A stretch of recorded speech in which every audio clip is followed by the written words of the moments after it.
Lugong Xi perceives that those around her lack intelligence, as they are either scheming against others or on the verge of being schemed against daily. Lugong Xi feels a sense of helplessness and can only choose to manipulate them. As a result, she inadvertently finds herself in a predicament. Chapter 1. Lugong Xi. In the year 1990, during the late summer, the gentle cries of an infant resonate through the corridors of a hospital in Kyoto. The long hallway has been secured, and a middle-aged man, seated on a chair, exhales deeply. A woman of similar age beside him also relaxes momentarily, only to tense up once again. A young boy sitting across from them senses something amiss. Protective of his elder sister, he glances at the woman and says, "Aunt this." The door to the operating room swings open, and the mother is wheeled into the ward, the newborn nestled beside her, eyes tightly shut. "It's a girl, congratulations," the doctor states, offering a few more words before taking his leave.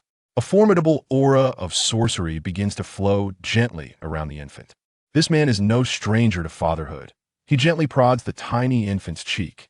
This child, his voice trails off. The baby gradually opens her eyes, revealing two unusual irises that shimmer with eerie hues. Her left eye bears the common crimson of the Lugong lineage, while her right eye is a bizarre golden, sending chills down one's spine. The child, unaware of what she has seen, bursts into tears. The man quickly scooped her up, soothing her as he heads to a small room prepared next door. The woman, noticing that the mother remains undisturbed, follows suit, leaving the young boy and girl to tend to their mother. The child continues to weep, her eyes tightly shut. Lugong furrows her brow and says, "Brother, please hand the baby to me." She takes the infant from Lugong and slowly channels her sorcery over the child's right eye. Gradually, the child calms down, snuggling closer to her aunt, unable to suppress her hiccuping sobs. Yao Patong, Lugong's expression darkens. For the Lugong family, this is indeed a significant event.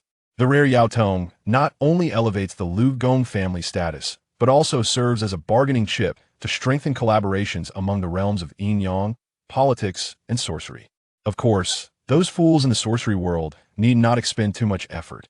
Yet, driven by his selfish desires, he wishes for his child not to be so extraordinary.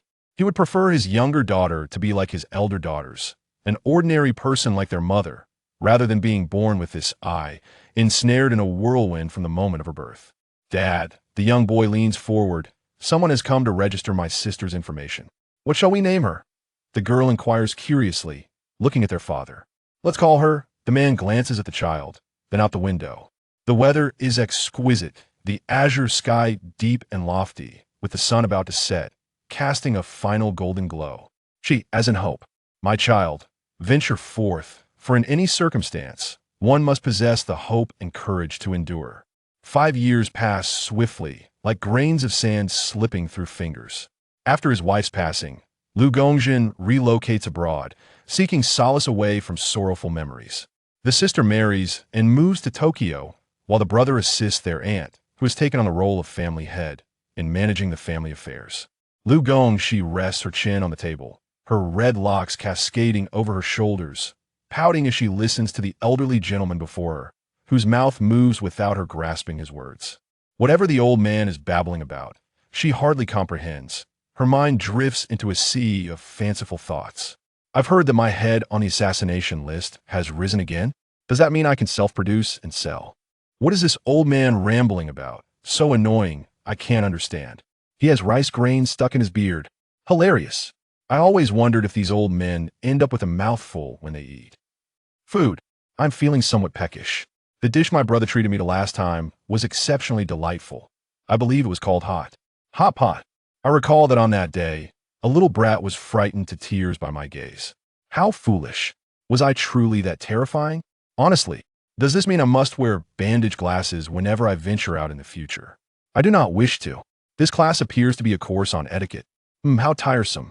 Finally, I have managed to endure the presence of that bothersome old man. Upon donning her shoes, Lugong darted outside like a small cannonball, with her devoted maid trailing closely behind in a frantic pursuit. If Lugong could hear her thoughts, she would undoubtedly be deafened by the piercing screams. Chapter 2. Learning to Contemplate. Auntie, petite and delicate, leaned against the doorframe, peering with a beaming smile at Kurigami Yuki. The sunlight illuminating her face like a finely crafted doll. Kurigami Yuki was engrossed in her accounts and gestured to the space beside her on the soft couch, inviting the child over. How have you been lately? Have you been able to control your cursed energy? Kurigami Kiki, perched atop the couch, swung her small feet and shook her head. Auntie. What is it? Kurigami Yuki set aside her papers, turning her gaze towards the little one. Nothing, the girl replied, shaking her head once more. Is there anything you desire lately?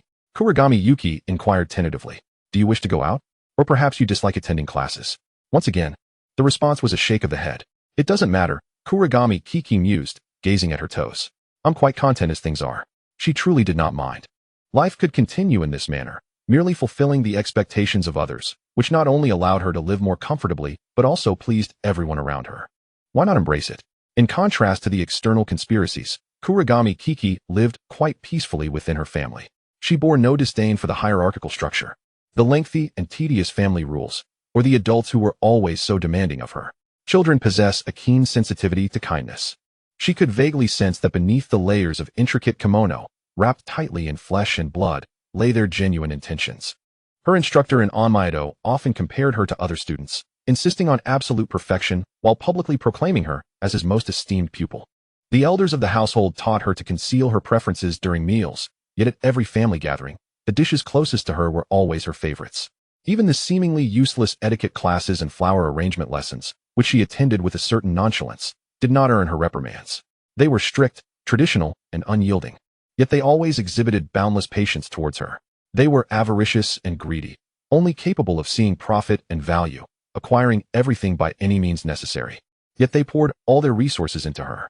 To alleviate the burden of the Yato, they had spent a fortune on the bandaged mirror, not knowing how many high-grade curse tools had been sacrificed in the process. Even when confronted with curious talismans, she was merely cautioned to be cautious, never punished. You cannot continue like this, Kiki, Kurigami Yuki sighed. I have always harbored a question. What is it? Kurigami Kiki tilted her head in confusion. What is the world like through the eyes of the Yato? Kurigami Kiki paused, momentarily taken aback. It's quite ugly, she replied, glancing at her surroundings. She had long grown accustomed to the differing perspectives in each eye. All I see are red threads, and I cannot discern you, she summarized. Though the reality was far more severe than her words suggested.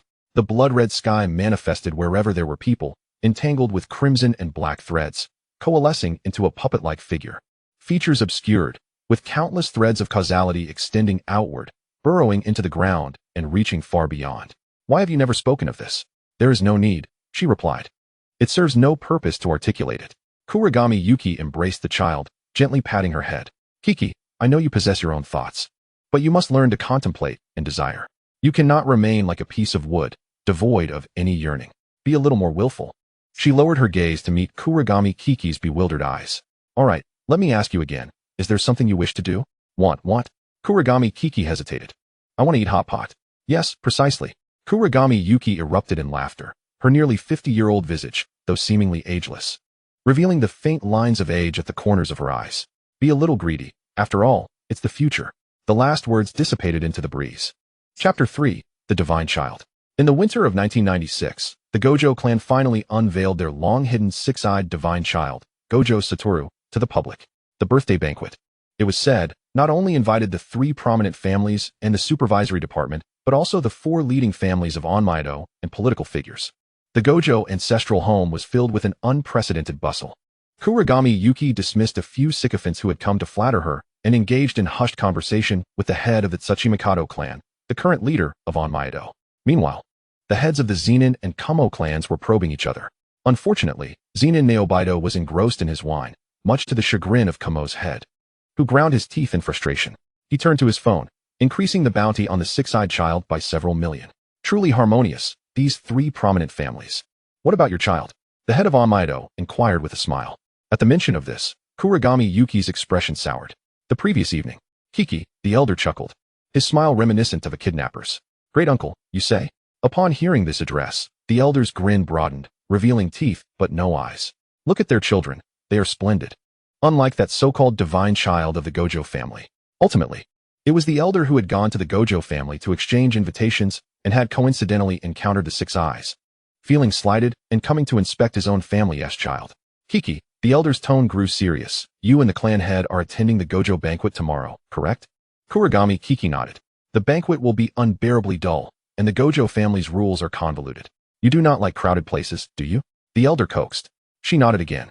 Then we shall not go, the elder declared, waving his hand and pushing the child slightly. Come, I shall take you to tell the clan head we are not attending. The Gojo family can wait another 10 years to see our Yito.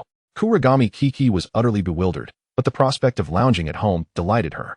The head of Onmaido, upon hearing this reasoning, felt a touch embarrassed. My apologies, a hearty laugh resonated from the entrance, instantly silencing the room. It was not due to the Gojo clan head, but rather the child behind him.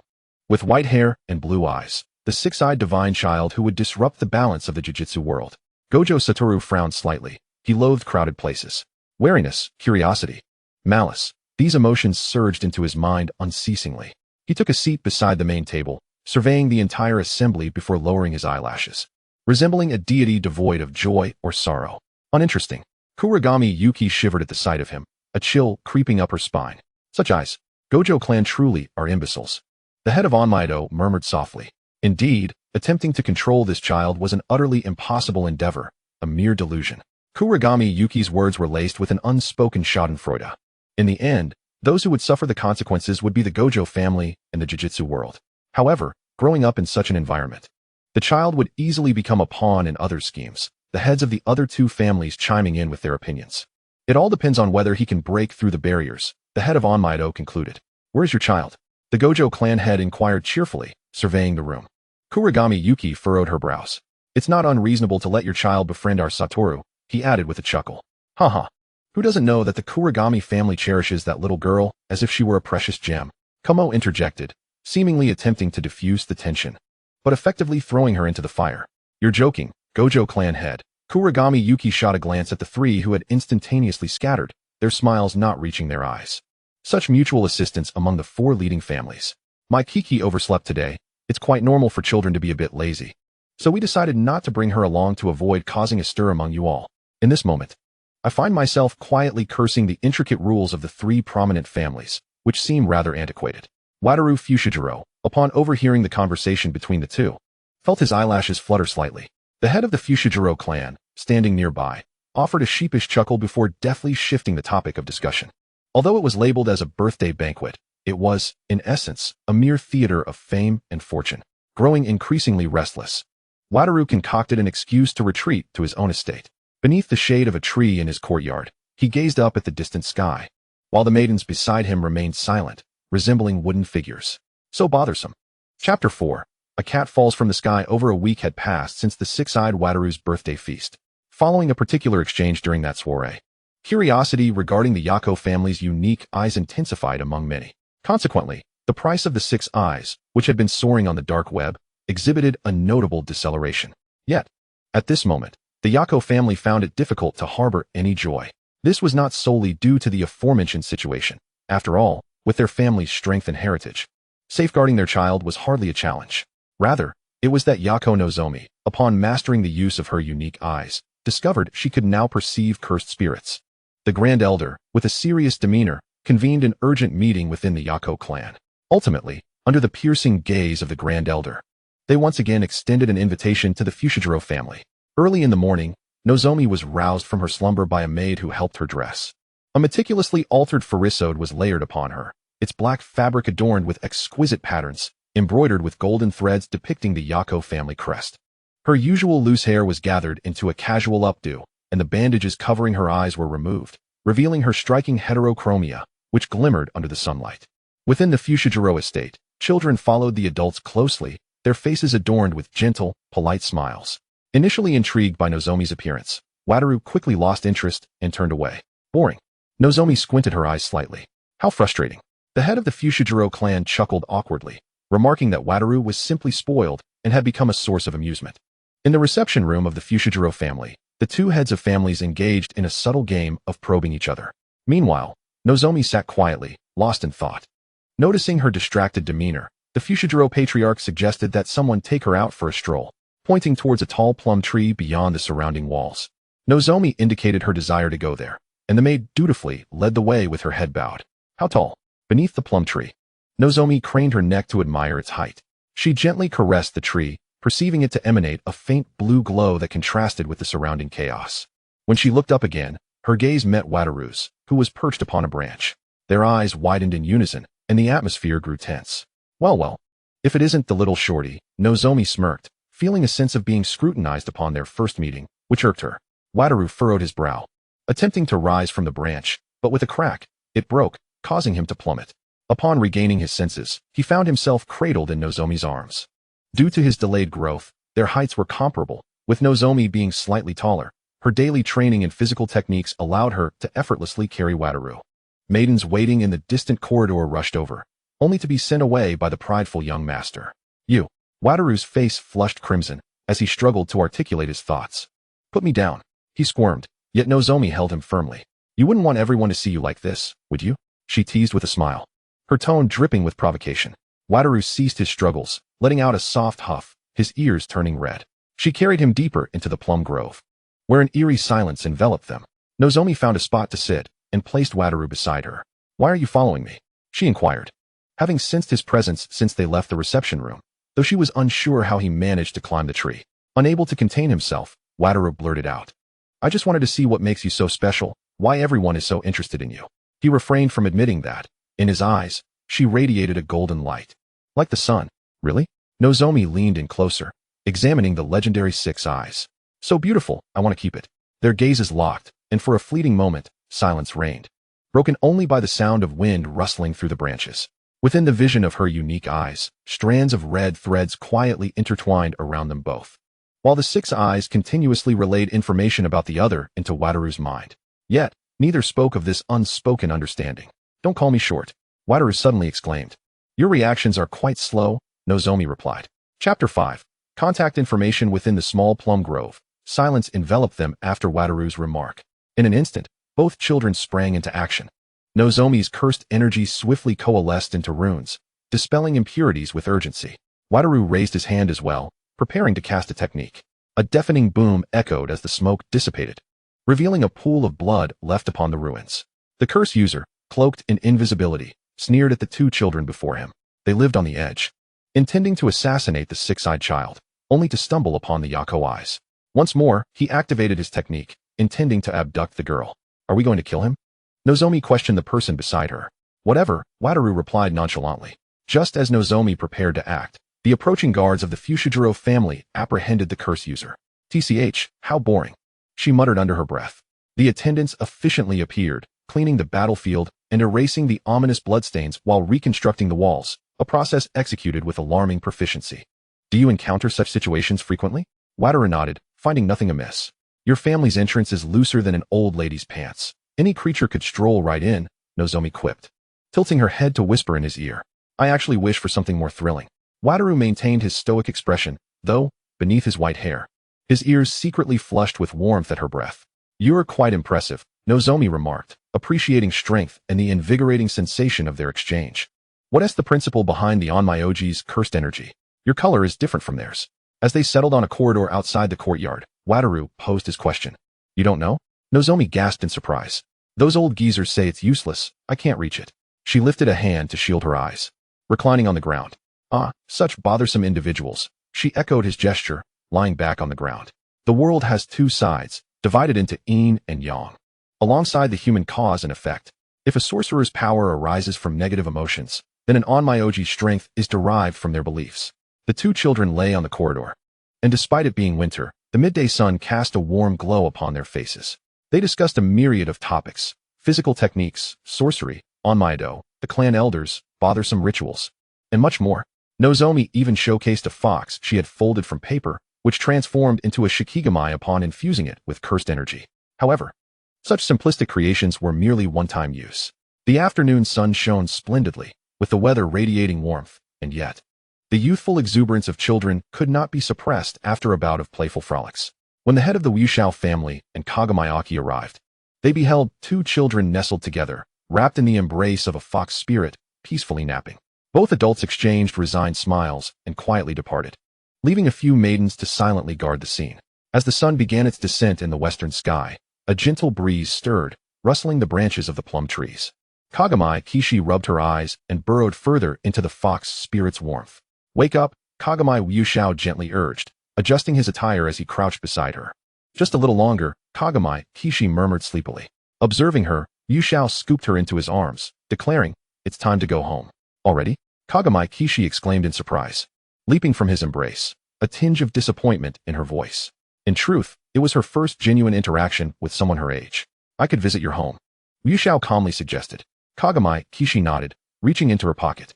"Do you have a phone? Let us exchange contacts." "I don't possess a mobile device," Yu Xiao replied, shaking his head, his azure eyes wide with bewilderment. At that moment, Kagami Kishi truly grasped the essence of the elder's description of being archaically rigid.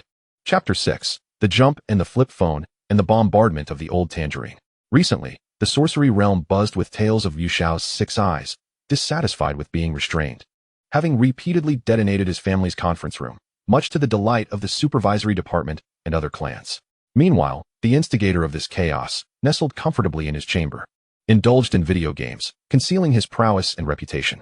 Kagami Kishi deftly maneuvered her controller, her on-screen character executing agile moves, fiercely battling the boss.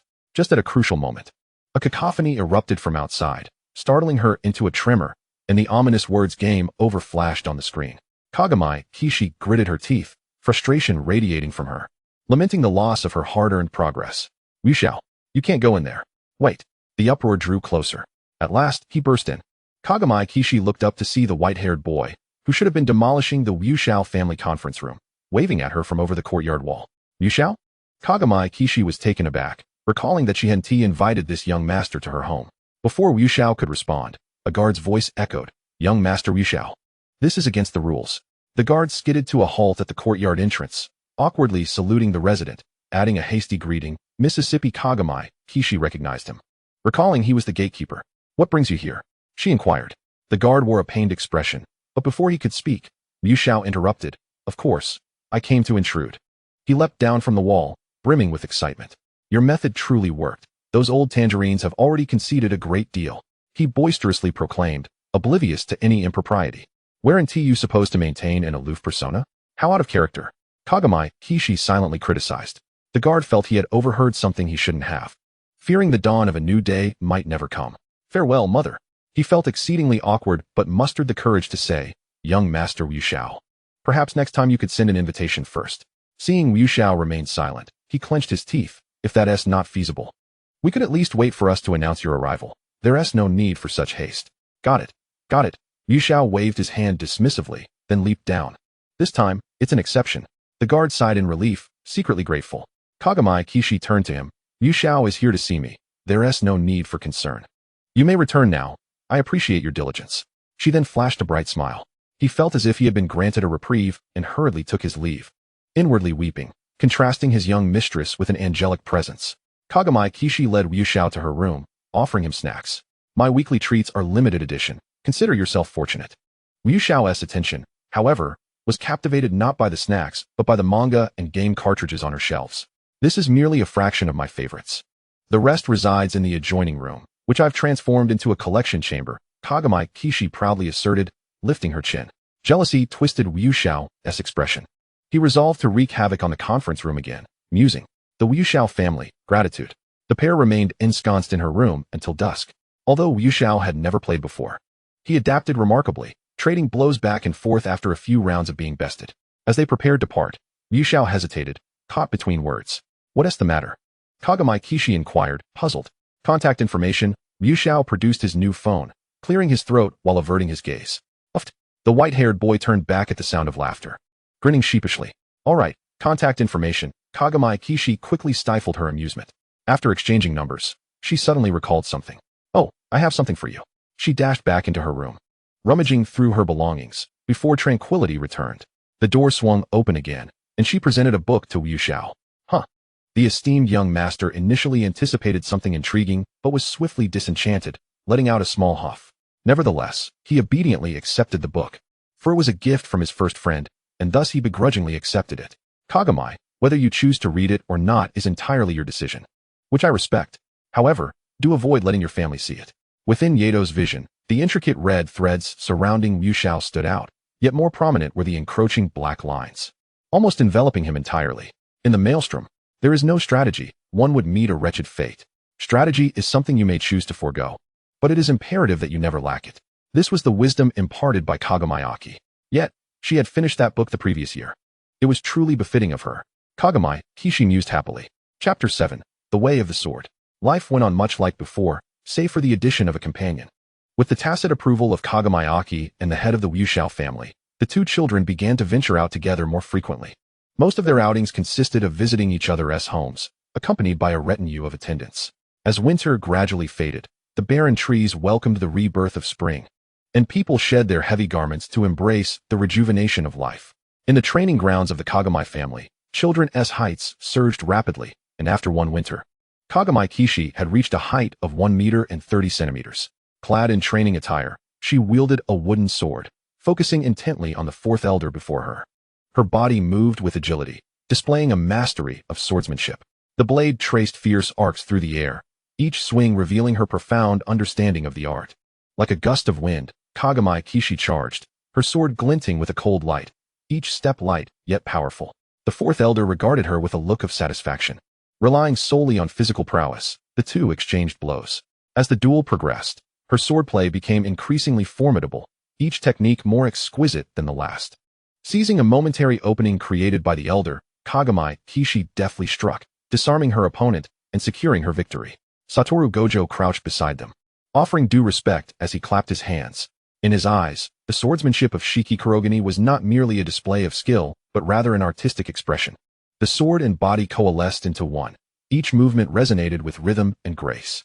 The fourth elder patted the girl's head and chuckled. You've passed my test. As we agreed. Tomorrow I shall take you to the other world. As long as you can independently hunt 5 first-tier cursed spirits, you shall have the freedom to roam. Save for the shadow guards. That's wonderful. Surprisingly, it was Satoru Gojo who was the most exhilarated. He rushed forward and embraced the girl, exclaiming, "We can go play in Tokyo." There was no cause for concern for Gojo, ever since he perused the book gifted by Shiki Kurogane. It felt as though his capabilities had been unlocked.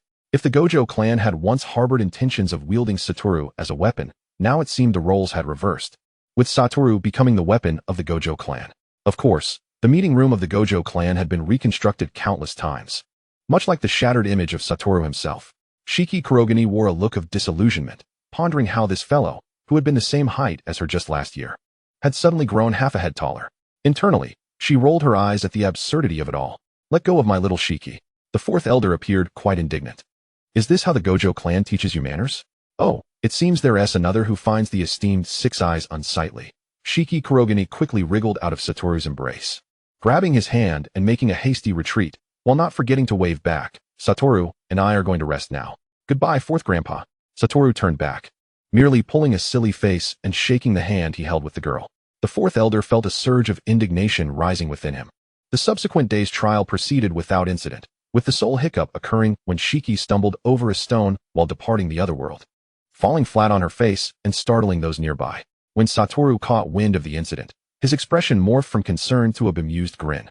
Gazing at the gentle smile of the person before him, he felt that if he laughed aloud, it would spell his doom.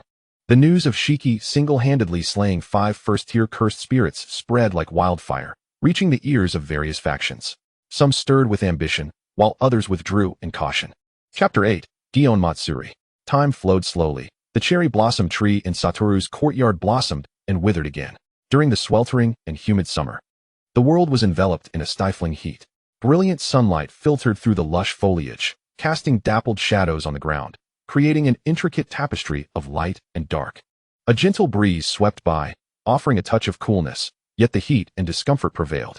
Summer heralded an uptick in cursed spirits, and the tumultuous activity of monsters made it the busiest, yet most detested, season for sorcerers and onmyoji alike, perhaps due to the seasonal pressures.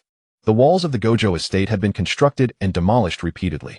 The Kurogane family faced their own challenges, juggling the rampant activity of monsters while fearing for their child's safety against unforeseen assassinations. Yet the two involved felt quite content. To the outside world, the two families had not interacted in quite some time. Both heads of the families agreed that the level of mutual learning between the two children was sufficient, intending to allow their relationship to fade over time.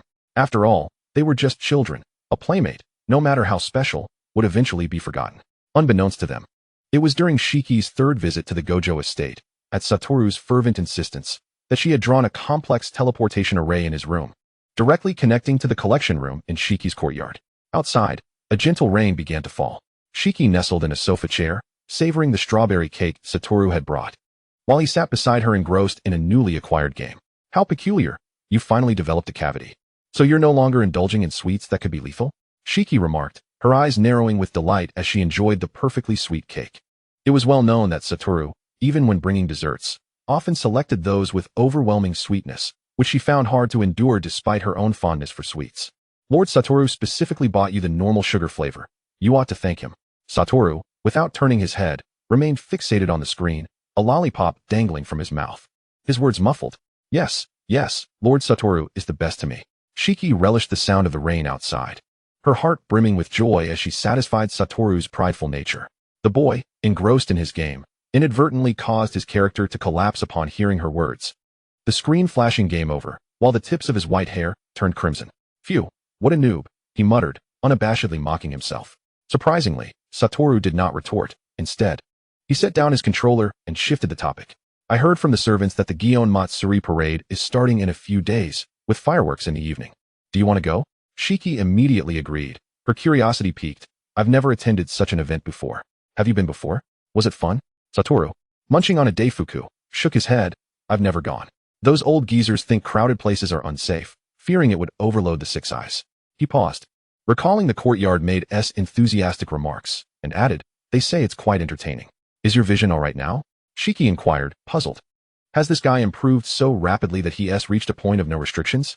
At this, Satoru puffed up like a contented cat, his expression exuding confidence. As if to say, of course, I have my ways. What ways? Shiki asked playfully, taking another bite of cake. Delicious. Satoru, undeterred, produced a pair of small round sunglasses from seemingly nowhere, placing them on his face and tilting his head. What do you think? Handsome, right? Like a disabled person needing assistance to cross the street, Shiki quipped dryly. I think those are much better than your monocle. Not fair. Satoru protested, his pride stung. Their playful banter echoed throughout the room, while the gentle rain continued to fall outside, cascading from the eaves and forming slender water columns that flowed to their designated places. Chapter 9. The Ambush. Kyoto. In the bustling city center, the grand celebration of the Gion Matsuri commenced. People donned exquisite traditional garments, wielding ceremonial tools, gathered around the shrine.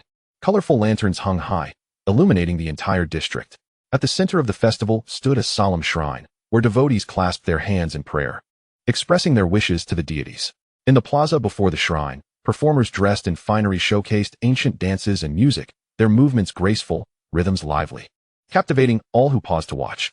Elaborately adorned floats glided by, carrying performers clad in traditional attire, resonating with the sounds of drums and flutes, delighting the spectators. Satoru and Shiki had stealthily slipped out of their respective homes early in the morning, evading the shadow guards trailing behind them. From a distance, they observed the rituals at the shrine, their interest waning as dusk descended, enveloping the streets in a rich tapestry of Japanese culture. Colorful lanterns illuminated the city, while throngs of people bustled about, with stalls lining the streets, offering a variety of delectable treats and handcrafted goods. Let us go, the fireworks are about to begin, Satoru declared, clutching an assortment of snacks in one hand while holding Shiki's hand with the other. With the throngs of people, it would be troublesome if they got separated. The girl, nibbling on a candied apple, obediently followed behind him as they made their way toward the observation platform.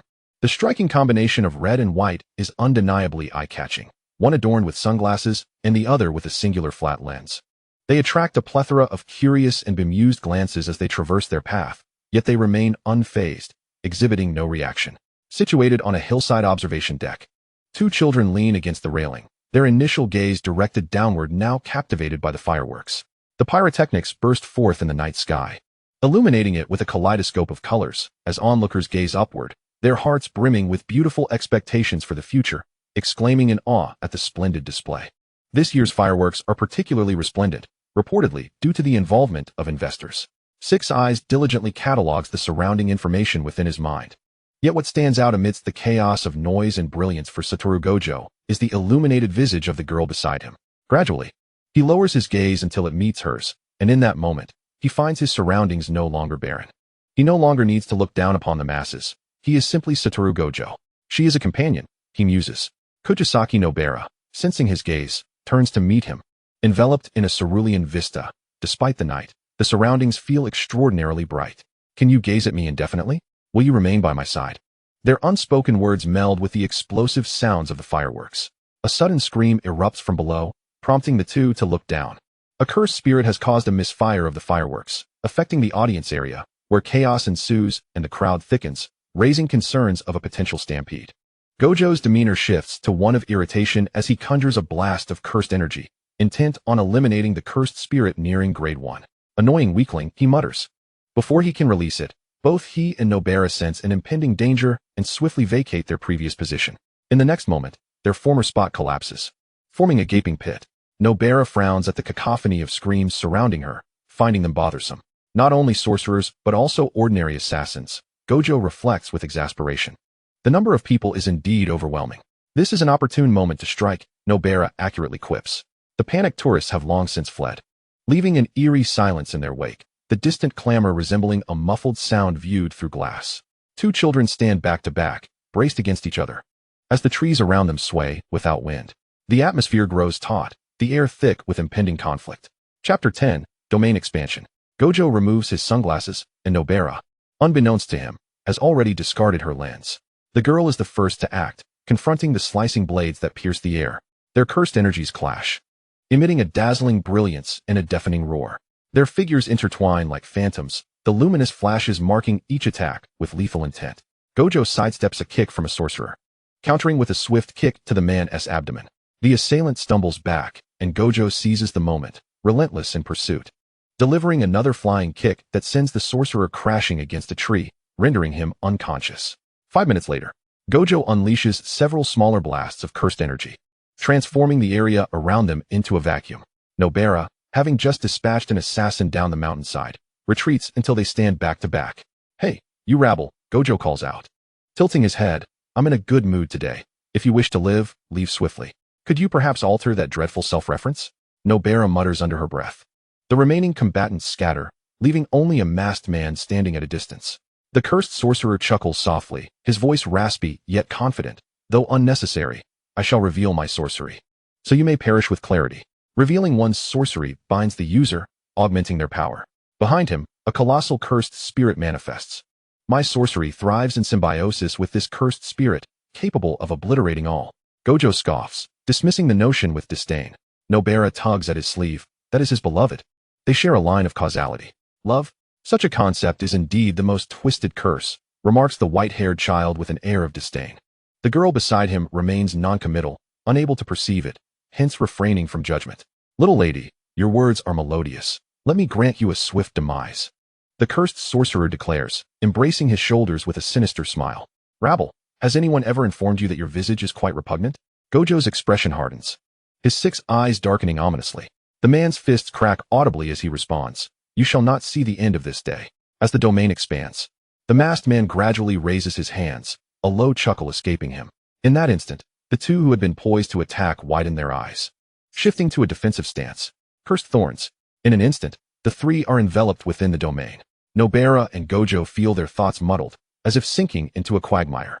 The soul-assured effect within this domain is a mental assault, yet fortuitously, they are two of the strongest in mental fortitude, rendering the effect negligible. Position. Dusk. Eye of Wisdom. The incantation resonates, a cerulean light igniting as the very air seems to combust. Gojo concentrates all his cursed energy into a colossal orb. Cyan. The brilliance erupts from his hand, colliding fiercely with the barrier, the tremendous shockwave reverberating through the ears of the 3 remaining individuals.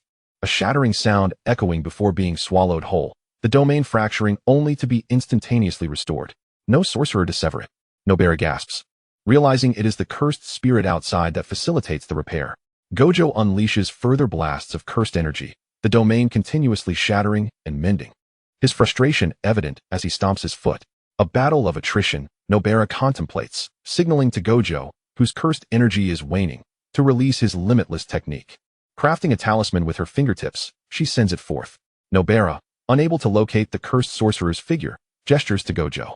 You confront the sorcerer, I will shatter the domain. But you are not a sorcerer, can you manage? All fear stems from insufficient firepower. Very well then. Gojo darts into the enveloping darkness. Will this succeed?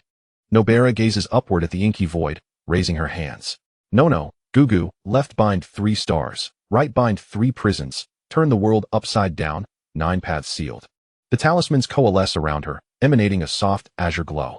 May you lose your mind, henceforth bewildered, with east as west, south as north. Those who pursue me shall never attain. The incantations flow forth, an immense wave of cursed energy radiating, tooling her slightly unruly hair. The North Star. Foot closed for 1,000 miles, the 6 directions turned back, avoiding the center of calamity.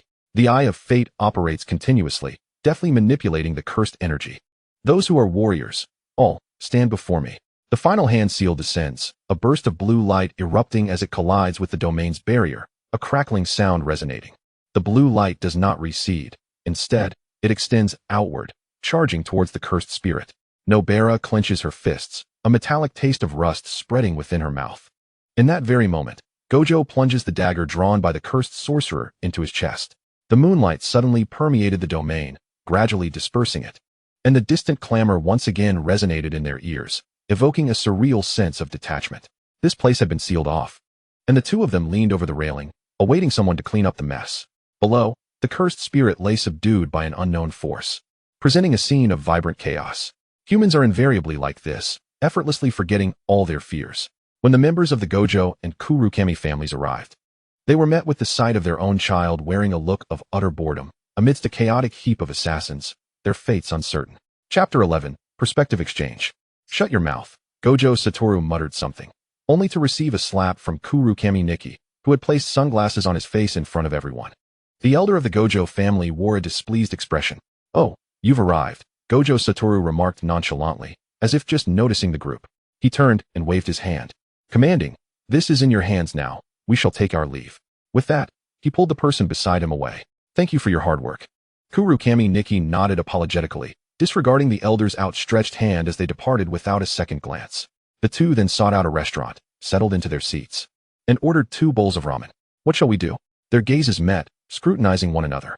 In Satoru's azure eyes, flecks of golden light sparkled, while beneath the sunglasses, Nikki's heterochromatic eyes glimmered with a soft sky blue. Satoru appeared indifferent, casually inquiring about the various aspects of his surroundings. Nikki, gritting her teeth, felt her head nearing explosion. She took a deep breath, closed her eyes, and concentrated on her 360-degree perspective, striving to attain tranquility. Just then, the waiter brought forth their bowls of ramen. Satoru's excitement surged. After such a long battle, I was famished. Nikki shook her head in exasperation, even with her eyes closed. She deftly picked up her chopsticks and began to eat. Is this the curse of that spirit? How long will it take to dissipate? It's dangerous without a sorcerer. They conversed as they ate. Wow. As expected of Nikki, you've adapted so quickly. Satoru was met with a glare, which prompted him to adopt a more serious demeanor. Let us leave together. There are too many eyes from the Gojo family. Just look at the depth of the curse. It's quite telling. It's murky. Akin to haze, Nikki observed carefully, providing a definitive answer. Thankfully, it should clear up in about 2 days, he remarked, taking another bite of his ramen. Feeling a rare moment of relaxation, and grinning, Nikki-chan, you must protect me. His fists clenched. Thank you. The girl opposite him, still with her eyes closed, could still discern his infuriating expression. In the dead of night, within the Kurukami estate, 3 individuals sat facing one another. Gojo Satoru held a measure of respect for Kurukami Aki, while Nikki felt the weight of her bloodline suppression. Neither could conceal their thoughts. Thus they accepted the questioning with honesty. The outcome was that Aki assured them this matter would remain unknown to a fourth party, and that she would handle the situation on the Gojo family's behalf. However, as a countermeasure, the two were forbidden from leaving the Kurukami estate for 3 days. In the pavilion, Gojo Satoru gestured animatedly as he gazed into the sky, while Kurukami Nikki closed her eyes, sensing the intricate flow of cursed energy. Why didn't you mention that the perspective of the Eye of Judgment is so fascinating? Satoru exclaimed, like a child discovering a new toy. Well, you never mentioned how effortless it is to observe and utilize cursed energy with the 6 eyes, Nikki retorted without hesitation, her hair, now longer, cascaded past her shoulders onto the stone table. I assumed this was common knowledge, Satoru replied with an expression of incredulity. So infuriating. By the way, did you see who eliminated that cursed spirit on the street? A white cat peered in, posing a question. No, perhaps it was a sorcerer from nearby. The red-haired human girl shook her head, deflecting the inquiry. In the back shrine of the Kurukami estate, Aki knelt on the ground, devoutly offering 3 sticks of incense as she began divination. Meanwhile, on the mountain where the scent of blood had only just dissipated, a shadow emerged. The hood was lowered, revealing conspicuous stitches on the forehead glistening under the moonlight. Damn it, the figure cursed under their breath, the eye of judgment from the Kurukemi family. The final notes of their words dissipated into the air as the winds began to stir. Chapter 12. Immersed in rudeness, enduring the consequences. Time dragged on, and Kurukemi Nikki celebrated her 6th birthday. Gojo Satoru gifted her a necklace, declaring, "The moment you see the sapphire on this necklace, you'll think of me." The intricate details of the happenings that ensued are best left unmentioned, as the Inyang realm had been plagued with misfortunes for some time. The Kurukami and Gojo families seemed to have forged a closer alliance than before. Nikki found solace in the fact that every elder of the Gojo family now possessed a mobile phone. In truth, after acquiring the devices, the elders engaged in heated debates. Perplexed about the purpose of these black bricks, they convened a meeting to discuss the matter, with some deeming the phones a nuisance while others believed they should heed their goddess directives. The younger generation, who were brought in to listen, shed tears of gratitude at the sight of their elders' fervent discussions. The Gojo family was improving. They were finally getting online. "Lord Satoru, I bow before you." At that moment, Kurukami Nikki reclined on the soft couch in Gojo Satoru's room, observing the Gojo family members request a phone call with Satoru, her expression resembling that of a dead fish. "Actually, there's no need. It's like this. The son of the Zenin clan as patriarch awakened his technique recently. If Lord Nikki and Lord Satoru are feeling bored, you could visit the Zenin estate," the elder's voice on the speaker explained. Zenin Neya's son, who had awakened the projection curse technique, shattered the Zenin family's dreams of 10 types of shadow techniques. They were planning to ridicule that old man. And if Satoru went, he could mock him. Wouldn't it be even better to take Nikki along? Thus, when Satoru and Nikki stood at the entrance of the Zenin estate, the expressions on the Zenin family members' faces stiffened. The 3 great families. While their internal relationships were not particularly close, especially between the Gojo and Zenin families, whose previous generation had met a disastrous end, were publicly united. They would not shamelessly embarrass one another in daily interactions. Zenin Goju twitched his lips, hastily signaling for Zenin Neya to come out to greet them. Interactions among peers of the same age would be more favorable. The sight of the 6 eyes was enough to incite jealousy. The Gojo family was indeed formidable. If only his son could muster some spirit and win over that eye of judgment. The Zenin estate, a traditional Japanese residence, exuded an air of subtle antiquity, as if it held the memories of time within its walls. The wooden panels, weathered by the years, displayed a profound hue with intricate patterns. Within the old house, a sliding door made of paper bore simple yet exquisite designs. Through this door, one could glimpse a meticulously crafted courtyard, complete with a miniature rock formation and a lush bamboo grove, evoking the tranquility of a picturesque painting. "Are you Zenin Neya? How weak? I've heard your family excels in heaven and curse binding. Is he around?" Kurukami Nikki surveyed the surroundings, glancing at the person before her with a polite inquiry, indicating her disinterest. "Does your voice hold any weight when Lord Satoru hasn't he spoken?" Zenin Neya frowned, slightly displeased. He inherited the superior genes of the Zenin family, but unfortunately, when he opened his mouth, dressed in a light-colored kimono, the girl wore a look of profound confusion that soon transmuted into provocation. "What gives you the right to speak?" remarked a seemingly unimpressive figure. "You." Zenin Neya's face flushed crimson as he turned to Satoru Gojo, exclaiming, "Gojo-kun. Her demeanor is excessively unruly. You ought to manage her more effectively." After shaking his head, Neya pondered that these two often spent time together, surely hinting at an arrangement between their families. Even with the 6 eyes and the Shikigami, what threat could they possibly pose? Gojo maintained an impassive expression, casting a cold glance in Neya's direction. Since his birth, he had shattered the equilibrium of the sorcery realm. His family harbored lofty expectations, yet sought to control him. While curse users yearned for his demise, no one could stand beside him as an equal, save for Kumo Noritoshi. What right did Zenin Neya have to criticize her? Just as he raised his hand to impart a severe lesson to Neya, Kumo Noritoshi acted even more swiftly. With a thunderous crash, the Zenin family's wall bore the brunt of the assault, leaving the maidens in the corridor aghast as they witnessed their young master embedded in the wall, unable to extricate himself. Chapter 13. This is unacceptable. Sharp-tongued, yet incapable of fighting. A hasty group approached from a distance, led by Zenin Neobaido, who had heard the commotion. Upon seeing his bloodied son lodged in the wall, he grimaced. What has transpired here? Wasn't it agreed that Neya would foster a good relationship with the 6 eyes? How did it escalate into a brawl so quickly? The elders of the Gojo family were equally bewildered and chose to remain silent for the moment. Kumo Noritoshi stepped forward, lowering her head and feigning a look of great distress as she recounted the events, nearly pulling out a handkerchief to wipe away imaginary tears. Gojo, observing her performance with a slight twitch of his lips, chose not to expose the ruse. He approached the unconscious Zenin Naya and delivered a swift kick, casting a sidelong glance at the elders of the Gojo family. Initially inclined to maintain a distance, the elders snapped to attention upon receiving a signal from their divine scion. Just as Naobaido opened his mouth to speak, he was promptly silenced. Naobaido.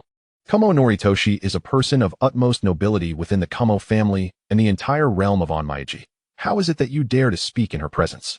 The reality of the Zenin family's internal affairs was well known to all. Did they wish to bring such matters to light and press them upon Noritoshi? The Zenin family had clearly lost touch with reality. We are guests in the Zenin household and should be made to feel welcomed in light of this chaos. You must provide an explanation. The three elders of the Gojo family engaged in a back-and-forth banter akin to a comedic routine, much to the visible annoyance of the Zenin family head, who had no choice but to summon another junior to escort the two guests for a tour of the Zenin estate, while he continued to contend with the bothersome elders. As for Zenin Naya, he was taken for treatment and informed he would require a recovery period of 10 to 15 days. While this conflict appeared to have subsided, both parties understood that it was far from over, especially as the bounty on Kumo Noritoshi and Satoru Gojo had once again doubled on the curse user forums. But that was a matter for another time. In the courtyard, Kumo Noritoshi was in high spirits, laughing heartily. Gojo, did you see that? The incredulous expression on that boy's face when he was slammed into the wall. Gojo maintained his aloof demeanor, offering a subtle smile and a non-committal As they strolled side by side, their steps faltered simultaneously as they turned to gaze at a tree. The sensation of being watched. The younger Zenin, noticing their attention, turned away, pretending to be invisible. Hey, big guy, you're quite strong, Noritoshi remarked candidly. Gojo furrowed his brows. He recognized this individual. Oh, two little ones. Zenin Shimaru greeted them casually. In truth, today was the day he had planned to sever ties with the Zenin family, and the arrival of these two children had disrupted his plans, inciting his irritation. You, very strong. Let's fight. Gojo directly issued his challenge. The younger Zenin lowered his head even further. Oh, the man raised an eyebrow, a smile creeping to his lips, revealing the scars gracing his mouth. What is the benefit? If we fight, without compromising our interests, each of us will grant you a request. In the Zenin training grounds, he declared, let it be known. I will not go easy on you. Zenin Shimaru lifted his arm, resting the cursed tool on his shoulder. If you two get hurt, don't come crying to your daddies. The three sprang into action. The only sounds echoing in the arena were the thuds of their strikes and the man's taunts. 20 minutes later, the two youths lay on the ground, panting heavily. Their bodies bore only minor scrapes, but Gojo grimaced in pain, disregarding his own image. What kind of freak are you? Noritoshi exclaimed, sitting upright and shouting at the man. Me? I'm just a powerless weakling. Zenin Shimaru elongated his tone, laced with sarcasm. Huh. Gojo also sat up. You Zenin folks are truly dim-witted. Indeed, am I really that weak? Even a powerless individual like him is so formidable. Noritoshi pondered. Perhaps Gojo's claim that we are the strongest was mere bravado. Chapter 14 Zenin Shimaru presented his request to Gojo, asking for a house once he severed ties with the Zenin family. To Gojo, this was hardly a concern. He even wished for more bouts. As for the young girl's request, it was temporarily set aside after the three exchanged feudal introductions. Zenin Shimaru disregarded Gojo, addressing Kumo Noritoshi instead. If it's possible, please call me by my name. They exchanged contact information, and Noritoshi smiled broadly as she corrected him, though it bore little significance. She slyly refrained from mentioning that she could not discern any causal lines from Shimaru. A person unrecognized by the world was destined for its expulsion. What did it matter to her? Kumo Noritoshi's eyes sparkled with excitement. Heaven and curse binding. Let me see how far you can go. Zenin Shimaru felt a twinge of discomfort under her gaze, but accepted her scrutiny with composure.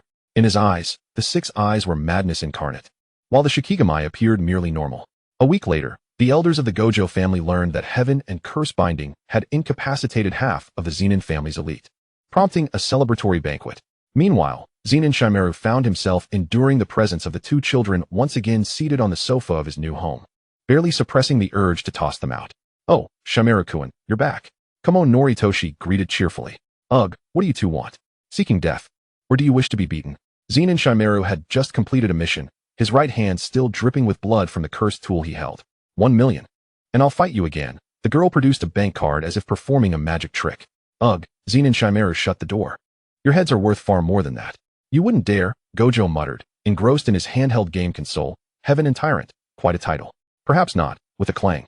The cursed tool was tossed onto the coffee table, creating a ruckus as its owner slumped onto the sofa beside the two, casually snatching the bank card from Noritoshi's hand.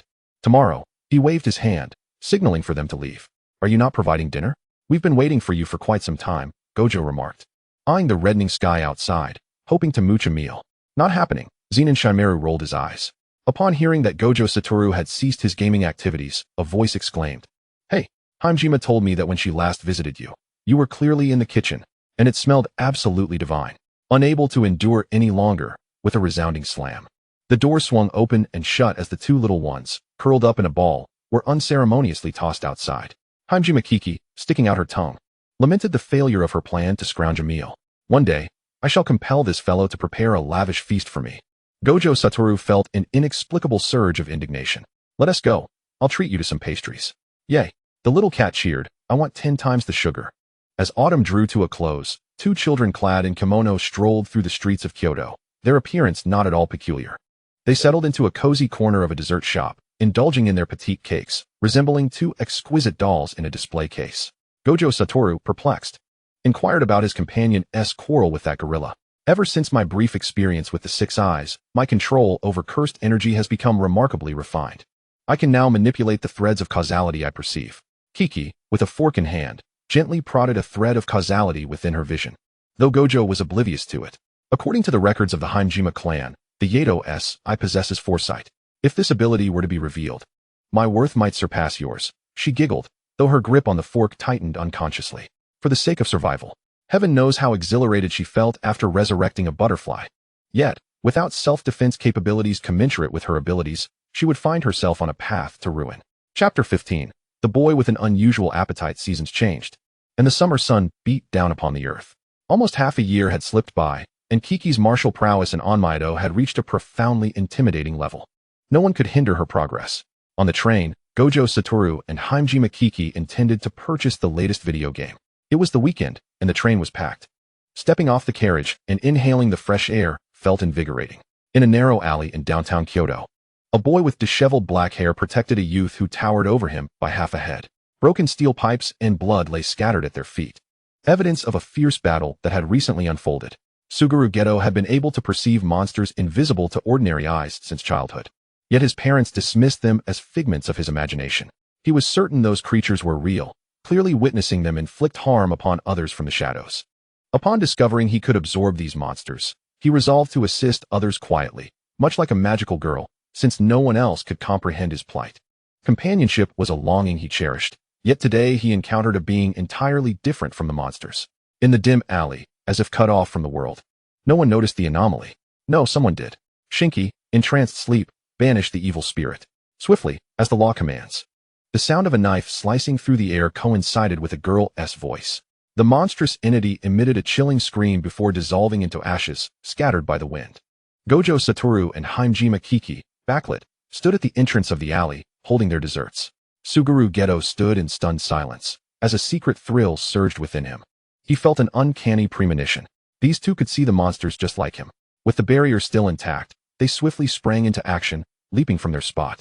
A cursed spirit plummeted down. Gojo raised his hand, poised to unleash his technique, but was halted.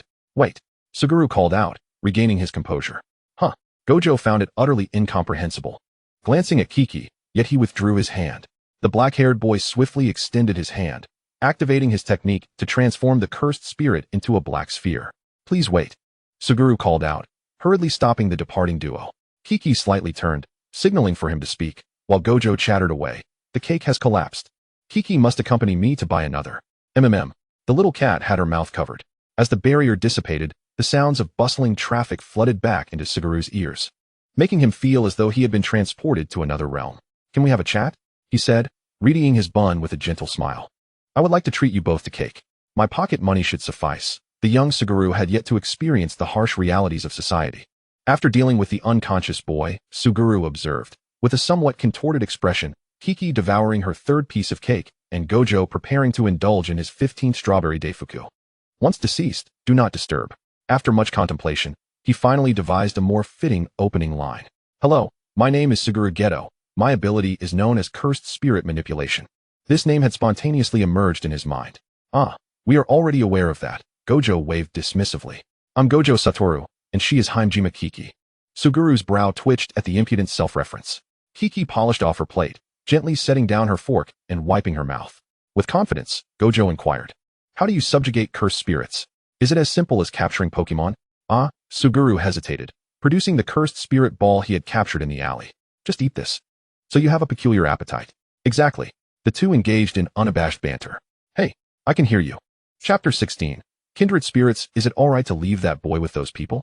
The young Suguru, still a bit concerned, asked. "It's fine." Gojo replied amidst his busy schedule. If they can't handle such matters, they shouldn't be in the Gojo family. With that, he returned to his battle with the strawberry parfait. "You actually care about this?" Kiki sipped her mango yogurt, licking her lips in surprise. "After all, he is a weakling. It's only right for me to do this." Before Suguru could finish, he was met with two incredulous looks and eye rolls, akin to being observed as a peculiar species. He wisely shifted the topic. "You mentioned your technique is called cursed spirit manipulation. The entities you capture must be called cursed spirits. You and Satoru are sorcerers." Kiki patiently addressed the excited young sorcerer, answering a series of questions. "As for me, I am an onmyoji. The entity you cannot contend with is known as a yokai, which typically does not manifest in the present world." "Are yokai truly real?" Suguru's golden pupils widened slightly. "I thought they were merely concocted tales." Before he could marvel for even a second, he sensed something was amiss. Kiki removed the single lens from her face, her dual-colored eyes gazing languidly at the flow of people outside the dessert shop. "TCH, mere riffraff." Gojo pushed aside his parfait. Rising to exit, the girl with half-red hair also stood. "Suguru, we have matters to attend to. We must take our leave." She waved goodbye. "This shop is part of my family's business. Today's treats are on me. Farewell." Jayasu, however, appeared reluctant to accept this reality. His gaze imbued with a hint of stubbornness and a barely perceptible glimmer of hope in his words. "Can I come along?" In truth, after discerning some of the latent rules governing this world, Jayasu had learned to conceal himself, to be born into the realm of ordinary individuals. Only to awaken as a sorcerer is indeed a sorrowful fate. This explains why the vast majority of curse users were once wild sorcerers.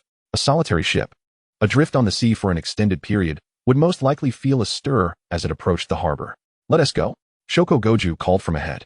Nagi Kamea did not share Jayasu's perspective in any respect, yet she ultimately respected the fates of others. Those who are prepared to shed blood. As long as you have no regrets, come forth. The sun hung low in the west, behind the nearest park adjacent to the dessert shop. Nagi Kamea and Goju paused, and Jayasu, trailing behind, scanned his surroundings, sensing an unsettling stillness.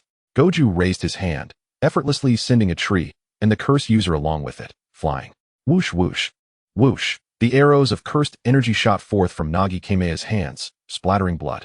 The remaining curse users shifted their gaze towards Jayasu. He appeared weak, making him a suitable hostage. Nagi Kamea and Goju dealt with another incoming group. Such was the nature of curse users. Once they perceived an opportunity, they clung to it tenaciously. Although Jayasu frequently vanquished cursed spirits, he found himself momentarily stunned by the unfolding situation. "Calm down, Jia. Hey, counterattack. We want to be cleaning up after you."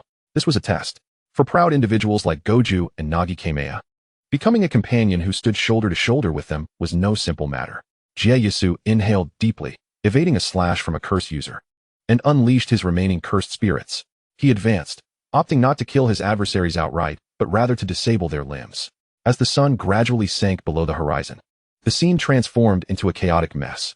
Jayasu, feeling the strain of exhaustion, barely maintained his composure, retreating to a distant tree where he expelled the turmoil within him. The sight before him was overwhelmingly impactful, causing his bangs to droop. The subordinates of the Goju and Kamea families diligently tended to the battlefield, always a step behind. 3 children sat in a row on a bench.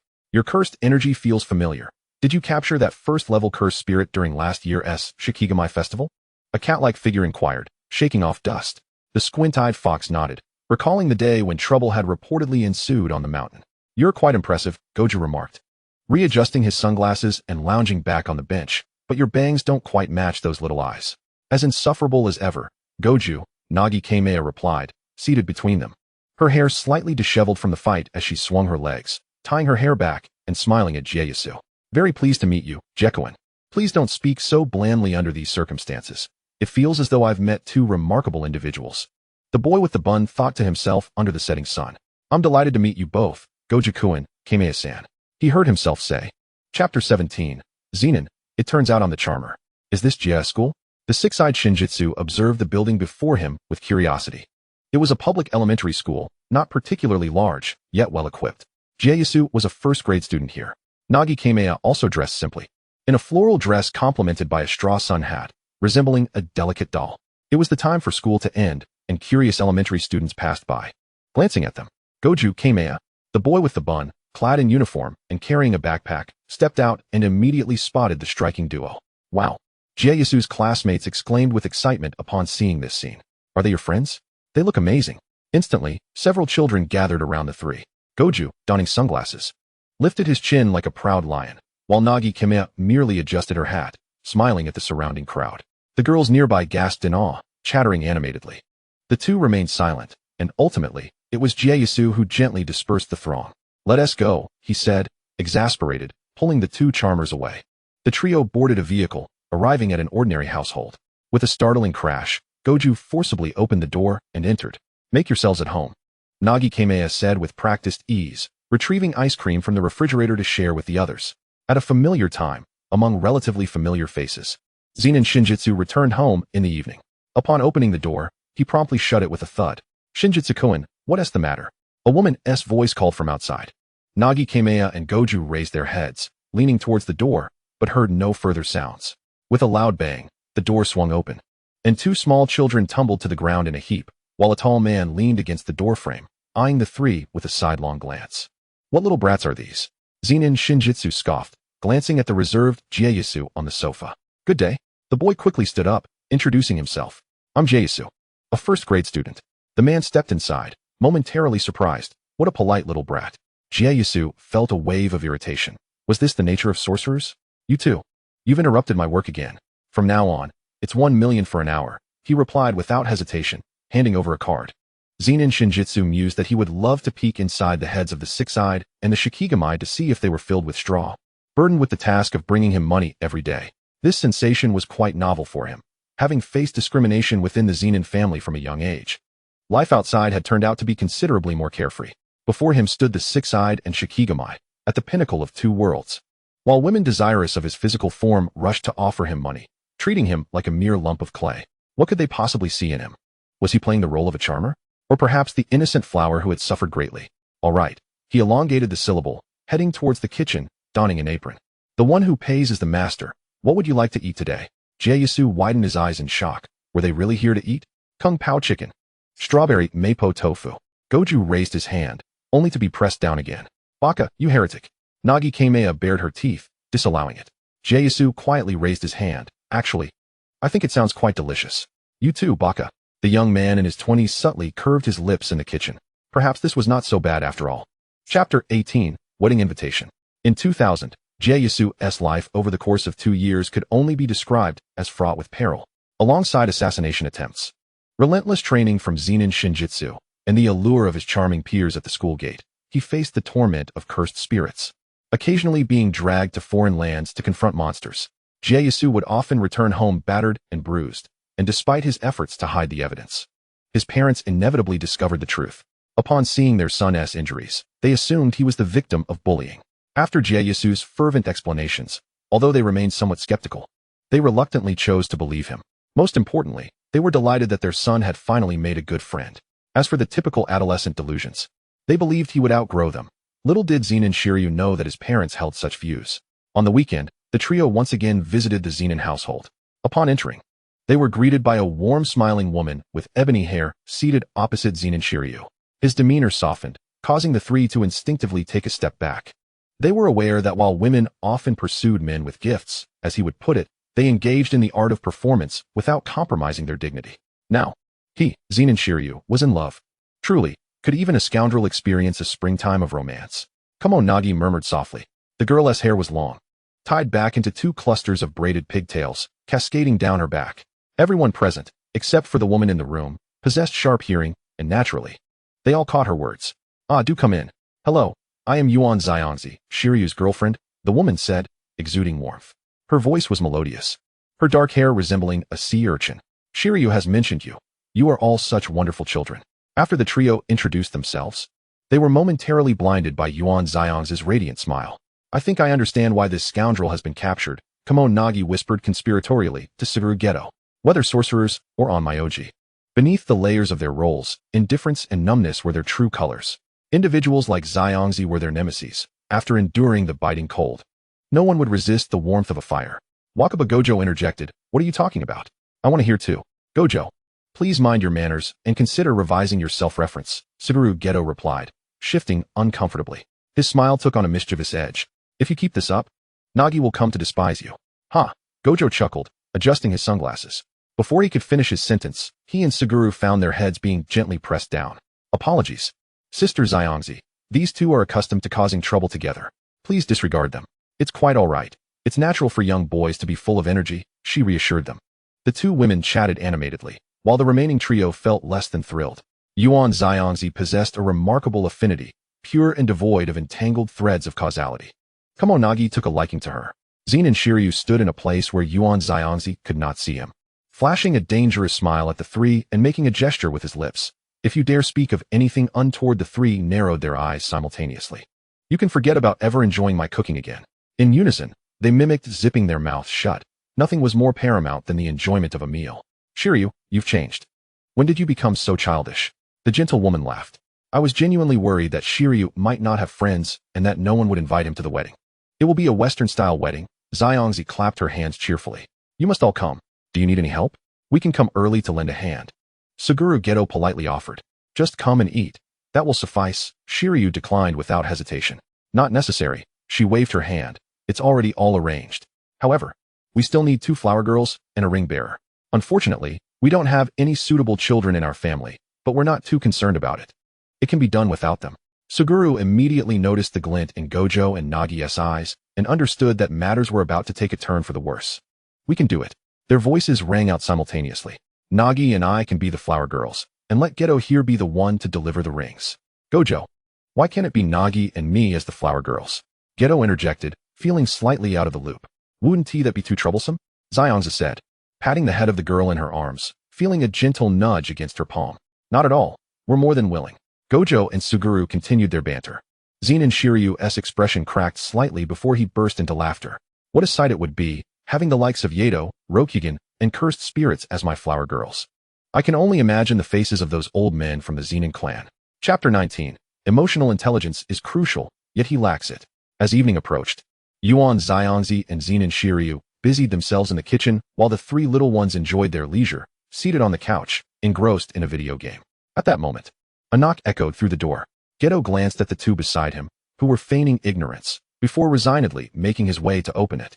A stranger stood at the threshold, momentarily taken aback by the sight of the 2 children on the couch, before swiftly concealing his surprise. Noticing the lack of attention, the man removed his coat and settled onto a nearby armchair. It wasn't until the current game concluded that Gojo finally looked up and asked, "Who are you?" The man replied casually, "I am Kong Shiu, an intermediary for the Zenin clan," promptly offering 2 business cards. "Should you have any matters, feel free to reach out. In a large family, there are always some issues that are not easy to address directly." "Thank you." Gojo declined to take them, while Kamo Nagi accepted them instead. "Mr. Kong, I will contact you later."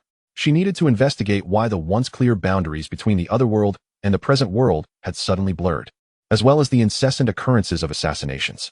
Shiu, perceptive to the shift in topic, remarked, "Didn't he expect that Shiryu here would be so fortunate? Jealous? Go home and embrace your own wife." Shiryu interjected from the kitchen, his keen ears picking up the conversation in the living room. "Even the illustrious tyrant of heaven has been ensnared." Kong Shiu shook his head in mock lament. Shiryu quickly cast a glance toward the kitchen. Shiu raised an eyebrow. "You didn't say?" He waved his hand dismissively, indicating that he understood. "What is the tyrant of heaven?" Suguru inquired softly. "A killer," Gojo replied nonchalantly, resetting the game. "Just like those who came to trouble us before." "Wait, what?" Geto exclaimed. Kong Shiu studied the eyes of Rokugan and Yato, calculating the implications. The perennial 1st and 2nd ranks on the assassination leaderboard were nothing but monetary pursuits. "All right, dinner time," Yuan Xiangzi announced, patting the man on the shoulder as she emerged with the dishes. "Hello." Kong Shiu stood, greeting her. "I am a friend of Zenin Shiryu. My name is Kong Shiu." Shiryu introduced, "This is Yuan Xiangzi. Glad to meet you, Ms. Yuan." Kong Shiu replied amicably. This was to be expected. The Zenin surname, which the tyrant of heaven despised, would never allow its beloved to adopt a different name. "Mr. Kong, it's a pleasure to make your acquaintance." The wedding, which took place a few days later, was a modest affair, attended solely by a few friends of Yuan Xiangzi and her family. To everyone's surprise, the head of the Zenin clan sent a generous gift through Zenin Naya, a young boy. Shiryu accepted the gift without hesitation. Enemies tend to see red when they meet. Well, that was merely Naya's one-sided perception.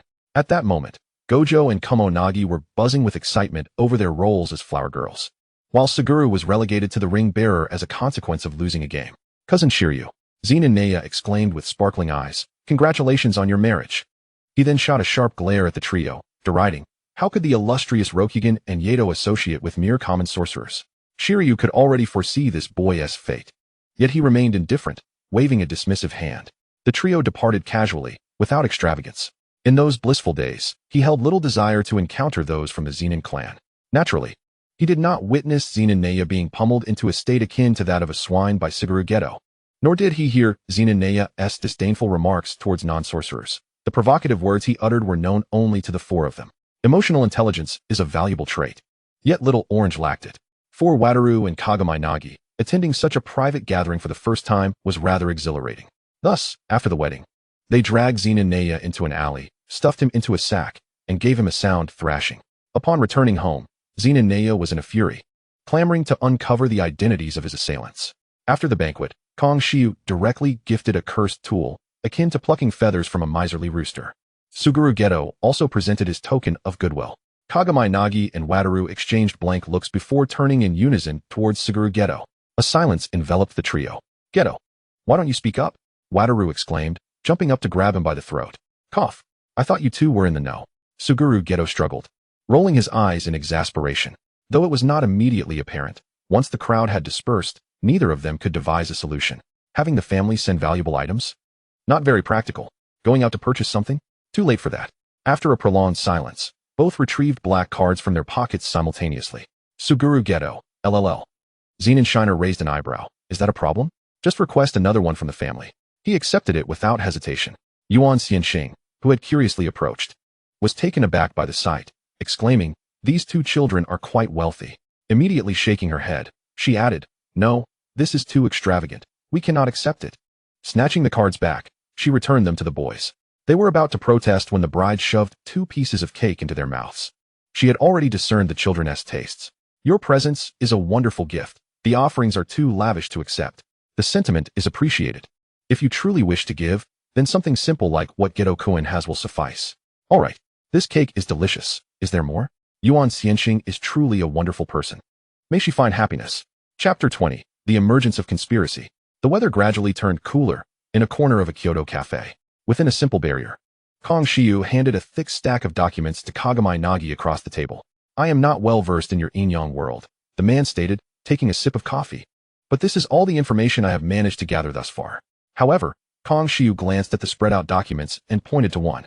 "This individual, a curse master known as Kamo Noritoshi," he continued, indicating another sheet, and Abe no Sime.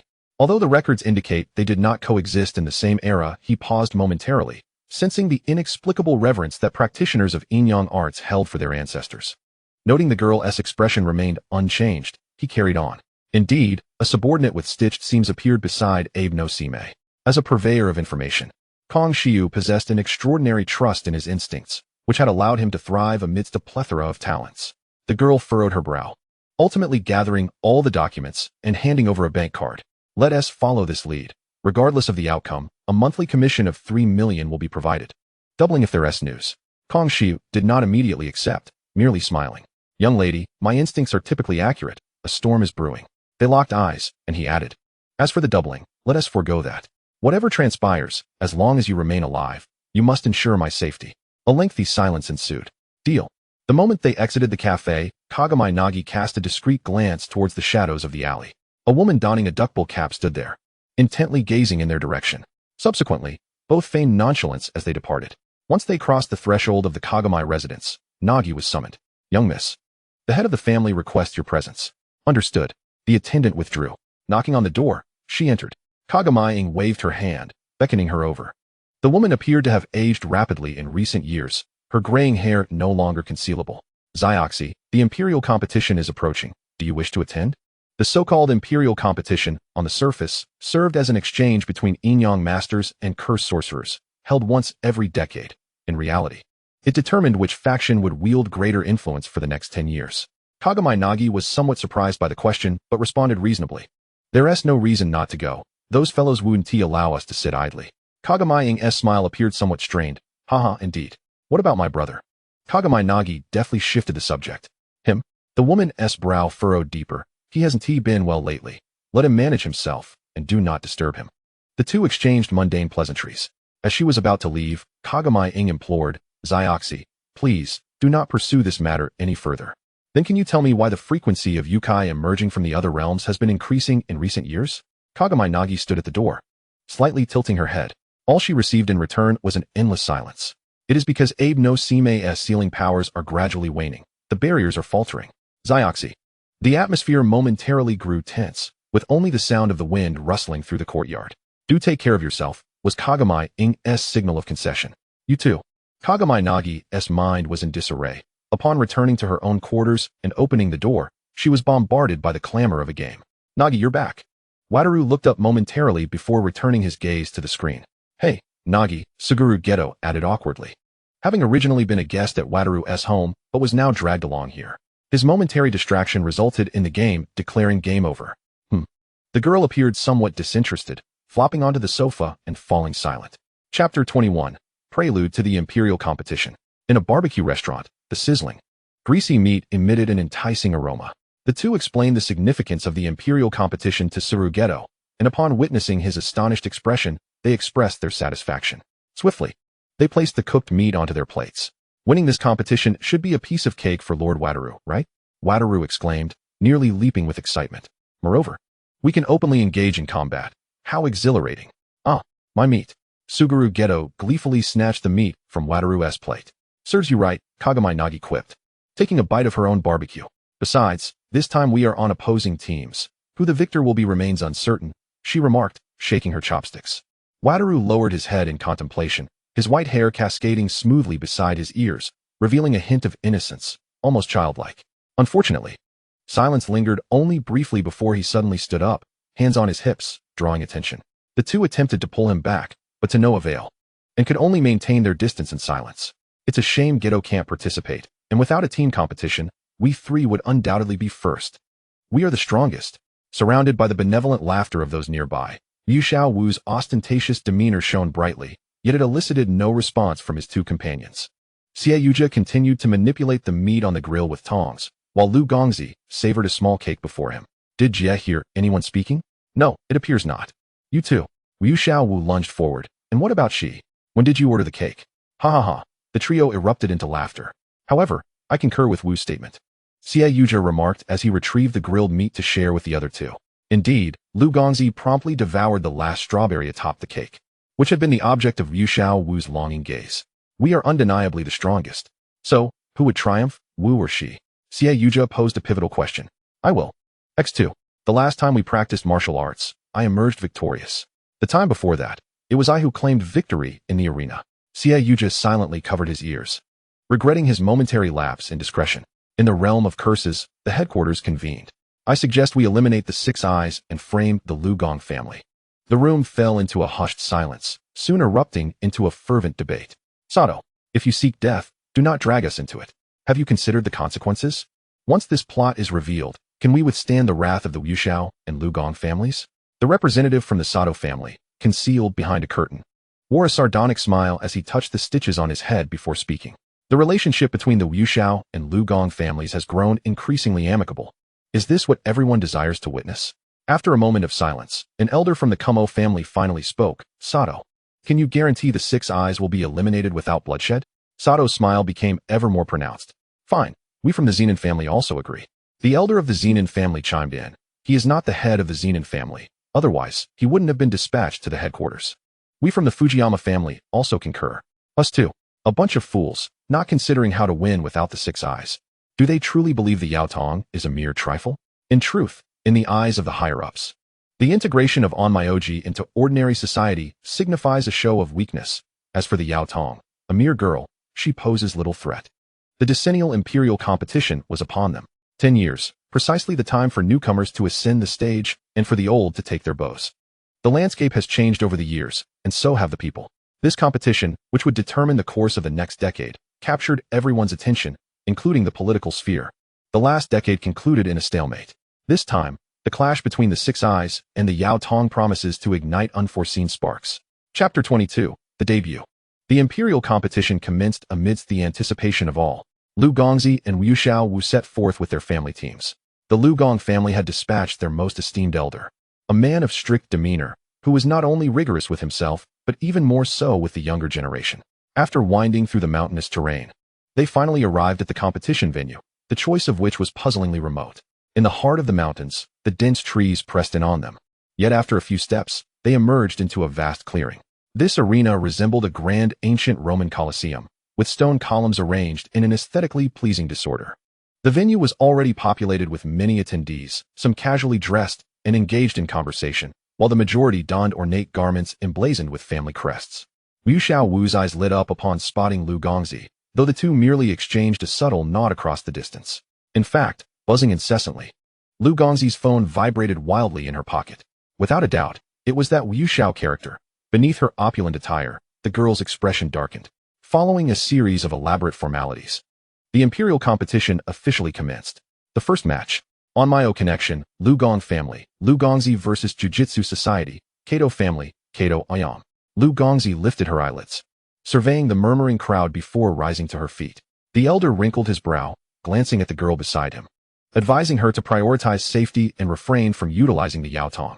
I understand, the girl replied with a casual wave. Kato Ayam, a semi-first-level sorcerer, female, 13 years old, a rising star of the Sato family. On the arena, the two stood opposite one another, Lugong adorned in her intricate kimono. The family head from the Kato clan remarked, "Your Lugong family seems rather dismissive of others." However, no reply came, and the family head's expression darkened. The referee stood before the platform to announce the rules. No lethal harm is permitted. The first to leave the platform, concede, or be defeated will lose their qualification for the subsequent rounds. Jiu-jitsu tools may be utilized. As the words fell, a transparent barrier began to materialize above the arena, causing the onlookers to collectively hold their breath. Yao Tong, please, Kato Ayam, raise your hand and initiate the incantation. Her palms felt clammy. The family had tasked her with the responsibility of severely injuring the Yao Tong. As a non-direct descendant, her strength was merely adequate, thus the burden fell upon her shoulders. This is it. You go first. Lugong made no move, merely smiling at the girl across from her. Don't be nervous, sister. Incantation, soul manipulation. Kato Ayam struck first, thinking that even in defeat, she should maintain her dignity. Ice binding, 5 Emperor's protection, hasten as commanded. The spectators only glimpsed the girl raising a hand, followed by a thunderous sound. Kato Ayam felt the world spin, and the arena fell into silence. Lugong family, Yao Lugong victorious. After a 10-second countdown, the referee's voice announced the results with a hint of dryness. I lost. Kato Ayam gazed skyward as a hand extended toward her.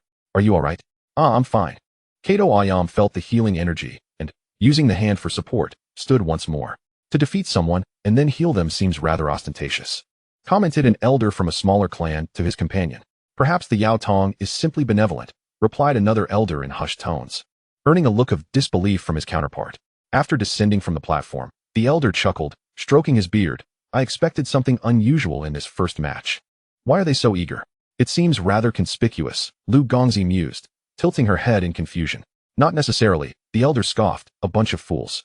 Lugong chose not to listen further, turning aside to exchange a high five with Wu Xiaowu. Chapter 23. The Semifinals, Injury, and Breakthrough. For Lugong and Wu Xiaowu, this competition felt as effortless as a cart in the game Plants vs. Zombies. Ultimately, the two found themselves facing off. This was indeed surprising. If both parties aimed for maximum benefit, placing them in the finals would have been the most prudent choice. Instead, this was merely the semifinals. Peculiar, Wu Xiaowu mused. Stroking his chin, we're facing each other already. Lugong pondered briefly before responding. Indeed. On the platform, the red and white figures stood poised, both adorned in training uniforms emblazoned with their family crests, indistinguishable from their usual sparring attire, while the onlookers held their collective breath. The match commenced. The barrier descended slowly, isolating them from the surrounding clamor. Lugong raised her soft sword. Let us begin. The girl brimmed with fervor, her striking heterochromatic eyes refracting a dazzling light under the sun.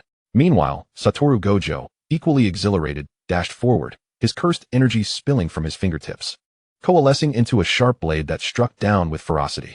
Kamegami Nozomi infused her soft sword with cursed energy, greeting the attack with a smile, with a thunderous impact. The blade was sent flying, crashing against the barrier with a sharp crack, shattering it like a fragile spider's web. A moment of silence ensued as the duel continued. Nozomi's soft sword halted just before Satoru, unable to advance further due to his limitless technique. Both retreated a step simultaneously before charging forward to engage in combat once more. The girl, leveraging her momentum, soared into the air, evading another strike, then leaped out of the danger zone, creating distance. A magical formation illuminated beneath her feet. When did that happen? Satoru was taken aback, astonished that it had eluded his 6 eyes. Satoru, come and try my new technique. Nozomi chuckled lightly, her fingertips weaving cursed energy into a series of talismans. The dead may rise, the departed may speak, manifesting the fire spirit. Depart from the realm. Summon the azure dragon on the left, the white tiger on the right, the vermilion bird in front, and the black tortoise behind, nurturing vitality and auspicious energy. Satoru's eyes widened with excitement. This was utterly fascinating. He then raised a hand, gathering formidable cursed energy in his palm, slowly condensing it into a blue-black orb. Technique. Turn around for maximum output. Song. Urgent as the law commands. Their voices resonated together, causing the earth to tremble. With a resounding boom, the audience felt their seats shake violently. The barrier had long been shattered, and the immense surge of cursed energy even affected everyone present. The spectator area descended into chaos, only settling after a considerable time. As the thick smoke gradually dissipated, the scene within the arena came into view. Nozomi stood at the center, surrounded by deep craters save for the small patch beneath her feet. Meanwhile, Satoru floated mid-air, utilizing his limitless technique. The crowd gasped in awe. Wow. The girl clapped her hands, clearly exhilarated. Was this technique just learned by Satoru? Upon receiving confirmation, Nozomi raised her hand. Starry North Dipper, feet closed for 1,000 miles. The 6 Jia turn against calamity, urgent as the law commands. The crowd murmured, more? Satoru, suspended in midair, raised his hand in excitement. Sorcerer, turn around. Suddenly, Satoru's eyes were pierced by a sharp pain. A violent, searing agony struck unexpectedly, 100 times worse than the pain of the 6 eyes burning his brain, forcing him to interrupt his technique. In an instant, his mind descended into chaos, his vision blurring. What was happening? Satoru's last consciousness was filled with the impending attack and the sensation of plummeting from the air as his limitless technique dissipated. And then, he saw Nozomi's anxious expression not far away. Satoru. Chapter 24, Underhanded Tactics. The world around Satoru was eerily tranquil. A kaleidoscope of bizarre images flashed before him, before plunging into darkness. A revolving lantern? How absurd. Master Satoru. Satoru. The sudden turn of events left some powerless, while others merely watched in excitement. Yet all could only witness the cursed energy attack closing in on the boy in the arena. Many held their breath, eyes glued to the scene, hands clenched, sweat pooling from tension. The 6 eyes killed by the cursed eyes? The dynamics of the sorcerer and Onmyoji realms are bound to change. Numerous clan elders wore expressions of fervor. Did it succeed? Elder Sato, concealed from the others, wore a terrifying grin. Farewell, 6 eyes, no matter how strong you are. Your fate shall mirror that of your ancestors. The head of the Gojo clan widened his eyes in horror, realizing it was all over. Nozomi momentarily froze, disbelief washing over her. Before the watchful eyes of all, the cursed eyes abandoned the intact ground beneath her, leaping into the deep pit, swiftly throwing her soft sword to intercept the incoming attack, catching the falling 6 eyes. Nozomi. The Kamegami clan gasped in astonishment. The 3rd elder's eyes widened. The attack was mere inches away. Gritting her teeth, Nozomi raised her hand, condensing cursed energy into a feint, murmuring softly, cursed eyes, causality, repair. When Satoru opened his eyes again, the surrounding silence was unnerving, nearly convincing him he had truly perished. Young Master Satoru is awake. After a flurry of commotion and checks, he realized he desperately needed someone to clarify the current situation. Satoru glanced around and sensed something amiss, dismissing the others. A series of knocks echoed on the hospital room window. It was 2 cursed spirits, supporting Suguru Geto and Nozomi, who floated in through the window and locked the door behind them. Are you alright, Satoru? Suguru placed his offering on the table. Why didn't you buy desserts for Master Satoru, you little squint? You look well. It seems Satoru is fine. After exchanging banter, they noticed the girl beside them remained silent. Nozomi, what's wrong? Suguru asked, puzzled, but was met with her silence. Don't be upset. Master Satoru is perfectly fine. Satoru chimed in. Nozomi finally snapped back to reality, having been lost in thought. Someone tampered with your belt, which caused the cursed energy to spiral out of control. The Gojo clan likely won to inform you. but there must be internal strife in your family. She suddenly recalled the information Kong Xiu had given her and shook her head. They've likely escaped. I suspect it's the idea from your headquarters to use my hand to eliminate you, further deteriorating the relationship between our families. The three fell into silence. Nozomi abruptly erupted, seizing the white-haired cat's neck. You just let them scheme against you. Is your 6 eyes merely for show? Can't you see the tampering on your belt? Do you even realize? To save you, I even used the cursed eyes. I nearly got caught. She then abruptly calmed down and returned to her seat. Satoru's eyes had turned into spirals, while Suguru wore a somewhat horrified expression, quickly shifting to concern. Nozomi, are you alright? You don't usually have such intense emotional swings. It's probably a side effect, the girl mumbled softly, resting her chin on her hand. I hope I won't turn into a lunatic. By the way, who won the tournament? Satoru asked curiously. Of course, it was this young lady. Nozomi. Don't learn Satoru's terrible self-references. Chapter 25, Diverging Fates. The headquarters was in a state of disarray, the fury of the Gojo clan not easily placated. That Sato bastard. He dies, leaving us to clean up his mess. Damn it, didn't he say the plan wouldn't fail? In the dimly lit conference room, a group of elders bickered like rats in a sewer, each blaming the other for their failures. Elder Sato had been discovered dead in his home the previous day, his skull pierced and brain obliterated. Look on the bright side. At least we gathered a wealth of information on Onmyoji and sorcerers, a figure in a new guise urged. You have no right to speak here. What good is that? The Gojo clan is like rabid dogs, and the Kamigami clan is secretly sabotaging us. An elder from the Kumo clan brutally criticized. The disingenuous smile on Suinshuo's face nearly faltered. His current status was rather unremarkable, and he frowned slightly, feeling a deep-seated disdain for those short-sighted individuals who could only perceive the immediate predicament without recognizing the long-term benefits at stake. Thus, he wisely chose to mute his microphone and slowly closed his eyes. Damn the Yaotong. He had initially wished to avoid entanglement with the Onmyoji, for their complexities far exceeded those of the sorcerers. However, it now seemed imperative to venture into the foreign realm. And then there was the vessel of the King of Curses, Abe no Sime. I wonder, old friend, will you be anticipating our reunion? Inside Wu Xiao's hospital room, Lugong succinctly analyzed the current state of the Onmyo realm, noting the waning power of the barrier spells, as well as the escalating threats of assassination and schemes within the Sorcerer's community that she and Wu Xiao faced.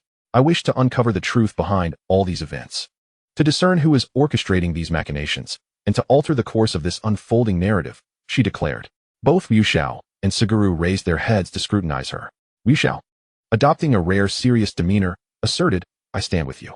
Suguru added, though I may not be of much assistance. Do not hesitate to call upon me if the need arises. Had Lugong not been wearing her one-sided mirror, she would have noticed the weight of fate, originally entwined solely around the 6 eyes and Yaotong, gradually extending to Saru, binding the 3 of them together. A scheme had conspired to unite them, while destiny had chosen them. In a world where they found themselves stymied, the only recourse was to topple the old order and forge a new epoch. Suinshuo was likely unaware that the slightest deviation in a premature encounter had propelled fate down an entirely divergent path. Indeed, he was oblivious, for at that moment he had already reached the deepest recesses of the foreign realm. Greetings, Abe no Sime, still alive, I see. Suinshuo raised his hand in a gesture of acknowledgement. This was the innermost layer of the foreign realm. Even an Onmyoji would be transformed into a monstrosity upon exhausting their cursed energy. Suinshuo, however, harbored no fear. If one vessel were to perish, he would simply procure another. Suspended in midair by layers of chains, a man slowly lifted his gaze, his white hair and blue eyes forming a familiar visage. His hair had grown long, cascading down and intertwining with the dark red chains. It is you. The voice emerged hoarsely, reminiscent of the unsettling creaking of rusted gears. You are likely unaware that the 6 eyes and Yaotong have simultaneously manifested in this era. Suinshuo seated himself upon the ground, continuing his soliloquy. The era you once prophesied has finally arrived. I am curious whether it will unfold as you foretold, with only one of the 2 remaining to alter the paradigm. Or if, he revealed a peculiar smile. My victory. The piercing sound of chains echoed through the deepest layer of the foreign realm.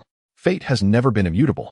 Bearing the weight of destiny and forging one's own path is the true choice. Chapter 26, The Fallen Heaven and the Tyrant Trio. Over the course of a year, various situations arose across the land. The barriers of the foreign realm grew increasingly fragile, with monsters probing their limits. Yet, for the time being, they remained manageable. At the Onmyoji Assembly, the existence of the foreign realm was placed on the agenda for public discussion, receiving unanimous approval. The objections from the Sorcerer's community were not a concern for them. The Onmyoji headquarters was perpetually illuminated, tirelessly seeking solutions to the pressing issues at hand. Lugong spent considerable time at the headquarters, delegating much of the family affairs to her brother, Lugong. Life was not particularly easy for Lugong either. Her trips to the foreign realm increased dramatically as she assisted her ailing brother in shouldering the family's burdens, all while collaborating with her two companions to gather intelligence.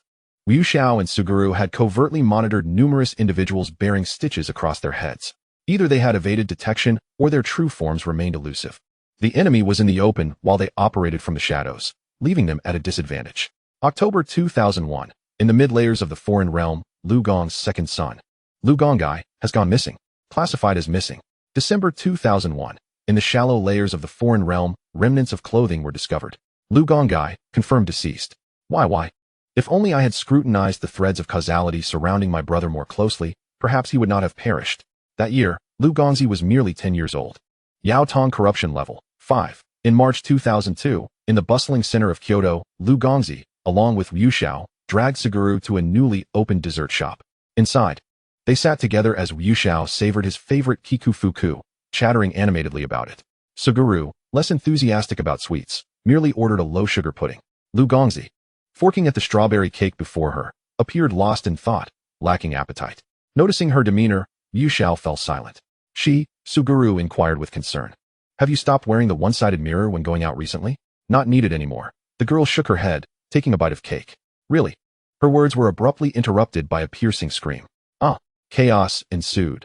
The sound of shattering glass, the commotion of the crowd, the wails of children, and the furious roars of monsters and cursed spirits mingling together. With a snap, the fork in Lugong's hand was forcefully broken. Annoying. The trio rose to their feet, moving against the tide of panicked people.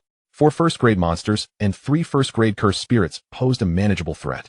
Wu Xiao raised his hand, preparing to unleash its song. But Suguru restrained him. There are too many ordinary people here. Be cautious.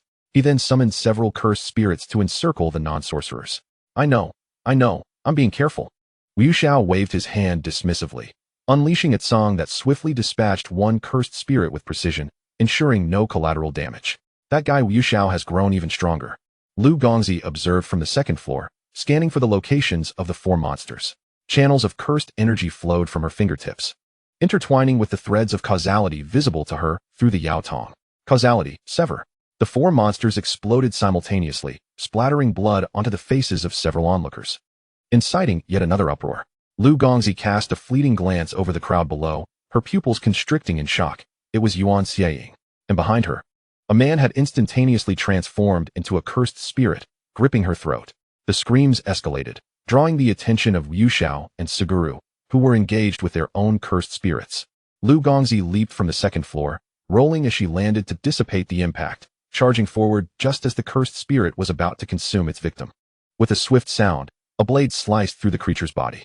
It was Zenin Shinjiro, clad in a black tactical jacket. Brandishing a cursed tool, he appeared to have just completed an assassination mission.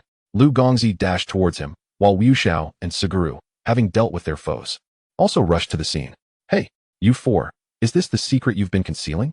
Yuan Xieying rubbed her neck, surprisingly accepting of the situation. One sentence left the 4 of them frozen in place. Chapter 27, Rebirth.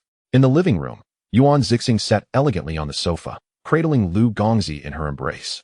While Wu Xiao and Ziyu Jia occupied the opposite side, only Zenin Jiro remained seated before his wife. Do enlighten us, Jiro, Zixing inquired with a gentle smile. Though an undercurrent of menace lingered in her tone, Wu Xiao and Ziyu, sensing the tension, endeavored to diminish their presence. How terrifying. Jiro shrugged nonchalantly, responding, it's nothing. Merely attending to a minor inconvenience. A knowing glance passed between Wu Xiao and Ziyu. They understood that this minor inconvenience was anything but trivial. But Jiro truly was a man of courage. Jiro, I've always had an inkling that you are no ordinary person, Zixing sighed. You wish to protect me. Yet I've been waiting for you to voice it. Just turn back, and I will always be here. The man fidgeted with his collar before producing a small box. I received this as a task reward. I intended to give it to you.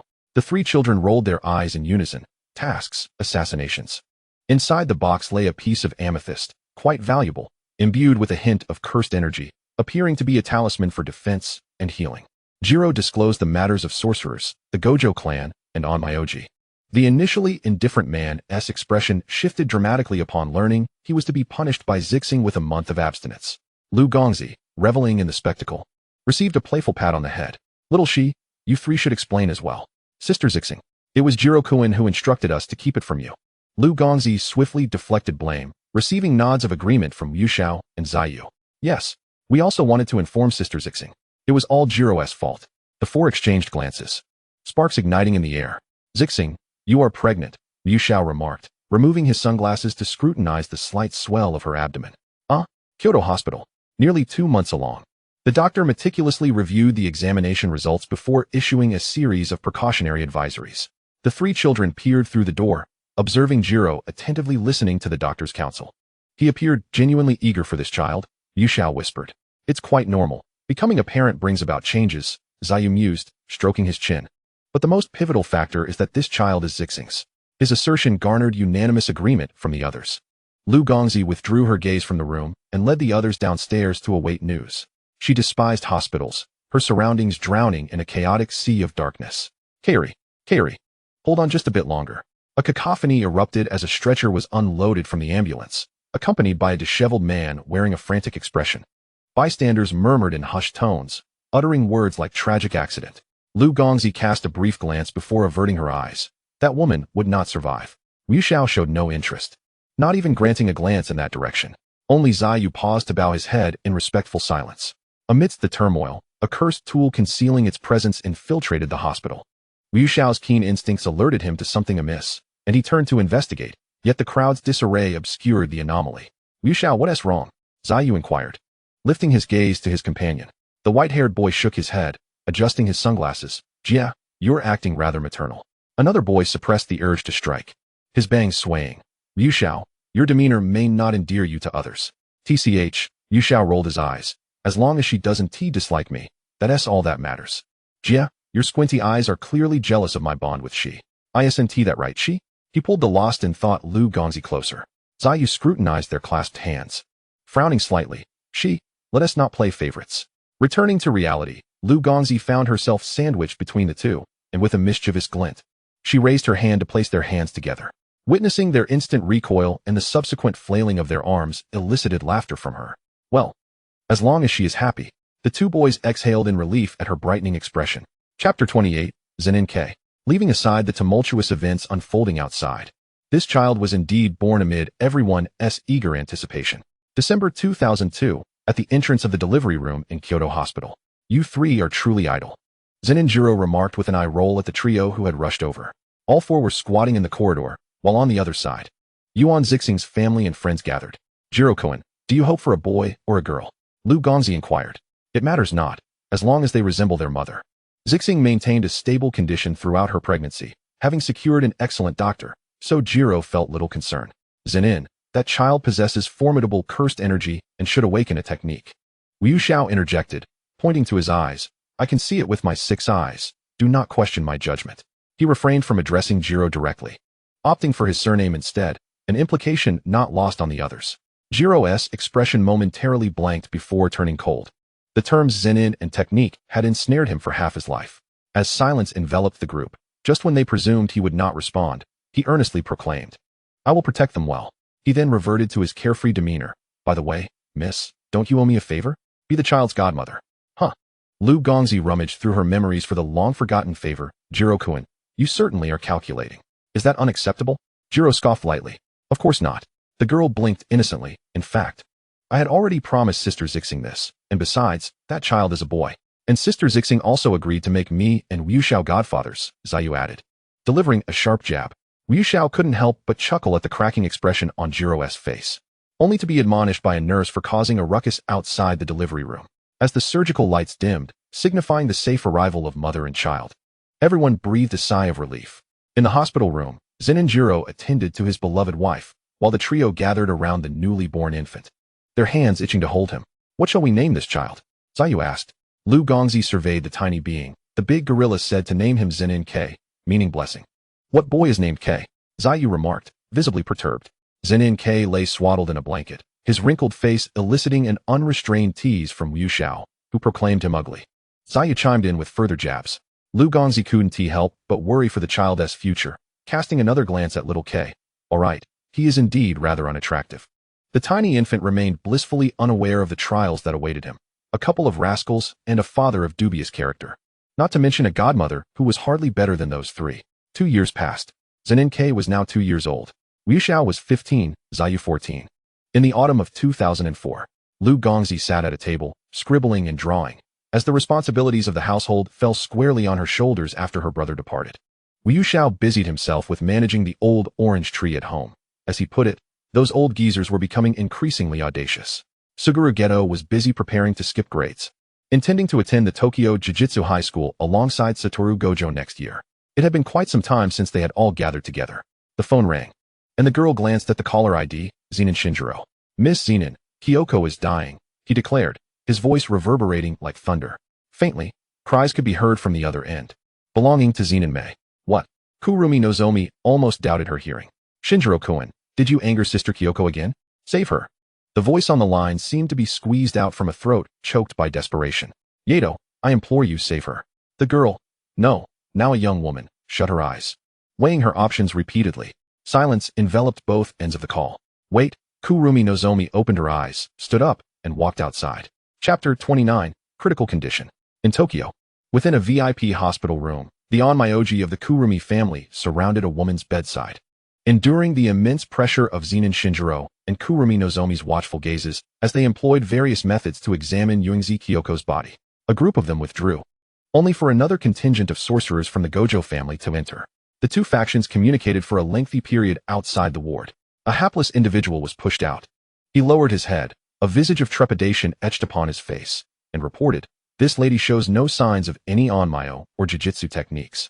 And there are no issues elsewhere." The absence of any issues was the gravest concern. How could modern medical technology reveal nothing, and neither could onmyo or jujitsu? Was it truly the case that her body was deteriorating without reason? At first, Yuingzi Kyoko felt no abnormality, merely experiencing excessive fatigue, which she dismissed. However, her drowsiness intensified, and upon Shinjiro's insistence, she went to the hospital for an examination, where the doctor merely advised her to rest. It was not until one day, when the woman fainted at home, that the gravity of the situation became apparent. Leave, Satoru Gojo commanded, and the individual fled, as if granted a pardon. It was a weekday, and Suguru Geto was still at school. After expelling those of no importance, only 3 remained in the ward. Zenin Shinjiro sat by the bedside, holding the hand of the woman in slumber. Everything will be all right. It remained uncertain whether he was offering solace to himself or to the woman on the bed. Days passed, and Zenin Shinjiro swiftly fell into despair. Reverting to a half-dead state, Yuingzi Kyoko's collapse had taken his spirit along with it. His body felt hollow, akin to a living corpse. He watched as Zenin Mei approached from the bedroom, turning his head away and leaning against the sofa, deaf to her presence. It was only when Suguru Geto, concerned, cast a glance that he discovered the situation, pleading with Satoru Gojo to find a caretaker. One late night, the window of Yuingzi Kyoko's hospital room was gently pushed open from the outside, and Kurumi Nozomi climbed in. She quietly observed the woman on the bed, illuminated by the moonlight. In truth, Kurumi Nozomi had spent far more time with Yuingzi Kyoko than the other two. For the young woman, Kyoko provided a warmth she had never experienced with older female figures. Her mother had passed away early, her sister rarely returned to Kyoto, and although her aunt treated her kindly, there always lingered a sense of distant estrangement. She deeply understood why Zenin Shinjiro had fallen for someone like her. That gentleness was akin to poison, just a touch, and one would be reluctant to withdraw. On the bed, Yuingzi Kyoko seemed to sense something, furrowing her brow and waking with a start. Upon opening her eyes, she was startled to find someone standing beside her, but upon recognizing who it was, she breathed a sigh of relief. The woman extended a hand and grasped the still-dazed Kurumi Nozomi's arm. "Little Nozomi, why are you still here so late?" The girl pursed her lips, remaining silent. "Don't worry, I'm just tired, I will be fine." Despite her evident discomfort, she continued to reassure others. "Are you foolish?" Kurumi Nozomi retorted angrily, realizing her rudeness and falling silent once more. Yuingzi Kyoko motioned for her to come closer, and upon seeing the girl obediently approach, she playfully tugged at her cheek. "Cheer up. For Shinjiro, for little Mei and all of you, I will strive to live on." Kurumi Nozomi did not perceive the tug on her cheek as particularly forceful. Perhaps the woman lacked the strength, or perhaps she truly exerted no effort. "I will save you. I promise." "All right, I believe you." Chapter 30, Backlash and Causality. The following day, Kurumi Nozomi visited Zenin Shinjiro's residence, but found no one there. After trying to call, She discovered the line was busy. I will save Yungzi Kyoko, the girl murmured as she walked down the street, head bowed, sending a message to Zenin Shinjiro before boarding a vehicle towards the hospital. Inside the ward, the woman remained in a deep slumber, the curtains drawn back, sunlight flooding the room with warmth. Kurumi Nozomi entered, locked the door behind her, and retrieved ink and a brush from her backpack. As the sun's rays gradually shifted, the floor became adorned with flowing incantations inscribed with her infused cursed energy, the characters still somewhat juvenile, yet brimming with potential. Kurumi Nozomi stood up, her gaze steady, her eyes betraying a cold indifference, her aura suffused with deathly silence. Half of her figure was shrouded in shadow, the golden markings of her eyes gleaming even brighter in the light. Destiny predetermined? A mere jest. Causality is within my grasp. With a swift gesture, she formed hand seals, her cursed energy enveloping the dark threads entwined around Yungzi Kyoko, severing them. As her words fell, the incantations on the floor seemed to absorb the sunlight, gradually shifting into a cleaving strike aimed at those layers of darkness. The woman on the bed stirred uneasily, frowning. In a clap, her hands came together, and all impurities were swiftly eradicated.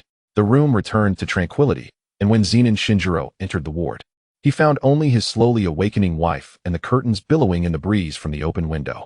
At the Kurumi residence, Kurumi Nozomi, stifling the metallic taste of blood in her mouth, encountered Kurumi Aki sitting in the courtyard. Nozomi, come here, the woman beckoned from beneath the pavilion. The girl approached slowly, remaining wordless. Why save that person? She is merely inconsequential. To stir the threads of causality for her is hardly worthwhile. Kurumi Nozomi felt her insides churn, her vision clouded as if engulfed in a blizzard, unable to muster the focus to heed Kurumi Aki's words. As her sight gradually sharpened, she fought to swallow the metallic taste, standing pale beneath the pavilion, forcing herself to speak with a grandiloquent rationale. Heaven and binding, unconfined by rules. If I can help her, it is of no detriment. Is that so? Kurumi Aki scoffed lightly. Everyone has their own fate, and your choice, she gestured towards the girl, will impact the futures of all. She then shook her head. You remain too naive. The world's rules are not as simple as you imagine. Do you truly believe that possessing the cursed eyes grants you the ability to see through everything?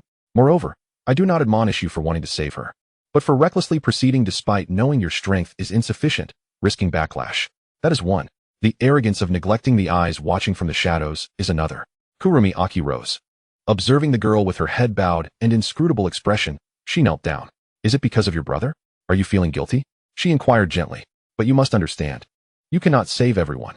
The eyes of Kurumi Saki were hazy, her hands clenched into tight fists. Just as I was about to utter a word, I succumbed to unconsciousness. Kurumi Aki was taken aback, quickly supporting her, only to detect the metallic scent of blood on her lips.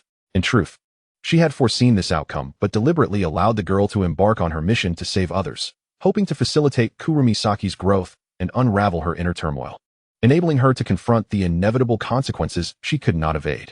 Cradling the fainted girl, Kurumi Aki observed the furrowed brows of the one in her arms and sighed. And that child, Yato, is he truly dead? One after another, they leave one in distress. At the Gojo household, Gojo Satoru, unable to contact his companions for a day, was mewing in his room, and promptly resolved to check on them via a teleportation array. Skillfully concocting an excuse, he dismissed the servants, only to stumble into Kurumi Aki as he exited Kurumi Saki's collection room.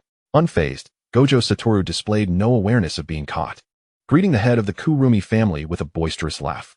Chapter 31, A Brief Separation. Kurumi Saki lay in a coma for nearly a week, during which Gojo Satoru frequently brought Surugeto to disturb her, yet to no avail. When she finally regained consciousness, Gojo Satoru's voice enveloped her like a pair of headphones, echoing in her ears from every direction.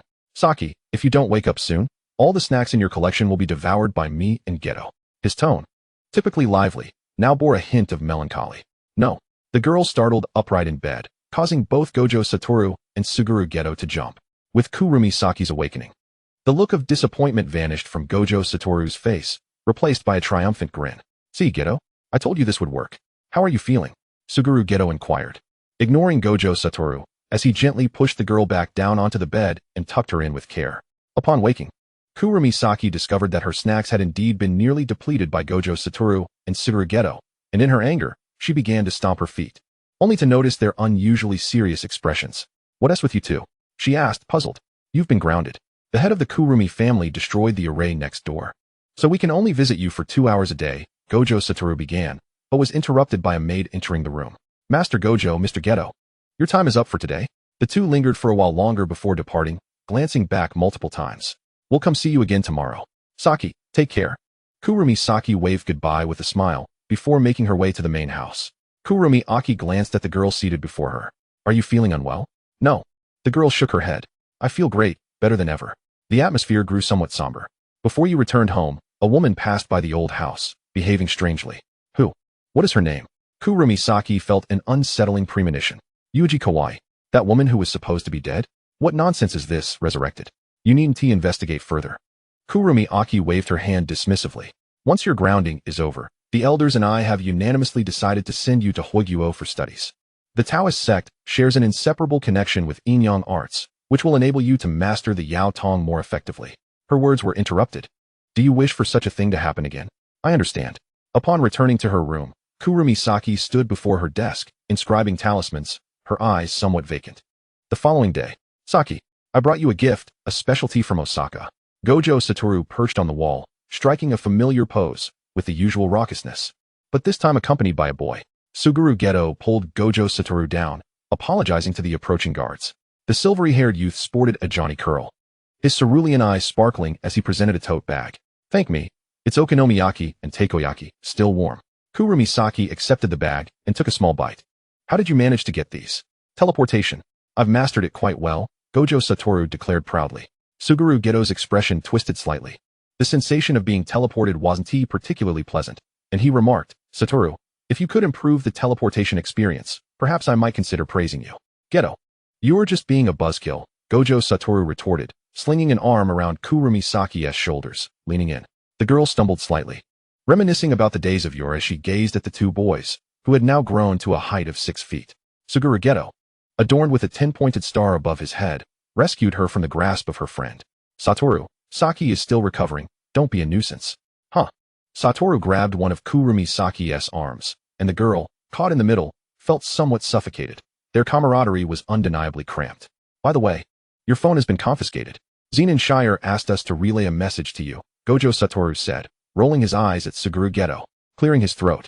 He mimicked Zenin Shire's tone, a life for a life, as long as the young lady has needs.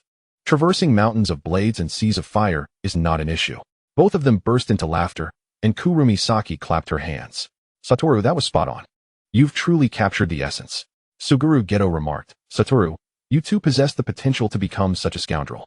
Don't tarnish my reputation. Gojo Satoru lunged at him, attempting to ruffle his hair, and the three were soon caught in a playful scuffle. I'll probably be leaving soon, Kurumi Saki declared, and at that moment, she received an overwhelming response from both boys. Where are you going? For how long? Can we come with you? To Hoiguo for studies. The return date is uncertain. The girl reassured as she patted the dejected shoulders of her companions.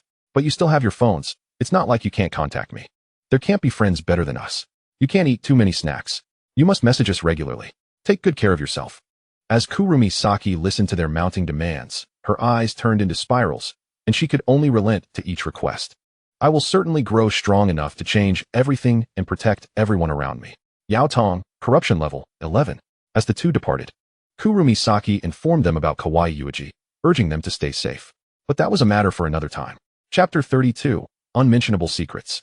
After a week of confinement, Kurumi Saki specifically requested a day to bid farewell to acquaintances.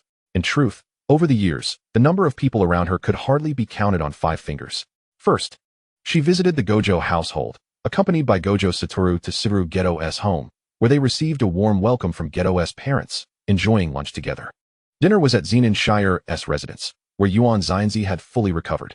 Upon learning of Kurumi Saki's impending departure, her eyes reddened as she clasped the girl's hand, feeling guilty yet unsure how to repay her, only able to offer what little support she could. By the time they left, it was already evening. Kurumi Saki led the two to the dessert shop where they first met, and after much meandering, it became evident that this shop was the only one that suited all three of their tastes over the years. The woman at the front desk was quite familiar with the trio. Unlike the manager, she didn't recognize their identities, seeing only 3 devoted fans of the establishment. The woman had worked here for many years, transitioning from a naive girl to a married woman, as time stealthily slipped away. Before them, only remnants of their meal remained on the plate as the 3 companions stepped out of the establishment. The lights that had elongated their shadows gradually extinguished, replaced by the dim glow of street lamps that intertwined their silhouettes. On the Tsukujetsu bridge, the trio leaned against the railing. Let us each share a secret. One that none of us know, Wataru exclaimed unexpectedly. Sure, replied Suguru after a moment's contemplation, adding to mask his peculiar expression, you go first, Wataru. To everyone's surprise. Wataru readily agreed. When I first met you two, I found you both rather unlikable, but now. He paused, raising his hand to his mouth to cough lightly. His ears tinged with a faint blush beneath his white hair. I wish to stay with you both, just like this. After a moment of silence, Wataru stiffly turned his head, catching the teasing glances of his companions, which caused him to erupt. You two, hurry and share yours. Quickly. Well, Nagi turned away, leaning against the railing. That's not really a secret, is it? Before she could finish her thought, she was vigorously shaken by the shoulders. I'll go, she exclaimed, raising her hands in surrender. I dislike being a yin-yang master. Noticing the surprise etched on the faces of her companions, Nagi tossed her wind-tousled hair and smiled lightly. I prefer music. I might become an idol. After all, I'm not too bad looking. What about you, Suguru? Without allowing them time to react, she tossed the question to the most challenging individual. Suguru's expression stiffened, and after much hesitation, he finally confessed. The taste of cursed spirit balls. Well, it's not exactly pleasant. Once voiced, it didn't seem so hard to utter. Likened to a cloth stained with vomit. I must say, I have a keen eye. I suspected you had peculiar tastes from the very first meeting. Ha ha. Perhaps Suguru's tastes are merely unique. We must respect others. The veins on Suguru's forehead throbbed as he retorted. You two are being too loud. I can't hear you. Are you happy to hear us talk about you, Suguru? Nagi laughed, her smile bright and wide. Look, Suguru's angry. Run. Wataru grabbed Nagi and dashed down the bridge, with an irate Suguru hot on their heels. The next day, at the airport, Nagi stood beside two suitcases, cradling a box taller than her head, struggling to peek out from the side. Wataru, this is way too much, she said with an exasperated expression.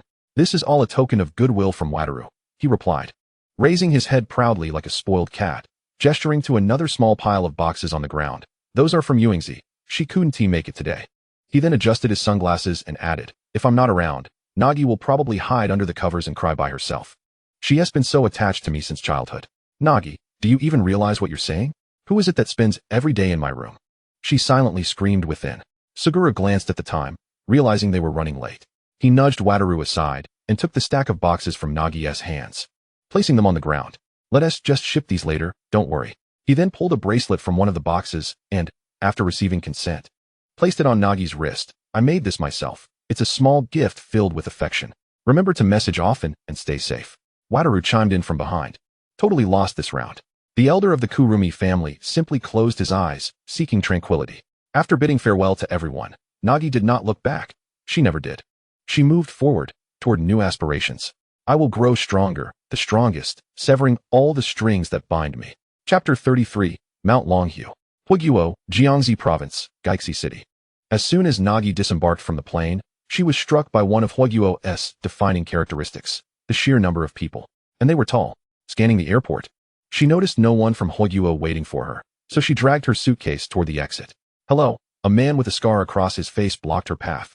I am Liao Zhong, your liaison. Hi, Nagi replied, her expression one of confusion. She only understood the first two words. The rest was a jumble beyond her comprehension. Their peculiar pairing drew more and more curious glances, and some onlookers even pulled out their phones. Nagi watched as the man produced a stack of documents about her. Gesturing animatedly, with a dawning realization, she obediently followed him out. The surrounding crowd murmured, this is getting more suspicious. All right. Nagi was escorted to a small apartment. And on the way, Liao Zhong made a lavish purchase of a translator device and a book titled Chinese from Beginner to Proficient. After some commotion, they finally settled in. In the evening, at a hot pot restaurant, Liao Zhong observed the girl across from him and served her a pair of chopsticks filled with meat. You're 14. About to enter middle school in September. Do you want to go to school? Since this question hadn't been addressed during the initial meeting, he had to ask her directly. Nagi shook her head. Liao Zhong sighed. Poor child, no education. It's fine here, I really like it. Thank you, Uncle Liao. She replied in Chinese, showcasing her impressive learning ability as she picked up simple phrases while listening. Liao Zhong was momentarily taken aback. Then a surge of paternal affection washed over him. If you need anything, just call me. The branch office is accessible anywhere. Tomorrow, I'll take you to Mount Longhu. The Grand Master is very kind and knows many international friends. You need not worry. That night, lying in her apartment bed, Nagi messaged her two friends. Watermelon. Huiguo is vast, filled with beautiful landscapes and delicious food, and the people are wonderful. I really like it. Images, Wataru, see? See. Don't forget you have a childhood friend waiting for you in Kyoto. Image of a crying cat, Suguru. Glad you're enjoying yourself, don't worry. I will wait for you. The fragrance of tea wafted through the air as Nagi chuckled at the playful banter between her friends. The next day, Liao Zhong drove from the hotel to pick her up at the apartment, heading toward Mount Longyu. In Hogyuo, we have 4 Taoist sacred sites. Besides this, there's Ryudang Mountain in Hubei, Qiyun Mountain in Anhui, and Qingqing Mountain in Sichuan, he explained as he drove. After disembarking, Nagi obediently followed Liao Zhong, her expression faltering upon seeing the long line for tickets. At the back mountain, the Grand Master observed the girl who was gazing around curiously while conversing with Liao Zhong. Haha, alright, I'll take care of this child. Nagi had developed a fondness for Hogyuo, particularly enjoying the small steamed buns that burst with juicy filling, a truly comforting delight. And the hot pot, especially the Inyang pot, was the best. Over the course of 2 years, Nagi deepened her understanding of Taoism and Inyang techniques. Wataru and Suguru had advanced to their 2nd year at high school, sharing stories about 2 exceptionally fun junior students and a particularly reliable caretaker among their peers. During this time, Suguru occasionally sent Nagi messages expressing his desire to protect the weak, ultimately receiving 2 books sent by his childhood friend, The Development of Socialism from Utopia to Science and On New Democracy. Suguru remarked, "What an eye-searing color." As Satoru Gojo passed by, he noticed a transformation in Suguru Geto. "Geto, have you finally succumbed to your peculiar appetite? Yet, Hikari only sent me books, none for you." Boom. In the infirmary, Kinji Hakari was jolted awake, and in a fit of anger, he rushed to the battlefield with Yaga. Bang bang. Once again, it was a peaceful day at Jujutsu High. Chapter 34, the first chapter of Returning Home. In May 2006, on the streets of Hogyuo, a slender girl accepted a snack from a vendor, her gaze fixed on her phone. It was already May, Labor Day, and the streets were bustling with crowds. She glanced at her phone, which was intermittently bombarded with messages from Satoru Gojo inquiring about her return. There was also another subtle reminder from Suguru Geto questioning her absence. A faint smile graced her lips. The time to return had arrived. At Tokyo Jujutsu High, in the classroom, Satoru Gojo held his phone, staring at the screen with an expression of grievance. Kinji Hakari observed her white-haired peer, aware he was likely fretting over his childhood friend. Everyone at the school knew that Satoru Gojo and Suguru Geto had a close friend they grew up with, yet both concealed her name, leading others to wonder if she truly existed. Ding. Satoru's eyes lit up. "Geto, check your phone." "Gojo, Geto, step outside for punishment." Yaga bellowed from the podium, unable to contain himself. "I haven't done anything." Suguru raised his hands in resignation and dutifully exited. Meanwhile, in Hogyuo, at Longhu Mountain, the kind old master smiled gently. "Planning to return?" "Yes. Thank you for your care over the past 2 years. I've learned so much," Hikari replied, pouring tea for the elder. "Ha ha ha, it's a minor matter. Safe travels, and may we meet again. Thank you for your kind words. I take my leave." The following day at Tokyo Airport, the neon of May still held a hint of chill. A red-haired girl donned in a hoodie walked leisurely through the terminal, one hand grasping a suitcase, the other carrying a bag, a light smile dancing in her unusual eyes. In an instant, her expression shattered. The welcoming committee was indeed opulent. As Jujutsu High students had turned out en masse, Anko and Yuji were there for the spectacle, the former hoping to catch dirt on the 2 rascals, the latter merely curious. Megami, Kinto Nanami, and Kinji Hakari were dragged along by their classmates. At the forefront, Satoru and Suguru each held a welcome sign. While that in itself was fine, the words inscribed were enough to make toes curl, prompting passers-by to raise their phones for photos. Damn it. Hikari pulled out a pair of sunglasses, contemplating escaping back to Kyoto. "Heiki, over here," Satoru called out, his eyes gleaming with excitement. A hush fell over the crowd as the girl approached, delivering a slap to each of their heads. "Oh, look who's enjoying watching those 2 rascals suffer." Kinji chuckled heartily. Hikari adjusted her expression, revealing a warm smile, ignoring Satoru's mewling, and introduced herself. "Nice to meet you. I'm Hikari, a shaman, and childhood friend of Satoru and Suguru." She then produced several gifts from her bag to share with the group. Kinji examined the cigarettes and nicotine gum in his hand, internally marveling at her thoughtfulness, unaffected by those 2 rascals. Megami smiled as he presented his business card. "Yato, I've long admired your name." Yuji and Kinto expressed their gratitude earnestly. Satoru, feeling neglected, leaned heavily into the conversation, exclaiming, "It's fine not to get gifts for that rascal Geto, but what about me?" Gojo, Geto peeled him off Hikari. Noticing the bracelet still adorning her wrist, his expression softened slightly, feeling a bit embarrassed. He then turned to the others and remarked, "It's all right that Hikari didn't bring me a gift. After all, She frequently sends us packages, doesn't she? Hikari replied. I feel even more guilty now. She gestured to her large suitcase beside her, which was filled to the brim. Just then, her phone rang, and after naturally handing her luggage to the two boys, she stepped aside to take the call. Anko glanced at the two rascals, then back at the girl on the phone, clicking her tongue. What's the matter? Jealous that I have such a wonderful childhood friend? Satoru's voice chimed in. Damn it. Anko bit her handkerchief, vowing to protect the blossoming young girl from the rascally duo. Suddenly, chaos erupted at the airport entrance, and everyone instinctively looked up. Ah! Screams echoed in rapid succession. A rift tore open in the sky outside the terminal, unleashing countless monstrous entities. Haven't you found a solution yet? Hikari lowered her phone, adjusting her sunglasses, and gazed outside. Standing firm, she slowly raised a hand, unleashing her immense cursed energy, manipulating the threads of fate, and with a decisive cut, the monstrous beings vanished. It seems those who can play with these two are certainly not benign. Kinji widened his eyes in awe. Suguru turned his head, momentarily stunned, as he observed the girl standing in the shadows, her expression blank, her unusual eyes studying the distant chaos without concern for life or anything else. Reminiscent of Satoru in their childhood. Hikari noticed Suru's gaze, turned, and smiled, as if the moment prior was merely an illusion. The group made their way out of the airport. Wow, Hikari has become quite formidable, Satoru exclaimed, oblivious to any underlying tension, his excitement palpable. Let us spar when we get back. The white-haired boy tugged at Hikari's arm, glancing around with carefree curiosity, ignoring Anko's admonitions about propriety. All right, Hikari complied playfully. Sensing something amiss, she turned back. Geto, let us go. Suguru snapped back to reality, reining in his emotions, and followed suit. I'm feeling a tad envious, Satoru. Is the airport all right now? He inquired, nudging Satoru aside. Everything's under control. The Tokyo Onmyoji will handle it. By the way, Hikari sprinted ahead, turning back with a mysterious glint in her eye. I'll be responsible for the entire Tokyo Onmyoji from now on, so if we cross paths during work, please take care of me. As long as the funds are in order, Megami chuckled, glancing at his phone. The others nodded in agreement. What? Hikari, are you going to betray our revolutionary friendship and become an old orange? Satoru shook the shoulders of those nearby, akin to a jilted lover. What is the Onmyoji? Kinji quietly asked his senior beside him, while the chaotic scene continued to unfold ahead. Ignore the ruckus in the background. Mingming glanced at the curious onlookers and succinctly explained that the management system of Onmyoji differs significantly from ours. It is more closely integrated with the lives of ordinary people. To facilitate administration across various regions, Onmyoji lodges are established, where tasks and training are conducted.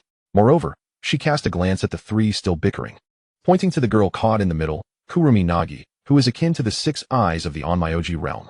I recall that the bounty seems comparable to that of Satoru Gojo. Subsequently, she extended her hand, having gathered such intelligence, demanding payment. The individuals surrounding her instantly recoiled. How did you earn the authority to manage the entire Tokyo Onmyoji Lodge? I recall it being rather troublesome, Satoru Gojo remarked, crossing his arms. Because I am the strongest. She replied, the familiar phrase resonating in their ears. And Kaji. Shoko Iiri, not surprising at all. Exhales a smoke ring. Yuhabara, wide-eyed. So impressive. Kinto Nanamai. This one doesn't seem very reliable either. Mingming. Smiling. Come, let us have a spar, Nagi X2. Chapter 36. Whose strength prevails? On the grounds of the Jujutsu High, initially intent on dining out, the group returned to the school under the fervent insistence of Satoru Gojo and the subtle encouragement of Suguru Geto. Don't worry, Teacher Yaga. The losses from the combat will be fully compensated by the Kurumi and Gojo families, Nagi stated as she produced a gift for their first meeting. Thank you for your concern, Satoru Gojo and Suguru Geto. Teacher Yaga's eyes, concealed behind his sunglasses, nearly brimmed with tears, such a good child. Yet, he soon found himself unable to smile. They still possessed the immaturity of children. Please be lenient. Crack. What was that sound? It turned out to be the sound of Yaga's heart shattering into 8 pieces. Satoru Gojo. Suguru Geto. The surrounding individuals. Should we listen to what you just said? Geto was the first to be unable to contain himself, lightly pressing his fist against his lips to stifle his laughter, yet he ultimately burst into laughter. Satoru Gojo, displeased, leaned closer, baring his teeth. Nagi. Have the guts to say that again. With a swift change of tone, Kurumi Nagi confidently proclaimed, Oh, the magnificent and handsome Lord Satoru Gojo, unparalleled in heaven and earth. You are the greatest Satoru Gojo. Satoru nodded in satisfaction. Now that's more like it. With a thunderous crash, Satoru Gojo was eager to demonstrate his prowess, raising his hand to unleash a cold blast. Unfortunately, it struck the cursed spirit summoned by Suguru Geto for practice. Geto? The two commenced a chaotic brawl. Excessive exhaustion will lead to my swift victory. Kurumi Nagi raised her hand, cupping it like a megaphone, calling out to the increasingly fervent fighters. Satoru Gojo and Suguru Geto simultaneously halted, engaging in verbal sparring. Come on, young lady, step down from the training platform. She casually set up a barrier, raising her hand. Whoever is blasted out of the training ground loses. What a joke, it's a free-for-all. The others had not expected such a method of competition. At least it should have been one-on-one. Let us begin. Satoru Gojo was eager to start. Go, be careful not to be the first eliminated, Geto chuckled softly, summoning a cursed spirit in his hand. Satoru Gojo, swift as lightning, appeared before Suguru Geto in an instant, extending his right hand. He seized the cursed spirit summoned by Geto. With a confident smirk, he proclaimed, "Is that all? Geto, have you regressed?" Geto chuckled softly, murmuring a spell, causing the cursed spirit to emanate a formidable aura, breaking free from Satoru's grasp. Interesting, but still insufficient. Satoru Gojo evaded the cursed spirit's attack, simultaneously conjuring an energy orb and hurling it at the spirit. Boom. The energy orb exploded upon contact, sending the spirit flying. However, the spirit swiftly regained its composure, lunging at Satoru once more. At that moment, Kurumi Nagi intervened. Don't overlook me. She wielded a cursed tool, delivering a swift slash that sent the spirit reeling. Nicely done, Satoru praised, but before he could finish his sentence, he received a kick from Kurumi Nagi. He grasped her ankle and hurled her aside before launching another attack, obliterating the cursed spirit in the distance. The three engaged in a fervent exchange of blows. After a while, with no clear victor emerging, the onlookers began to feel drowsy. Shoko Airi lit a cigarette, only to be pulled back by the person beside her. Be careful, and Kaji called out. Satoru Gojo grew increasingly exhilarated, raising his hand. Curse technique. Maximum output. Come on, let me see just how strong you've become. Suguru Geto was multitasking, engaging Satoru in close combat, while unleashing a special-grade cursed spirit to attack from the side. Yet, Kurumi Nagi remained stationary, watching. A voice rang out from outside the fray. The girl lifted her hands, her face brimming with joy. Fate, negate. In an instant, Satoru Gojo and Suguru Geto felt as if the flow of cursed energy within them had solidified. The cursed spirit voluntarily returned to Geto's hand, and Satoru's technique dissipated. Huh, exclaimed both Satoru and Suguru. Wow, gasped the onlookers. Chapter 37, The Bonds of Friendship Among Girls. In the end, the contest yielded no clear victor, yet it left the training grounds of Jujutsu High marred with deep craters. Mingming and Enchikaji departed early, while Uehara and Kinto Nanami had their own tasks to attend to. Satoru Gojo and Suguru Geto decided to welcome Kurumi Nagi, dragging the solitary Shoko Airi along with them. Teacher Yaga merely turned a blind eye to the chaos. In a Japanese restaurant in Tokyo, Suguru Geto and Satoru Gojo disregarded the array of dishes surrounding them, vying for the last piece of sushi before them. Shoko Airi and Kurumi Nagi were engaged in lively conversation. The brown-haired girl took a sip of her drink, curiously asking, was that ability that rendered those two unable to use cursed energy today a power of your Onmyoji? No, that was the ability of the Yaotong, which allowed me to negate the existence of cursed energy, Kurumi Nagi replied with a mischievous grin. I temporarily covered the causal links of their techniques. So if the fight were to continue, I would undoubtedly win. Can you manipulate all causality? Shoko Airi paused for a moment before posing the question. Kurumi Nagi organized her thoughts, shaking her head. It is possible without altering the balance of the world's rules, like this. She lifted a hand and severed a black thread attached to the person beside her. Shoko Airi felt her fatigue from staying up late dissipate instantaneously. However, I cannot alter my own fate or that of those beyond the rules. But if I could touch the power of the law, then it would be effortless. Ha. Then I wish you success soon. Shoko Airi chuckled, raising her glass to toast with Kurumi Nagi. They shared stories and amusing anecdotes from Kurumi's experiences in Hogyuo, occasionally bursting into laughter. The two gentlemen nearby, however, were less than thrilled.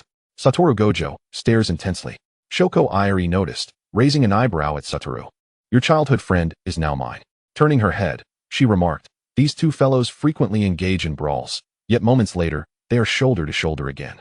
Night Moth has become incensed, and they are quick to shift blame onto one another. The schoolyard and the teaching buildings have undergone countless renovations since I arrived at the vocational school. My life has indeed become vibrant and multifaceted. Rukumi Natsuki nodded in agreement. If Wataru Fushijiro epitomizes the azure sky, then Suguru Geto represents the vast, boundless earth.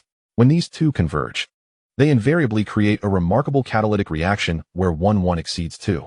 By the time the gathering concluded, it was already late into the night. 3 sober individuals were dragging the inebriated DK along, leaving Rugumi Natsuki somewhat perplexed. Has Wataru Fushiguro now evolved to the point of becoming intoxicated merely from the scent of alcohol? Head tilted in bewilderment. Kaori Ijishi pointed at Suguru Geto, who was taking photos, then gestured towards the cup filled with juice. Everything was left unspoken. Natsuki muttered quietly, Kaori is such a nuisance. Geto, send me a copy of that photo. Suguru Geto flashed an okay gesture at Rugumi Natsuki. Poor Wataru Fushiguro, no one seems to care about his well-being. Natsuki, I feel a bit dizzy. Suguru can drink, but his tolerance pales in comparison to Kaori Ijishi and the Rugumi Natsuki honed in Hoiguo at this moment. He is merely slightly tipsy. Are you alright? Rugumi Natsuki instinctively reached to support him, only to meet a pair of golden pupils as she looked up. Her breath caught in her throat. Natsuki, Chapter 38, The Moon and the Heart's Knot. Welcome back, Suguru murmured softly, leaning against Rugumi Natsuki, whispering in her ear. We all miss you. Under the influence of alcohol, he divulged his true feelings. I know, I won't leave again, Rugumi Natsuki reassured, patting Suguru on the shoulder. Let's head back to the vocational school. She accompanied the 3 of them to the car. After all, it was unsafe to have a caretaker with an unconscious 6 eyes and a sorcerer in a mildly intoxicated state. Geto, why are you still sitting here? After escorting Wataru Fushiguro and Kaori Ijishi back to their respective dorms, Rugumi Natsuki spotted Suguru Geto still seated on the steps of the vocational school. Do you have something to say? Suguru Geto was never one to easily open up. He often adopted a paternalistic demeanor towards Wataru Fushiguro. While Kaori Ijishi was perpetually exhausted from being overworked, there were certain sentiments he could never voice to these two, whether out of pride or embarrassment. He had attempted to express himself before, but had invariably failed. Rugumi Natsuki stood at Suguru Geto's right rear, gazing at the moonlit sky, patiently awaiting his words. In Suguru's eyes, she was different. Rugumi Natsuki discerned right from wrong, yet she remained indifferent.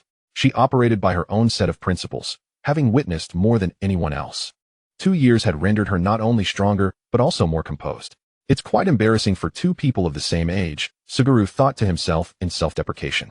Rugumi Natsuki had her hands tucked into her pockets, casually standing there. At 14 or 15, she was still in her growth phase, now surpassing 1.7 meters.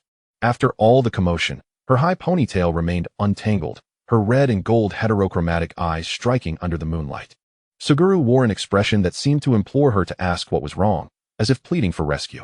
Really, don't emulate Wataru's way of speaking, Suguru sighed, exasperated, lifting his head in resignation. What do you think of ordinary people? It's hard to evaluate. I don't know, Rugumi Natsuki replied without hesitation. The dark-haired youth, seated, did not receive the answer he sought and fell into silence. Such inquiries seemed futile. Geto. The girl extended a hand, pointing at the sky. People seldom look up at the moon because it lacks the sun's brilliance. In fact, the moon does not emit light itself. Perhaps it even considers itself worthless. Yet, no one can deny the contributions of the moon. It is an indispensable part of this world. She descended the steps, standing at eye level with Suguru Geto. Ordinary people. Sorcerers, on my Oji, they are all integral parts of society. In essence, there is no distinction. However, just as Suguru was about to respond, he was cut off. Are you going to say that the strong must protect the weak, that sorcerers must safeguard non-sorcerers? Rugumi Natsuki quipped, digging into her ear. You're standing right here.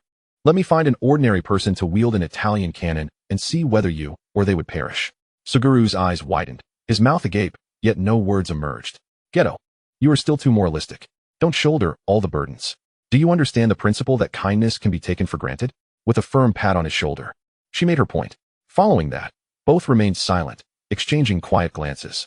It was Rugumi Natsuki who eventually broke the stillness with a yawn. Geto, I've discovered that you possess an extraordinary talent for speaking with your facial expressions. Your current demeanor says, what should I do? Please teach me. What should I do? Oh great Natsuki. Suguru reverted to his usual cheerful expression, unabashedly asking. Step outside of yourself. After all, that is how I approach things. If you're not Suguru Geto, detach yourself from your identity in this world and observe everything from a third-person perspective. Or, cease being a sorcerer and explore what you truly wish to pursue. At this point, she abruptly paused, and Suguru tilted his head in confusion. You are not happy, Geto, she stated with certainty. Read more of the books I've sent you. It's quite late, and you should rest, in every sense of the word. Rugumi Natsuki waved her hand as she walked away from the vocational school. Oh, and by the way, she turned back. There's a surprise among the pile of gifts I sent you. Suguru Geto watched her retreating figure, reminiscent of that backlit silhouette from 10 years ago in the alley. Has it really been 10 years? Suguru mused, standing up and preparing to return to his dormitory. Chapter 39. The Blood Sea of a Foreign Land. Months passed without incident, resembling the calm before a storm. August. Rukumi Natsuki slowly opened her eyes, sitting up from her soft bed and stretching, silencing the incessantly ringing phone beside her pillow. She gently approached the window, drawing back the curtains to reveal a vibrant scene outside, birds chirping merrily on the branches. Taking a deep breath of fresh air, she welcomed a new beginning. The Tokyo Onmyoji headquarters. The interior of the Tokyo Onmyoji headquarters was extraordinarily opulent, resembling a palace, with ancient talismans adorning the walls, each imbued with formidable power. At the heart of the headquarters lay a colossal Onmyo array, with a crystal ball at its center, said to predict the future. The Onmyoji here donned hunting garments, tasked with safeguarding Tokyo from the encroachments of malevolent spirits. The headquarters also housed a dedicated library, filled with countless tomes on Onmyo techniques and yokai, serving as a sanctuary for the Onmyoji's study and research. Most of Tokyo's Onmyoji operated as independent entities, with only a few from notable lineages within the management. Bearing the title of the strongest among the new generation, Rukumi Natsuki found management to be no trouble at all. With the assistance of her aide, Shimizu Sarah, she was quite at ease. It seemed that one should never tempt fate, as trouble was inevitable. Lady Natsuki, we have discovered new unexplored territories beneath the foreign lands. Shimizu Sarah, a capable woman known for her formidable strength and decisive actions, reported. We dispatched a squad to personally investigate. The danger level remains undetermined, yet this is the most prudent course of action. Kurumi Kiki donned her hunting attire, cinched with a white belt, and sheathed her sword at her waist. Indeed, Shimizu Sarah was quite content with her new superior. Feeling that her daily tasks had become significantly lighter, the group convened in the hall. Let us proceed. Kurumi Kiki raised her hand, conjuring a talisman, gate of the other world. Open.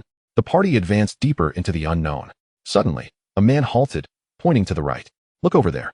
In this forsaken land, an endless sea of blood obscured all vision. Floating upon this sanguine expanse were the remnants of shattered vessels, while a colossal blood bird soared above, every flap of its wings stirring terrifying waves of crimson. Is that the vermilion bird? Isn't it governed by the Saito clan? Kurumi Kiki turned her head, locking eyes with the immense avian creature. Their gazes met, and the vermilion bird emitted a piercing cry. The blood sea surged, causing the already crimson clouds in the sky to roil as if disturbed by an unseen hand. A formidable force erupted from the blood sea, manifesting as chains of crimson that reached out towards the vermilion bird. Protect yourselves, I shall investigate. Leave the coordinates here and do not report back. With that, Kurumi Kiki dashed forward, her red hair trailing behind her like a comet. Heavens, mountains, marshes, thunder, wind, water, fire. The 8 trigrams intertwine. Heed my command. Utilizing her spell power, Kurumi Kiki traversed the blood sea, gracefully leaping onto the chains, bending low to evade the oncoming tendrils, and landing atop the Shikigami. In her right eye, she beheld the vermilion bird ensnared by layers of black lines. Yet, could even a divine general perish? It is curious that the 12 divine generals under Abe no Sime were originally overseen by the 4 principal families, each head capable of harnessing the power of their Shikigami. The Tsuchi Mikado family was responsible for Tensei, Goten, and Jinbyu, wielding malevolence. The Watanabe family managed the Empress, Teian, and Teisho, presiding over good fortune. The Kurumi family governed the skies, nobles, and White Tiger, leaning towards misfortune. Meanwhile, the Saito clan was tasked with the Vermilion Bird, the 6 Harmonies, and the Azure Dragon. Favoring auspiciousness, Kurumi Kiki's spell power flowed ceaselessly. Was someone intent on destroying the Vermilion Bird, or did they wish for me to save it? Should I rescue it, or let nature take its course?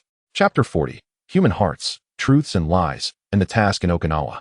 Shimizu Sarah could not recall what transpired after that day. The clashing of chains, the cries of Shikigami, and the explosive sounds reverberated painfully in her ears. In the final moments of consciousness, she saw Kurumi Kiki rushing towards her, opening the gate of the other world and casting everyone out. Kyoto, headquarters of the Onmyoji. In the conference room, Kurumi Kiki stood at the center, surrounded by the heads of various clans. Yao Tong, you possess the ability to save the Vermilion Bird. This is a grave sin, exclaimed the head of a minor family with fervor. Several others echoed his sentiment. The Saito clan head remained seated, observing silently, as this matter fundamentally pertained to their family. It was prudent to maintain silence. Moreover, the veracity of the Vermilion Bird's fall remained to be ascertained. You, Kurumi Kiki touched the red bracelet on her wrist, about to speak when she was interrupted by Kurumi Aki. I believe the most pressing matter is to ascertain the current state of the vermilion bird, the woman interjected, not sparing a glance for anyone else. The vermilion bird has inexplicably fallen out of control. Saito clan head, you ought to provide an explanation. Furthermore, it is uncertain whether the entire Onmyoji realm is facing issues. Her words came perilously close to accusing the Saito clan of harboring a traitor. Kurumi clan head. What do you mean by that? Someone shouted in frustration. The Saito clan head chuckled awkwardly, muttering several affirmatives. All right, the head Onmyoji has had enough entertainment. He clapped his hands, and silence descended upon the room. A man with blue hair adjusted his glasses, asserting that the Saito clan must thoroughly investigate and provide an explanation. As for the others, they were dismissed. Kurumi Kiki followed Kurumi Aki out of the headquarters. Little Kiki, do you wish to remain in Tokyo? Kurumi Aki's sudden question caught her off guard. Yes, the girl nodded. Tokyo has the weakest defenses. Do you truly believe you can safeguard it? Kurumi Kiki felt a surge of defiance, having absorbed some of the eccentricities from Wataru and Suguru over time. Do you think being hailed as the strongest of the new generation is sufficient? If you wish to continue, you must defeat the Watanabe clan head in the Winter Onmyoji internal exchange competition. Kurumi Aki pointed to a despondent man in the distance. Become the strongest Onmyoji, or else return home and fulfill your duties as the young lady. People often belittled her, unwilling to grant her the opportunity to prove herself. From a young age, she had encountered skepticism, with the elders doubting her ability to protect herself, and no one believing she could master this eye of hers. Her attempts to uncover the truth were thwarted, and now she was deemed incapable of safeguarding Tokyo. Is that what you all believe? Kurumi Kiki gently inquired, receiving affirmative responses. She turned away. I understand. A vibration emanated from her phone. It was a message from Wataru, Suguru, and a third party, Kongshiu. Ding ding ding. Upon noticing the message was read, Wataru immediately sent over 60 emoticons, followed by a video call. Kiki, guess where we are? Wataru flipped the camera. Tada, Okinawa. Suguru greeted from the screen, instinctively touching the new ear stud on his ear, a cursed tool, one of the gifts Kurumi Kiki had brought back from Hogyuo, capable of temporarily blocking taste. This is Tina Riko, our target for this mission, and this is Miss Kuroe, Suguru introduced from across the screen. Kiki, you returned to Kyoto? Wataru leaned in, his face filling the screen. Just some matters. I'll head back to Tokyo tomorrow. Ah, fine. I'll be a few days late. We'll bring you souvenirs. Chapter 41, A Path Never Before Imagined. Kurumi Kiki flew back to Tokyo that very day. Kyoto had left her breathless. Following the location sent by Kongshiu, she arrived at a KFC. The girl twitched her lips, pushed open the door, and saw Kongshiu and Zenin Shiner, along with a woman with golden hair whom she hadn't seen in a long time. Kurumi Kiki remarked. Zenin Shiner, recognizing the expression on her face, raised his hands. Don't get the wrong idea. You are Yaotong. What sort of man do you fancy?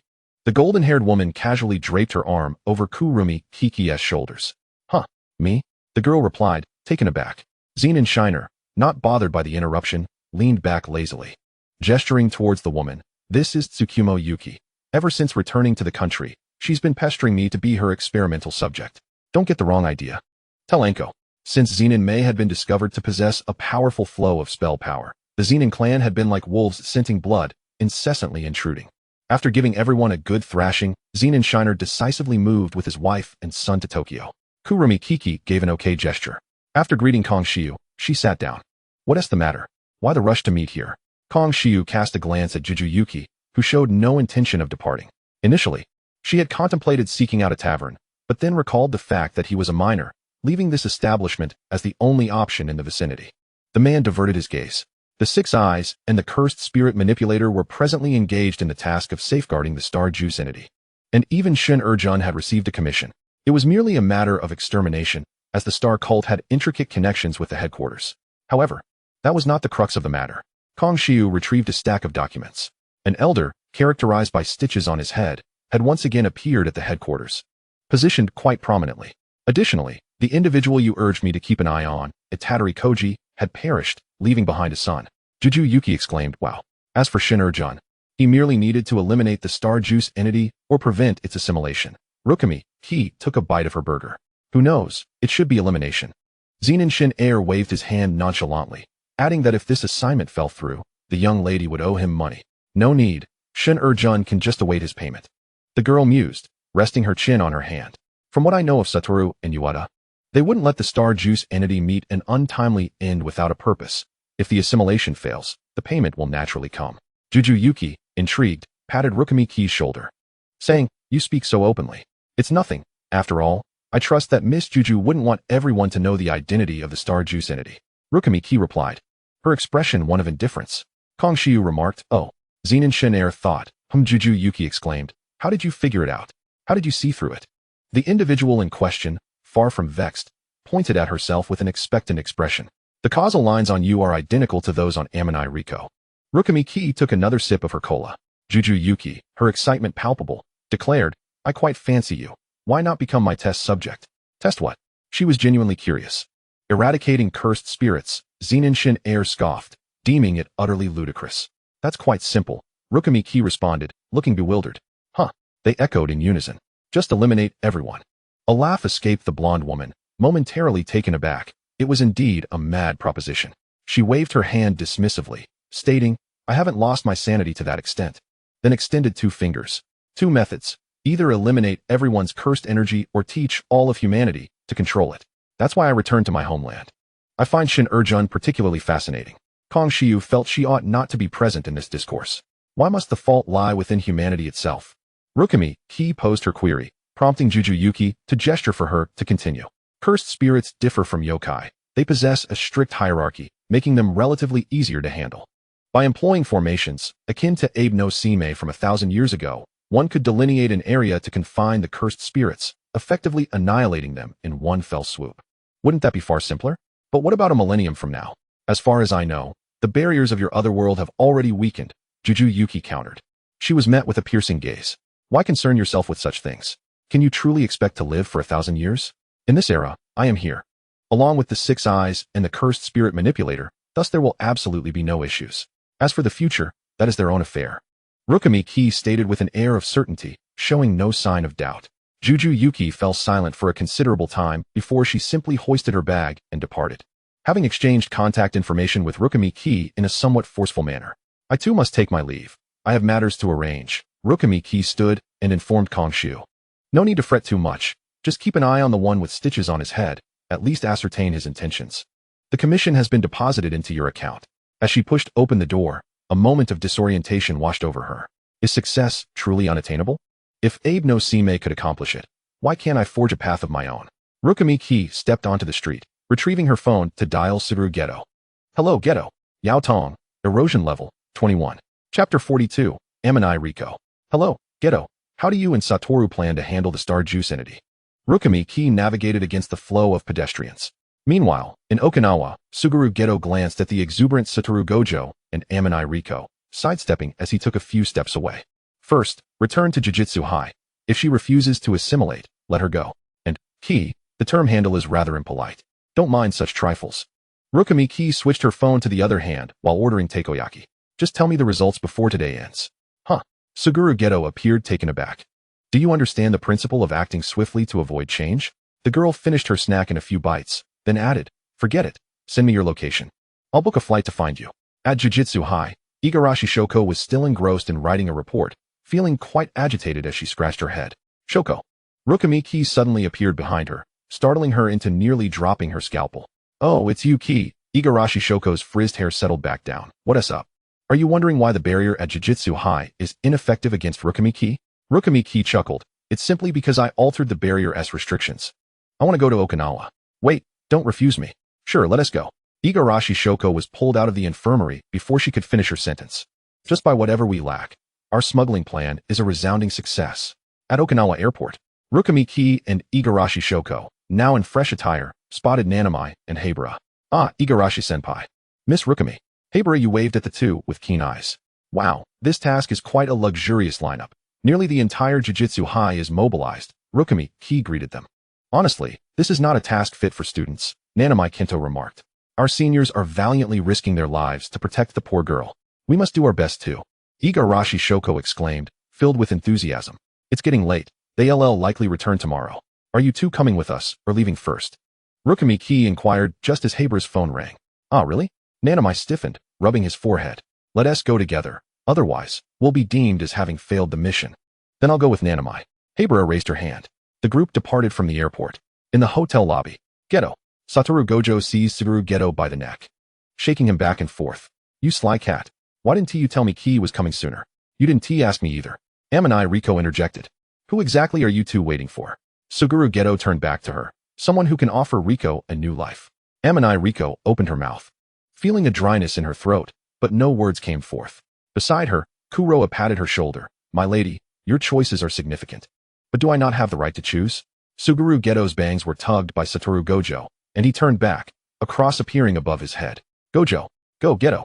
Amanai Riko and Kuroe looked toward the source of the voice. At the sound, Suguru Geto and Satoru Gojo instantly released each other, resuming their usual camaraderie. In the hotel suite, Satoru Gojo and Suguru Geto briefly elucidated the concept of the star plasma vessel. Now, I present to you a choice. Would you like to undergo assimilation? Kurumi Nishimiya, having grasped the gravity of the last statement, settled onto the sofa and inquired of the timid girl across from her. Such a lack of consideration for others' emotions, commented Kura Jotaro and Suguru Geto in hushed tones, reminiscent of that rascal Gojo. Indeed, this is how Nishimiya behaves towards strangers, Geto chuckled, finding no fault in her demeanor. Chapter 43, The Beginning of Chaos. Star Plasma Vessel. You need not concern yourself with anything. Tell me, do you wish to accept assimilation? Riko Amanai cast a glance at the mesmerizing, otherworldly eyes before her. Lowering her head to clutch at the hem of her skirt, her long black hair braided and cascading down her side, obscuring her expression. Satoru Gojo leaned against the wall, observing the scene. Nanamai and Habara, sensing the atmosphere, discreetly excused themselves to rest. Suguru Geto adjusted his glasses and took a seat beside Kurumi Nishimiya. Riko, before meeting you, Gojo and I had discussed this matter, though the timing of its introduction has arrived sooner than anticipated. He gestured to himself, then to Gojo and Nishimiya. We are the strongest. Regardless of your decision, we will safeguard your future. So make your choice. Hey, kid, what are you still hesitating for? Honestly, Gojo jested, receiving a playful punch for his trouble. Gojo, if you can't be sensible, perhaps you should remain silent, Kura Jotaro chastised, delivering a light jab to his limitless ego. Tears streamed down Riko's face as she reflected. In truth, I never envisioned my life taking such a turn. Losing my parents, drifting away from the crowd. Does pain truly fade with the passage of time? It does not. Time heals nothing. It merely allows one to grow accustomed to the hurt. I long to continue being with everyone, truly. That is precisely what I was waiting to hear. I understand now, Nishimiya replied, rising to make a phone call. I will arrange for you to go to Hogyuo. What about Miss Hikai? Though there may be some restrictions, it will be secure. I will accompany Miss Riko. Hikai stood and bowed. Thank you. Hello, Sister Renfei. It's me. Nishimiya waved her hand, speaking in Mandarin before stepping outside. Suguru Geto noticed that the bracelet that had previously adorned the girl's wrist had been removed, replaced instead by a red bangle. His gaze darkened momentarily, though his expression remained inscrutable. Geto, what is up with Gojo? Kirara pointed at the brooding figure of Satoru Gojo, who sat in silence, a frown etched upon his brow. Gojo, what is wrong? Overwhelmed? No. Gojo shook his head, indicating his eyes. The 6 eyes tell me this should not be the direction of events. Has your mind finally gone awry, Gojo? Geto, I reckon you've had too many cursed spirit balls, haven't you? Gojo pretended to stagger back, feigning nausea. Here we go again. Kirara rolled her eyes, licking her lollipop. Gojo, are you feeling lonely? I could conjure a cursed spirit ball for you to taste, Suguru chuckled, reveling in his newfound freedom from that wretched flavor. You can eat your own excrement, but to think you'd have me join you? Gojo exclaimed in disbelief. How shocking. Let us step outside for a chat. Sounds good. My hands are itching, he remarked. Observing the 2 figures departing, Hikai hesitated, pondering whether it was appropriate. Oh, it's fine. Someone will look after them, Kirara reassured as she turned to converse with Riko Amanai. Is there any difference between the physical structure of a star plasma vessel and an ordinary person? I truly wish to dissect it, she mused. Riko Amanai, weak, helpless, fearful. Came the jest from outside, followed by the sound of an explosion. Wow, someone in for it, Kirara quipped. Turning around, they saw Nishimiya returning, one hand grasping a DK ear. Tomorrow noon at the airport, I'll arrange for you to go to Hogyuo. There will be someone to meet you upon arrival.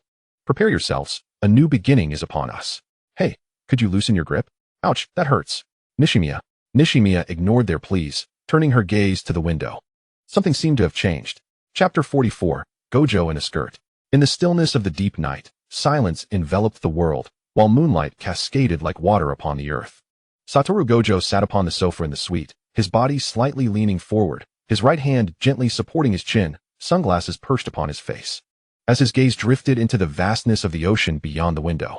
At this moment, Time appeared to stand still, and the entire world was immersed in tranquility. The waves lapped against the shore, producing a low, resonant sound. This scene composed a serene yet magnificent tapestry, captivating and entrancing. A contemplative tranquility lingered in Gojo's expression, as if he were pondering something of great significance. In the subdued lighting, his figure appeared particularly solitary, yet shrouded in an enigmatic aura. In this moment, he distanced himself from the clamor, lost in thought, seemingly isolated from the outside world, embodying the essence of a true god. Gojo Nishimiya, draped in a coat and wearing slippers, approached from behind. You haven't turned off your limitless technique, have you? You should rest. I'll keep watch during the latter half of the night. No problem at all. Why are you becoming so nagging like Geto? He adjusted his sunglasses slightly. Besides, haven't you gone nearly 48 hours without rest? The girl walked to the floor-to-ceiling window and cracked it open, allowing the sea breeze to fill the room, lifting the sheer curtains and her crimson hair. I can't sleep. There are still many matters to attend to. Ultimately, Gojo was persuaded to return to his room for rest. Before entering, he turned to Nishimiya and quipped, "Why aren't you wearing the necklace I gifted you? You've also removed the bracelet from Geto. Precious items should be well kept." Nishimiya leaned against the window, the moonlight filtering through the curtains, casting a silvery veil over her, illuminating her extraordinary eyes. She waved her hand. "Good night, Gojo." Feeling a warmth creeping to his ears, Gojo muttered softly, "Good night, good night." The next day, Naha Airport. "I truly appreciate it." Hikai bowed to the group. "Miss Riko, you have some words to share with them as well. Thank you all for your support during this time." Riko Amanai blushed, bowing deeply. "Though you two can be quite bothersome at times, I am truly grateful. And to you, Sister Nishimiya. Thank you for granting me the opportunity to choose. Such a hassle. I certainly don't want to play babysitter to a bunch of kids again." Gojo waved dismissively, mentally thanking the esteemed Satoru Gojo 100 times a day. "Honestly, Gojo, don't say such things out loud." Geto chuckled, his smile laced with mischief. Nishimiya glanced at her phone. "It's time. Let us go. This is the beginning of something new." "Yes." Riko ignored the two, embracing Nishimiya and Kirara tightly. "Goodbye. Farewell." The airplane soared through the sky, leaving behind a trace of its passage.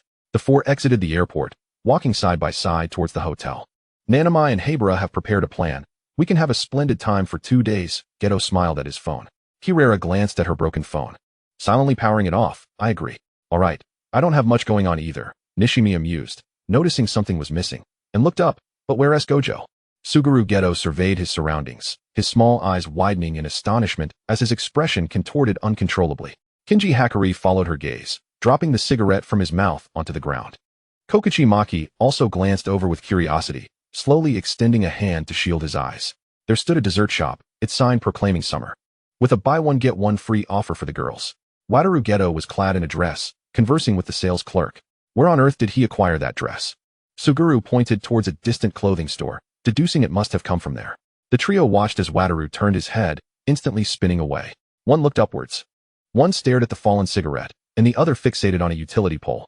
"You three," Wataru's ethereal voice emerged from behind them, drawing the attention of bystanders towards the trio.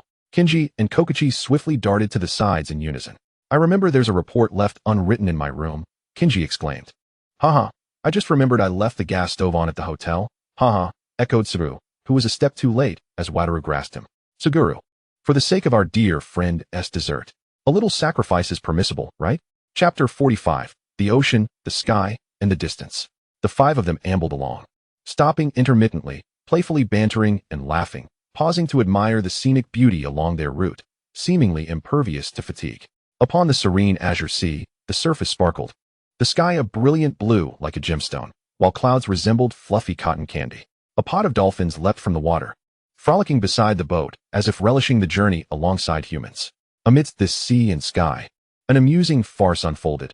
A hapless crew member inadvertently tossed his hat into the ocean, prompting a flock of seagulls to chase after it.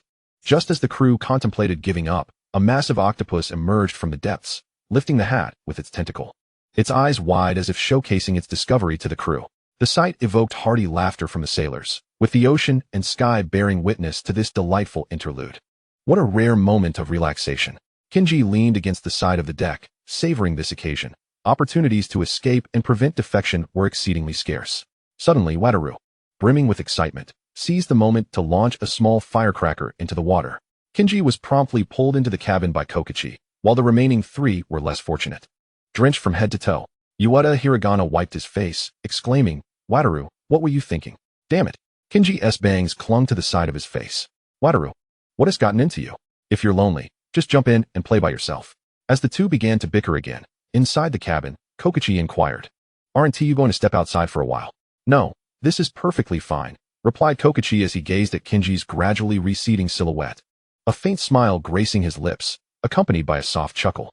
His gaze traversed the slightly blurred window of the cabin, peering outside. Beyond the glass, an endless expanse of azure unfolded before him, resembling a grand painting without an end. This blue was akin to the vast, boundless sky, deep and tranquil. Yet it also mirrored the tumultuous sea, surging and fervent. For a moment, it became difficult to discern whether the sky melded into the water or if the sea had stained the sky with its hue. This fusion rendered the entire scene remarkably harmonious, as if they were inherently one. He murmured to himself, this moment is simply perfect. Kokichi lowered his head, revealing an open notebook resting on his lap, densely packed with notes. Among them, the name Abe no Sime was circled, accompanied by an incomplete formation. A brand new miracle was faintly visible. The wind by the seaside bore the promise of the unknown. Hey, we're disembarking, Suguru announced. Pushing open the cabin door with a smile, his clothes soaked through, revealing the outline of his abdominal muscles beneath the fabric, his hair tousled. What a mess you are. Suguru. Kokichi chuckled, closing the notebook and rising to her feet. Let us go, Wataru's voice called from outside. Coming. She walked towards the light. For ahead awaited those who longed for her presence. If this were a life within a fairy tale, she would surely follow her heart. Kokichi swiftly sidestepped the water that Wataru splashed towards her, and before he could react, she made a grand face at him, then turned sharply to grasp Kinji, who was drenched, and dashed forward without a backward glance. Immersed in the radiance, the departure was never preordained.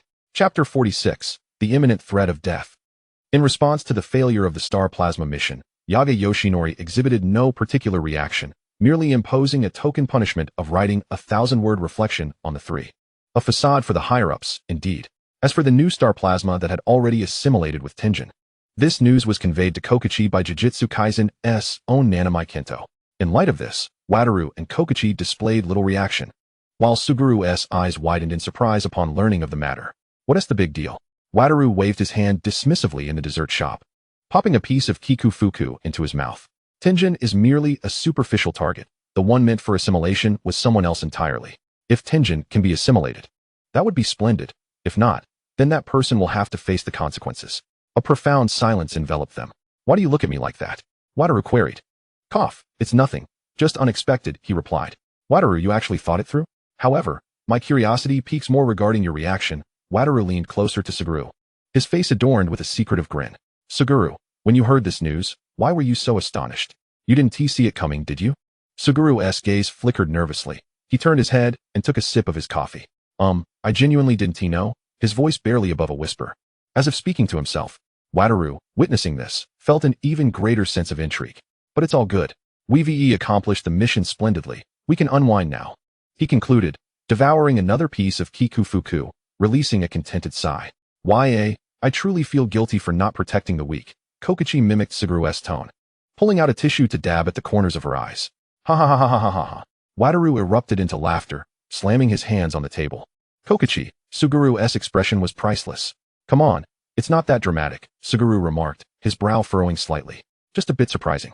After discarding outdated notions, what truly is right? As the trio parted ways, Kokichi produced a bag and handed it to Suguru. Kinji can't come out today, please give this to her. Why not let me assist? Wataru interjected from the side, brimming with arrogance. Wataru, one must have self-awareness. Upon hearing this, Wataru immediately draped himself over Kokichi. Kokichi, how can you say that? Am I not your beloved childhood friend? Kokichi gently pushed his slightly askew sunglasses back into place, affectionately ruffling the boy's white hair. Suguru's brow twitched slightly as he grasped Wataru's collar and pulled him down. All right, Wataru, enough of your antics. I'll pass the bag to Kinji. At the crossroads, the trio bid farewell. Kokichi was headed to the Jujutsu High, Wataru had another task, and Suguru was returning to the Tokyo Metropolitan Jiu-Jitsu Technical School. Satoru Gojo and Suguru Geto each tread along their respective paths, glancing back to behold only the silhouette of a girl obscured by the torrent of traffic. How vexing. Gojo muttered with a slight pout, that ungrateful little thing. Meanwhile, Geto sighed, Heiki, tell me what I ought to do. In a realm beyond. Abe no Sime rasped hoarsely to the figure before him. Kill me. The person chuckled softly. Yato's eyes have disrupted my plans. But fear not, Abe no Sime. I assure you, even she with her 6 eyes shall perish here. You truly are a fool, as foolish as Tenjin. Rest assured, once those two are dead, you shall be next. A new world is on the cusp of beginning. Chapter 47. The Fragile Light of Life and Death. On September 3, 2006.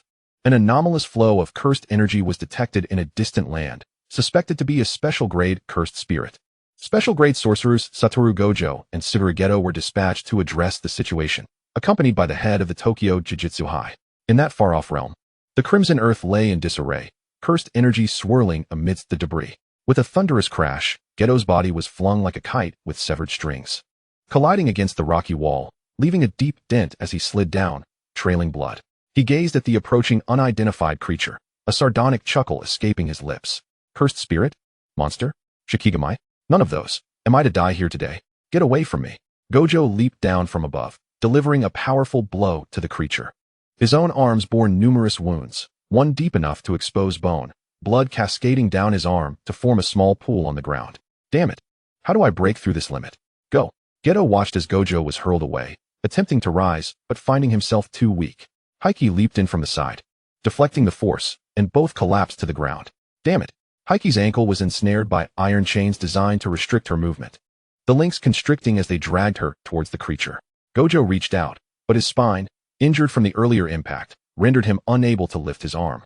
Utilizing the weight of the chains as leverage, Heike executed a swift side kick, tearing her ankle free amidst bloody flesh, successfully liberating herself as blood dripped from the chains. Huff, huff, huff. In that distant land, only the labored breaths of 3 individuals could be heard, nothing more. A day prior, at Tokyo Jujutsu High, Gojo Geto. I have a mission for you too, Knight Masamichi announced as he entered the classroom with a document in hand. It was summer, and the trio languished listlessly over their desks. What mission requires both this esteemed one and Geto to participate? Gojo remarked as he accepted the mission details, with Geto and Shoko also leaning in. Are there cursed spirits even in distant realms? Shoko asked, somewhat astonished. Knight shook his head. This mission involves Heike accompanying you both. Exercise caution. The visitor may not come in peace. Understood, they replied in unison. The Tenjin, the most formidable of the 12 divine generals, governed by the Tsuchimikado family. Why would it appear in a distant land and engage in a devouring dance with 2 special-grade cursed spirits? Why? How utterly pathetic, Gojo lamented as he lay on the ground, wiping his face, yet failing to remove the blood, only appearing more disheveled. Geto leaned against the stone wall, momentarily unconscious. Heike lay back on a rock, a broken sword beside her, her eyes wide as blood streamed into them, the overwhelming impact clouding her mind. The strongest? Surely this is a jest. As chains from the Tenjin lunged towards her. Am I to die like this? What a disgrace. A blurry figure reflected in Heike's eyes. Who is it? She strained to see clearly. A piercing sound echoed in her ears, and that pair of unusual eyes turned listlessly before narrowing. Gojo. She yearned to speak, yet her throat burned painfully, silencing her. Are you a fool? You can't even dodge. The voice exploded in her ears, then faded with its owner. Another tremendous crash resounded, and as the dust settled, the distant realm fell silent. Chapter 48. The Strongest and the Future. Tick-tock, tick-tock. Is there water in this distant land? No, that is the sound of desperate yearning. Yearning for what? To grow stronger. Geto stirred awake from his brief unconsciousness, his head throbbing as if struck by a heavy object, a multitude of steel needles piercing his brain. The metallic taste of blood filled his mouth, urging him to vomit. Yet he forced himself to suppress it. His body felt as if crushed under an immense weight, every movement demanding monumental effort and resolve. Taking a deep breath to steady himself, he slowly opened his eyes to a blurred vision, as if a veil obscured his sight. He blinked vigorously, striving for clarity, only to behold a wasteland. Gojo lay amidst the rubble, unconscious, while Heike sprawled on the ground, extending a hand as if to grasp the nearby broken sword. Die? Die, die, die? The technique flashed through his mind, recalling Shoko's words from their first year, reverse the technique, and it will be done. The cursed energy collided as it flowed in reverse. Geto's disheveled black hair clung to his face as he leaned against the wall, gradually standing as he chuckled softly. I will kill you. Heike's vacant gaze followed Geto as he re-engaged with the Tenjin. Reverse technique? In her vision, the fine threads on Geto's body glimmered anew, while the once resplendent colors on Gojo began to fade. Why? Everything was normal before entering this realm. Why? Is there yet another person like Zenin Shinjiro escaping the world's control? The stitching threads? That rat in the gutter. His hand can already reach the Tsuchimikado family? I shall kill him. After exclaiming this, Heike coughed up a mouthful of blood and promptly fainted. Heike, in truth, Gedo wished to examine the two bodies first. But with the cursed spirits fully depleted, he found himself entangled with the tension, forced to grapple fiercely. Upon reopening her eyes, Heike discovered herself in a dark expanse. This is wrong, what was I doing? She lamented, tapping her head in frustration. A faint glow appeared ahead, the silence of the darkness enveloping her, and in the haze. A figure seemed to materialize. You are the future me. Ah, truly perceptive. I should say, as expected of myself, the woman chuckled softly. Her long red hair cascading behind her, swaying gently with her movements. Then, her expression turned serious. There are many things I cannot disclose, yet. Amidst the clumsy maintenance of superficial peace, is the tumult of desire you seek truly what you crave? Heike wished to speak, but was interrupted.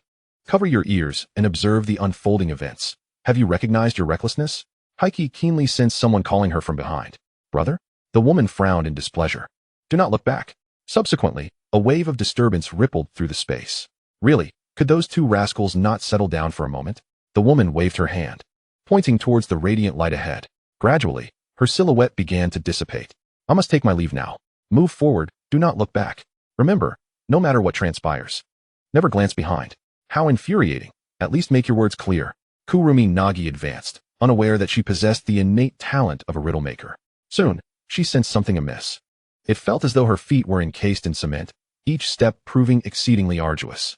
In a foreign realm, under heaven and earth, I alone am sovereign.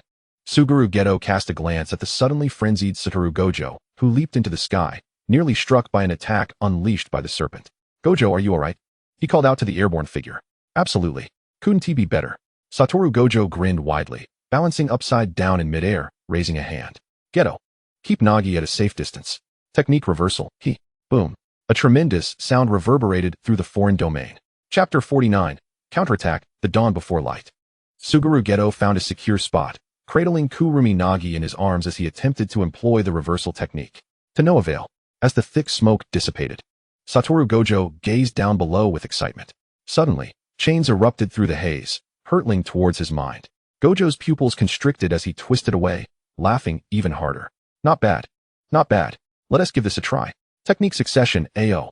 Technique reversal, Virtual technique, Z. In the distance, Kurumi Nagi's broken sword trembled momentarily before falling still. So close, just a bit more.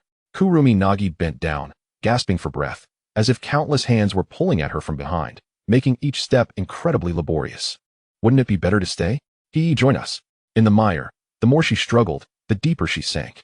As Kurumi Nagi took another step, the sensation of being tugged became more pronounced. She did not look back, unable to see the heavy shadows lurking behind, eager to consume her. Stay, stay, stay. The dark figures seemed almost alive, wrapping around her hands, feet, and shoulders, slowly drawing upward, devouring everything. Get away from me, huh? Is this a joke? Satoru Gojo widened his eyes, gazing at the coiled black serpent before him, which bore no visible wounds. The chains clinked ominously against the serpent's body, slithering menacingly. Unlike before, Suguru Gedo had settled everyone safely and approached the fallen Satoru Gojo. The two cursed spirits that had merged were now exorcised. A rustling sound surged like a tide from all directions, as if countless tiny hands were groping for something in the darkness. This eerie sound seemed to emanate from an unknown place, surfacing from beneath the ground, exuding an ominous aura. Satoru Gojo sensed a momentary chill and clicked his tongue. Gedo. Our cursed energy isn't running low, is it? Impossible, Suguru Gedo chuckled lightly, smoothing his black hair. You handle these small fry. I'll keep this big fellow occupied until Nagi awakens. Indeed, I must return and mock her thoroughly. Satoru Gojo stretched before charging forward. They trusted each other, as one would trust oneself, even surpassing their own limits. Kurumi Nagi's hand quivered slightly. In the distance, the sword trembled more violently, as if sensing something. It shot forth from the crevice in an instant, aimed at Kurumi Nagi. The sound of the blade piercing flesh echoed, blood surged forth rapidly. However, this was not the end. A hand firmly grasped the hilt of the sword, twisting it forcefully, stirring the insides. With each rotation, more blood splattered forth, as if attempting to pulverize the opponent's entrails. Ultimately, once the hand was satisfied with its work, it yanked the sword free. As the tip withdrew from the wound, a fountain of blood erupted, splattering onto the ground, forming a crimson pool. Kurumi Nagi shook the blood from the sword, and, leaning against the stone wall, slowly rose to her feet. Damn it, I'm finally back. If a mirror were present, she would have noticed that her once crimson left eye now began to glimmer with gold, the color of the Yao eye. Cursed energy gradually enveloped the blade, mending the previously shattered parts. Exhaling deeply, Kurumi Nagi felt her vision sharpen and the subtle flow of cursed energy. The counterattack had commenced. Chapter 50, Falling Sound. Geto, here. Satoru Gojo turned back, exclaiming excitedly, while Suguru Geto sensed something as well and retreated. Ding! A crisp sound rang out, shattering the silence of the night. It was the sound of the blade slicing through the air, swift and fierce as lightning. With that sharp note, Kurumi Nagi, along with her blade, descended from above. Like a brilliant meteor streaking across the night sky, she landed lightly upon the enormous black serpent, slightly bending her knees to stabilize herself. However, this seemingly effortless action concealed boundless power. The moment she touched down, the tremendous impact drove the sword deep into the serpent's body, pinning it to the ground. Yao, Tiangan, Gung, myriad swords. In an instant, countless sharp beams of sword light cascaded from the heavens like a surging torrent. These beams roared like thunder, accompanied by a deafening crash as they struck the earth. Each ray of sword light bore immense might, sending shivers down the spine. Satoru Gojo's eyes widened in excitement. So beautiful, though it was unclear whom he referred to. No wonder it's Nagi, Suguru Geto murmured, his trembling hand betraying his exhilaration. Simultaneously, the serpent, pierced by the sword, began to thrash wildly, striving to break free from its restraints. It opened its gaping maw, unleashing a hoarse roar, as if intent on tearing the world asunder. Yet, the assault did not cease. Beams of sword light continued to rain down, plunging the serpent into chaos. Drip, drip. Kurumi Nagi's wounds continued to bleed, streaming down her arms and dripping onto the sword, then flung into the air. She did not reverse the technique. The girl's eyes sparkled with excitement and anticipation, seemingly unconcerned with her injuries. Her smile radiated brighter, as if the pain was merely a source of delight on her path forward. Come on, let me feel even more exhilaration. She took a deep breath, began to sprint, harnessing her strength, leaping into the air. In mid-flight, she spun sideways, thrusting her sword once more. This time, her target was no longer the serpent's body, but its eye. The tip of the sword plunged directly into the serpent's pupil, instantly piercing through its eyeball. Blood gushed forth, splattering across Kurumi Nagi's face, yet she did not flinch. Instead, her smile widened. As the black serpent howled in agony, its body began to tremble. Seizing the opportunity, Kurumi Nagi yanked the sword from the serpent's eye. Then, she swung her blade again, aiming for the serpent's neck. True divine spirit, entranced slumber, banish the wicked soul. Hasten as the decree commands. In this vast and boundless foreign realm, a colossal bellflower imprint suddenly erupted, triggering a cataclysmic explosion. The overwhelming force surged forth like a raging tide, engulfing everything in its wake. The lowly creatures, already in a disadvantaged position and lacking strength, were utterly incapable of withstanding such an onslaught, being mercilessly crushed and reduced to mere flesh scattered across this land rife with the stench of blood and the aura of slaughter. Yet, within this dim, crimson-hued realm, seemingly devoid of daylight, there existed a glimmer of starlight that appeared eternal. Though these faint luminescences might not suffice to dispel all shadows, they served as the last vestige of solace in the hearts of the people. In this brutal world, each individual sought their own illumination, however faint that starry light might be. Kugami Nozomi plummeted from the sky, ultimately landing in the ardent embrace of two figures. Feeling somewhat weary, she mused upon her state. The portal to the other world opened, and the dust settled. Chapter 51, Untitled Draft. Who am I? Humans exist within society, forever aligning themselves with corresponding identities and acquiring suitable possessions to attain psychological equilibrium. My fate resembles a game devoid of agency, assigned an identity without consent. Compelled to mature as the world incessantly propels me forward, I strive to become an adult, a flawless being satisfactory to all. In order to safeguard the childlike essence beneath my exterior, I bury it deep within, presenting only a facade of strength and confidence. Yet, no matter how fervently I endeavor, it remains entrenched in my innermost being, surfacing intermittently. It is an intrinsic part of my existence, my true self. Despite the myriad expectations from the external world, I yearn to preserve that innocence and naivete. Thus, while diligently playing my role, I also cautiously guard the fragile and precious child within. I cannot perceive my soul, submerged in the depths of the ocean. Upon opening my eyes, I am greeted solely by boundless darkness. I extend my hand, yet no one reaches out to grasp it. Though I do not require assistance, I find myself unable to rescue myself, destined to fall. My senses are dulled, My eyes perceive only a distorted haze.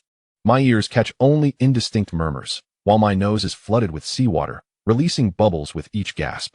My corporeal form, laden with acquired desires and the instinct to cry for help, struggles incessantly against the weight of despair. Who am I? Yato, as I am referred by others. What is my soul like?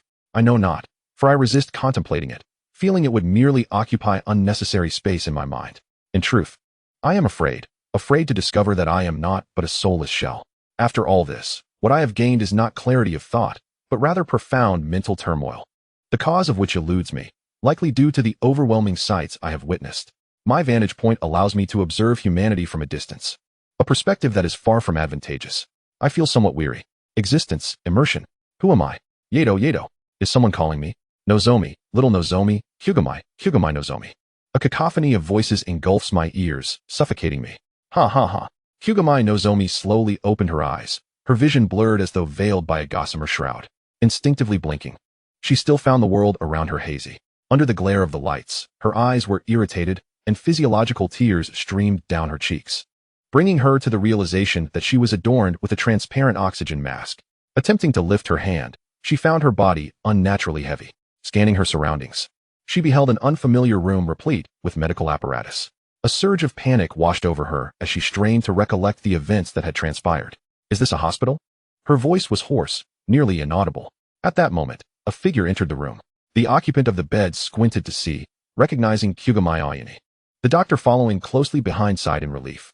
Hugumai Ayane settled into the chair beside the bed, exhaling softly as she removed the oxygen mask from the patient. After a series of examinations, Hugumai Nozomi drifted back into a drowsy slumber, coinciding with the arrival of Fushiguro Megami and Geto Saru, who had come to visit. Fushiguro leaned over the bed, holding Hugumai Nozomi's hand, while Geto stood by the window, gazing pensively outside. Seeing that the patient was stable, Hugumai Ayane departed from Tokyo. In summary, Hugumai Nozomi spent her 16th birthday in a hospital bed. Chapter 52, Birthday. Hugumai Nozomi detested the acrid scent of disinfectants mingled with various pharmaceuticals. Yet the pain coursing through her body incessantly reminded her of her inability to leave this place. It was now deep into the night, the surroundings enveloped in tranquility, punctuated only by the occasional soft footsteps of nurses on their rounds. The girl, lost in dreams upon her hospital bed, furrowed her brow, tossing restlessly. A rustling sound emanated from outside the window, jolting her awake as she maintained her side-lying position, slowly grasping the dagger concealed beneath her pillow. With a snap, the window was flung open. A loud bang resonated as colorful streamers cascaded down upon the now-awake girl. Happy birthday, echoed 3 times. In an instant, Hugumai Nozomi's eyes widened in surprise as she beheld Fushiguro, Geto, and others before her. Hugumai Shoko yawned sleepily, rubbing her eyes before turning around to unveil a delicate little box from behind her back, softly announcing, a gift. Fushiguro and Geto placed a package of treats upon the coffee table and subsequently presented their gifts. Hugumai Nozomi glanced at the wall clock, which had just struck midnight, and smiled. This is perfect, just as it is. Yato, corruption level, 34. In the neon-lit world, girls become eligible for marriage upon reaching 16 years of age. Thus, when a month later, Hugumai Nozomi found herself in her family's conference room, listening to the elders engage in fervent discussions regarding potential suitors. She did not hesitate to unleash chaos within the room. What a delightful spectacle it was. The protagonist relished the experience, feeling invigorated. The Hugumai elders grumbled. It must be that cursed six-eyed who has led our child astray. Another month passed, and in November, the weather began to chill. Hugumai Shoko emerged from the medical room, shivering from the cold. Wrapping her coat tighter around herself, she intended to return to her dormitory for a well-deserved rest, as tomorrow marked her birthday. Oh, beautiful and precious princess. Hugumai Nozomi suddenly materialized behind her, a mischievous smile adorning her face, dramatically proclaiming, "You have been targeted by the wicked dragon. To save the citizens of this realm from its menace, please accompany me." As she spoke, the girl elegantly extended a hand in invitation. "Where shall we go?" "Oh, dragon lady?" Hugumai Shoko inquired, momentarily taken aback, before playfully resting her hand atop Nozomi's. "To a place where no one can find us," Hugumai Nozomi replied, effortlessly vaulting over the walls of Jujutsu High while embracing her companion's waist. She then turned to the two waiting outside, declaring, "You two knights, safeguard our princess." "At your service, dragon lady." Indeed, no one ever inquired whether the princess in fairy tales wished to remain confined within the castle for eternity. Nor did they ask if she desired to be rescued by another. Were the castle guards protectors or captors? Such knowledge remained elusive. The inexplicable disappearance of all students from the vocational school has become a matter of indifference for the now principal, Ye Matoi. The birthdays of Satoru Gojo and Shoko Airi are separated by exactly 1 month, and the young master promptly decided to skip the family banquet. Within the private room, Satoru Gojo was mercilessly mocking the songstress, while the subject of his ridicule could do nothing but seethe with impotent fury. The songstress is about to turn into a kettle. Shoko Airi mumbled, lollipop in mouth. Gojo displayed not a hint of self-awareness regarding his unpopularity. Riko Kumagai smiled helplessly before a sudden thought struck her, prompting her to glance at the person beside her. This year, we Haven Tea celebrated a birthday for Suguru, which is a bit regrettable. Suguru Geto, with a mischievous glint in his eye, added fuel to the fire, and upon hearing this, he withdrew his gaze, remarking, "It's fine, if you feel guilty. Just give me an extra gift next year, something special." He emphasized the word special with a noticeable inflection. How cunning, Suguru. Shoko Airi shot a glance at the daft Gojo before returning her gaze, offering a merciless retort. "Oh, come on," Gojo countered with a squint. "What ill intentions could a fox with a fringe possibly harbor?" "Is that so, Riko?" "Absolutely," Riko Kumagai readily agreed. "But Suguru, haven't you been getting enough rest lately? You've got dark circles under your eyes." After all, both Gojo and I have mastered the reverse technique, and with our elevation to special grade, our tasks have multiplied. True, but employing minors is problematic. Riko was cut off mid-sentence as Gojo flung cake frosting at her face. The white-haired youth silently cursed his misfortune and sought to evade the chaos. "Go, Joe, Satoru," protested Nanami, caught in the crossfire. After all, sorcerers are nonsense. And so are Onmyoji. Chapter 53, The Mightiest Onmyoji. It is winter, the end of the year. The internal exchange meeting of the Onmyoji has officially commenced, with some observing for entertainment and others for insights. Riko Kumagai, eager to probe the issues concerning the Tengu Shikigami, was promptly dismissed by Riko Aoi and the Onmyoji head.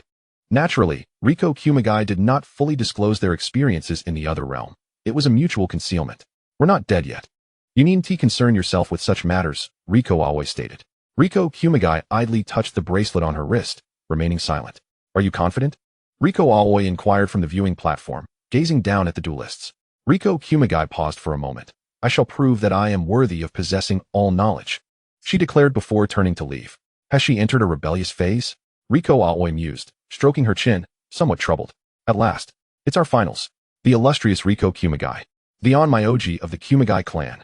Yes, the mightiest Onmyoji, head of the Watanabe family, Watanabe Kiyosuke." The Onmyoji had announced the finals with feigned enthusiasm from his elevated platform. Watanabe Kiyosuke, the youngest head of the 4 major families in this generation, had summoned his family's divine general to demonstrate his lethal intent. The man, not yet 40, stood with a disheveled tuft of dark green hair, casually leaning with his hands in his pockets while observing the girl before him, wielding a battered sword. Recalling Tsuchimikado's words, he resolved to halt Riko's inquiry at all costs. The situation must end here, for the new world still requires her. And what of the oracle?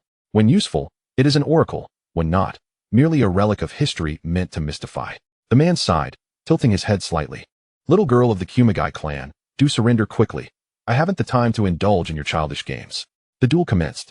Riko Kumagai gripped her sword tightly. Noticing this, Watanabe Kiyosuke shook his head slightly, exhaling softly. He resolved to finish swiftly and unleashed a formidable aura in an instant. The arena was engulfed in a tempest, with dust and debris swirling. Riko Kumagai effortlessly withstood the pressure. However, at that moment, Watanabe Kiyosuke abruptly vanished from sight. In the next instant, he appeared behind Riko Kumagai, striking her back with a palm. The girl's lips curled into a faint smile as her form dissipated like quicksand. Watanabe Kiyosuke quickly raised his head and sidestepped. Above, the two distanced themselves. In truth, they were familiar acquaintances. Riko Kumagai had her initial lessons in Onmyojutsu from Watanabe Kiyosuke during her childhood. The man's eyes widened slightly. Then he smiled in relief. "You've grown, truly a prodigy. Mr. Kiyosuke, my apologies." 3 minutes later, Watanabe Kiyosuke glanced at his injured right hand and unhesitatingly descended from the platform. I concede. There was no stopping her. The audience erupted in a clamor, while the Onmyoji head and Riko Aoi frowned. The former ultimately announced the final result. Thus, at the end of this eventful year, marking Riko Kumagai's first year back home, she completely shed the label of a newcomer, emerging as the veritable mightiest Onmyoji. Some even inquired if the head of the Watanabe family had gone easy on her. The man's expression was somewhat perplexed. Conceding was merely to maintain a semblance of dignity in defeat. Meanwhile, Satoru Gojo, who was not directly involved, was unusually thrilled upon hearing the outcome. I knew it. In the restaurant's private room, the white-haired youth raised his arms triumphantly. We are the strongest. At least tone it down a bit. Gojo, Suguru Geto refrained from arguing. Riko Kumagai and Shoko Airi did not spare a glance at the two, engrossed in discussing a recently released television drama. Amidst Gojo's disgruntled meows for attention, Riko Kumagai received a new message on her phone. Yuki Tsukumo.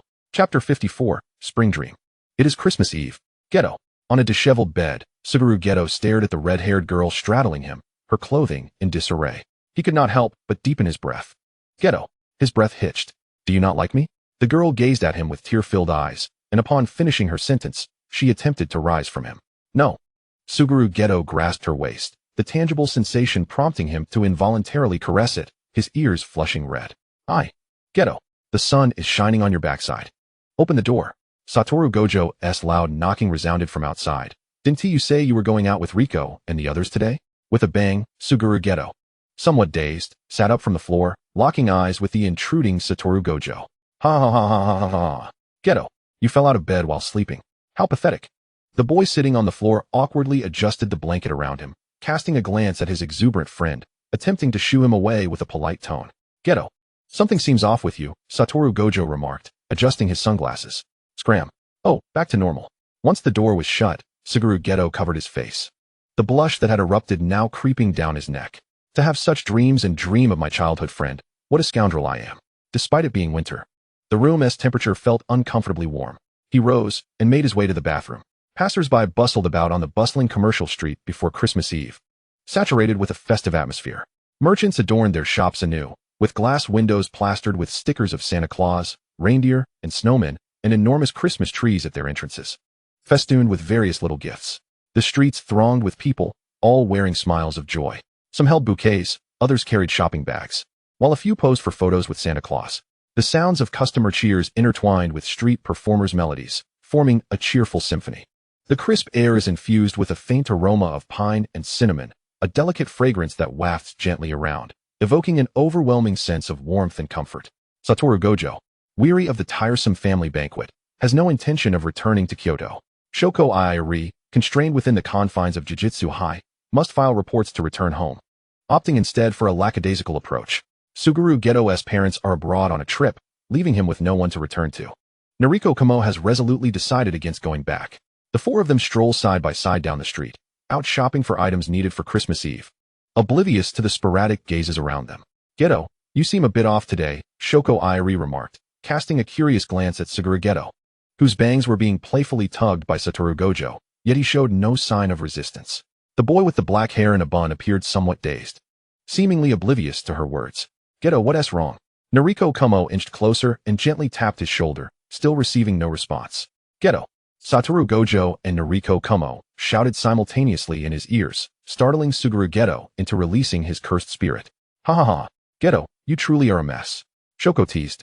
Has Satoru's influence finally gotten to you? I can't help with that. Geto, are you alright? Did you not sleep well? Satoru inquired, concern creeping into his tone. Suguru coughed awkwardly, dismissing the banter of his peers, and reverted to his usual cheerful demeanor. I'm fine. Just had a strange dream last night, and felt a bit disoriented. He instinctively adjusted Noriko's scarf, which had come undone, his fingers brushing lightly against her. I'm still unsure of what emotions I'm grappling with. Come on. Reveal the answers to me, along with everything else. Suguru glanced at his boastful friend, who was being accosted by a girl seeking his contact information, and grasped the hand of the person beside him. I'd rather not get entangled. Come on. Do me a favor. Satoru raised an eyebrow. Meow meow meow. Shoko crinkled her nose in disapproval. Huh? As night fell, the lights of the shopping district shone even more brilliantly. Snowflakes danced downwards, lending a touch of romance and mystery to the bustling street. Tonight is Christmas Eve. Chapter 55. Christmas Eve, the technique of Zenin May. Outside the shop windows, snow had accumulated around the frames. It was dusk, and the streetlights flickered to life one after another. Under their glow, individual snowflakes were still visible. In a cafe, at a window seat, a woman with golden hair stared at her now cold hot cocoa, her lower face tucked into her scarf, gazing outside in anticipation. The bell above the cafe door jingled as it swung open. A gust of cold wind swept into the room, causing the young clerk at the front desk to shiver slightly as he dutifully inquired, "Hello, what would you like?" "A latte and a mousse cake." The girl replied in a warm voice, pausing for a moment before adding, "And another hot cocoa, half sugar, please." Taking a seat across from the woman, she greeted her. "It's been a while, Yuki." "Not too long, really." The woman waved her hand dismissively, crossing her arms as she regarded Noriko Kamo. "Hajime, I've come to agree with your approach. Recent months spent abroad have confirmed it. You've certainly persuaded me." Yuki Tsukumo gestured in the air as if grasping at something intangible, then extended her hand. "This is a rare opportunity. May our collaboration be fruitful, Kamo." In this unassuming corner, a conversation of profound significance unfolded. "May our collaboration be fruitful." Noriko Kamo showcased the formation in her notebook. There are 3 challenging points. First, the completion and modification of the formation requires a vast amount of data. We can count on Kong Shiu for that. So keep an eye on things while you're abroad. Second, the Tenjin barrier needs to be entirely dismantled. That's not a significant issue. Third, Noriko flipped to the next page in her notebook, pointing to a face drawn there. "This person, who I reluctantly refer to as the seam line, is the greatest obstacle. He seems to be scheming something, but I cannot grasp the full extent. I'm uncertain if he has any influence within the Onmyoji. There are too many secrets being kept from me." Yuki Tsukumo inquired, "Who else is involved in this collaboration?" "Well, Zenin Shinjiro is marginally included. That guy has a physique that isn't recognized by causality, which could be quite useful in critical moments." "Only 4 people? How sparse. Aren't you bringing any of your companions in?" Noriko Kamo chuckled lightly. "Not necessary." After chatting for a while longer, the girl was summoned away by a phone call, forcing her to take her leave. The barrier has been lifted. After some time, the woman ventured into the snowy night. On the cafe table, 2 cups of cold cocoa and a half-eaten mousse cake remained. "This marks a new juncture," Noriko Kamo declared. "Hajime, the erosion rate is 39.35 at the Zenin residence." Satoru Gojo was gleefully playing with the toys of the 4-year-old Zenin Mei, while Zenin Shinjiro cursed as he helped his wife prepare dinner in the kitchen.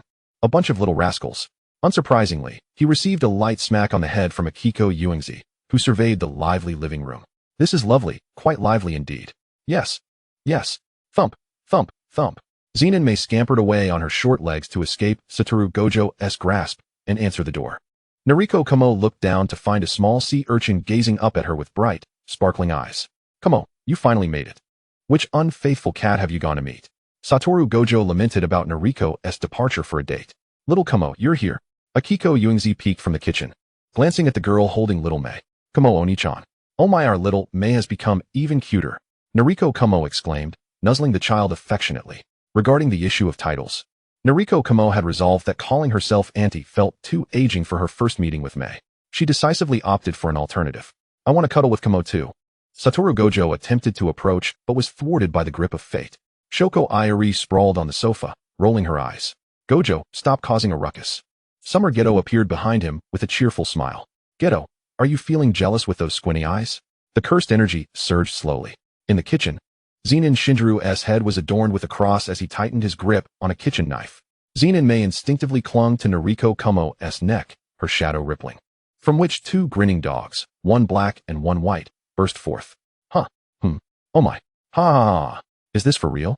Chapter 56. The Bet on Dogs at the Zenin Residence. Noriko Kamo marveled at the 10 shadow techniques of the Zenin family.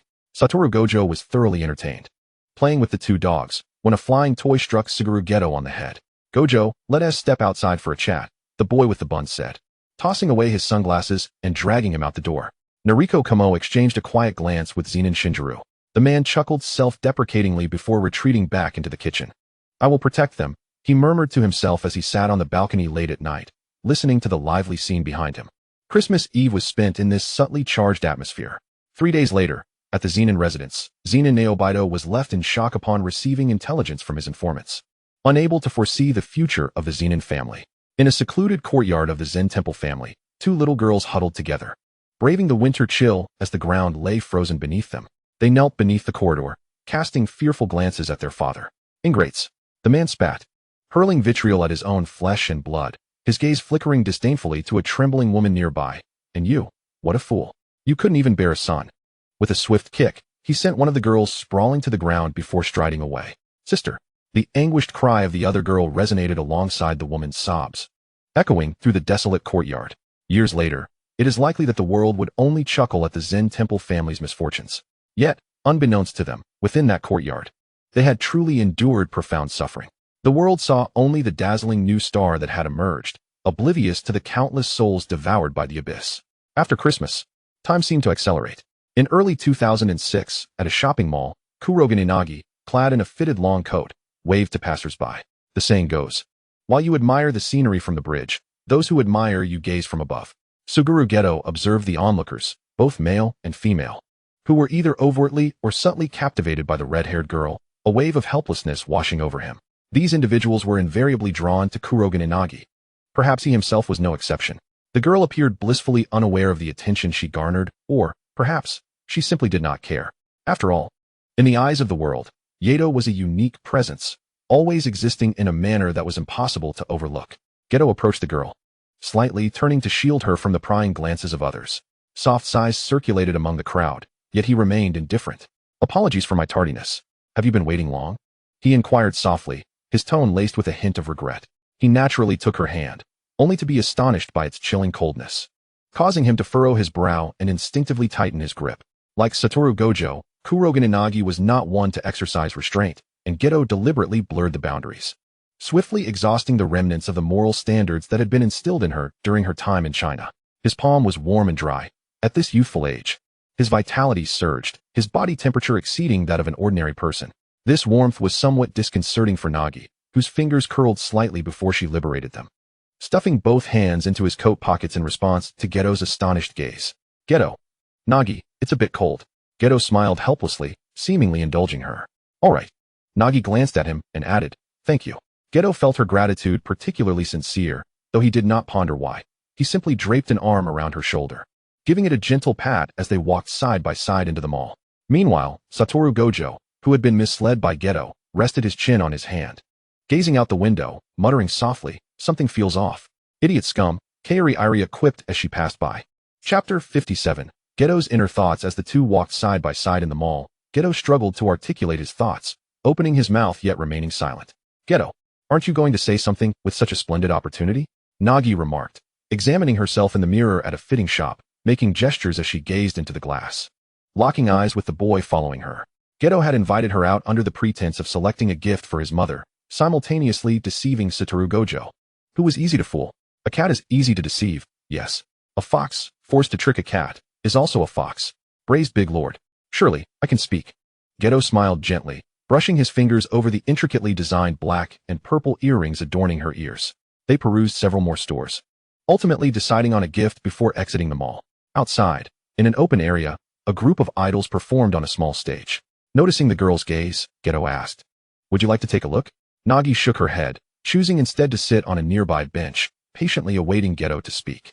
The recent weather had been dreary, thick clouds obscuring the sun and accumulating a biting chill. Observing Nagi's profile, Geto murmured, Nagi, you seem to have changed quite a bit. Is that so? She replied, cradling a cup of hot cocoa, her tone unremarkable, as if lacking any profound sentiment. Geto turned his gaze to the horizon, uncertain why he had uttered those words.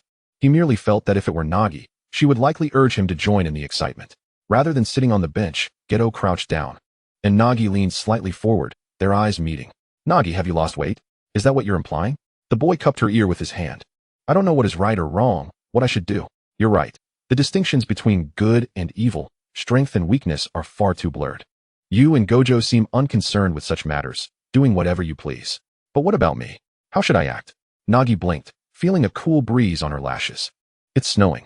To break free, what is it like? Tell me, is that all right?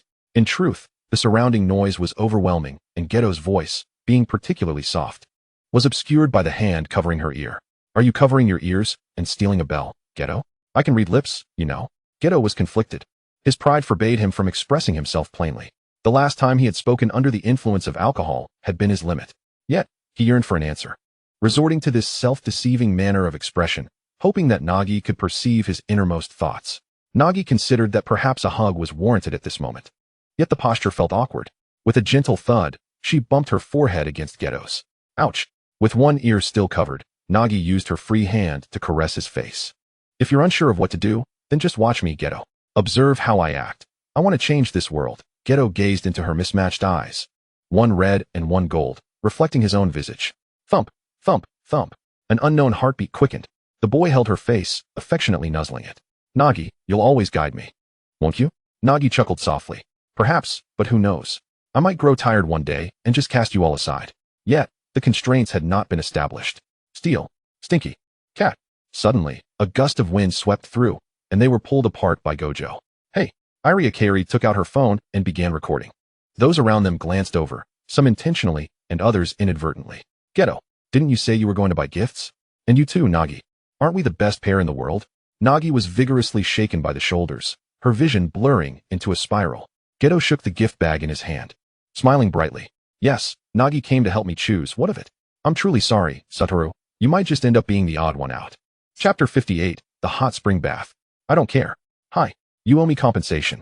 The three of them walked side by side down the street, with Kakamai High helplessly dragging Satoru Gojo, who lay sprawled on her shoulder. Gojo, in his limp state, seemed either oblivious or intentionally heavy, occasionally emitting soft grunts that made her feel as though she were hauling a large plush toy. His demeanor naturally drew the attention of passers-by, rendering them a unique spectacle on the street. Is Nagi busy lately? Hai chatted with Kirari Nagi as they walked, seemingly unfazed by Gojo's antics. Meanwhile, Suguru Geto trailed behind them, a resigned expression on his face, carrying an overflowing shopping bag. There are hardly any cursed spirits in winter. I've been idling for a week. Nagi rolled her eyes, her brown-haired visage devoid of luster. If it weren't for Satoru, I would have already evolved into a recluse at Jujutsu High. Shall we all go soak in the hot springs? My family's newly opened hotel is still in a trial phase, Kakamai suggested, resting her chin on her hand. We could invite Mei and the songstress, along with you two juniors. Why not invite me and Geto? Gojo yelled. Don't drag me into this. Lu Hai raised his hand. Hai already told me. I've agreed. Unbelievable. Nico exclaimed, feeling betrayed. Geto, let us settle this once and for all. Satoru, are you lonely? Just go out and have fun by yourself. Nagi quietly shifted her gaze to the red-haired girl watching the spectacle beside her. Kakamai caught the look and smiled slightly. No matter where they went, it was needless to say that Satoru would undoubtedly follow. I seriously suspect you just want to watch the drama unfold. Not at all. Nagi, maybe you should put your phone away for now, she replied. Aren't you doing the same? The two exchanged glances and burst into laughter. The following day, at a resort in the outskirts of Tokyo, the songstress sighed contentedly, immersed in the hot spring, her eyes closed as she relished the enveloping warmth of the water, losing herself in this magnificent moment. This is what life is all about. Tears brimmed in her eyes as she embraced those around her. Kakamai slowly opened her eyes, taking in the scene before her. The steam from the hot spring filled the air, creating a veil of mist. Through the haze, she gazed at the distant mountains and forests, a serene and beautiful world. Mei chuckled softly. We are enjoying ourselves too. Don't forget to pay me back. Nagi leaned against the stone wall, beginning to feel drowsy. Nagi, the songstress nudged her. You should head back to your room for a nap. Otherwise, you'll catch a cold. I'll soak for a bit longer before we go back. The women's side was harmonious, while the men's side erupted like a muted explosion. Satoru vowed revenge, unleashing small-scale cursed spirits upon Suguru Geto, resulting in a chaotic scene. Both men were cautious, mindful of Kakamai's potential wrath. Uehara occasionally commented on Satoru's precise control of cursed energy while supporting Geto, completely unfazed by the splashes of water on his face. Am I lucky that these two unreliable seniors still have some sense? Kinjin Nanamai wondered aloud. Suddenly, both Satoru and Suguru froze mid-action, initially leaving Hebara and Nanamai puzzled. They soon understood. Mei has developed quite well, soft and all. This is Kakamai. Hai is still young, a year younger than Nagi. She's in her growth phase. This is the songstress. Nagi, you little rascal. Then don't come and pinch me. What's wrong with a little pinch? The four fell into a silence. Chapter 59, The Splatter of Blood. At the beginning of the year, during the painfully sparse holiday season for Jujutsu High students, Kakamai High, who worked year-round, found herself in a more unfortunate predicament. I want to retire. I'm done. Kakamai shouted into the phone at the other end, addressing Yuki Tsukumo. Shiroi Sarah smiled helplessly beside her. Sarah, don't look at me with that disobedient child expression. Shiroi Sarah was an incredibly charismatic woman. Sensing Kakamai's determination to achieve something, she unhesitatingly chose to stand by her side. Why did you choose the Onmyoji dormitory in Tokyo? Shiroi asked at the time. Generally, Onmyoji preferred to remain in Kyoto, with its rich history and traditions. However, Kakamai made her unconventional choice without hesitation. I despise the decay and rot of Kyoto, Kakamai replied, her tone calm, yet resolute. Fresh blood must cover the filthy ground. Tokyo is the best choice, she continued, believing that only in a new environment could fresh vitality and creativity be introduced. Kakamai granted Shiroi significant autonomy. Even the Tokyo Onmyoji dormitory had become an automated system. Hi, have you lost weight again? Yuki swayed on the other end of the video call, expressing her concern. I don't know, Kakamai replied, unwrapping a soft candy and popping it into her mouth. Her speech muffled. I feel fantastic. I eat everything. All right, Shiroi, make sure she eats on time. She can't treat sweets as a meal. I understand, Miss Tsukumo. Don't say that in front of me. The girl fumed in frustration. At the end of January, in Tokyo, at a hospital. Young lady, your health is perfectly fine. Perhaps you should visit a psychologist, the doctor stated, comparing the examination report meticulously. All right, thank you, Kakamai replied, standing up, donning a mask and hat as she exited the room. Still the same old saying. No problem is the biggest problem. No one knows her body better than she does. Nagi's reversal technique revealed no issues, and Satoru's 6 eyes detected nothing amiss. Even she felt no abnormalities. Yet her body continued to waste away day by day. The distinction between trading one's life and risking it was vast, Kakamai thought, with a slight click of her tongue. She was not yet prepared to gamble with her life. With a flick of her hat's brim, the girl opened her front door. To outsiders, it might have seemed like a home invasion. With a heavy thud, the door slammed shut, resembling a weighty shackle that separated the world from the outside. Simultaneously, a chilling sound echoed, the sound of a blade piercing flesh, cold and merciless. The splatter of blood erupted like a fountain, showering the air and forming a crimson mist. Blood sprayed everywhere, reminiscent of a demon's maniacal laughter, staining a cute teddy bear positioned in the entryway a vivid red. The once snow-white fur now dripped with crimson, exuding an eerie aura as if cursed. This scene sent shivers down one's spine, the metallic scent of blood saturating the air, inducing suffocation and terror. The room was engulfed in the shadow of death, as if time had frozen in that moment. Only the bloodied teddy bear sat silently, bearing witness to this horrific slaughter. The door to another realm opened. Chapter 60, The Hatred of Kakamai. Falling. Descending. The portal to another realm is inherently unpredictable, often opening in midair. What bad luck. Kakamai muttered under her breath. She precariously steadied herself in midair, drawing the dagger that had embedded itself in her lower back, blood spraying forth. With a swift motion, she cast the dagger aside, yet it failed to embed itself in its original wielder's body. The source of the curse power was all too clear to her. How could she not recognize that person? Brother. Kurumiya no greeted. Hi, it's been a while. Kurumiya Ki gritted her teeth and retorted. Do you have any idea what you are doing? The man with crimson hair smiled faintly, replying, Everything I do is for the dawn of a new world. Ki. My dear sister, I must regretfully ask you to die for a moment. Such grandiloquent words. Could Kurumiya no contend with Yaotong? The answer was negative. Kurumiya no had long understood the monstrosity that his sister represented. However, the environment of the Kurumiya family allowed her to retain a semblance of humanity before familiar faces. He was gambling. Human hatred can often be inexplicable. Did Kurumiya no harbor hatred for his sister? Perhaps, as he had always lived in the shadow of Yaotong. That hatred, over time, corroded his heart. Did he still love his blood relative? Regardless of the complexities, contradictions, and struggles this love entailed, it was indeed love. Hatred is a sentiment that can outlast love, and hatred born from love is even more ambiguously defined. Kurumiya no was aware of his jealousy. He knew it all too well, which is why he chose to depart. Yet, when he discovered that Yaotong's eyes could restore the barrier, he hesitated not a moment. The initial tilt of the balance often goes unnoticed. In his youth, Kurumiya no had believed that by merely taking a step back, harmony would be restored. Yet, some stakes were irreconcilable from the very outset. Kurumiya no attempted to evade it, but his efforts were in vain. Hatred trailed him like a shadow, becoming the greatest impediment on his path. Kill her, kill her. The voices echoed in his ears. The alluring fruit concealed a rotting core. He sought to end it all. He yearned for an answer of his own, regardless of who perished. Such majestic words. Brother, you haven't been lured into a pyramid scheme, have you?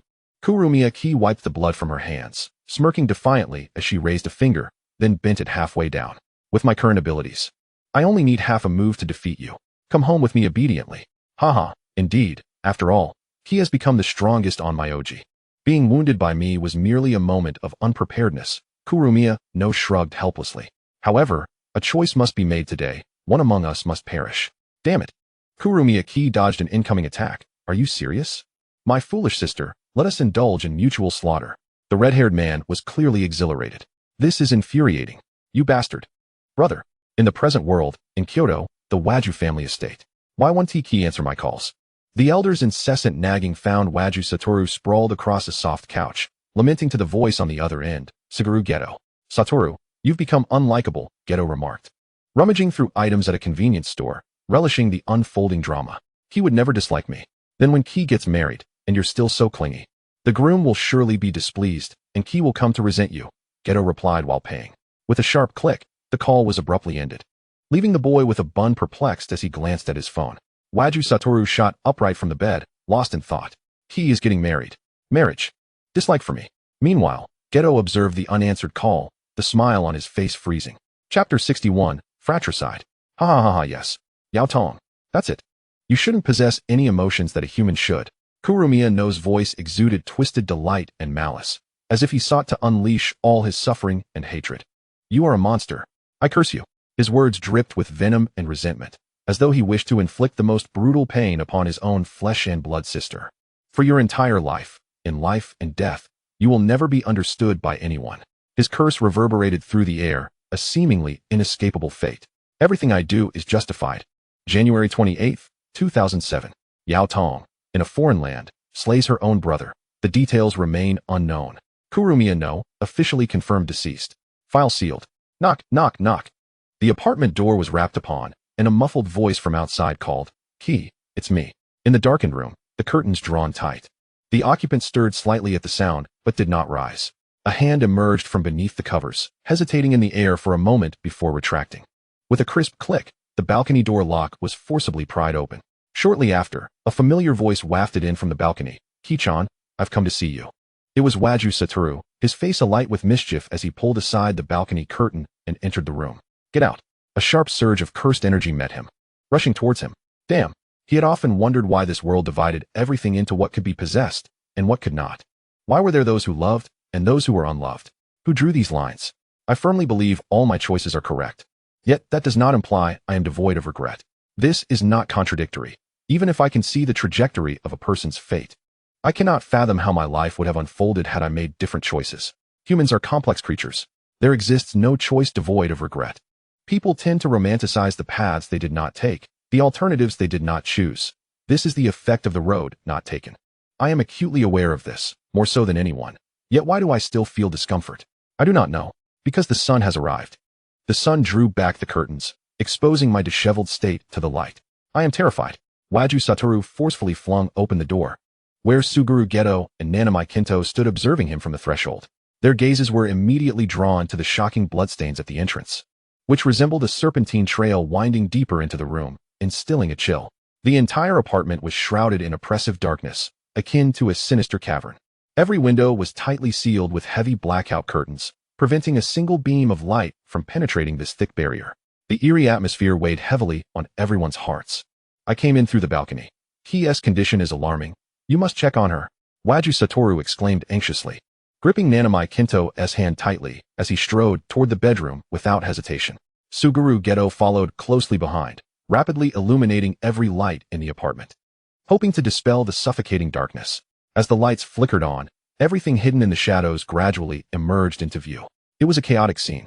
Chapter 62, Tenjin. The reversal technique is ineffective against Kurumiya Ki. Nanami Kinto suddenly recalled this fact as she dashed into the bedroom, pulling the covers aside. Are you seeking death? The girl on the bed stared blankly, her eyes devoid of focus, no longer resisting like before, as if she were a marionette being pulled up. Kurumisaki could only hazily perceive the lips of Inuma Shoko moving before her. Instinctively, she grasped the wrist of the person across from her, though she had yet to apply any real pressure. Then, another voice echoed. Saki, calm down. Kurumisaki gazed at her outstretched right hand, slowly allowing it to fall. Her expression remarkably serene as she softly replied, I am quite calm. In that moment, it felt as though time had frozen. Enveloped in an eerie silence without a single sound, Kurumisaki felt as if an invisible force bound her tightly, rendering her immobile. This was a critical juncture. Once crossed, there would be no turning back. I am fine, merely feeling a bit uneasy inside. Self-righteous boundaries define right from wrong. A person may believe themselves to be unequivocally correct. Yet, perfection is a myth within humanity. What should one do? Yao Tong, corrosion level, 4550. Are you truly alright? It's nothing, just a minor injury. It will heal with time. Morning arrived. The ensuing days seemed to revert to their former state.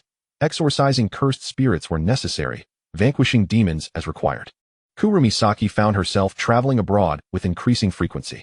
Now a third-year senior, Fushiguro Toji expressed his discontent. Saki, you unfaithful cat. Tomorrow is Crazy Thursday, and I'm 50. Hurry up. The girl in England inadvertently sent a message. VU59. Why the extra 9? Just a tad more than 521. Cosmic Cat Head JPG. Actually, I just made it up on the spot. Toji, has the 6 eyes of the Fushiguro family come to bother you again? Tsukumo Yuki curiously leaned in, only to be pushed back by Kurumi Saki. Go study your own things. Ostinji. Tsukumo Yuki muttered in dissatisfaction but obediently returned to her seat to continue analyzing her experimental data.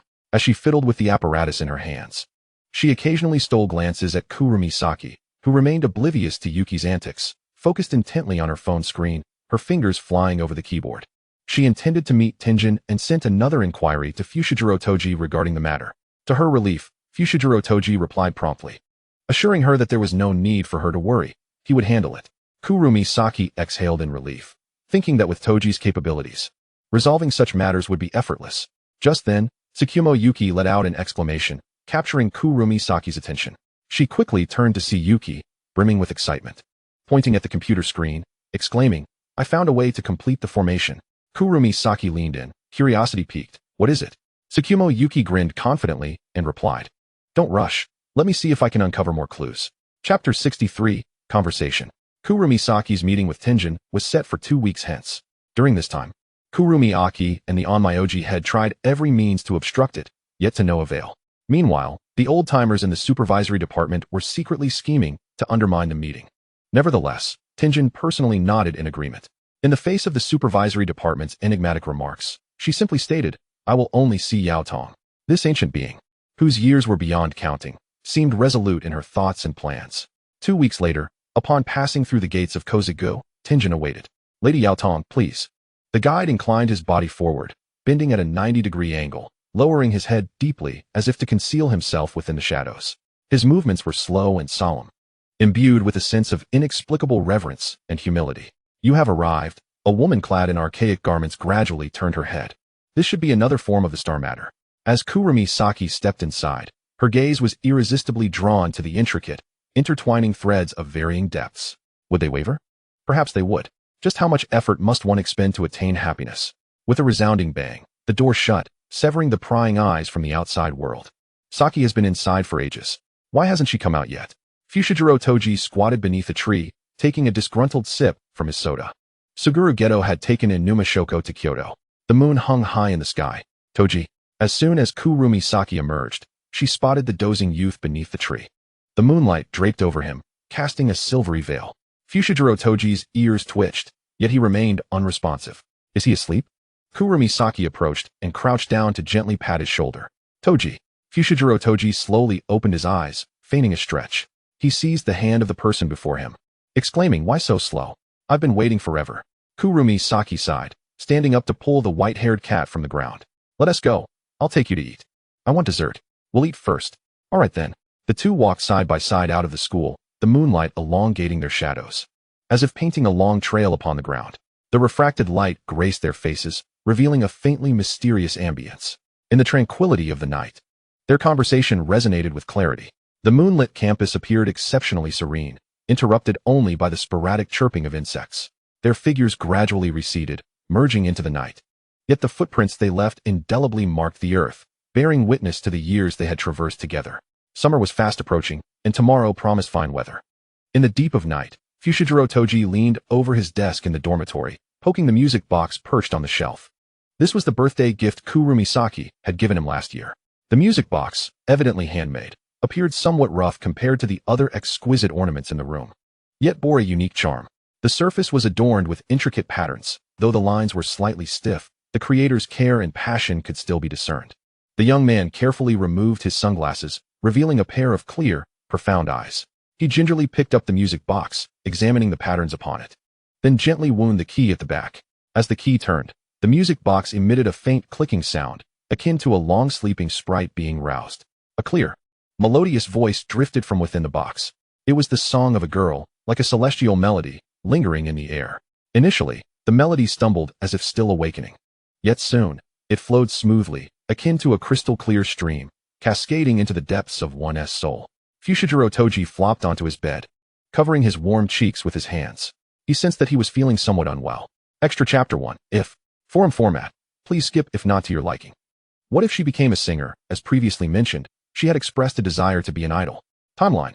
after the dust has settled. Shocking. A renowned female singer is actually backed by a financial supporter. Who could it be? 1L, drawn in by the title. I'm lurking here. At this point, there is hardly any scandal that can astonish me. 2L1. 10L, identity card number. Not the original poster. Could it be the traffic guide? 11L, original poster. Here I am. Typing too much took time. I must declare in advance, I am not a hater if it turns out to be true. I will still offer my blessings. No matter with whom, shielded.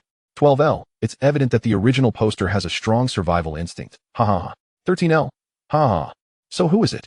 I bet a dime it's BV. I found her quite displeasing for a while. 14L, don't bring her down. Our BV is doing just fine. The homepage clearly shows she S an FT fan. 15L, has no one noticed the use of you very softly? 16L, I don't know, I don't dare to ask. Why is no one mentioning it? Our instructor never taught us this, even softer. 46L, original poster. Here we go. Everyone be quiet. So, here's the thing. I went out with my boyfriend on Christmas. The most famous Christmas tree under the Ferris wheel in the capital is definitely a must-visit spot. I truly wasn't trying to stumble upon this. Initially, I saw nothing. But, I tend to observe the pedestrians around me when I'm idle, and there was a couple that caught my eye. At first, I couldn't tell who the girl was. She was wearing a hat and mask, wrapped in a scarf. However, the guy was incredibly tall, exceptionally handsome, with white hair, standing at 1.90 m, wearing sunglasses, and his physique was also remarkable. Screaming. 47L, it's clear that the original poster is quite excited. 48L, a height of 1.90 m paired with white hair defeats 60% of the male population. 49L, be bolder, 70%. 50L, even bolder, 80. 51L, does no one care about the original poster's boyfriend's well-being? 52L, ouch, that stings, haha. 53L, so, there's just one, what about the other? 70L, original poster. Wow, more people have joined. I'll continue. That handsome guy with the white hair seemed to say something to the girl, and it looked like he was rejected. I guess he wanted a kiss, As a result, he took off his sunglasses, and his eyes were blue. Like a Maine Coon.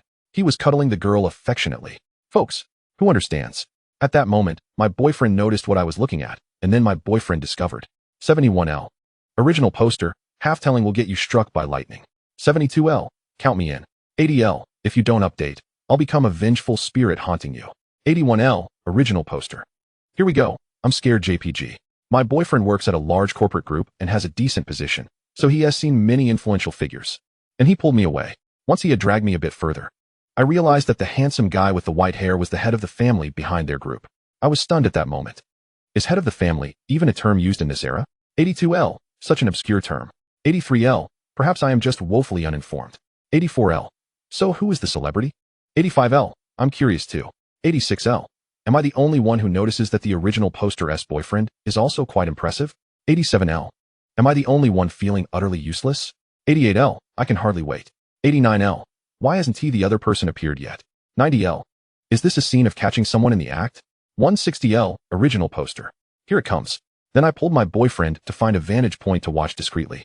My boyfriend even complained about why our lovely date turned into stalking a big boss in a romance. I said, don't you find this incredibly interesting? Back to the point. The handsome guy was holding the girl and seemed to say something, and she agreed. Then through the mask, she gave the handsome guy a kiss. At that moment, he was thrilled, cupping the girl's face.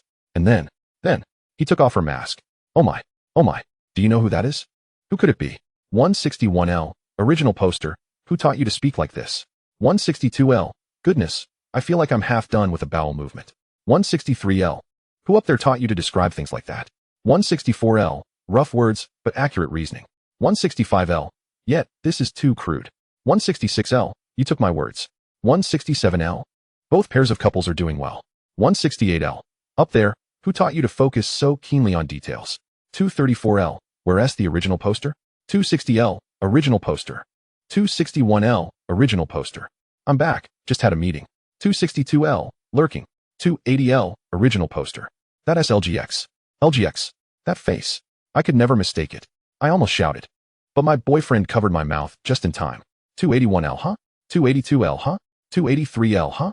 320L, huh? Is it the LGX I know? 321L, original poster. Up there. You've broken the formation, it's the one. Just to clarify, I am a fan. 322L, a dream girl of an ex shattered gently. 323L, up there. Don't shatter yet. I'm a dream boy. I'm the first to shatter. 324L, I'll shatter first. 340L, witnessing a surprising shatter. 341L, I never expected. 342L, my coat, my jacket, my aunt transformed into a date. 343L, original poster. Actually, I've already become a CP fan. 344L, 360L, 361L, I'm the first floor. Who would have thought? I'm still shocked. 362L, so what about this title? 363L, original poster. I'm a title seeker, hehe. 364L, what about you all? 365L, original poster. Image. Here. The man who appeared later seemed to be jealous, throwing a fit and acting cutesy. Then there was no further development. As my boyfriend pulled me away QAQ. 366L, I'm invested. These three together are truly a sight for sore eyes. 367L, ISNT that the newly appointed member of parliament in the last image. 368L, huh? 369L, original poster. Original poster. For 50L, original poster. A trio ISNT impossible, right? 451L, original poster. Has your mind gone awry? 452L, original poster. Regardless, X certainly has her reasons. Amen. 570L, Mr. Gojo, Miss Sure, Mr. Suguru. 571L, an insider has emerged. 572L, my friend wished to know the truth before his demise. 573L, OP, I share that sentiment. 574L, well, how shall I put it? We, within our circle, respect and understand one another. 575L, OP, speak quickly. 576L, the OP seems more agitated than we are. Hurry up. 577L, well, Mr. Gojo is in a romantic liaison with Miss Sure and Mr. Suguru. All three are quite formidable, while Mr. Gojo is the head of his family. Miss Sure hails from a prominent clan, and Mr. Suguru needs no introduction. That XX you are familiar with belongs to her family. I shall say no more. I must take my leave. 578L, very well. 579L, indeed. 580L, quite so. 601L, are you fans accepting this so swiftly? 602L, our Sure is not merely an idol. As long as the child ISNT deceived, that's what matters. 603L, OP, folks, unfortunate news, this thread has become a trending topic. How many are lurking? 830L. So it's confirmed? 831L, confirmed. 832L, the most handsome one. Oh, what a lively affair. 833L, dude, who are you? 834L, OP, I am the boyfriend of the OP, the most handsome one. My apologies, it is my fault for revealing your private life. 835L, the ops boyfriend is truly a man. Wait, is the boss's account named that? 840L, the most handsome one. No worries, I actually saw you that day. Sure is indeed my girlfriend, so others should not covet her ISNT, that right? Sure. 841L, is this guy attempting to claim his status? 842L, it seems so. 843L, you, the illustrious head of the Gojo family. 844L, truly disappointing, my brother. 845L, and what of the other one? 890L, I am not squinting. The most handsome one. Sure clearly prefers me more. 891L, sure. Yes, we are in a relationship. And marriage may be on the horizon. 892L, the most handsome one. It is certainly destined to happen. 893L, I find myself at the forefront of this gossip. 1100L, OP, I sincerely apologize, sniffle. I merely wish to share a glimpse of life. QAQ. 1101L, sure. It's alright, this is nothing significant. 1102L, OP, sniffle, sure my dear. You are so understanding. 1103L, the most handsome one. Huh, that is my wife. 1104L, I am not squinting. The most handsome one. You will be disliked for this. 1105L, OP, QEQ, my apologies. It slipped out. 1106L, sure. Worry not. Gojo, don't bully them. By the way, can you assist with something? 1107L, OP, absolutely. What is it? I would traverse mountains and seas for sure. 1108L, sure. I would like the original photos you posted. I've added you as a friend. 1109L, OP, of course. 1110L, jealous now. I want to add Sure as a friend too. 1111L, no worries, the one above, at least say an integer. 1102L, I am well fed from this gossip. 1103L, I am stuffed. 1104L, regardless, the three of you are a solid 99. This thread has been locked. Extra chapter 2, some matters. Two individuals laugh until they are breathless in the dark of night. Many years later, the remaining person suddenly realizes that the other was crying that evening. The timeline of this memory likely corresponds to the period after Miss Sure saved Yuan Xingxing from despair. Other timelines are around 275. Mr. Gojo's special segment. I can't shake this old feeling. Beautiful and astute barely begins to encapsulate this individual. So what do you believe Miss Sure embodies? This inquiry comes from others. Well, it is challenging to articulate. If pressed, I would say perfection, as she is a servant of the Shi family. A flawless head of the family, thus it is. The head of the neighboring Watanabe family. Highly reliable. No matter how troublesome the situation, it can be resolved impeccably. This is the new leader of the Inyang Alliance. Year. The foreign land is Resel-led. The head of the Shi family passes away at the age of 21. Inyang history. 2004, late autumn. Though it is late at night, the lamp within the room remains bright. Outside, one can only hear the whispers of the wind brushing against the branches and leaves. A young girl sits at the table, sketching and writing. Knock, knock, knock. The window is knocked upon at an inopportune moment. After a prolonged wait, with no response, a few more knocks follow, and finally losing patience, the window is pushed open. Sure, I've discovered a new two-player game. Let us play, come on, come on. A figure bursts into the room like a cannonball, ushering in the chill of autumn, Mr. Gojo. Hey Gojo. Miss Shi's words are yet to be completed when the lamp is extinguished, leaving only the glow of the newly activated game console, while the culprit gestures for her to join him. The main controller of this game is utterly abysmal.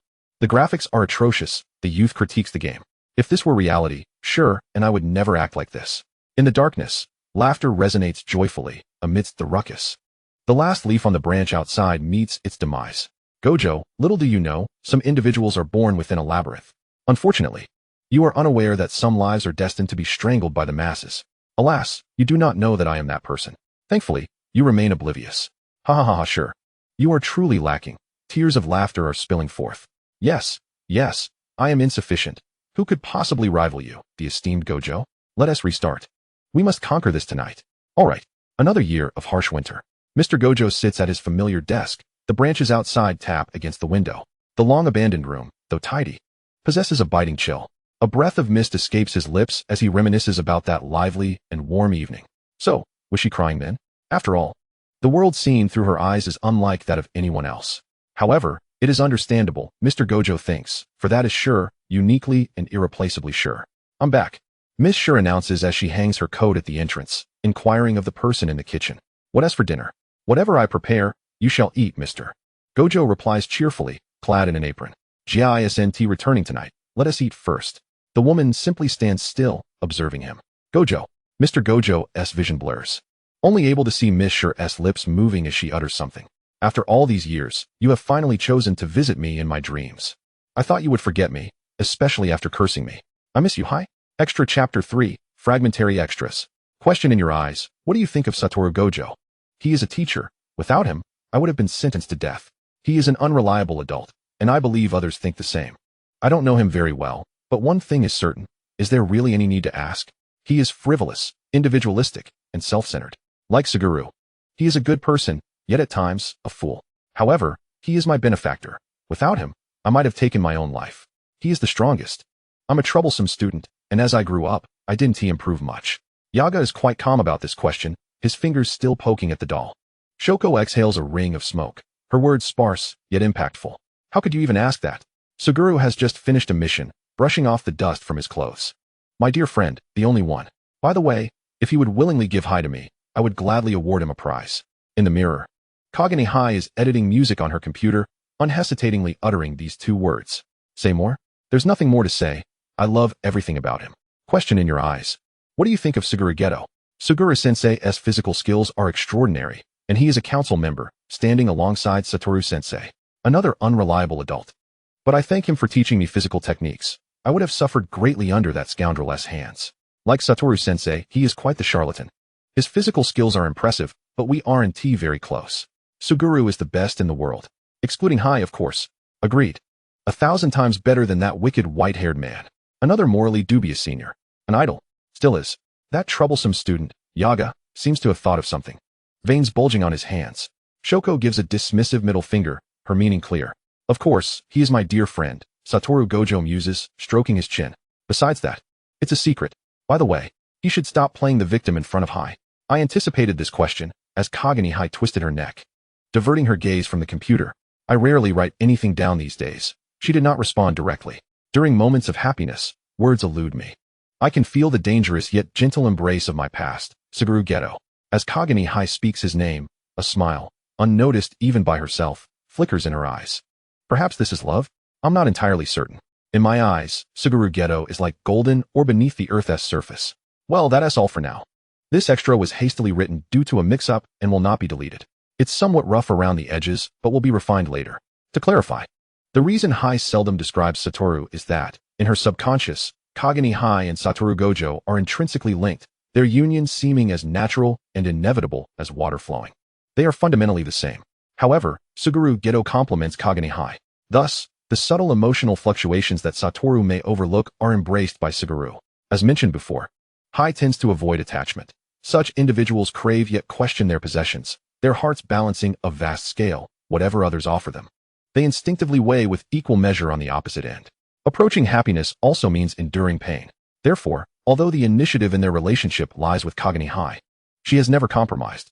Love is a wondrous thing. Thus it is. Chapter 64, Peach Blossoms. Satoru Gojo drifted into a deep slumber. In a Tokyo apartment, Kagami Hai sat quietly on the balcony, her gaze fixed on the horizon, seemingly lost in profound contemplation. Moonlight bathed her form, yet she felt no trace of brightness. Her fingers gently caressed the cigarette in her hand, the smoke curling upward and dispersing into the air. This was something she learned with Tsukumo Yuki. The soft glow of the flame illuminated her profile, rendering it both mysterious and enchanting. Her eyes revealing a hint of melancholy that beckoned one to delve into the stories hidden within her heart. The following day, at the Onmyoji dormitory, during archery practice, whoosh, thud, the vibrant red dot at the center of the target, as vivid as blood, now bore the piercing of an arrow. This arrow, akin to a lightning bolt, struck with fierce momentum, penetrating the target with ease. The arrowhead embedded deeply, as if seeking to pierce through the entire target. The surrounding wooden panels quivered slightly from the force, producing faint sounds. Hai indeed proves to be quite formidable. In the break room behind the transparent glass, a man delivering documents conversed quietly with Shimizu Sarah, while a woman in a suit smiled silently. The man glanced around, seemingly intent on keeping their conversation private. Do you remember the last time we got embroiled with the foreign group's president, only to be rescued by our boss? Shimizu Sarah recalled, finally recognizing the figure from her memories 3 months prior. She nodded, prompting the man to continue. My father's sister's cousin's second uncle's granddaughter is their company's secretary. That president may have fallen for our boss at first sight. Shimizu Sarah's expression fell blank, and as the man glanced at Kagami Hai approaching, he quickly stifled his gossip and handed over the documents before slipping away. Is something wrong? The girl tilted her head slightly, her fingers threading through her hair as she cautiously untied the hairband. As the band slowly came off, her long, flowing red hair cascaded down like a waterfall, gently brushing against her fair skin. She shook her head softly, allowing her hair to fall naturally over her shoulders. The vivid hue of her hair contrasted sharply with the surroundings, yet it felt harmonious, radiating warmth and passion, as if it could dispel all shadows and chill. Shimizu Sarah chuckled as she recounted the event to her. Kagami Hai merely shrugged nonchalantly. So what is the status of the probe in the depths of the foreign realm? There's nothing abnormal, Shimizu Sarah replied, flipping through her notes. Continue the investigation, delve deeper. Understood. As Kagami Hai exited the Onmyoji dormitory, she spotted Satoru Gojo, standing at the entrance in casual attire. Satoru? He had sensed her arrival earlier, but chose to remain still, subtly maintaining his pose. A smirk playing on his lips, exuding an air of playful cunning, resembling a regal Persian cat. What brings you here? The girl approached with light steps, her voice melodious. Her unique heterochromatic eyes sparkling like 2 brilliant gems. Unbeknownst to her, her lips had curved into a radiant smile. If I don't show up soon, I will have to sneak off with Suguru to find that unfaithful cat. Chapter 65, The Shell.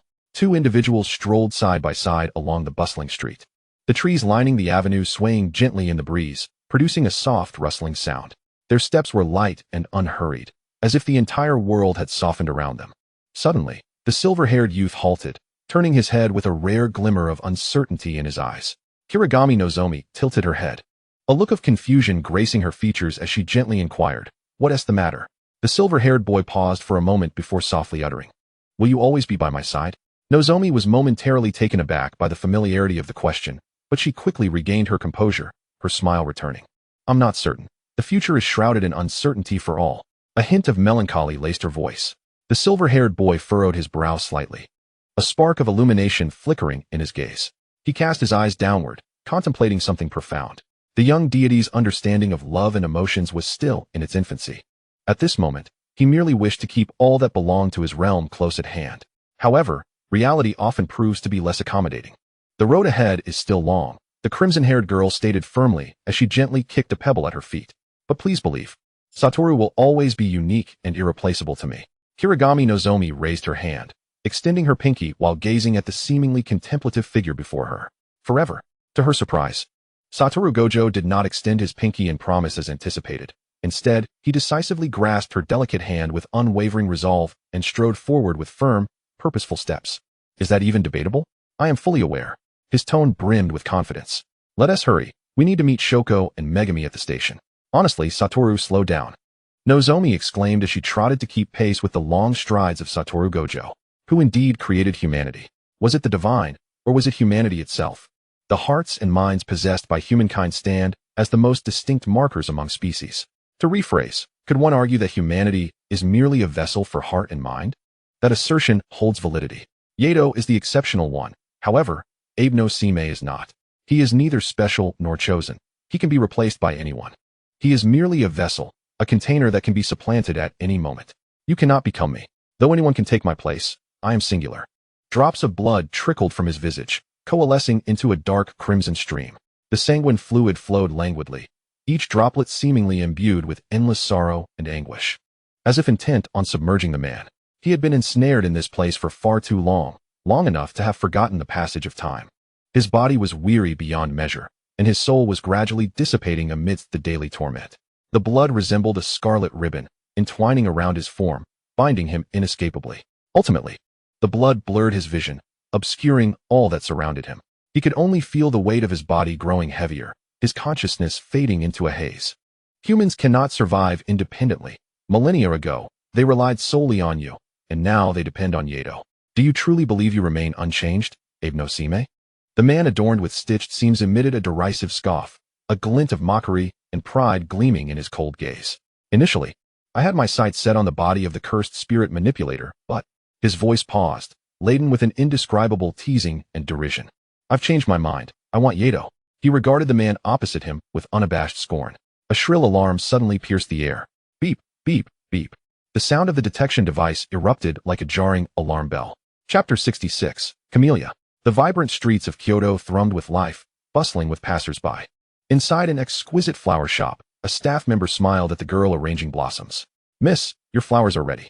Upon hearing the voice, Kirigami Nozomi slowly turned, accepting the bouquet from the attendant. She carefully examined the luscious camellias in her grasp, a faint smile gracing her lips. Nozomi cautiously set the bouquet aside before picking up the gifts placed on the table. With everything prepared, she ambled out of the flower shop. Dressed in tailored trousers and a coat, she instinctively tugged at her scarf as the cold wind swept by. It was still early, and she leisurely made her way toward the Suguru residence. Knock, knock, knock.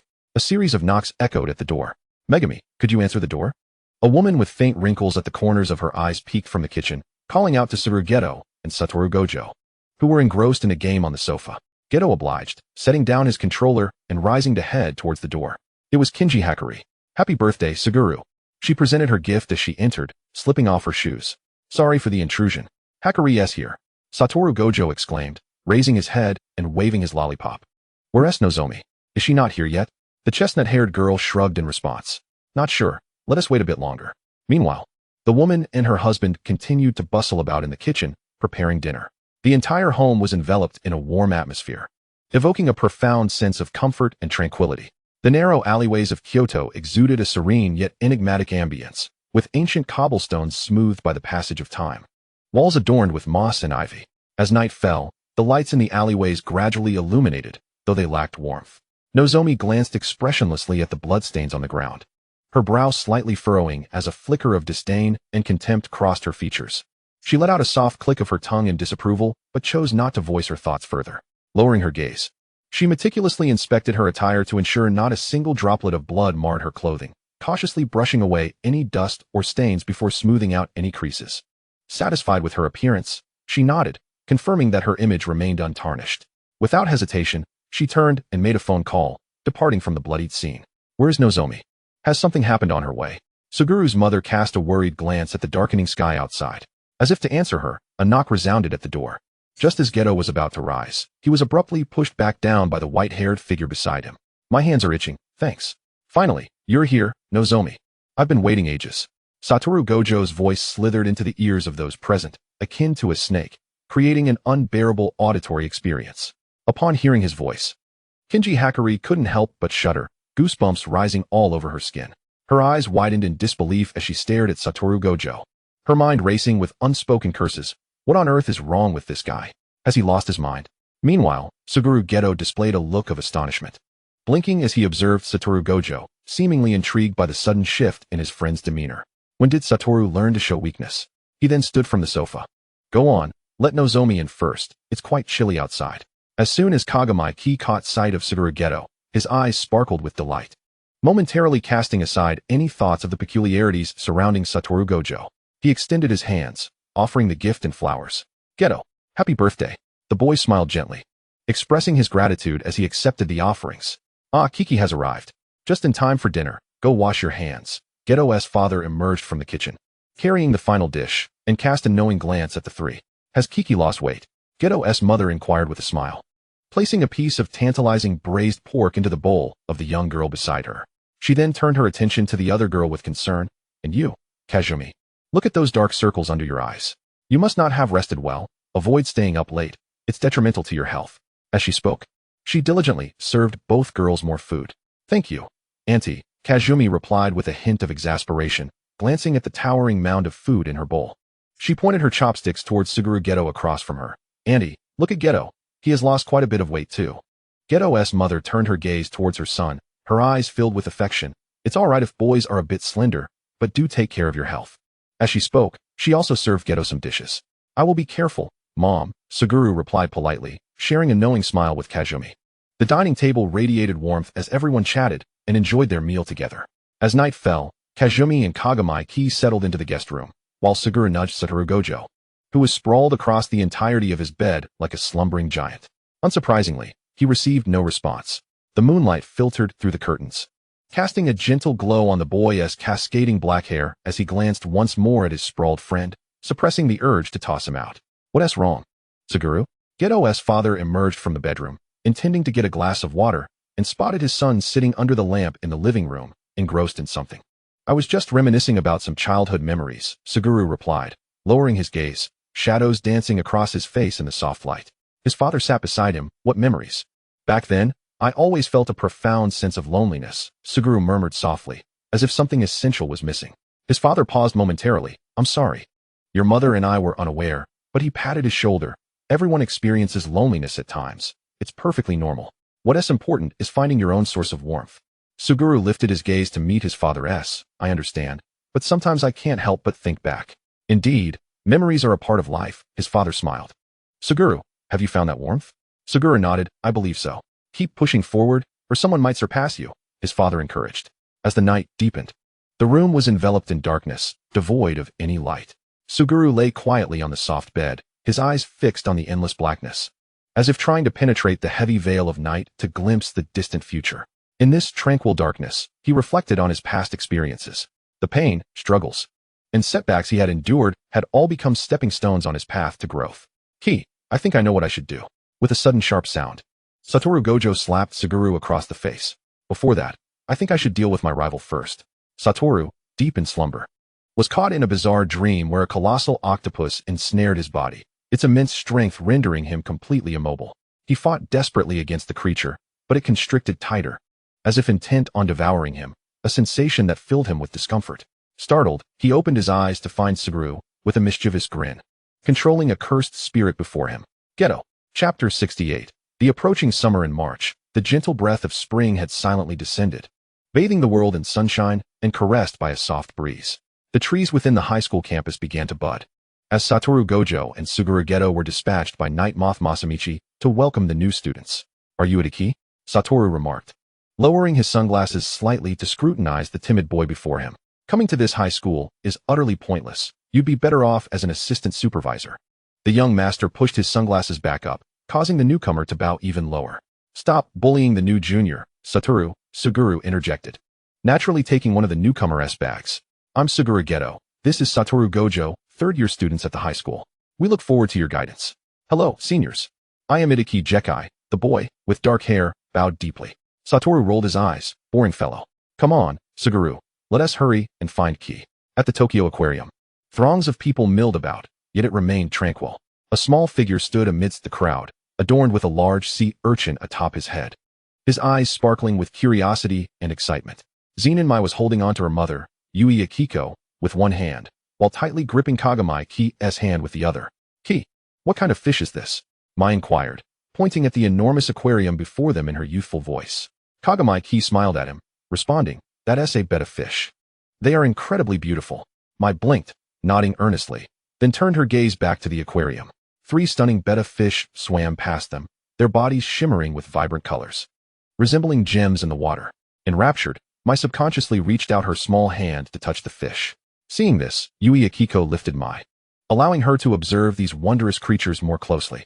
Mai giggled with joy, her eyes brimming with surprise and satisfaction. That one is Ki, the child exclaimed, pointing at a red golden betta fish that had been swimming nearby. She then gestured towards a pair of black and white fish not far away, exclaiming, just like Satoru and Subaru. Yui Akiko chuckled at the sight of the 3 fish. They do resemble them. She imagined these 3 fish as 3 children, circling around her and bringing her endless joy. Kagamai Ki remained silent, her gaze fixated on the red golden betta fish. Its fins appeared slightly reddened, hinting at some signs of distress, yet hidden beneath its original color, making it difficult to discern. Is it suffering? Kagamai Ki whispered softly, her attention unwavering on the betta in the dimly lit aquarium. The glass of the tank reflected the girl's visage. Her mismatched eyes, one gold and one red, shone brightly in the darkness, resembling 2 radiant jewels. A familiar voice called out from behind her, Ki, what are you looking at? Turning around, Kagamai Ki saw Satoru and Suguru had mysteriously appeared behind her. Wow, they really do resemble them, Satoru exclaimed, gazing at the fish in the aquarium with astonishment. Kagamai Ki replied softly, her gaze still glued to the red golden betta. What is wrong, Ki? Suguru noticed her unusual demeanor and inquired with concern. Kagamai Ki shook her head, forcing a smile. It's nothing. I just think this fish is quite special. Satoru patted her shoulder. Come on, don't overthink it. Let us go see something else.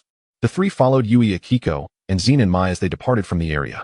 In the heart of Kurumi Maki, an unsettling tranquility lingered. She felt an inexplicable connection with the red golden betta fish. Chapter 69, Chaotic. Maki. Kurumi Maki chuckled as she observed Gojo Satoru sprinting ahead with Zenin Maki, then slightly tilted her head to glance at the person beside her. What's wrong, Jay? Are you really okay? The 2 turned their heads simultaneously, their gazes colliding unexpectedly, leading to a moment of silence. This question should be directed at you, Jay. Kurumi Maki broke the silence, awkwardly diverting her gaze and touching her nose. Not far away. Yuer Xianzi observed the scene and couldn't help but stifle a giggle. What are you 2 whispering about behind my back? Suddenly, Gojo Satoru's voice chimed in, his shoulders supporting Zenin Maki as he rose through the gap between the 2, a curious expression adorning his face. Nothing. X2J and Kurumi Maki responded in unison, leaning slightly to the sides and raising their hands in a gesture of innocence, indicating no significant conversation had taken place. Gojo Satoru replied skeptically but chose not to press further. Let's head to the dessert shop. It's on me. Upon hearing the words dessert shop, Kurumi Maki's eyes sparkled. While Zenin Maki and Jay exchanged resigned glances, the quintet made their way to the dessert shop, each ordering their favorite delicacies before engaging in light-hearted conversation. By the way, Jay, have you encountered anything interesting lately? Gojo Satoru inquired, savoring his ice cream. Jay pondered for a moment. I did encounter a powerful cursed spirit. Oh. Gojo Satoru's interest piqued. Is it stronger than me? Jay shook his head. Not quite, but it's peculiar. It can absorb the powers of other cursed spirits. Absorbing the powers of other cursed spirits? Gojo Satoru stroked his chin contemplatively. That sounds intriguing. It would be splendid if we could tame it as a pet. A pet? Kurumi Maki and Jay exchanged exasperated glances, thinking how this guy dared to entertain such notions. Yueter Xianzi, noticing Zenin Maki dozing off after finishing her dessert, bid farewell to the trio and departed. An anomaly has been detected in the other realm. I plan to investigate tomorrow, Kurumi Maki remarked, resting her chin on her hand, refraining from mentioning that this was information disclosed by Tenjin. Maki's words are undoubtedly reliable, Gojo Satoru replied amidst his busy schedule, lifting his gaze. Jay nodded in affirmation. Haha, such trust in me. The individual across from them chuckled and ordered 2 plates of strawberry cake. The following day, is this the place? The girl, clad in hunting attire with a soft sword at her waist and her fiery red hair standing tall, inquired. Yes, Kiyoshimizu Sarah confirmed the coordinates once more. Otherworldly gate, open. The incantation was cast, and Kurumi Maki stepped alone through the gateway to hell. An endless crimson mist enveloped the entire world, resembling a heavy red curtain that concealed everything within. As it spread, Visibility grew dim, rendering the surroundings and the path ahead indistinct. The vibrant and intense color evoked a sense of oppression and fear, as if harboring countless secrets and dangers. Strange sounds occasionally echoed through the red mist, ranging from low growls to piercing screams and faint cries. Yet, the most distinct sound was the clanking of chains. Time seemed to lose all meaning, blurring the line between day and night, and Kurumi Maki could not ascertain how long she had been walking. She could only navigate through the endless red mist, seeking an escape, yet often finding herself ensnared in deeper predicaments. Her consciousness began to wane. Daddy, I did it. I can control those threads now. Brother, I won my match today. I will definitely become the most formidable on my OG. Auntie, I discovered a new use for the Yaotong. It's a secret from everyone. But I'll tell you, Auntie, sister, I saved many people, and everyone adores me. So it doesn't matter if Daddy doesn't like me. I'm not sad at all. So, please look at me, see me. Deep within the other realm. Huff, Kurumi Maki suddenly awakened. Chapter 70, Truth and Instability. Kurumi Maki slowly sat up, her brow slightly furrowed as if contemplating something profound. She raised her gaze to the sky, where the otherworldly heavens still glowed an intense crimson, akin to blazing flames. However, this red hue was not merely a color. It was woven from countless threads binding humanity, hidden amongst the clouds, appearing and disappearing like a mirage. Nice to meet you, Abe no Sime. Kurumi Maki murmured, her voice laced with an indescribable complexity. Her gaze pierced through the layers of obstruction, ultimately resting on the man ensnared by chains midair. His white hair danced in the wind, and his blue eyes narrowed, revealing a depth and enigma. Kurumi Maki fixed her gaze upon him, a surge of inexplicable emotions swelling within her. She clicked her tongue, seemingly dissatisfied with this unfamiliar man, yet unable to articulate the reason. Yaotong, child of the Kurumi family. The man slightly raised his eyes to regard the child standing below, his expression tinged with curiosity and doubt. Who told you that? This is not a place for you. Kurumi Maki stood, arching an eyebrow, a sly smile gracing her lips. Of course, just like you. I've lived for a millennium, but my existence is far more enjoyable than yours. Her voice rang clear and melodious, brimming with delight. As she spoke, she painted a picture of Tenjin's life in extravagant terms, prompting the man to furrow his brow. Tenjin, I almost believed you. Kurumi Maki's gaze swept across the man's face before settling on the darkness behind him. Damn, how many immortals are there? Is living for 1,000 years a common occurrence these days? Don't be alarmed. I merely wish to inquire about the barrier. Kurumi Maki's lips curled into a smile, her tone tinged with sarcasm. What's the matter? Are you afraid I might pose a threat, Lord Sime? If I intended to strike, you would likely be incapable of uttering another word. A flicker of surprise flashed in Abe no Sime's eyes, but he quickly regained his composure. I trust you won't do such a thing. You must have an important reason for seeking me. Ah, well, regarding that. The girl standing upon the blood-soaked earth scratched her head, her fingers brushing against the sword at her waist. Once all the deities perish, will you lose control? Will the Onmyo barrier vanish? Just like Tenjin's failed assimilation? Did I guess correctly? Kurumi Maki's expression brightened. What splendid cosmic news. Then, I shall seize this opportunity to dismantle the Tenjin barrier and reinforce the Onmyo barrier. Abe no Sime remained silent for a moment before responding slowly. But that also entails immense risks. If I lose control, the consequences would be unimaginable. Thus, we must discover a method to regulate you. Kurumi Maki responded resolutely. And I believe you won't allow such a situation to transpire. Even if you were to lose control, she elongated her tone, I would kill you. You are special. The man began slowly. Kurumi Maki contorted her expression. You are special, the chosen one. No one can replace you. Hence, life. He abruptly fell silent. The rules? Damn Riddler. It's fine. It's fine. Really, it's fine. There is one more matter. Kurumi Natsuki cleared her throat, attempting to capture the attention of those above her. Yet Abe no Sime remained immersed in his own world. Furthermore, there is indeed one more thing. The man chuckled awkwardly. The seam. Chapter 71, Freedom. As soon as Kurumi Natsuki uttered these 3 words, she was interrupted by the person across from her. You will not find the answer to this matter from me. So do not waste your efforts. What a clever tactic, binding yourself simultaneously with Tenjin and Abe no Sime, is it? Very well, I understand, the girl smiled lightly, seemingly unfazed. I hope you are still alive when we meet again. With that, she unhesitatingly stepped back into the crimson mist from whence she came. The portal to another realm opens. The points of transportation between the otherworld and the present realm are random, though one can predict the corresponding points in the near future while in the present. Upon returning to the current world, Kurumi Natsuki found herself dampened by the gentle drizzle. In the narrow alley, she leaned against the wall, dialed a number, and briefly sheltered from the rain in the corner of the wall. She lifted her gaze to the sky, peering through the gap between two towering walls to catch a glimpse of the sky's hue. With summer approaching, the weather felt stifling. From somewhere, 4 birds appeared, 3 passing through the opening, while the lagging one lingered in the alley. Kurumi Natsuki retrieved a cigarette from her case, lit it, and held it between her lips, her gaze following the solitary bird. Freedom. In truth, she cherished rainy days, particularly the dusks of such weather. The air was rich with the damp scent of earth, the light struggling to break free from the clouds. Drip, drip. The sound of Kiyomizu Sara's car horn rushed to her ears. Bang, the car door opened and then shut, a speeding vehicle leaving traces in the fine rain. The solitary bird in the alley flitted about before returning to the vast sky. How is the progress with Kong Shiu and Zenin Shiner? Kurumi Natsuki inquired while gazing out the window. This is how it is. The report from Kiyomizu Sara was drowned out by the din of traffic. It is so hot.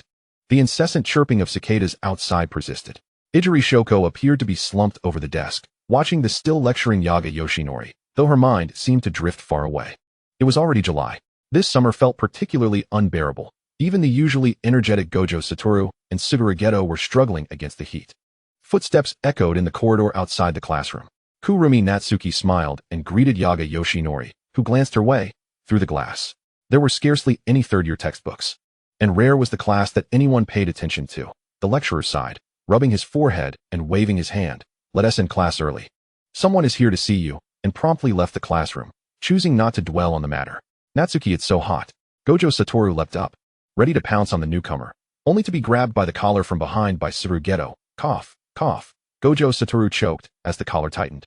Unsure if Geto's grip was intentional or accidental, the two began bickering, as was to be expected. With a bang, the classroom was devoid of the two DKs, leaving only the shattered window in the corridor, faintly revealing human silhouettes. Ijiri Shoko straightened up. Oh no, those two are back again. Kurumi Natsuki chuckled, extending her hand. Shoko, would you like to go out and see the commotion? Naturally, the person across from her agreed, and in the moment their hands touched, she hesitated, suddenly aware of an odd sensation. Natsuki, on such a hot day, why are you in long sleeves and pants? Your hands are so cold. Are you really alright? I'm fine. Shoko checked on me earlier, didn't she? As they descended the stairs, they spotted the laid-back Haihara Akira sprawled beneath the shade of a tree, alongside Yaga Yoshinori, whose head sported a cross-shaped bump. Nanami Kinto stood nearby, while Gojo Satoru and Suguru Geto knelt before the principal. It wasn't he intentional. Gojo Satoru scratched his head, appearing utterly unrepentant, and Geto has already used the reversal technique on Haihara, so don't be so angry, Yaga. Geto observed the furious teacher and silently withdrew his hand that had been poised to cover the mouth of the person beside him. My apologies, Satoru. Unsurprisingly, Gojo Satoru faced the wrath of the disciplinary fist, while Suguru Geto narrowly escaped, due to his amiable demeanor. Nanami, witnessing Kurumi Natsuki and Ijiri Shoko approach with mirth, silently lit a candle for his contemporaries. Haihara, is there truly no one who cares about my well-being? QEQ. Ijiri Shoko, maintaining her last shred of conscience, approached the person lying on the ground, checked to ensure they were unhurt, and then assisted them in sitting up. Kurumi Natsuki found a spot in the shade to sit down. Truly, this is freedom. A chilling sensation spread from the nape of her neck as Suguru Geto, clutching a cold soda, stood behind her. Honestly, Geto. Chapter 72, The Romance of Geto. Natsuki, have you lost weight again? Are you alright? Suguru Geto sat down beside her, handing her the soda. There is absolutely no issue. Kurumi Natsuki accepted the drink, took a sip, and sighed contentedly. Perhaps it's the bitter summer, after all. It's so hot. Bitter summer? Suguru Geto was about to say something more when he was interrupted. Geto, come here. Yaga Yoshinori called from the steps. Gojo Satoru wore a mischievous grin. The pale-skinned boy with the bun thought to himself that this was not good, as he approached, pondering which incident had come to light. Ultimately, there was no escaping it. Ijiri Shoko accepted the soda handed to her, took a sip, and returned it to its owner. She too found a comfortable spot to sit. Suguru Geto glanced in their direction, and Kurumi Natsuki waved cheerfully at him. Ijiri Shoko observed the interaction closely, her gaze lingering on her contemporaries for a while before she slowly spoke, her tone laced with uncertainty. Natsuki, does Geto like me? Was that what Shoko wanted to ask? Perhaps so. The girl took another sip of soda, tilted her head, and smiled. After all, I am quite popular. Ijiri Shoko, did you just say that so plainly? Haha, as expected of you. What should I do? The essence of humanity is gossip. She remained curious about the romantic developments of her contemporaries. Kurumi Natsuki pondered. For now, let us pretend I don't know. I'm not a good romantic partner. Facing the astonished gaze beside her, she curled her legs up and embraced herself. I still have my mission, my life, until the very last moment. I shall not let go. Moreover, I merely have a somewhat significant influence on him. This does not necessarily equate to love. It may merely be a fleeting infatuation or the feelings of a fledgling. There will undoubtedly be more suitable individuals in the future. Haha. I didn't expect you to have a talent for philosophy, Ijiri Shoko said, her lollipop in her mouth, speaking indistinctly. She did not believe that Suguru Geto was someone who would easily let go, especially with Gojo Satoru nearby. Perhaps, Kurumi Natsuki replied softly. Her gaze appeared somewhat vacant, as if she were contemplating profound questions. Nonetheless, I do not yet fully comprehend this feeling of affection, she sighed lightly. Regardless, we are still dear friends. At that moment, a gentle breeze swept through, tooling her hair and scattering her thoughts. What is my position in your heart? Koed Irai's gaze rested upon her, unaware of the reason. But the body temperature of Kagami Nozomi always felt remarkably low, akin to a human ice machine on a summer day. Haha, Nozomi is my drinking buddy. The two burst into laughter once more. Regarding the summer festival next week, does Nozomi have time? Let's go together. Sure. After their laughter subsided, a brief silence enveloped them. Honestly, I am unsure of my feelings towards Kei, Nozomi murmured softly. Kaed Iri turned her head, a flicker of surprise flashing in her eyes as she regarded Kagami Nozomi. Perhaps, we can explore this slowly. After all, matters of the heart are unpredictable, Nozomi replied gently. Kagami Nozomi nodded slightly, as if pondering Nozomi's words. At that moment, a voice interrupted them. What are you two chatting about? You seem so cheerful. It's nothing, just discussing the summer festival next week. Let us all go together. Kagami Nozomi responded with a smile. Chapter 73, Candy Apples. The summer festival. When the trio from Jujutsu High arrived, Kagami Nozomi had already been there for some time. Perhaps sensing their arrival, the girl who had been leaning against a tree turned her head slightly to glance in their direction. The conversation between Satoru Gojo and Suguru Geto fell silent instantly, both of them momentarily at a loss for words. Ked Iri gasped quietly.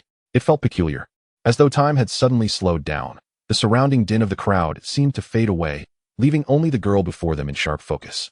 It was already evening, and the dim lights from the vendor stalls cast a soft glow, illuminating half of the faces in the distance.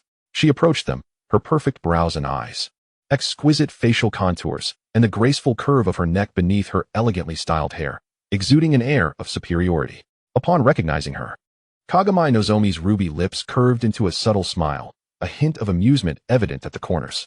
In that fleeting moment, perhaps even less than a second, everything unfolded before the trio like a slow-motion film. Clad in a delicate pink and white yukata, she held a handbag in her hand. What else with the makeup? You look stunned. This makeup was done by Shoko Airi, who was chattering away while applying it. People first noticed Satoru Gojo's striking eyes, while Suguru Geto's allure lies in his overall demeanor. Kagami Nozomi, however, often finds that her exceptionally refined features overshadow her somewhat unusual eyes. She took Ked Iri by one hand and waved her other hand in front of the towering figures of Satoru and Suguru. Come on, let us not dawdle. All right. Only then did they snap back to reality and follow her. As they walked, Satoru Gojo couldn't help but whisper to Suguru Geto, "She looks stunning today." Indeed.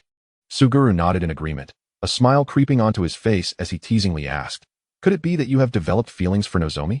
How is that even possible?" Satoru's voice rose suddenly, a blush creeping onto his cheeks. What's wrong? The two of them returned with candy apples in hand. Satoru awkwardly accepted the candy offered by Kagami Nozomi, turning his head away as he bit into it with a crunch. Suguru smiled as he watched the girl intend to pop another candy into her mouth. She reluctantly handed it over, while he took the one from Ked Iri's hand. Is the candy in other people's hands that delicious? Kagami Nozomi chuckled helplessly. Nozomi is special. Suguru disregarded Satoru's encroachment, and Ked Iri occupied the right side, leaving them to compete for the left. It is said that eating a candy apple brings eternal happiness.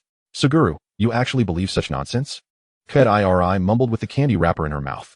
Kagami Nozomi smiled, just as she was about to take a bite, when a child rushed past and collided with her. Satoru quickly steadied her shoulder with one hand. Hey, don't you watch where you're going. The child turned and dashed into the crowd. Ah, Ked Iri exclaimed, watching as the candy apple fell and shattered on the ground, wanting to turn back and buy another. It's fine, Nozomi. Kagami Nozomi held her back. Let us move forward. There are plenty of treats ahead. The four of them continued to amble along. Only the shattered candy apple remained, picked up by Suguru Geto with a tissue, quietly resting in the trash bin. Chapter 74, Death. In July and August, the heat is at its peak, Perhaps summer is indeed unbearable in its sweltering intensity. The higher-ups of Jiu-Jitsu society could no longer restrain their restless hands. After the summer festival, Kagami Nozomi found herself with considerably more leisure time. The world of yin and yang had settled into an eerily calm state, reminiscent of the stillness before a storm.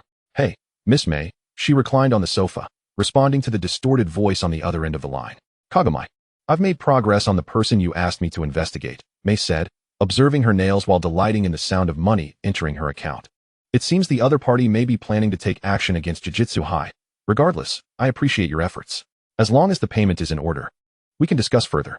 Kagami Nozomi, utilizing a dual approach, received news from Kong Shiu and managed to use some tactics to cancel the assignments of Yu Hayakawa and Kenji Nanamai. However, the two were not particularly pleased, either getting beaten by their seniors or on their way to being beaten. The other party seemed unwilling to relent, seeking a breakthrough through Suguru Geto. Ridiculous. The Suguru Geto of today is not the same as before. He is the reborn version of Geto. In the mountain village, the young man instinctively touched the earring that could temporarily mask his sense of taste, smiling as he spoke to the villagers. "Let us step outside to talk." The sound of sirens sliced through the village air. Before the police arrived, Suguru Geto had already given a severe beating to the leading individuals. That evening, Kagami Nozomi stood before her apartment door, watching her childhood friend, who was accompanied by two little girls, and she found herself uncharacteristically silent. In summary, to put it succinctly, Kagami Nozomi was quite satisfied with her accomplishments over the past few months, the only regret being that she had yet to grasp the loose threads.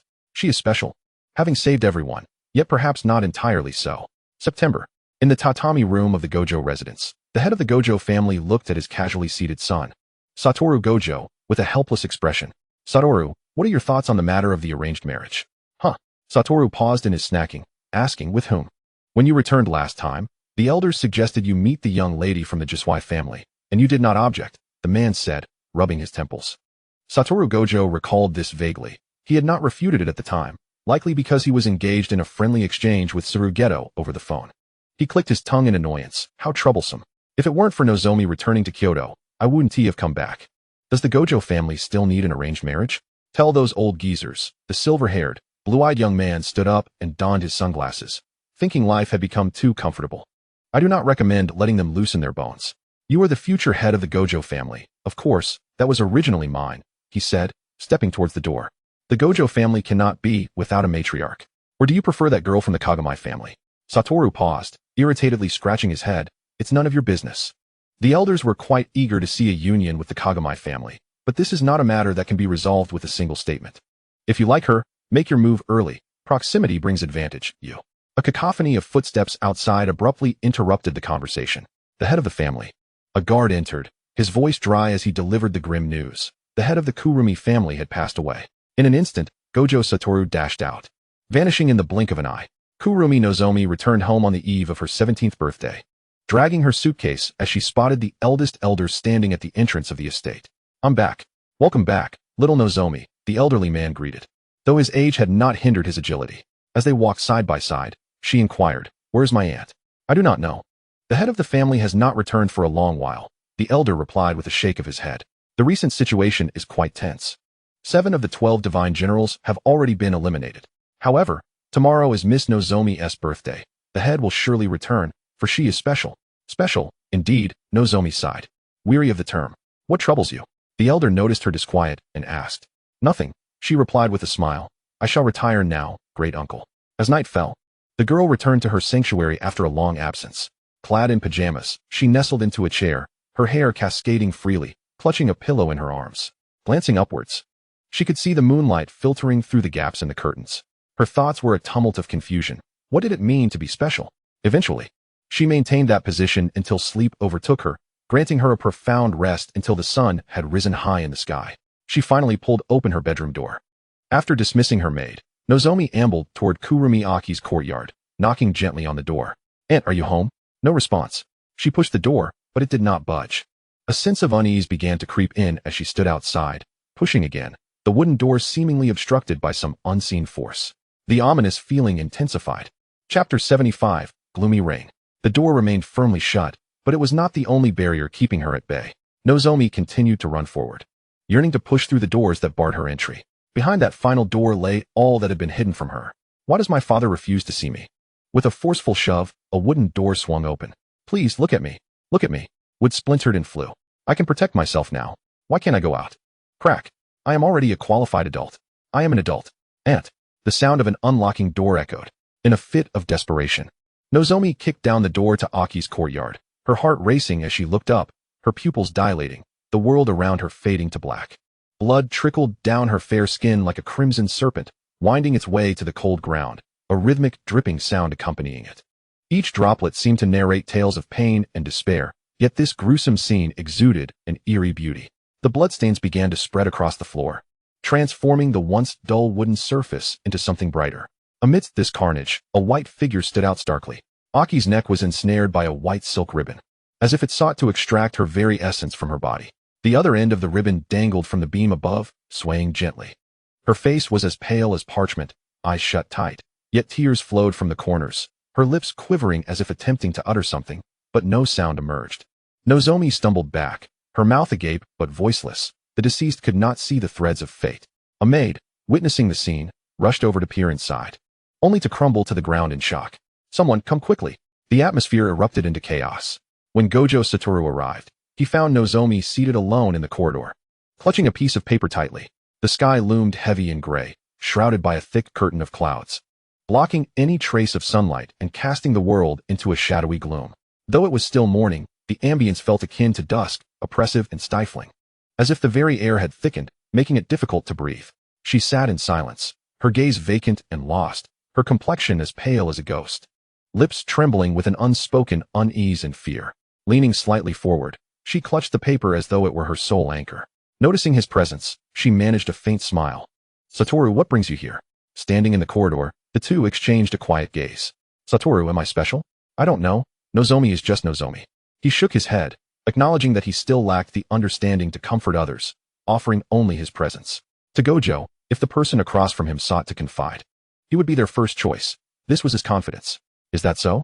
Nozomi extended her hand, droplets of rain landing in her palm. It's raining. I understand now.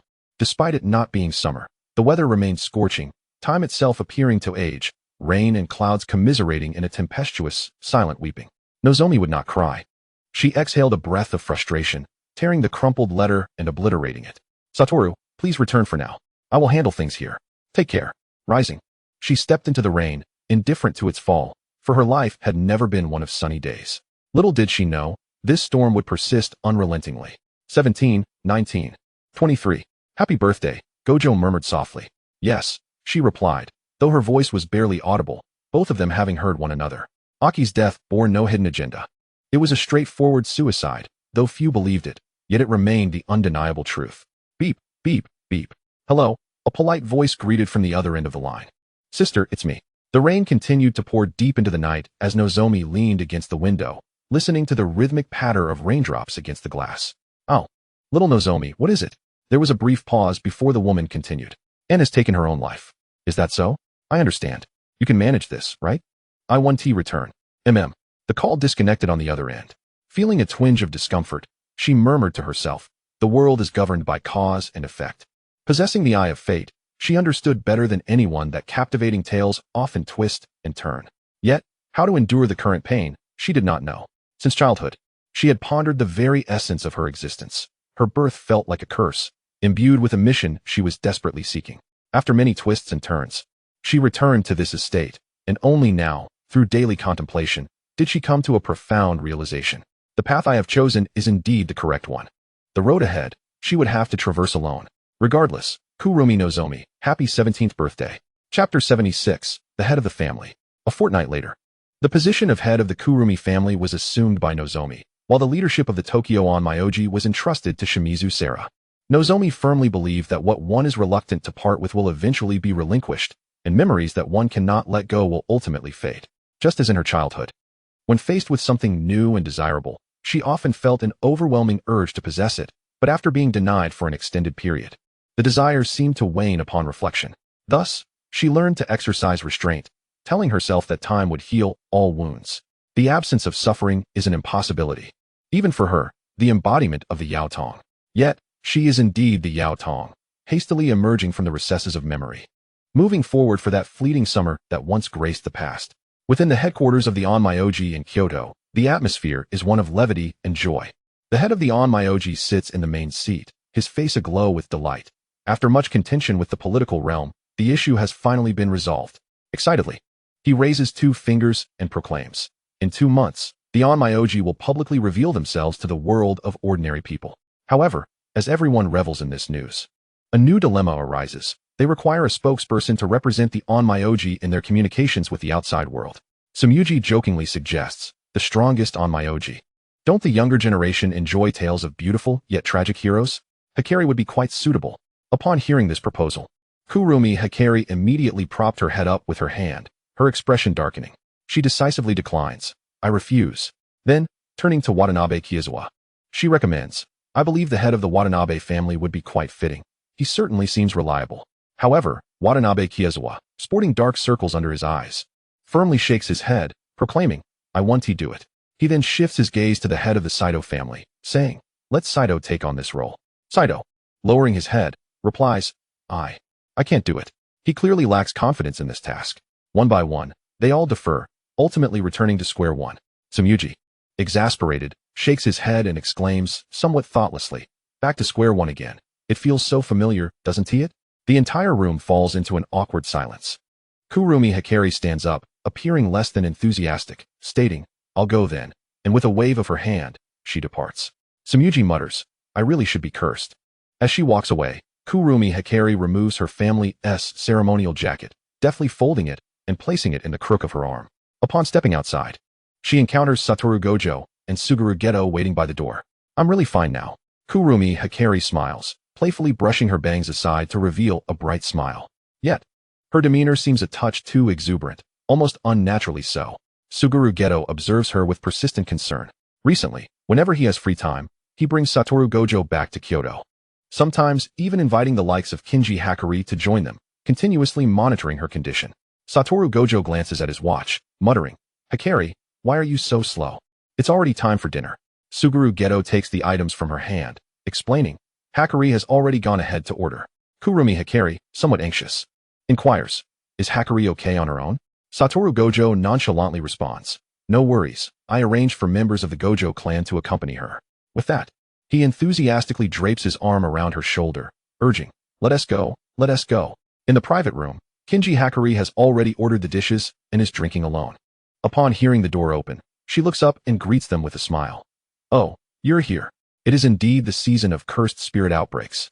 And the casualties among sorcerers have skyrocketed. The young doctor bears an unmistakable weariness in her eyes, dark circles hinting at her fatigue. Kurumi Hikari, concerned, takes a seat beside her and playfully pinches a line of fatigue from her face. Kinji Hakari leans against Kurumi Hikari, as if reading her thoughts, reassuring her, it's fine, being out is much more relaxing than staying at the Jujutsu High, plus with Geto's Rainbow Dragon. The speed is impressive, what about you? Kurumi Hikari's cheek is pinched, and the head of the family, with a history of incidents, asks, are you really okay? Respectfully, truly, asking no questions. The dishes arrive. And it must be said, there is a reason for the need to reserve at restaurants. Kurumi Hikari resolves to frequent this establishment more often. Soon, the existence of the Onmyoji will be made public. Those old-timers in the Jujutsu world will likely be in an uproar. The other 3 are not overly surprised. This matter has been in the works for quite some time, and the drawn-out process is what truly astonishes them. What are your plans? There is still half a year left. Kurumi Hikari muses, shaking her glass, reflecting on how swiftly time passes. After obtaining her medical license, I'll remain at Jujutsu High. It's far better than heading to the headquarters. Kinji Hakari clinks her glass against the one in Kurumi Hikari's hand. I want to apply to Tokyo University. Suguru Geto states, prompting Satoru Gojo to spit out his drink. He incredulously pulls down his sunglasses, exclaiming, wow, as expected of Geto. Kinji Hakari genuinely applauds. Always so full of surprises. Kurumi Hikari is momentarily taken aback, but soon recalls their previous conversations, smiling with understanding. Congratulations in advance, Geto. Congratulations on finding the path you wish to pursue. Thank you, Hikari, Suguru Geto replies with a gentle smile. Why did Hikari accept it so quickly? Satoru Gojo rushes over, shaking Kurumi Hikari's shoulders excitedly. Kurumi Hikari laughs, deftly changing the subject. And you, Gojo, what do you want to do in the future? Satoru Gojo suddenly falls silent, plopping back down in his seat. At the December birthday banquet, I will succeed as the head of the family, but that alone is insufficient. He says earnestly, I plan to stay at Jiu-Jitsu High as a teacher, injecting fresh blood into the Jiu-Jitsu world from the ground up. That alone is not enough. It's too slow, Kurumi Hikari challenges. Indeed, Satoru Gojo presents a smug expression, his face practically glowing with the words "praise me" written all over it. I intend to establish a branch of the Gojo clan in Tokyo, allowing ordinary sorcerers to join and directly contend with the headquarters. As for those stubborn old-timers in the Gojo clan, he dismissively waves his hand, letting them remain in Kyoto. Gojo has matured. Suguru Geto smiles as he pours himself a cup of tea to cleanse his palate. Yes, he is no longer that reckless young master. Kinji Hakari nods in agreement. Hey, what kind of image do you all have of me? Gojo protests indignantly. Hikari, what do you think? The spoiled young master erupts. Kurumi Hikari gazes at the ceiling and the floor, deliberately avoiding eye contact with Satoru Gojo. The lights are quite bright, aren't they? Haha. Satoru Gojo stares. Geto pats his shoulder. I will help as well. Speaking of which, Kurumi Hikari suddenly remembers. Geto, what about the 2 children you rescued? I entrusted them to my parents. They are always looking for something to do. A devoted son, Kinji Hakari, gives a thumbs up. Chapter 77, The Revealed Existence. In November, during the evening in Tokyo, Shibuya, at the NHK broadcasting station. At this peak time for news viewership, Kurumi Hikari stands quietly behind the transparent glass window, her gaze intently fixed on the news anchor broadcasting live, watching him eloquently speak into the camera.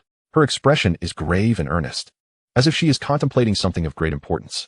At that moment, a staff member approaches her side, gently adjusting her attire and makeup. Kurumi Hikari slightly tilts her head, thanking the staff member. Thank you for your hard work. The staff member, a young girl, instantly blushes, shaking her head in modesty, insisting it is her duty. Samuji also approaches Kurumi Hikari, smiling as he says, thank you for your efforts. Upon hearing this, Kurumi Hikari's lips curve into a subtle smile, and she replies with a hint of resignation. It's nothing. I would be much happier if you could speak instead. With that, she playfully winks. However, Kurumi Hikari's expression quickly returns to calm, as if her previous playfulness was merely a fleeting moment. She turns her gaze back to the screen. Meanwhile, the room was filled with a multitude of individuals clad in formal attire, silently standing at the back with expressions of tension and seriousness. Despite the spaciousness of the room, the sheer number of people made the staff feel somewhat cramped and stifled. In the midst of this cold winter, they found themselves drenched in sweat, as if enveloped by an oppressive heat. Some even began to fantasize about discovering a refreshing swimming pool, yearning to plunge into the water for a couple of laps to alleviate their discomfort. Next came the government's latest announcement. Go ahead. Sachi Mikado nudged the person standing diagonally in front of him. Before entering the studio, Kurumi Mikihiko slightly turned her head to meet the man's gaze. Good evening, everyone. The girl behind the glass said, flipping through the papers on the table before raising her head to face the camera. I am Kurumi Mikihiko, on my OG. On my OG? Are we watching the news? A boy in school uniform incredulously pointed at his phone screen, speaking to his friend, who was also carrying a backpack. His voice drew the attention of those around him, though the boy seemed oblivious, excitedly discussing with his friend. Meanwhile, in a home kitchen, a woman busily prepared dinner. Hearing a commotion from the living room, she assumed the children had once again switched the television channel. Wiping her hands, she stepped out of the kitchen to investigate. However, upon seeing the television screen, she realized the situation was not as she had imagined. In a corporate office, a weary employee was engrossed in his work when he suddenly heard his colleagues gasping in astonishment. He looked up to see a news segment about On My OG playing on the screen, a flicker of confusion rising within him. Could it be that the world was truly on the brink of destruction? In an instant, he contemplated penning his resignation letter, yearning to escape the exhausting environment. In this world, all was not as tranquil and serene as it appeared. There existed a delicate and perilous balance between the realm of humanity and that of the supernatural. And it was the duty of us On My OG to uphold this equilibrium. For centuries, On My OG have strived against malevolent entities, safeguarding humanity from their harm, mastering various methods and techniques to combat these beings, gradually forming a comprehensive system. In essence, the mission of the On My OG is to maintain the balance between the mundane and the extraordinary. It is a world fraught with challenges and dangers, yet one brimming with hope and miracles. I understand the concerns that weigh on your hearts, but rest assured, Kurumi Mikihiko stated with a calm demeanor, devoid of her usual smile, yet inexplicably possessing an air of warmth and persuasiveness. Regardless, please believe that we On My OG will give our utmost effort. The news anchor, observing the director outside signal an okay, let out a sigh of relief. Following this was the question and answer segment, with the two engaging in a dialogue within the studio. Behind the glass, Sachi Mikado surveyed the reactions online, which were still within expected parameters. He cast a glance at Kurumi Mikihiko before exiting the room to answer a phone call. In truth, the reactions of sorcerers were notably more pronounced than those of ordinary individuals. Wait, they went public without a word? What are we supposed to do now? Exclaimed a sorcerer, having just completed a task, and, upon checking his phone, felt as if the sky had fallen. Why is this happening? He sighed deeply, filled with resentment and grievance. For years, sorcerers had silently battled against curses, preserving societal peace while remaining shrouded in darkness. He promptly accessed the forum shared by sorcerers and onmyoji alike, passionately voicing his thoughts. In the studio, the host asked, Miss Kurumi, what does being an onmyoji mean to you? She paused thoughtfully before responding, it is my mission. I will continue on this path until the end of my life. At the Zenin family residence, Zenin Maki cradled her younger sister, looking at the television with a mix of surprise. Sister, hi, is that really him? Asked Zenin Mei, pointing at the screen, seeking confirmation from her mother. It's that guy, Zenin Maki replied, entering with a plate of fruit and ruffling her son's hair. It's only natural for her to handle such matters as the head of the family. What about her aunt? The woman inquired, concern etching her features. She took her own life. At that moment, the forum had descended into chaos, surpassing the frenzy of a morning market, with onmyoji boasting, sorcerers expressing their outrage, and curse users reveling in misfortune, potentially even curses taking advantage of the turmoil. Wakaba observed the forum refresh incessantly, kicking the chair of Suguru Geto beside him. Just as Suguru was about to retaliate, the instigator exclaimed, I have an idea. Now is the perfect time. Suguru leaned in to view the mobile screen, then glanced at Wakaba. When did your brain become so sharp in situations like this? Wakaba, let us step outside to discuss. Oh, that is precisely what I had in mind. With a resounding crash, the high school playground welcomed its new arrivals once more. Wakaba, Suguru. The familiar roar of Yaga Kiyotaka echoed through the air. We're not listening, said Hakari, covering the ears of a panda curse. Nanamai shielded its eyes. As this panda curse was Yaga's latest research achievement, possessing its own life and consciousness. This is wonderful, Kinji Hakari mused, leaning against a tree, watching the news broadcast. The sounds of unreliable news anchors and their justifications ringing in his ears. Chapter 78. Confession. It seems many stories unfold during the extremes of scorching summers and frigid winters.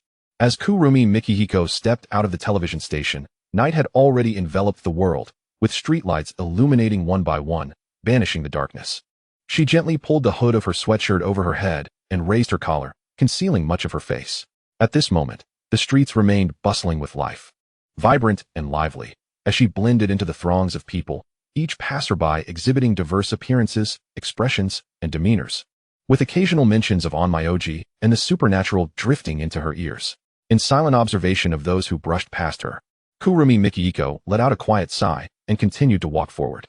Yao Tong, corruption level, 67. Excuse me, Miss Kurumi. A man approached, hands behind his back, blocking her path. Could I trouble you for a few minutes? Kurumi Mikihiko recognized him as someone she had rescued in the supernatural realm. Likely the executive president of a certain conglomerate, so it was no surprise that he had managed to track her down. Mr. Takahashi, long time no see, she nodded slightly, her expression laced with curiosity. What brings you here? The young man revealed a small bouquet of roses he had been concealing behind him. I've thought about this for a long time, considering whether it might be some sort of suspension bridge effect. It may sound unbelievable, but I truly fell for you at first sight. Taking a deep breath, he added, I like you and wish to be with you. I hope you can give me a chance. Kurumi Mikihiko felt a bit stiff. This was her first confession. Uncomfortably scratching her face, she replied, I'm sorry, but I'm not currently considering a romantic relationship, and you know my work is quite special, making me a less suitable choice for you. Adults always maintained a sense of decorum, and the man smiled, seemingly at peace. I expected as much. He then extended the flowers and gifts toward her. Regardless, please accept my heartfelt gesture.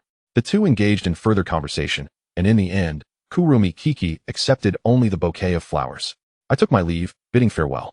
Upon returning to the previous apartment, I found Tsukumo Yuki slumped on the sofa. Oh, it seems someone confessed to you, she exclaimed, her curiosity evident as she sprang up from the couch. It was someone I saved earlier, Kurumi Kiki replied in a nonchalant tone, as if the matter bore no particular significance to her. Subsequently, she located a vase, filled it with water, and placed the fresh flowers within. The apartment had been uninhabited for some time, resulting in a slight layer of dust settling on the coffee table. Meanwhile, Tsukumo Yuki retrieved her laptop and began typing away energetically. Amidst her busyness, she inquired, how are things on your end? Not too bad, take a look. Kurumi Kiki shifted her gaze from the flowers to Tsukumo Yuki, anticipating her response. Tsukumo Yuki paused her actions, looking up to reply, overall, it's fairly decent. Although many harbor negative thoughts, most have refrained from discussing the weakening of the barrier and maintain a wait-and-see attitude. It would be best to resolve it sooner rather than later, Kurumi Kiki remarked, as the apartment was shielded by a barrier that cloaked them from the perception of Tianyuan, allowing them to converse without reservations. Tsukumo Yuki crossed her legs and said, I've never understood why you, who are no saint, feel compelled to be so noble. Just take care of the Onmyoji. Kurumi Kiki poured herself a glass of water and settled onto the couch, playfully nudging the woman's raised leg. Be cautious of your spine. No particular reason. I've already been targeted, so it's better to take the initiative, she replied. Tsukumo Yuki made a face. I'll believe you when I see it. Let us get down to business, Kurumi Kiki said as she produced a familiar notebook. The formation has been completed. And I've found the perfect opportunity, the moment when all 12 heavenly generals perish. What about Abe no Sime? The blonde woman raised her hand to inquire. Good question. The girl replied, giving a thumbs up. He and Nassim have established some binding, but I plan to eliminate him directly. A profound silence enveloped the room. Haha. I thought we were following a script to save humanity. How did we end up with a villain's narrative? Tsukumo Yuki covered her face with laughter. What about Tianyuan? Does he also need to be dealt with? He is still of use for now. Kurumi Kiki displayed the red bracelet on her wrist. This is Suzaku. Its connection with Abe no Sime has been significantly weakened through my intervention, yet it can still restrain him. Over the course of 2 years, only 6 of the 12 heavenly generals remain. In the upcoming 2 years, our task is to consolidate power. Can we utilize that kid from the Gojo family in the sorcery realm? I believe he would be quite willing. And what about the political sphere? As you mentioned, we are following a villain's script. To be on the safe side, let Wako act freely. It shouldn't pose a significant issue. I have my own means regarding the political realm, though I have yet to discern what the Onmyoji heads intend to accomplish. It shouldn't pose too much of a problem. Yuki, you should collaborate with Zenin Shiner to manage the Starry Sky sect and recruit curse users. You will operate from the shadows, while Shiner will be in the open, with Kiyoshi and Kong Shiu assisting as well, Kurumi Kiki suggested. Tsukumo Yuki suddenly realized. The Starry Sky sect? Isn't that the cult that believes in Tianyuan? What about Tanino? She questioned, puzzled. Kurumi Kiki nodded with a hint of resignation, explaining. I previously mentioned that the Starry Sky sect was acquired. That was my doing. I initially intended to manage it myself, but circumstances in Kyoto left me no choice. As for Tanino, I have already eliminated him. Such a person is not worth lamenting. Oh. Tsukumo Yuki squinted her eyes, crossing her arms, her shoulders shaking slightly as a mischievous grin appeared on her face, adopting a robed demeanor. Kurumi Kiki frowned, inquiring with curiosity, what's wrong? Tsukumo Yuki chuckled, saying, I always thought you were of a benevolent nature. What a surprise. The rumors were mistaken. Upon hearing this, Kurumi Kiki felt a tightening in her chest, sensing something was amiss. After all, nothing is more terrifying than overhearing, I know you, from others. She asked what rumors. Tsukumo Yuki leisurely pulled out her phone, unlocked the screen, and opened a forum. She scrolled through the forum frantically, seemingly in search of some crucial information. Kurumi Kiki watched her movements with growing unease, uncertain of the nature of these rumors, but her instincts warned her that it was certainly not a good sign. Finally, Tsukumo Yuki unearthed a long-buried post, thrusting her phone towards Kurumi Kiki's face. Are we really doing this? Kurumi Kiki squinted, reading the glaring title of the post. Childhood friends are destined to marry. What about those 3? Kurumi Kiki's expression morphed into one of disbelief. As she scrolled further down, her mouth twitched increasingly, as if confronted with something utterly unacceptable. I've become a savior of humanity? Chapter 79, The Three's Journey. The more Kurumi Kiki scrolled, the darker her expression grew, swiftly reporting and blocking the post in a fit of frustration. Initially, it appeared to be a standard help-seeking thread, until mentions of Kurumi Kiki, Gojo Satoru, and Suguru Geto surfaced, spiraling into absurdity. What began as mere gossip about Kurumi Kiki evolved into wagers on which 2 among the 3 would end up together, presenting 4 potential outcomes. Tsukumo Yuki gleefully remarked, I'm here for the spectacle, he. Not so funny, Kurumi Kiki retorted. Meanwhile, in the Jujutsu Tech dormitory, Gojo Satoru lay on his bed, idly scrolling through his phone. Suddenly, he recalled a post he had made using a pseudonym some time ago and decided to check it. However, upon refreshing the page, he found that the post had vanished entirely. He shot up from the bed, a frown marring his features, muttering to himself. What is going on? Where did my post go? Bored and restless, he resolved to visit the adjacent dormitory to find Suguru Geto. Recently, Suguru Geto had been inundated with tasks for several days, leaving him utterly exhausted. Just as he was drifting into a light slumber, he was jolted awake by Gojo Satoru. Upon opening his eyes, he was met with Gojo's face uncomfortably close to his own. After pushing the face away in annoyance, he grumbled, "If you're feeling lonely, go run 100 laps on the playground."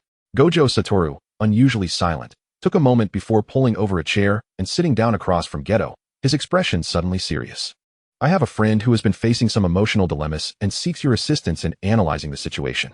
Hearing this, Suguru Geto was taken aback. Looking at Gojo with skepticism, "You have other friends? I wasn't aware of this." "Well," Gojo Satoru fidgeted like an awkward maiden, "it's about my friend. He has a suitable childhood friend." And then, Suguru Geto felt an uneasy premonition but still sat up and turned on the lamp. Gojo Satoru, resembling a shy girl, stated, "My friend's family is pressuring him, so he wishes to seize this opportunity to propose to his childhood friend." Without his sunglasses, Gojo's eyes shone brightly in the dim light. Suguru Geto remained silent. Gojo Satoru seemed to possess an uncanny luck, despite the numerous missteps. He often arrived at the right conclusion. They stared at each other for a while, and Gojo's grin gradually faded. True to their friendship, they could understand each other's thoughts without the need for words. Accompanied by a resounding explosion, the previously resting Karasuma Shoko felt her temples throb. Abruptly sitting up in the infirmary's lounge, wearing slippers, she hurriedly dashed downstairs to the dormitory, where she locked eyes with Nanami, who was clutching a pillow. The still half-asleep Hebra and their unfortunate first-year junior. Behind them loomed the remnants of the dormitory, half destroyed. Another deafening roar echoed, as if the forest behind the mountain had been deliberately cleared, saving considerable effort for the soil loosening required for next year. Faintly, one could even hear the furious growls of the night moth. "What on earth are you doing at this hour? Cease this immediately." Karasuma Shoko gazed calmly at the precarious dormitory, murmuring to herself, "Perhaps I should indeed be grateful that those two avoided my room." She then composed herself and dialed a number on her phone. "Hello, it's me. What's wrong?" Shoko, Kurumi shook her phone as she entered her bedroom. Gojo Satoru and Geto Suguru had returned to the playground. Karasuma Shoko glanced at the two in the distance and activated the loudspeaker. Those scoundrels blew up the dormitory. "I finally managed to get a day of rest, and I'm utterly exhausted. What shall we do?" The person on the other end sounded concerned. "I'm in Tokyo right now. Why don't you come here to rest, Shoko?" The two immediately ceased their antics. Night moth, truly. One thing leads to another, exhausted me. "Shoko, I clearly avoided your room. You know?" Gojo Satoru shouted from afar. Ouch. Unsurprisingly, the two were literally knocked into the ground. Huh, and what of being special grade? No one can escape the punch of character correction. The next day, Karasuma Shoko observed the two as they slumped over the infirmary desk, writing reflections, and took a puff of smoke. "You two, what's the situation? Have you finally had a falling out?" "Humph." Gojo Satoru turned his head away and shifted slightly to the right. Geto Suguru had been wearing a dark expression since morning. The reason being his bangs were a casualty. After all, hair can't be restored with reverse curse techniques. The sight of his small eyes paired with half-damaged bangs was quite comical. When Kurumi pushed open the infirmary door, she was immediately captivated by Geto Suguru's new hairstyle. "Kurumi, feel free to laugh," the half-bun boy said with a hint of helplessness, giving Gojo Satoru's chair a kick. "I wouldn't laugh at all." Kurumi stifled her laughter, walked to the desk, and picked up a reflection paper. "Satoru, your handwriting is atrocious. It looks like a dog's crawl. What do you know?" Gojo Satoru snatched the reflection paper, insisting, "This is cursive. It possesses a certain artistic flair, you know." "Spare me." Kurumi rolled her eyes at him. "What on earth are you two quarreling about?" Gojo Satoru and Geto Suguru exchanged glances, remaining silent. Karasuma Shoko sighed. "All right, stop pretending. Hurry up and explain. Or I have plenty of ways to deal with you." Gojo Satoru, brushing it off, replied, "It's nothing serious, just a little misunderstanding. We've already reconciled." "Really?" Kurumi looked at them skeptically. "Of course, it's true," Gojo Satoru and Geto Suguru chorused. "That is good to hear." Karasuma Shoko sighed in relief. "If there's essay next time, I'll make sure to tell the entire school about your embarrassing moments." "Understood, Teacher Shoko." Gojo Satoru crossed his arms behind his head, reclining in his chair. "However, don't forget that you still need to submit your reflections tomorrow," Karasuma Shoko reminded. "Ugh, how annoying." Gojo Satoru slumped over the desk, a look of despair on his face. "Enough complaining. Finish your reflections quickly so you can rest." Geto Suguru patted Gojo Satoru's shoulder. "Suguru, your hair? Haha." Gojo Satoru pointed at Geto Suguru's hair, laughing until he could hardly breathe. Geto Suguru shot him a dark glare. "I'm going outside for some fresh air." Kurumi stepped out of the infirmary, feeling that if she stayed any longer, she would surely burst into laughter. Karasuma Shoko followed her out of the room. "Ha ha ha." Laughter echoed in the corridor. Gojo Satoru and Geto Suguru continued writing their reflections, the infirmary enveloped in an eerie atmosphere. They spoke of fair competition. I know. Suguru is so nagging. Kurumi wouldn't like him. Satoru, are you lonely again? TCH, Suguru is stingy. Chapter 80. 2 years later. The days seemed to fast forward. As Karasuma Shoko successfully obtained her medical qualification, Gojo Satoru succeeded the family head, becoming a teacher at Jujutsu High and establishing the Gojo faction in Tokyo. Geto Suguru enrolled in the economics department at the University of Tokyo, serving as a nominal teacher at Jujutsu High, though it was of little use. The Panstar teaching had undergone a transformation. While they were all curse users, their reputation among non-sorcerers was remarkably good. The only ones dissatisfied were the besieged administrative department. The frequency of the 12 divine generals' loss of control slowed down, and the occurrences of monsters appearing in the human realm gradually stabilized. Everything seemed to be progressing positively. Or so it appeared. In October 2009, during a meeting at the Kurumi family's conference room. Ever since turning 19, the Kurumi elders had been pressing harder, bringing up topics of marriage at every meeting. Master of the house, the third elder wiped away a fake tear. We could also recruit a son-in-law. We cannot let the direct lineage die out. Kurumi sat expressionlessly in the seat of honor, appearing lazy and inscrutable. Enough, you old men, stop bothering Kurumi. Gojo Satoru entered from outside, followed by the slightly nodding Geto Suguru. If Kurumi doesn't mind, I could directly move in. Before he could finish, Gojo Satoru kicked him, prompting several elders to choke on their words and depart discreetly. To be honest, they found Gojo Satoru quite displeasing. The three had been running back and forth for 2 years. Gojo Satoru spoke of wanting to make up for childhood regrets, wearing them down with persistence. And Kurumi had no choice but to carve the teleportation array leading to their rooms again, also etching a few for Tokyo at the pleading glance of Geto Suguru. It was uncertain what use the array would serve when one could teleport and the other had a mount.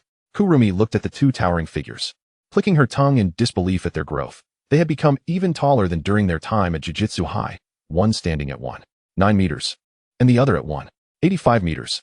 She pouted, feeling a twinge of regret that she could no longer call them little shorties, even though she herself was 1.73 meters tall. What difference would it make if she were taller? What impolite thoughts are you harboring, Kurumi? Geto Suguru asked as he sat down beside her.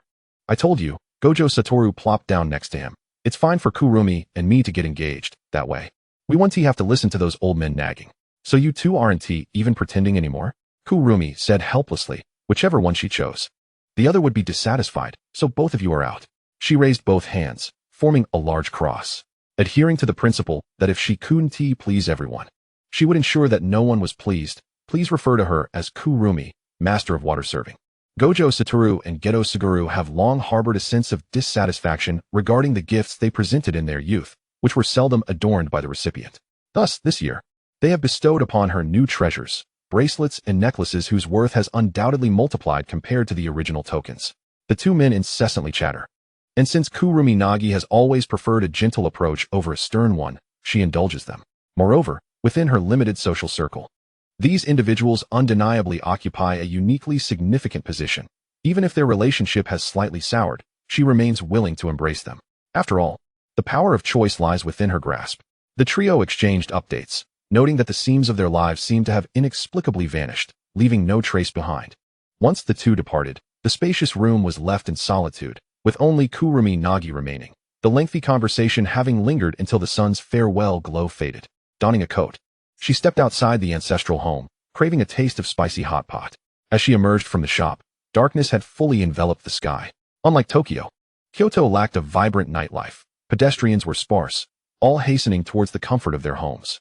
Kurumi Nagi inhaled deeply and stopped by a convenience store to purchase a bottle of water. Despite her inability to handle spicy food well, her fondness for it persisted, embodying the paradox of a person who is both delicate and indulgent. Passing by a narrow alleyway, her pant leg was tugged, and she looked down to find a grimy child whose gender was indiscernible. Please, could you spare some of your water? The child appeared fearful of rejection, producing a few coins, though it was evident that the meager amount was insufficient for a bottle. I can buy it. Kurumi Nagi glanced deeper into the alley, where clutter filled the corners, likely the child's resting place. She crouched down. Why approach me when you could buy it yourself? Do you wish for my pity to grant you the water? The child's intent had been deftly uncovered, prompting him to turn away to retreat into the alley. But Kurumi Nagi grasped the nape of his neck. I do not disdain clever children, yet you still have not answered my question. The child, sensing futility, ceased his struggles and sat back down, admitting he merely sought to exploit the sympathy of a stranger. If you refuse, then so be it. He noticed her hand brushing his head and quickly covered it, exclaiming, touching my head will stunt my growth. I have another question for you. What is the meaning of life?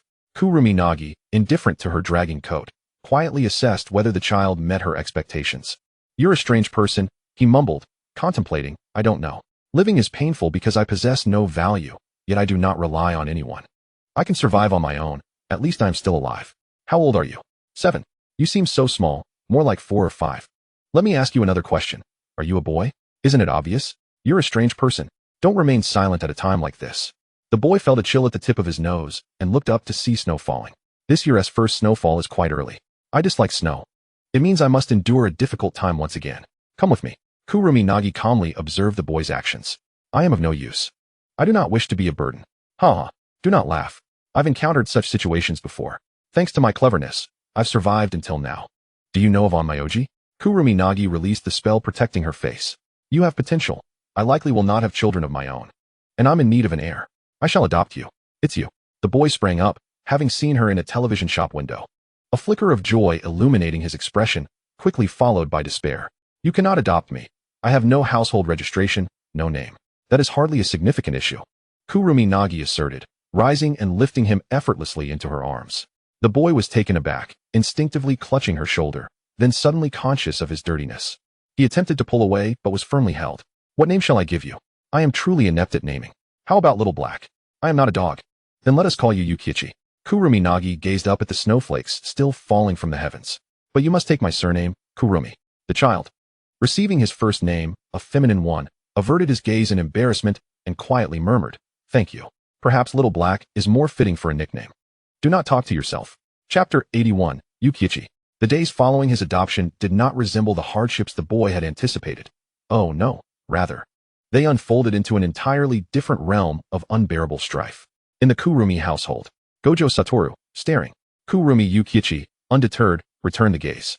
The young boy, having been well cared for over the past few days, now displayed his naturally handsome features, dark hair and golden eyes, a combination that irked Gojo Satoru immensely. Kurumi Nagi, determined that her child would not tread the same uneducated path as they had, promptly enrolled Yukichi in elementary school upon confirming his literacy. Feeling the weight of Gojo's stare, Yukichi excused himself, retreating to his courtyard for martial arts practice. Are children nowadays so precocious? Gojo pondered as he watched the boy's retreating figure. Perhaps it's the same for Mei. He comprehended the subtleties of social interaction, recognizing his place and responsibilities, and even if he harbored minor thoughts of rebellion, they were harmless. Kurumi Nagi lifted her teacup, savoring a sip before gracefully placing it down. Nagi, why have you become so eloquent? Don't think I can't see that your teacup contains milk tea. Gojo Satoru teased, leaning closer with a mischievous grin. Kurumi Nagi rolled her eyes in exasperation. Milk tea is still tea, and I am no longer a child. I must maintain some decorum in front of others. With that, she produced her milk tea cup, giving it a gentle shake. By the way, it should be your class time now, right? If Principal Yaga discovers you've skipped class again, he will certainly be furious. No worries. I've already had Suguru cover for me. Gojo waved dismissively, then leaned in closer, finding no resistance from her. He sprawled across her lap like a languorous cat. Kurumi Nagi sighed, feeling a sense of helplessness towards this capricious individual, and mourned the fate of the playground soon to be established at the high school. Oh, the true lament should not be for the high school playground, but for the Kurumi household. For Geto Suguru had arrived. The guards of the Kurumi household momentarily tensed before resuming their duties. They were accustomed to it. Suguru, do you need to make such a grand entrance on your rainbow dragon? Kurumi Nagi quipped, her pen snapping in half as she wrote her report. In truth, the Kurumi household had just undergone repairs the previous month. Blinding, Geto Suguru remarked, observing the darkened faces of the occupants within the house. Before he could speak, he witnessed Gojo being kicked out, a smirk creeping onto his lips. Just as he was about to jest, he saw Gojo soaring through the air in an odd position, and they collided with a resounding thud. Ah! They both cried out in unison. Serves you right for being thrown out. They later received merciless ridicule from their housemate. Natsum Shiro. Ha ha ha ha. It was clear this laughter belonged to the singing girl. In the dead of night, Kurumi Nagi conversed with Tsukumo Yuki over the phone, while Kurumi Yukichi sat at the table, fervently writing. For a child deprived of preschool education, the study of Onmyodo alongside schoolwork proved to be no easy task. Lugong Xi ended the call, leaning against the window as she gazed at him for a long while. Do you not feel bored? She suddenly inquired. The boy lifted his head, a fleeting look of confusion in his eyes. No, he shook his head. I am still filled with gratitude. I have longed to attend school for quite some time. Lugong Xi regarded him with an expression of astonishment. Well, I am not particularly adept at raising children. If you have any thoughts, do be sure to share them with me. By the way, she continued, starting tomorrow, I will be in Tokyo for a few days. Take good care of yourself. I would rather not return to find your lifeless body. Understood, he replied. Chapter 82. The Celestial Barrier, Tokyo, Pangxing Sect, Conference Room. It must be said that Juju Yuki indeed possesses the potential to be a cult leader. The church always requires a gimmick. Thus, she has effortlessly sculpted Lugong Xi into a divine figure poised to alter the course of humanity. Those with twisted psyches are often easier to manipulate, and as such, the curse bearers under the Pangxing sect have been thoroughly subdued. With a resounding bang, Lugong Xi shut the conference room door, effectively isolating herself from prying eyes outside.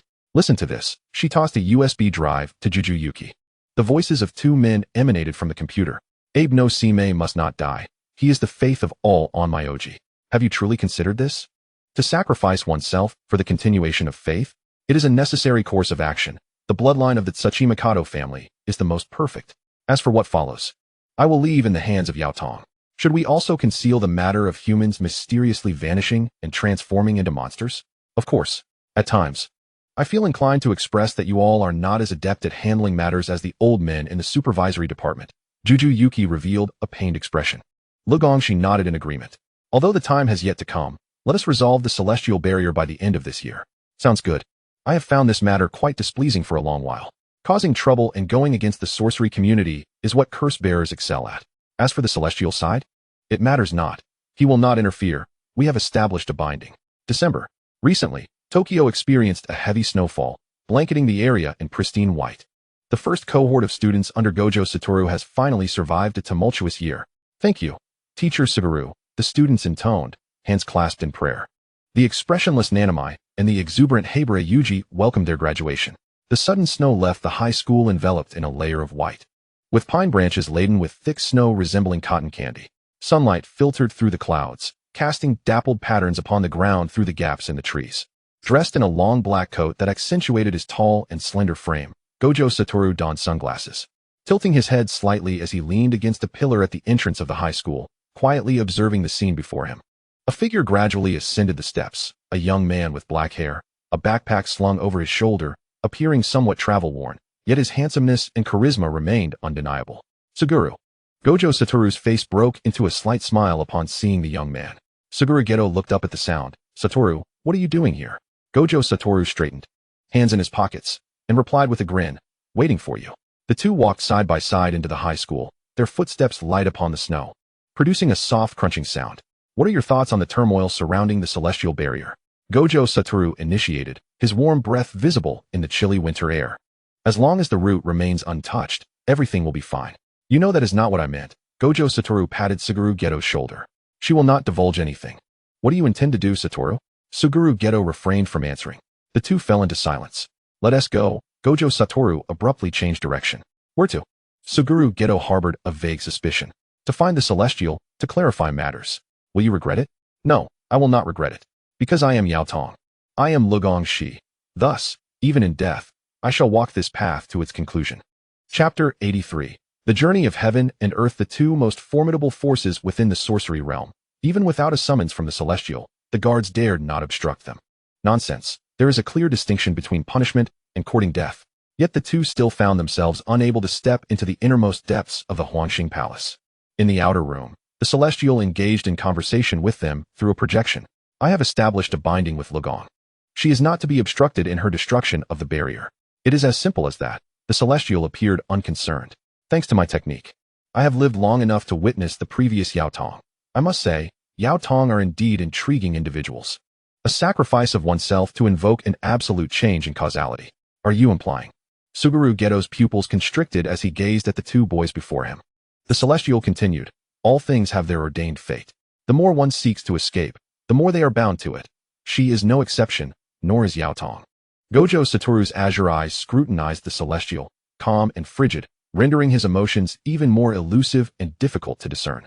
Hey, you old immortal, you really enjoy speaking in half-truths, don't you? Gojo Satoru lazily leaned against a nearby pillar. If it is merely about destroying the barrier, Suguru and I could manage that as well.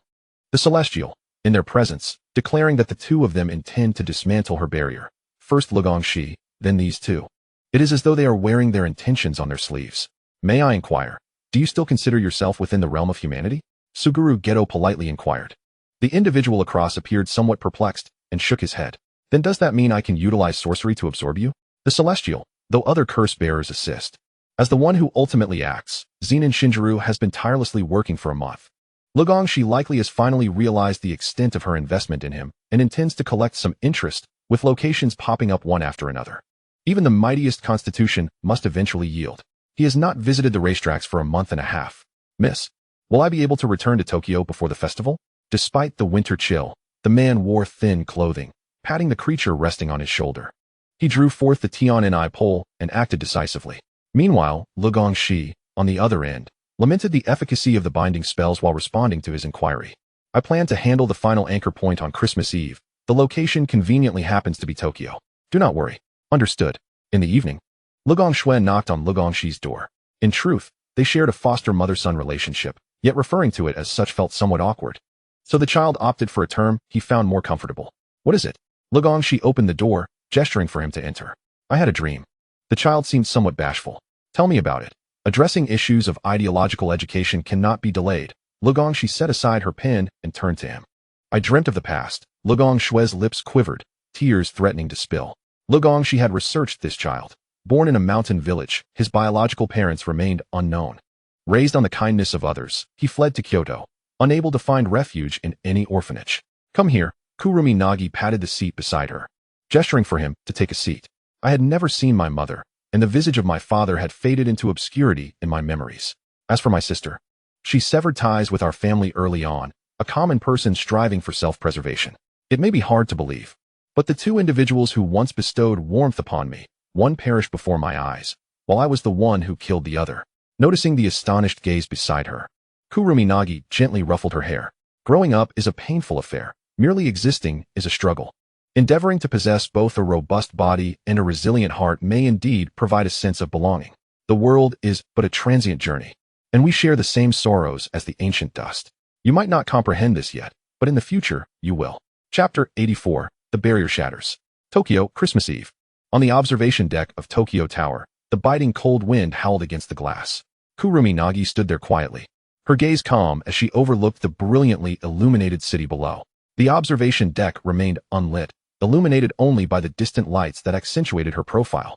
To be candid, if it weren't for the compelling reasons to continue, she genuinely believed that jumping from this height would be a splendid choice.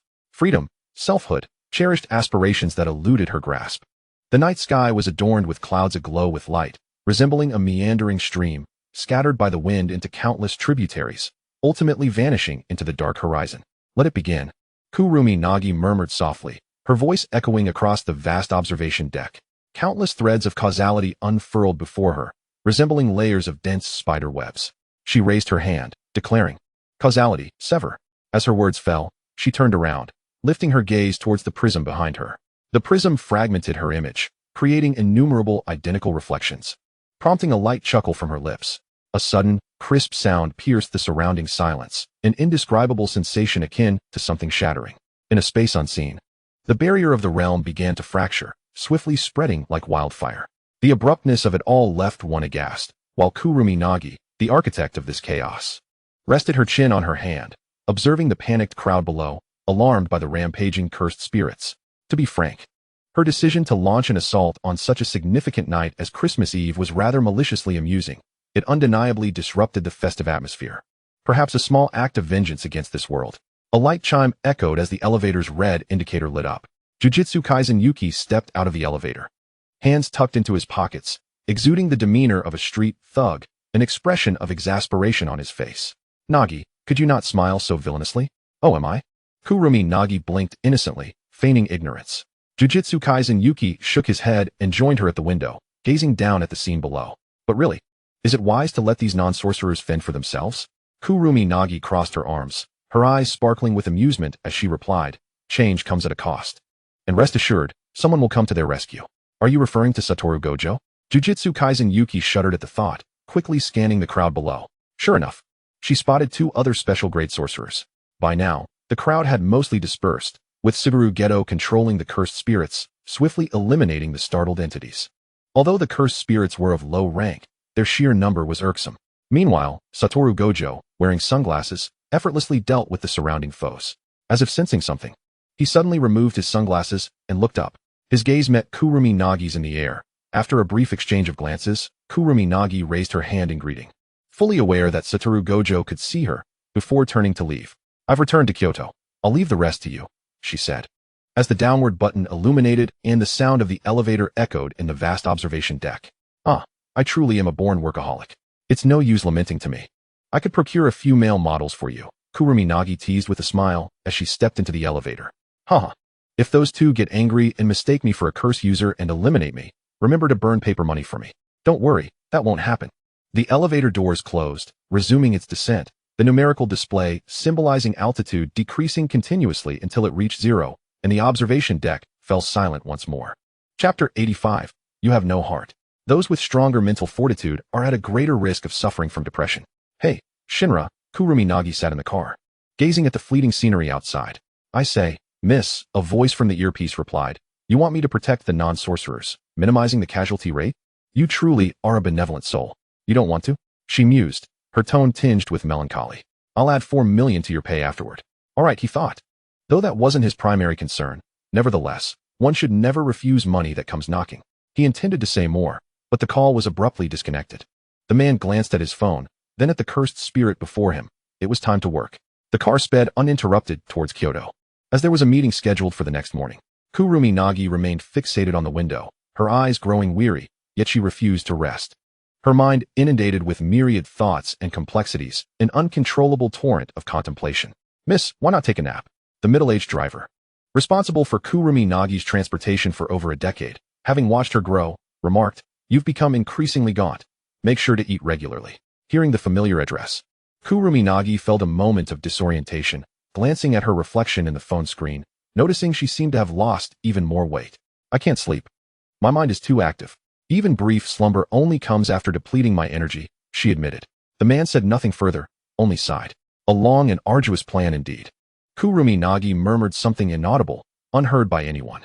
Why not involve Satoru Gojo, Suguru Geto, and Kinji Hakari in the plan? This question had been posed to her long ago by Jujutsu Kaisen Yuki. How had she responded to that query? She recalled.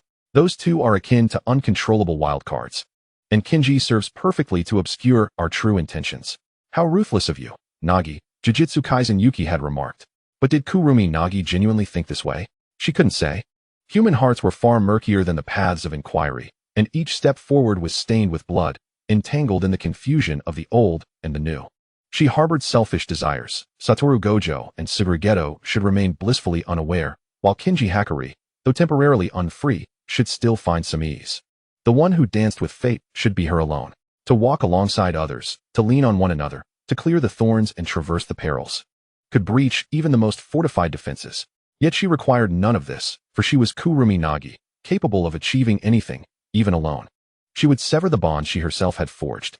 Overthinking leads to nihilism. The more truths one comprehends, the easier it becomes to sever ties with this world. For as one's spiritual realm expands, one perceives more essence, delving deeper into contemplation, and consequently, nurturing even more concerns. Kurumi Nagi understood this sentiment all too well, yet could not cease her thoughts, returning to her room as the clock approached midnight. She threw herself onto the bed, slowly curling up, feeling an emptiness within her, as if a vast chasm had been carved open in her chest, filled with a chilling wind that poured in, yet no blood flowed out. It felt as though she were unwell. Before succumbing to slumber, Kurogane Nozomi pondered this thought. Chapter 86. Kurogane Nozomi, you have no heart. Meetings, managing affairs, executing tasks. Kurogane Nozomi drifted through the day in a daze, as if encased within a glass dome. Head of the family, Kurogane Yuki. Noticing her lack of response, tugged at her sleeve. Are you all right? I'm fine, just a bit fatigued, she replied, gently ruffling the boy's hair, signaling her intent to retire for a rest. Is it cold? Have you caught a fever? She murmured to herself as she opened the door and fumbled for the light switch. Perhaps due to her illness, Kurogane Nozomi's reactions were not as swift as usual. In that moment of tension, she fell into a warm embrace, inhaling deeply and then relaxing, feeling the presence of Wataru. Only the faint light from outside allowed a blurred glimpse of the room's furnishings. Wataru lowered his head slightly, whispering something close to her ear. His breath was warm, tingling, and irritating, causing Kurogane Nozomi to turn her head away uncomfortably, only to have her chin gently grasped and turned back. She furrowed her brows, and upon raising her gaze, she was met with his profound eyes, as if she were plunging into the depths of the ocean, grasping at the shimmering light amidst the water. In the presence of someone she trusted, she instinctively relaxed, her mind clouded, akin to a rusty guitar string. "Wataru," she called out once more. The fabric rustled as their shoulders brushed against each other. The silence of the space did not linger for long. Wataru buried his head in the crook of her neck, kissing her softly, pressing his lips there to feel the rhythm of her pulse. "I miss you. I miss you so much. Why don't you say anything? I've been waiting for you to speak to me. If only I could tear open my chest and place our hearts together, how wonderful that would be." "Kurogane Nozomi, you have no heart. Nozomi, you are ill." Kurogane Nozomi felt as though her world had turned upside down in an instant, her vision blurred, her head buzzing. The next moment, she found herself lying in bed. Wataru turned on the bedside lamp, the soft light illuminating the entire room. He then skillfully retrieved a medicine box from the cupboard, boiling water and preparing medicine while also making a phone call to Kamishiro Shirako. "The young master can take care of someone now." Kurogane Nozomi propped herself up, shaking her head to appear more awake, then adjusted into a comfortable sitting position. "Where's Jet?" "Oomph," Wataru huffed lightly. "I left everything behind to him." The two bewildered individuals were woven together in a tapestry of wrong timing. "Don't you have anything to say?" Their gazes met briefly in the air before quickly separating. "It's not time yet. Rest well." Wataru placed the medicine and water on the bedside and then departed. The youth, who had yet to taste the bitterness of loss, held on to his own convictions. Perhaps many years later, when reflecting on this moment, he would feel a twinge of regret for not pursuing the matter further. A fog loomed ahead, with no visible retreat, standing at a fork in the road without any signs, utterly alone. The bedside lamp was turned off again, and her thoughts became restlessly active, each fragment playing back in her mind. "The optimal solution, that is what I seek. My darkness is merely a facade of tenderness, concealing a bone-deep indifference. I comprehend and respect all that others are, but should anyone dare to attempt to change me through this opportunity, they may as well perish. My life is a tragedy I willingly immerse myself in. Self-pity is my nature. I shall strive to improvise this drama until the curtain falls. I am a thoroughgoing madman, yearning to break free from the shackles of a decaying fate, only to plunge once more into the cyclical deadlock of existence." Chapter 87, Severance. 2010-2011. At 21. The years appear so mottled, time so thin. In the year of 19, past events were severed, and fates buried. Those bygone days have turned to smoke.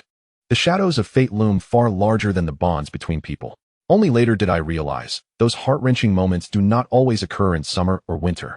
The weather was hardly favorable. In a barbecue restaurant, Wataru sat by the window, resting his chin on his hand, observing the hurried passers-by. The dishes had long been served, yet the expected guests had yet to arrive. Why did Nozomi ask me out for dinner and bring both of you along? If Wataru had a tail, it would surely be thrashing wildly against the floor. "Wataru, don't throw a tantrum," Suguru said, manipulating the sizzling meat before him with tongs. "Huh." Wataru adjusted his sunglasses. "Did your diploma go to your head, Jet?" Suguru nearly crushed the tongs in his grip, a frown forming on his forehead. "Wataru, how old are you? Still acting so childish? Be careful, or Nozomi will think less of you." Only Kamishiro Shirako, at the eye of the storm, calmly sipped her sake. "Nozomi's here." 3 simple words silenced the two men instantly. "Sorry for being late," Kurogane Nozomi said, shaking the raindrops off her umbrella and placing it against the wall. "Long time no see." She adeptly settled beside Kamishiro Shirako, inhaling the familiar aroma of Jet's grilling technique. "Eat up," Jet said with a smile, placing grilled meat onto Kurogane Nozomi's plate, only for it to be snatched away by a large cat midway. The two men were at each other's throats once more, while Kurogane Nozomi merely smiled at their antics. "Is Nozomi busy lately? You have dark circles under your eyes," Shirako whispered to her. "I have indeed been quite busy," Kurogane Nozomi replied, the fatigue in her eyes betraying her. "The Onmyoji side is about to make some significant moves. This time, you have something to discuss, right?" Shirako quickly finished a piece of meat. Kurogane Nozomi made a shushing gesture. Shirako remained as perceptive as ever, glancing at the two still bickering over the grilled meat. She gently retrieved the last 2 pieces, saying softly, "Let's eat first." Outside, the rain pattered lightly, the streetlights flickering to life, casting shadows of the 4 figures on the window. A streetlight flickered, then extinguished, swallowing one person's silhouette.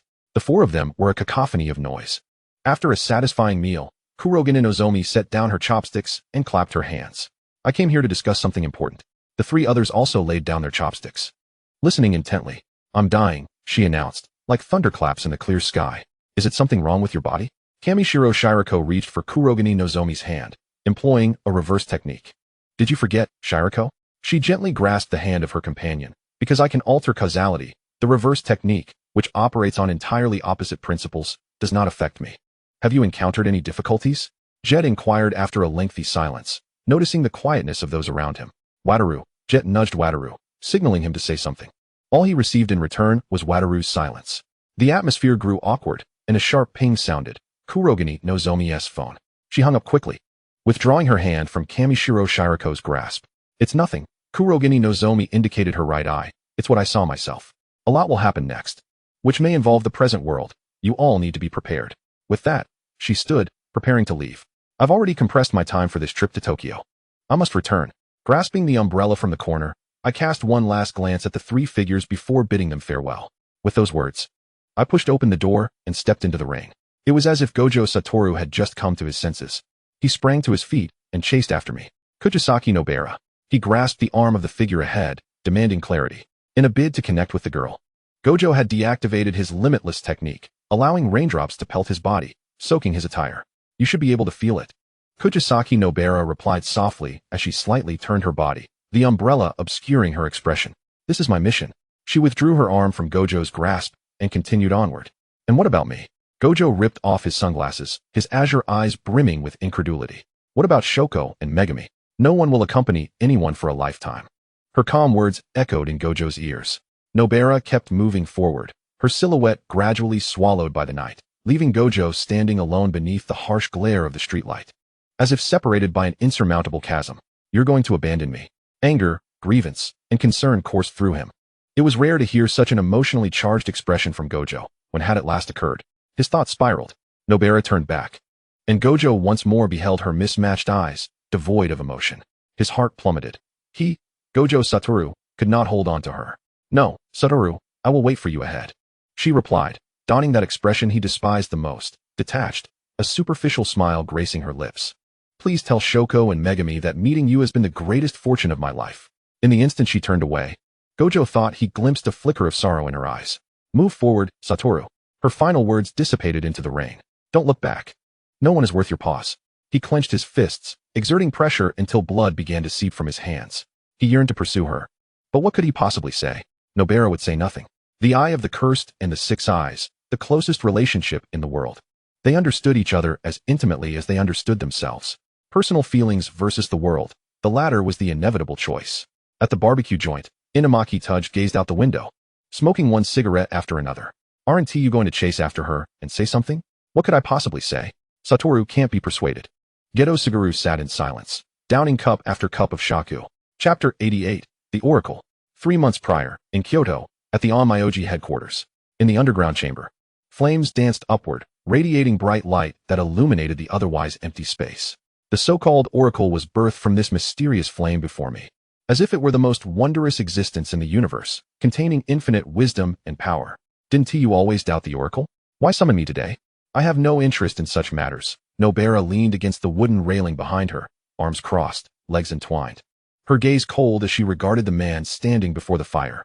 This Oracle pertains to you. Tsuchimikado Yuata slightly turned his head, the firelight illuminating one side of his face while the other remained shrouded in darkness, obscuring his expression. It matters not. I neither wish to live nor fear death. When these words escaped Nobara's lips, they carried a hint of weariness and resignation. Her voice was low and serene, as though she had undergone countless internal struggles. However, in truth, Nobara seldom found herself lost in existential musings about life. For her, there were far too many other matters requiring attention and resolution, far more significant than pondering the meaning of existence. Tsuchimikado understood that she was not genuinely desperate or helpless, but rather employing irony and self-deprecation. Then why do you continue to live? Tsuchimikado feigned confusion. I don't know. Everyone is living, after all, Nobara replied calmly. Tsuchimikado was rendered speechless. He simply could not fathom her mindset. Just then, a deep, ancient voice resonated. Resilience binds 10,000 sins. As this voice echoed, 8 characters emerged from the blazing flames, each radiating a mysterious glow, seemingly imbued with boundless power and authority. TCH. Nobara rolled her eyes disdainfully and turned away. Her figure gradually faded from view, leaving behind a silence steeped in helplessness.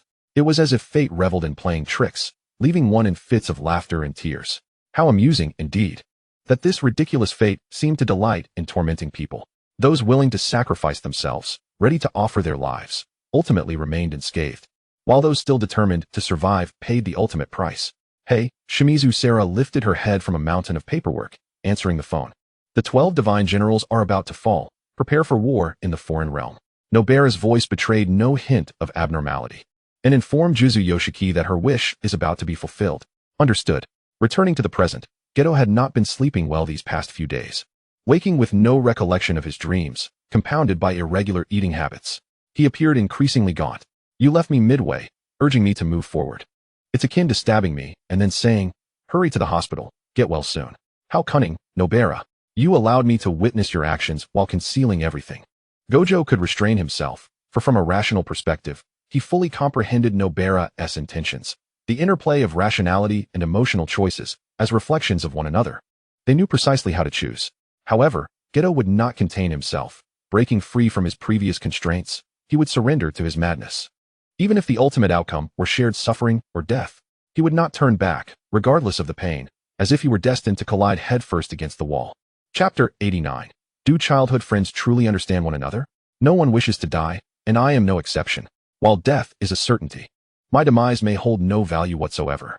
I once obsessively sought my true self, frantically slicing through flesh to see inside. Yet, only the bloody and grotesque remained, so indistinct. The delicate things were fading away. Subtle experiences and nuanced emotions were gradually vanishing, while the coarse, heavy, and brutish sensations were becoming ever more pronounced. The murky depths were unbearable. I could not accept my own filth. Twisted, deranged, the scant remnants of reason restrained my descent. I cannot, must not, become a monster. I must live on, live on, live on, live on, live on, live on. Closing my eyes, I severed all intimate ties. I walked onward. Eye of the cursed. Corruption level, 82. 6 years, 12 years, 17 years, 20 years. In the grand tapestry of life, their figures occupied a significant portion of my existence.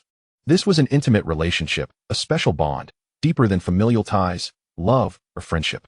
6 eyes. Eye of the cursed. Cursed spirit manipulator. And those not excluded. The holder of reversal techniques. Do childhood friends truly understand one another? It seems not. When does the interval commence?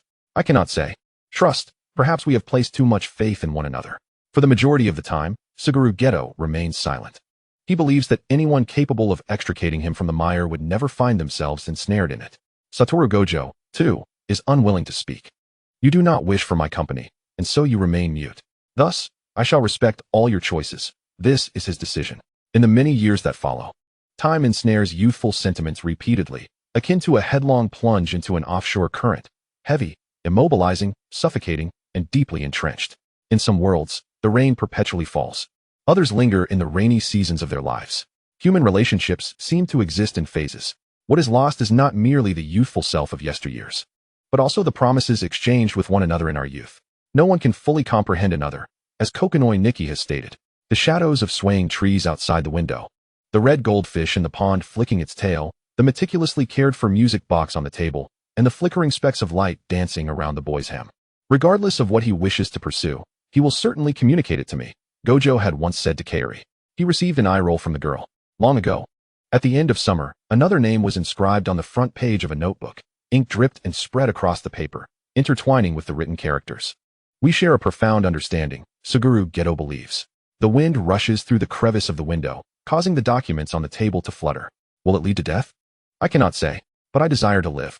Love is as magnificent as death. Yet, I choose the former. Chapter 90. The Unseen Me. In moments of happiness, one cannot compose lengthy prose. Thus, when that notebook, tucked away in the dark recesses of the bedside, is discovered long after, the densely packed words therein reveal but a glimpse of the author's anguish.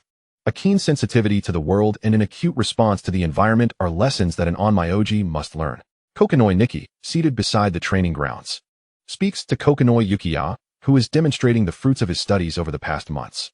From the grand cycles of heavenly bodies to the gentle sway of grass and trees in the breeze, the world is vibrant. Life is magnificent. Remember this. It is the fundamental belief of an onmyoji. I understand, Yukiya replies, feeling overwhelmed by the mounting pressure of his studies. He senses that Nikki is intent on imparting all his knowledge to him, which leaves him feeling somewhat uneasy. Will you abandon me? The child asks, tugging at the hem of Nikki's clothing, uncertainty etched on his face. Never. I would never forsake you. The entire Kokonoi family adores you. You're lying, Yukiya retorts silently, recalling the countless times he overheard the elders' discontent and disapproval of him. How had Nikki countered them? Yes, you are indeed the best. I remember when you said I was inadequate as a child. A silence ensues. Spring gradually passes, giving way to summer. Autumn arrives quietly, stepping lightly, bringing with it the hopes and joys of harvest. At least, for ordinary people, it is so. The hunting season set for the end of October draws ever nearer, and the atmosphere within the headquarters and various Onmyoji lodges grows increasingly solemn. Tokyo. It may be the last time we meet. Yuki Tsukumo gazes intently at the person before him for a long while. Kokonoi Nikki has become noticeably thinner. It is an indescribable sensation, like the morning mist at sunrise. It dissipates as the sun rises. A soulless body, a sense of life slipping away. It feels as though only a shell remains, devoid of desire, existing in torment, ready to depart at any moment. There is a kind of ethereal suffering. Are you preparing to attain immortality? Don't end up taking your own life before the plan is realized, the woman remarks half-jokingly, arms crossed in concern. I will not. Soon, everything will come to an end. Is that true? Of course. Yuki Tsukumo slumps onto the sofa, confessing, to be honest, I never believed I would succeed.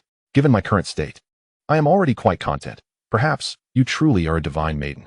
Nikki chuckles softly. Are you trying to brainwash yourself with that talk? Don't laugh just yet.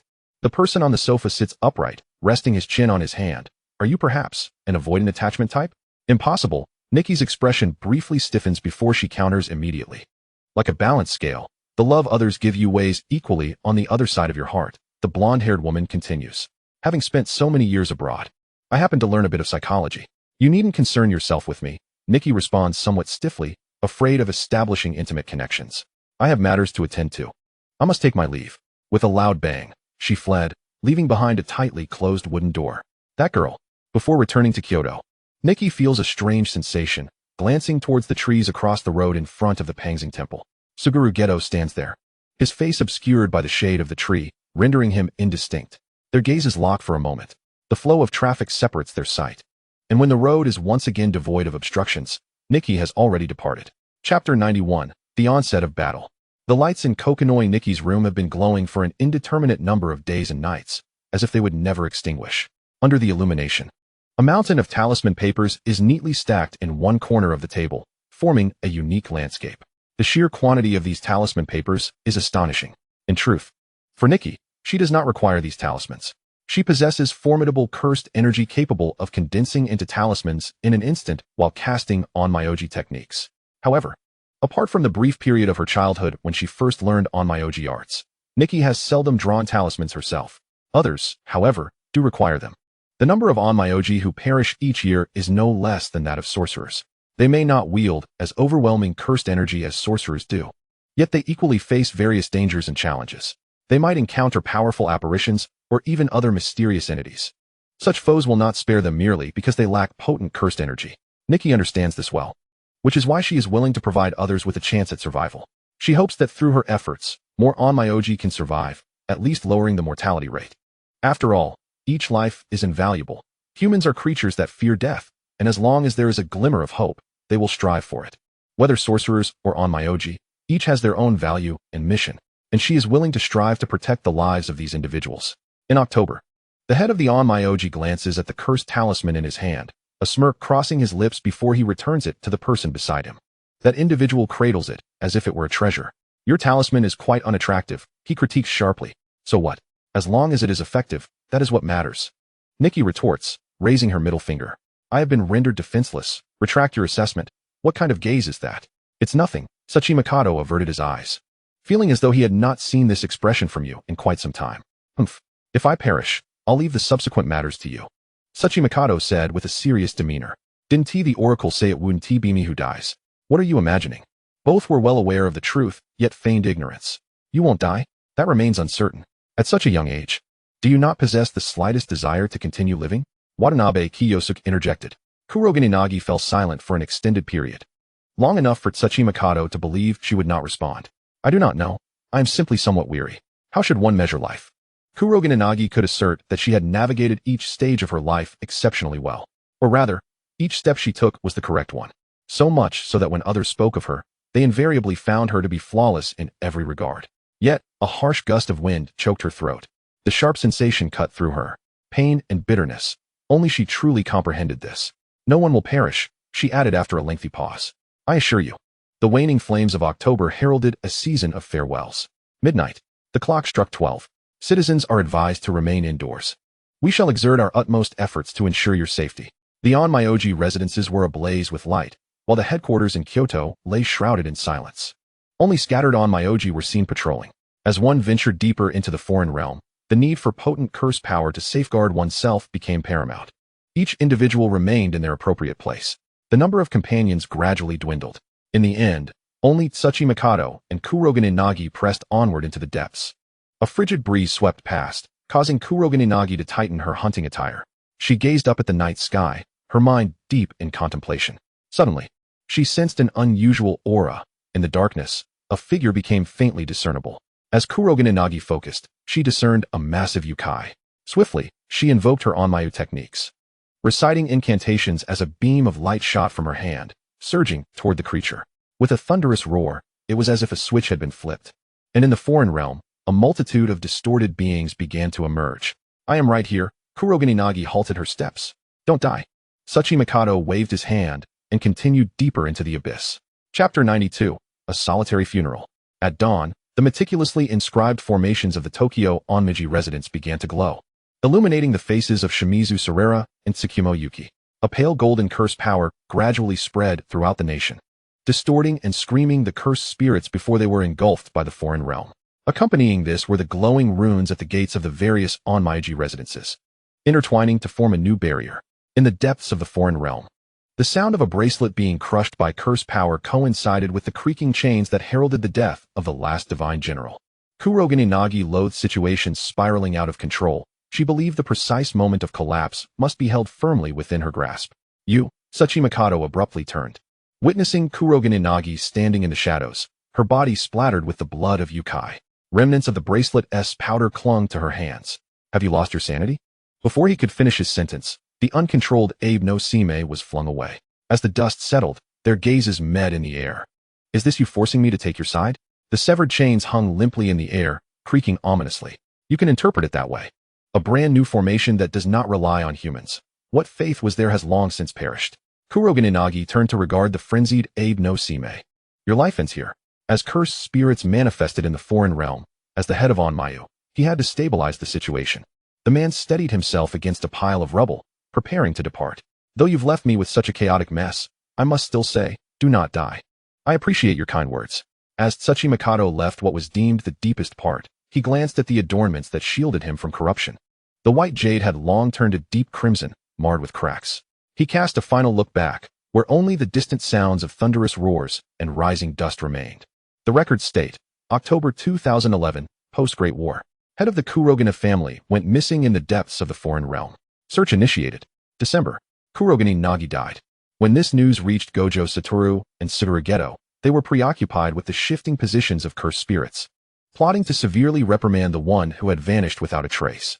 Gojo Satoru's expression momentarily blanked, his 6 eyes seemingly malfunctioning, as everything around him transformed into a stuttering videotape. After a long pause, he scoffed. You must be joking. How could that person possibly die? Kid, if you keep saying such things, I will twist your head off. The man clad in hunting attire bowed his head even lower, producing a letter. This is what the head of the family left behind, and he retrieved 3 invitations for the upcoming inheritance ceremony of the next head of the Kurogen family, to which the head of Onmyo would also attend. We hope that head Gojo, Mr. Geto, and Miss Kuri will grace us with their presence. No one responded. Only an overwhelming silence ensued. A thunderous crash resounded as Gojo Satoru obliterated the back mountain of Jujutsu High with a single blow. Fortunately, a semblance of rationality remained within him. Satoru calmed down. Suguru Geto's eyes darkened, emotions roiling beneath the surface, yet he concealed them well. Only his tightly clenched fists betrayed his inner turmoil. How can you expect me to be calm? Gojo Satoru roared. That fraud died without a word. Satoru, Geto. Yaga Yoshinobu stormed in, followed closely by Kurishoko, who was observing the chaos with a cigarette in hand. The atmosphere felt off. What's wrong? Yaga frowned. It's nothing. Gojo Satoru said, yanking off his sunglasses and seizing the items from the trembling man's hands. You can leave now. Suguru Geto smiled gently. And the man fled as if granted a reprieve. Your most reliable and cherished junior has died, Yaga. Gojo Satoru tossed the invitation aside. Just as he was about to open the letter in his hand, he was suddenly seized by Kurishoko, gripping his collar. What did you say, Gojo? She steadied her breathing. What is going on? December 2011. A sword was recovered in the foreign realm. Kurogen Inagi confirmed deceased. Goodness gracious. The sections were misallocated. Everyone may refer to Volume 4 for the third side story. Enjoy something sweet. Chapter 93, an unamusing jest. The world continues to turn. Regardless of the absence of any single individual, ordinary people persist in their 9-to-5 lives, with brightly lit skyscrapers and shadowy alleyways showing no signs of change. It seems the one who has perished was merely an inconsequential figure, unrelated to sorcerers or onmyoji. It turns out, humanity, even Kurogen Inagi, is inconceivably trivial. A new era. In the nascent stages of a new order, chaos is an inevitable precursor. At the forefront of this turmoil lies the Kurumi family, stripped of their protection. Kurumi Yuki, a name previously unheard in the outside world, stands as a testament to the family's resilience.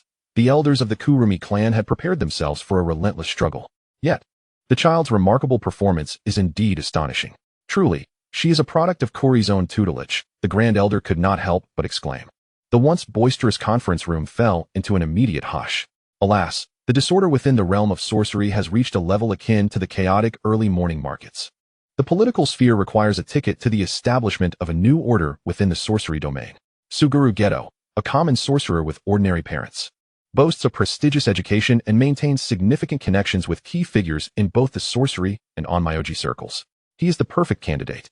The supervisory department has been completely usurped, with Geto and the reformist representative Satoru Gojo, alongside the leader of the largest civil organization, Yuki Tsukumo, executing a strategic coup.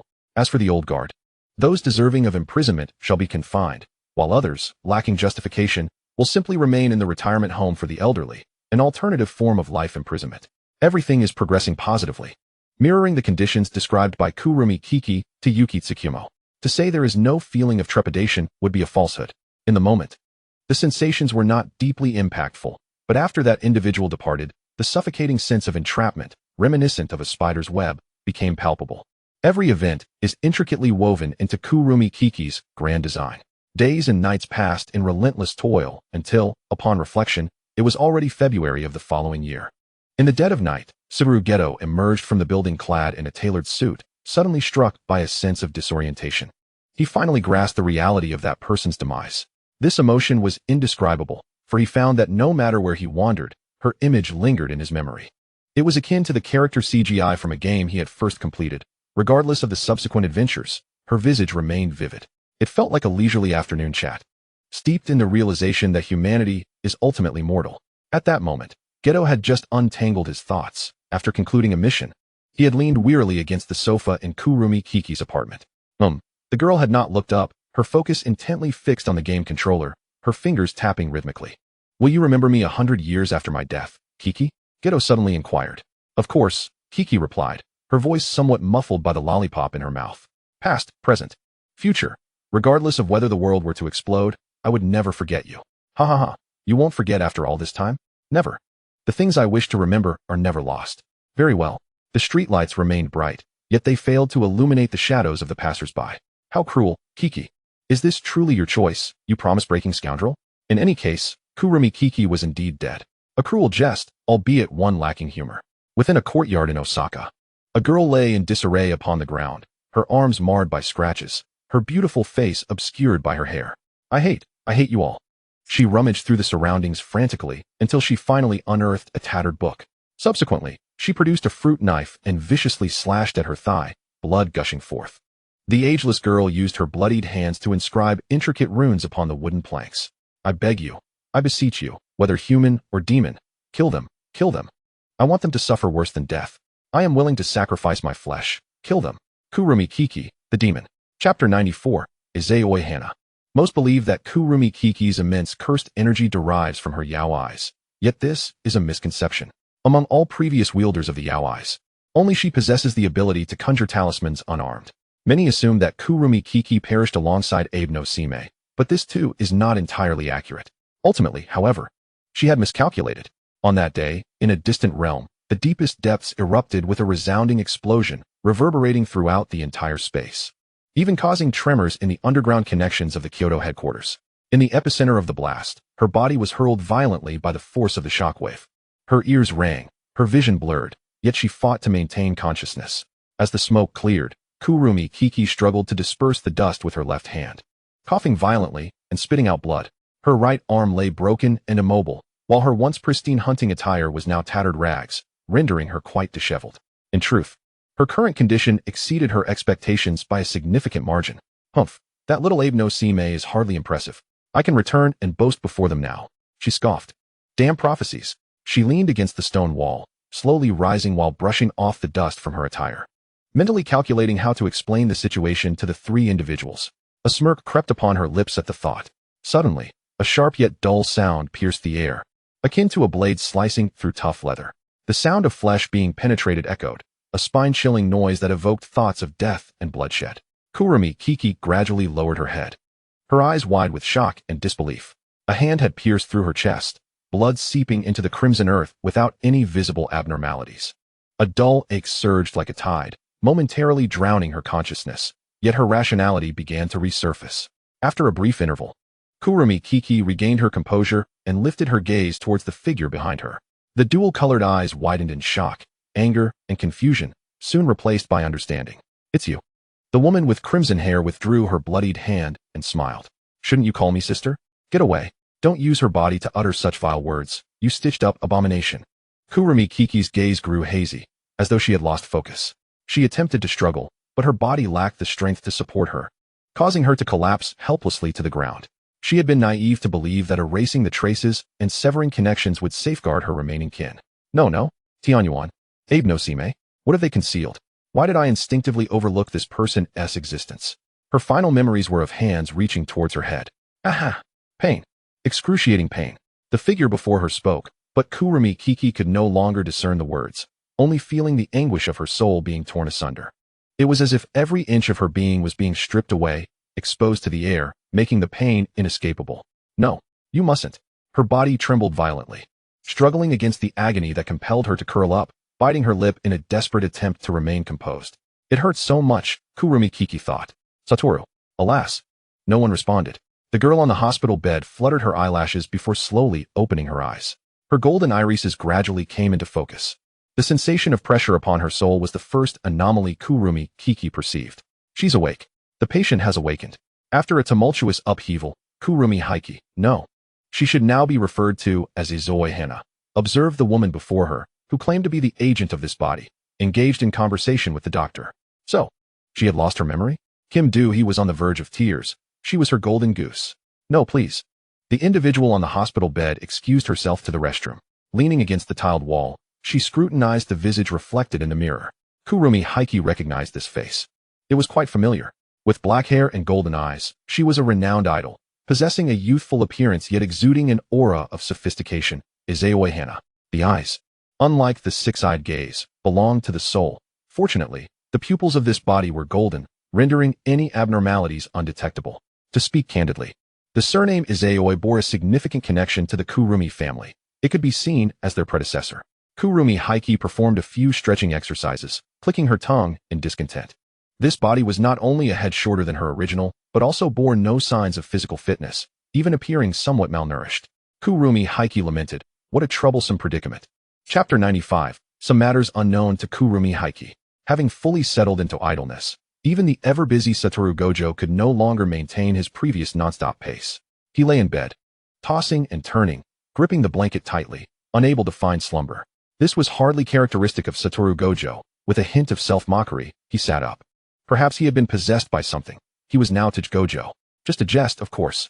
The clock in the room ticked incessantly, harmonizing with the hum of the air conditioning. Satoru Gojo sat at the table, fiddling with a music box. The girl's voice slightly distorted, yet persistently singing the same tune over and over. The melody resonated throughout the room, drowning out other noises. Much like an expired lottery ticket, repeatedly scrutinized by its owner, an instance of misplaced time, an unattainable object. Time refused to leave any mark upon Satoru Gojo. Though merely a few years had passed, no changes were discernible. His cerulean eyes, now tinged with a hint of gloom, he curled himself into a ball, absent-mindedly poking a nearby cat plushie, a gift from Rugumi Xi. I'm angry. Xi will no longer pay you any mind. Unwillingness consumed him. He understood. In truth, love and affection were often intertwined, yet these two sentiments were distinct. I like you was far from the simplest 4 words. They encapsulated a myriad of emotions, flowing with the warmth left in the wake of their intertwined fingers. Perhaps the bitter summer would always overshadow the blazing summer, leaving one in a state of bewilderment. A year had passed, and that summer had left him weeping, unable to stand upright, silent anguish piercing through him. No one informed them that the path ahead was lined with treacherous steps, each one leaving a trail of blood behind. Gazes, embraces, and words could never fully erase the pain. The wounds inflicted would never be forgotten. Another summer had arrived, yet the story seemed to lack a continuation. To recount, when they first met, the 3 of them were far from the harmonious facade they presented. Satoru Gojo resembled an arrogant, beautiful ragdoll cat, assertively marking his territory and allowing no one to encroach upon it, remaining indifferent to all that lay beyond his domain. However, only those within his territory could glimpse his true nature. Satoru Gojo was almost cruelly unconcerned with everything outside his realm. Thus, sharing his playmate with Suguru Geto was nearly impossible. As for Suguru Geto, he harbored a gentlemanly disposition towards Rugumi Xi, eager to protect the girl, though this facade shattered entirely after receiving a beating. As for Satoru Gojo, while he was grateful for the introduction to the world of sorcery, he harbored no intentions of fostering a closer relationship, given that no one could tolerate that fellow's foul temper, save for his dear childhood friend, of course. During that time, Rugumi Xi was wholly absorbed in enhancing her own abilities, oblivious to the undercurrents between the 2 boys.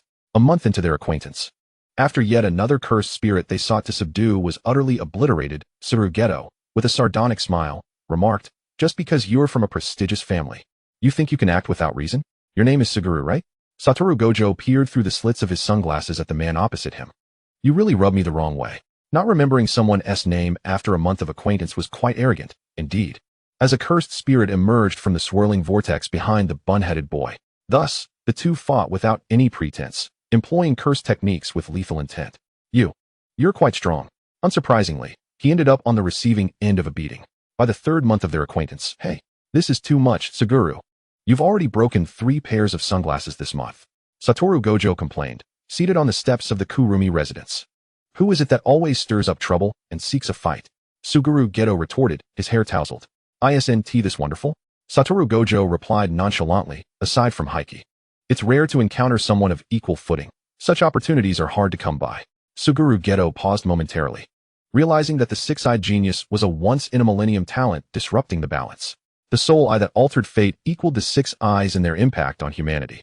Even after several months in this new world, the boy had heard countless rumors regarding these 2 individuals. Inevitably, he, like everyone else, had labeled them, perhaps forgetting that they were, after all, living beings. He began to reassess these 2 friends, pondering if they ever felt lonely. "Hey, Satoru," Suguru Geto teased with a smile. "How old are you? Is this how you seek validation? Are you feeling lonely?" "Huh." The white-haired boy crushed his 4th pair of sunglasses. "What?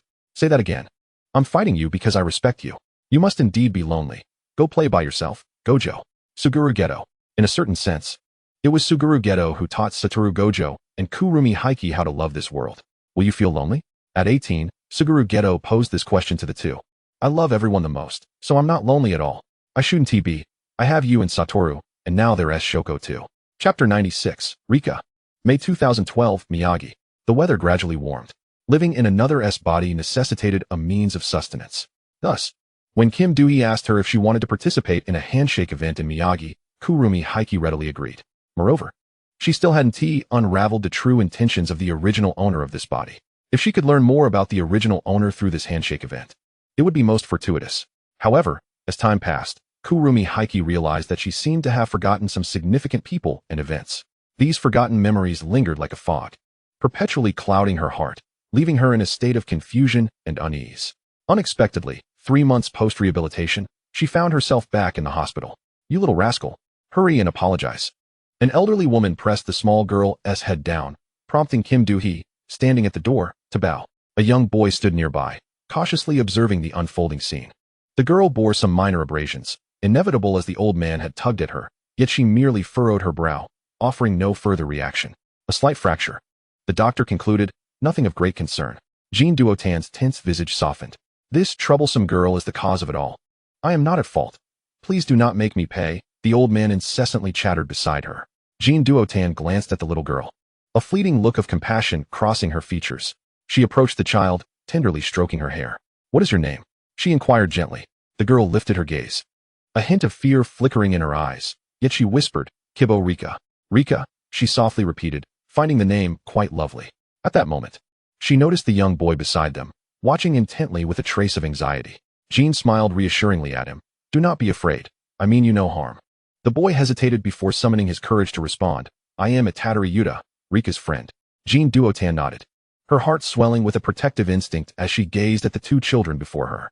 Repress your useless sympathy, murmured Kugami Inagi, supporting herself against the wall as she opened the door, feeling somewhat exasperated. She had initially planned to take a stroll to the dessert shop for strawberry cake after the handshake event, but on the way, she had noticed the two children ensnared by dark threads. Rika, the boy exclaimed, calling out the girl's name just as she was about to be struck by a vehicle.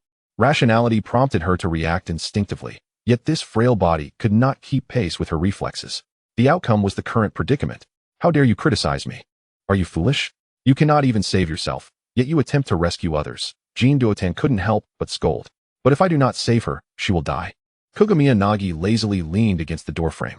Let this little girl be bandaged first. She has abrasions.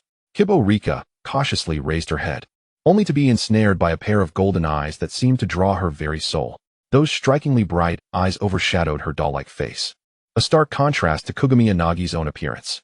As Rika was led away for treatment, she glanced back, noticing the woman awkwardly balancing on one foot, who, upon catching her gaze, waved at her. She then resumed her conversation with her hapless grandmother. Oh no, I forgot about Yuta, the little girl exclaimed inwardly. Chapter 97, Raising Children in O.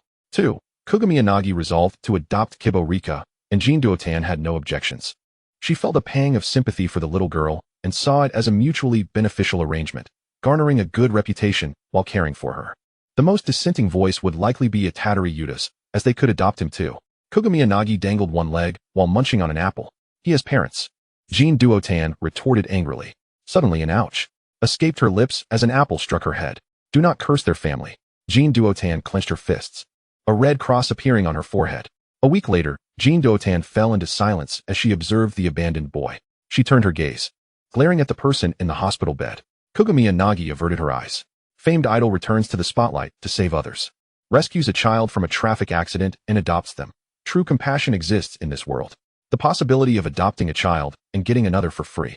Jean Duotan scrolled through the news, her lips twitching. She recalled that she had yet to market herself. Thus, Kugami Inagi resumed her life of child-rearing, having returned from the dead and doubled her efforts. Being an idol was no easy feat. After a month of a full comeback and revisiting her dance routines, Kugami Inagi collapsed in the dance studio. As she sipped water, thoughts swirled in her mind. Izaoi Hana was thriving in her career, though an orphan. The people around her were quite amiable. It seemed there was no need for any monsters to assist her. The ringing of the phone interrupted her reverie. Hana, return at once. The two children seem a bit off. Jean Duotan's voice echoed on the other end. Besides watching you, I also have to keep an eye on the kids. I remember I'm a manager, not a babysitter. Kugami Inagi pondered. She recalled how easy it had been to raise Kugamiya Yuki. Something felt amiss. Upon returning to her apartment in Osaka, Jean Duotan indicated she had matters to attend to and left. The two children sat on the couch, appearing unremarkable. Itatari Yuta tugged at Kibo Rika's sleeve, revealing her injured skin. Self-harm? At 11, they were both on the cusp of adolescence, with their own set of beliefs. This was troublesome. Yuta. Yes. The boy straightened, his puppy-like eyes fixed on the person on the couch. A question. Kugami Inagi pointed at him. If you wanted to buy something you've long coveted but found it too pricey, after saving for a long time, would you make the purchase? I would, I suppose. Correct. She snapped her fingers. This is called self-love, Rika. Cherishing oneself is a fundamental lesson for every person, especially for a girl. The girl's eyelashes fluttered. I wanted to ask, but I keep forgetting, Kugami Inagi casually remarked. You two can see it, right? The children stiffened, their bodies rigid with fear and helplessness in their eyes. If you do not speak, one cannot save another. I will not save you. You must rely on yourselves to survive. Kugami Inagi's voice was cold and unyielding. Suddenly, Kibo Rika stood up, declaring loudly, yes. Yuta and I can see those disgusting people. Her emotions surged, as if she could no longer endure it. Itatari Yuta attempted to grasp her hand, but she forcefully shook him off, shouting, Foolish Yuta. Concern etched across Yuta's face. Kogami Inagi observed the two children, an overwhelming sense of nostalgia washing over her. It felt as though she were witnessing a long-ago version of herself bickering with someone else. Not just one person, but two. Chapter 98. Memoirs of Gojo's Late Wife. The wings of seabirds stretched, delaying the season's bloom. The unattainable in youth will ultimately confine one for life, just as it does for people. Gojo, the sun is up. Jiro, Shoko, and I have already tidied up. How long do you intend to sleep? Gojo Satoru rubbed his eyes, attempting to shake off the drowsiness. A chill coursed through him as he realized the blanket had been tossed aside at some point. Annoyance creased his brow as he sat up, silently lamenting the fatigue and headache brought on by staying up late to handle paperwork the previous night. Gojo, if you don't get up soon, we want to wait for you, came a voice tinged with mockery. Gojo Satoru turned to see Geto leaning against the doorframe, an amused expression on his face. Observing the still sleepy figure in bed, Gojo Satoru finally regained his bearings, realizing he was in the Jujutsu High dormitory. He blinked, straining to recall the events of yesterday. He remembered returning to his Tokyo apartment, but why was he waking up here now? Heiki. Gojo Satoru looked incredulously at the person across from him, as if even his 6 eyes had failed him, unable to detect anything amiss. Kogami Hashizuki stood silently by his bedside, her head slightly tilted, clutching his blanket in her hands, gazing at him with a perplexed expression. Haven't you already perished? How could you possibly be here? Satoru Gojo's eyes widened, his voice tinged with uncertainty. For a fleeting moment, Hashizuki's face displayed a blank expression before erupting in indignation. Huh, are you an idiot? How could I possibly be dead?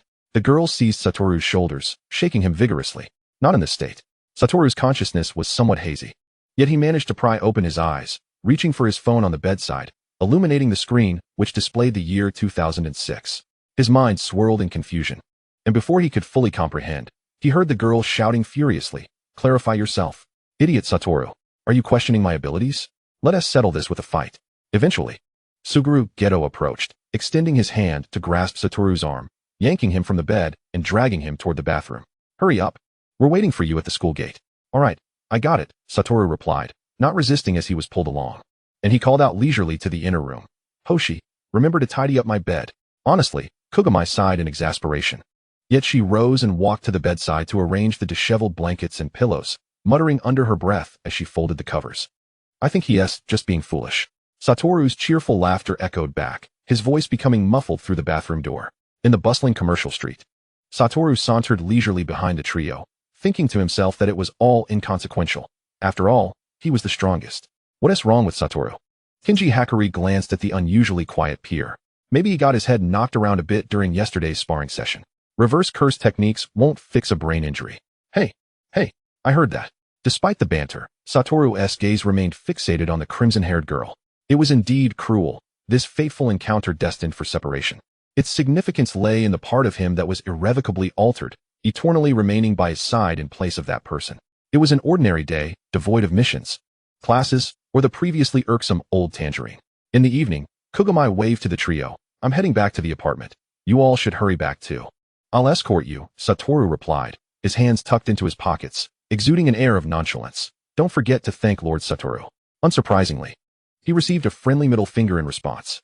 Woe is me, I'm quite heartbroken. Satoru, what is the matter? He sensed her hand reaching toward his face and obediently removed his limitless. Subsequently, the gentle brush of her lips made his eyes widen. A fleeting kiss, Satoru. It's time to wake up. The world spun around him. Tokyo. The man slowly sat up in bed, momentarily dazed, before letting out a soft chuckle. Chapter 99, recognized? In 2015, within the infirmary of the Jujutsu High, a young physician rolled his eyes at the test results in his hands. Geto, if you wish to end your life, you could come here directly for me to dissect you. Just take a look at yourself. Kinji Hakari flipped the report over and shoved it into the face of the patient on the bed. Look at what your stomach has become. Why not utilize reverse curse techniques? Even though I have plenty of free time now, I don't need you adding to my workload like this. Geto remained silent. Some matters defied verbal explanation. After all, they were no longer the impetuous youths who could squander their youth at will. Now at the age of 26, the passage of time coupled with the immersion in the political sphere had rendered them more mature and composed. He no longer wore his inner thoughts and feelings on his sleeve as he did a decade ago. In that bitter summer, having lost a new guiding star, he gradually found his own direction and path as time passed. Reflecting on that period now, he couldn't help but feel somewhat amused. The once childish and superficial thoughts now appeared so naive and innocent. Initially, Gedo had entertained the notion of cursing that person. Yet he understood that such an action was misguided, constantly reminding himself of this truth. Satoru chose silence after the eruption, while Hakari buried her sorrow deeply, flowing like a tranquil stream. In the end, they could all come to terms with it, except for Gedo. Nevertheless, he held on, striving to suppress his inner impulses. The unspoken feelings accumulated, growing increasingly twisted, viscous, heavy, and damp, with no outlet for release. He was left lost in a labyrinth. Gedo touched his previously treated stomach. His expression tinged with a hint of regret. The sensation of pain was rather pleasant. At least it kept him grounded. Hakari, I'm planning to submit my resignation, he said casually. And then what? Kinji, unfazed, lit a cigarette and offered one to Gedo. The two of them shared a moment of smoke in the infirmary. Let us travel. Nanako and Mimiko will be of age to enroll in Jujutsu High next year. With nothing to do, we might as well take a stroll. Is this what you call an early retirement? Jealous? Scoundrel. In truth, the transition from being inseparable to falling out of touch felt almost surreal, like a sudden scratch. Satoru burst through the infirmary door with a resounding clap, wrinkling his nose in distaste. Hey, are you two planning to spend your lives with smoke? The growth he had sought throughout his life had materialized unknowingly. Nara, hey, you, woman, look quite good. Don't go flaunting yourself outside. I'll reluctantly accept you as a legitimate wife, Naya Zenin declared as he stepped through the door. All right, fine. I'm actually a fan of Izayoi Hana. Kugami's head was filled with a red cross. Can someone explain why I'm still encountering this yellow-haired Zenin? Kinji cleared his throat, signaling the parties involved to remain calm. No, this is an investor. We can't fight. There are 3 mouths to feed at home. We'll settle this once our identities are restored. Kugami silently chanted in her heart, visualizing everyone from Adam and Eve to Crayon Shinchan. Money is hard to earn, and shit is hard to eat. Kugami's gaze swept across the room, freezing in shock. Zenin Shinjiro? How did he end up mingling with that brat? Their eyes met in the air. Well, recognized. My wife is a fan of Mrs. Aoi. May I request an autographed photo? The man with the scar on his face drawled lazily. Kinji opened his mouth to say something, but was interrupted. Sure, I'm quite accommodating. I happen to have one in the room. Sir, come with me. Naya Zenin, feeling the disparity in treatment, was about to explode, but glanced at Zenin Shinjiro and shrank back. With a click, the door closed. Seems like this young lady is still alive. The man raised an eyebrow. Chapter 100, The Concealment of Tenjin. Huh. Kugami Hashizuki stared expressionlessly at Zenin Shinjiro. Her eyes devoid of emotion, resembling those of a dead fish, capsized in a sewer. Zenin Shinjiro raised an eyebrow, chuckling in a good mood. Weren't you supposed to perish alongside Abe no Sime? Kugami's lips twitched. This fellow was indeed the same as ever, seemingly delighted by his own failures. Which was rather displeasing. Huh, she retorted with a hint of irritation. How is that even possible? Yet, it was also understandable, after all. The area had transformed into a deep pit. Furrowing her brows, she spoke with a trace of vexation. That fool, Tian Yuan, made me subconsciously overlook the seam. And as a result, my body was taken over. Lugong bit her thumbnail, displaying a flicker of inner turmoil on her face. Should we eliminate Tian Yuan? Zenin Shire stroked his neck nonchalantly, a slight smirk gracing his lips as he remarked, well, that guy is nothing more than a mascot now. So it wouldn't matter if we killed him. Receiving a look of astonishment from Lugong, he crossed his arms and shrugged casually, stating, I'm merely speaking the truth. I don't know, Lugong replied calmly. Let's wait a bit longer. She seemed in no hurry to make a decision, opting instead to await more information and opportunity. And there are things you are unaware of. Her words felt like a taunt. Indeed, when I found out you had died, Kyoko cried for quite some time. Lugong gritted her teeth. That spineless husband. Have Kong Shiu investigate the past of Shizuku Izayoi. There's something suspicious about this body. During the time I first awakened, all my memories were vivid, except for 3 individuals, Lugong said, holding up 3 fingers. If overlooking that scene was Tinyuan's doing, what about those 2? My complete memory was restored about half a year ago. The matter is far from over. Zenin Shire clicked his tongue, pursed his lips, and then extended his hand. Speaking in a flat tone, what about the reward? He appeared neither surprised nor dissatisfied with the situation, merely stating his demands as a matter of course. A slight smile crept onto Lugong's lips as she responded with a knowing grin, go ask Wu and Jie for it. Her gaze was calm and resolute. As if she had anticipated his reaction, Zenin Shire raised an eyebrow. Her? That woman's objectives have already been achieved. Will she still assist you?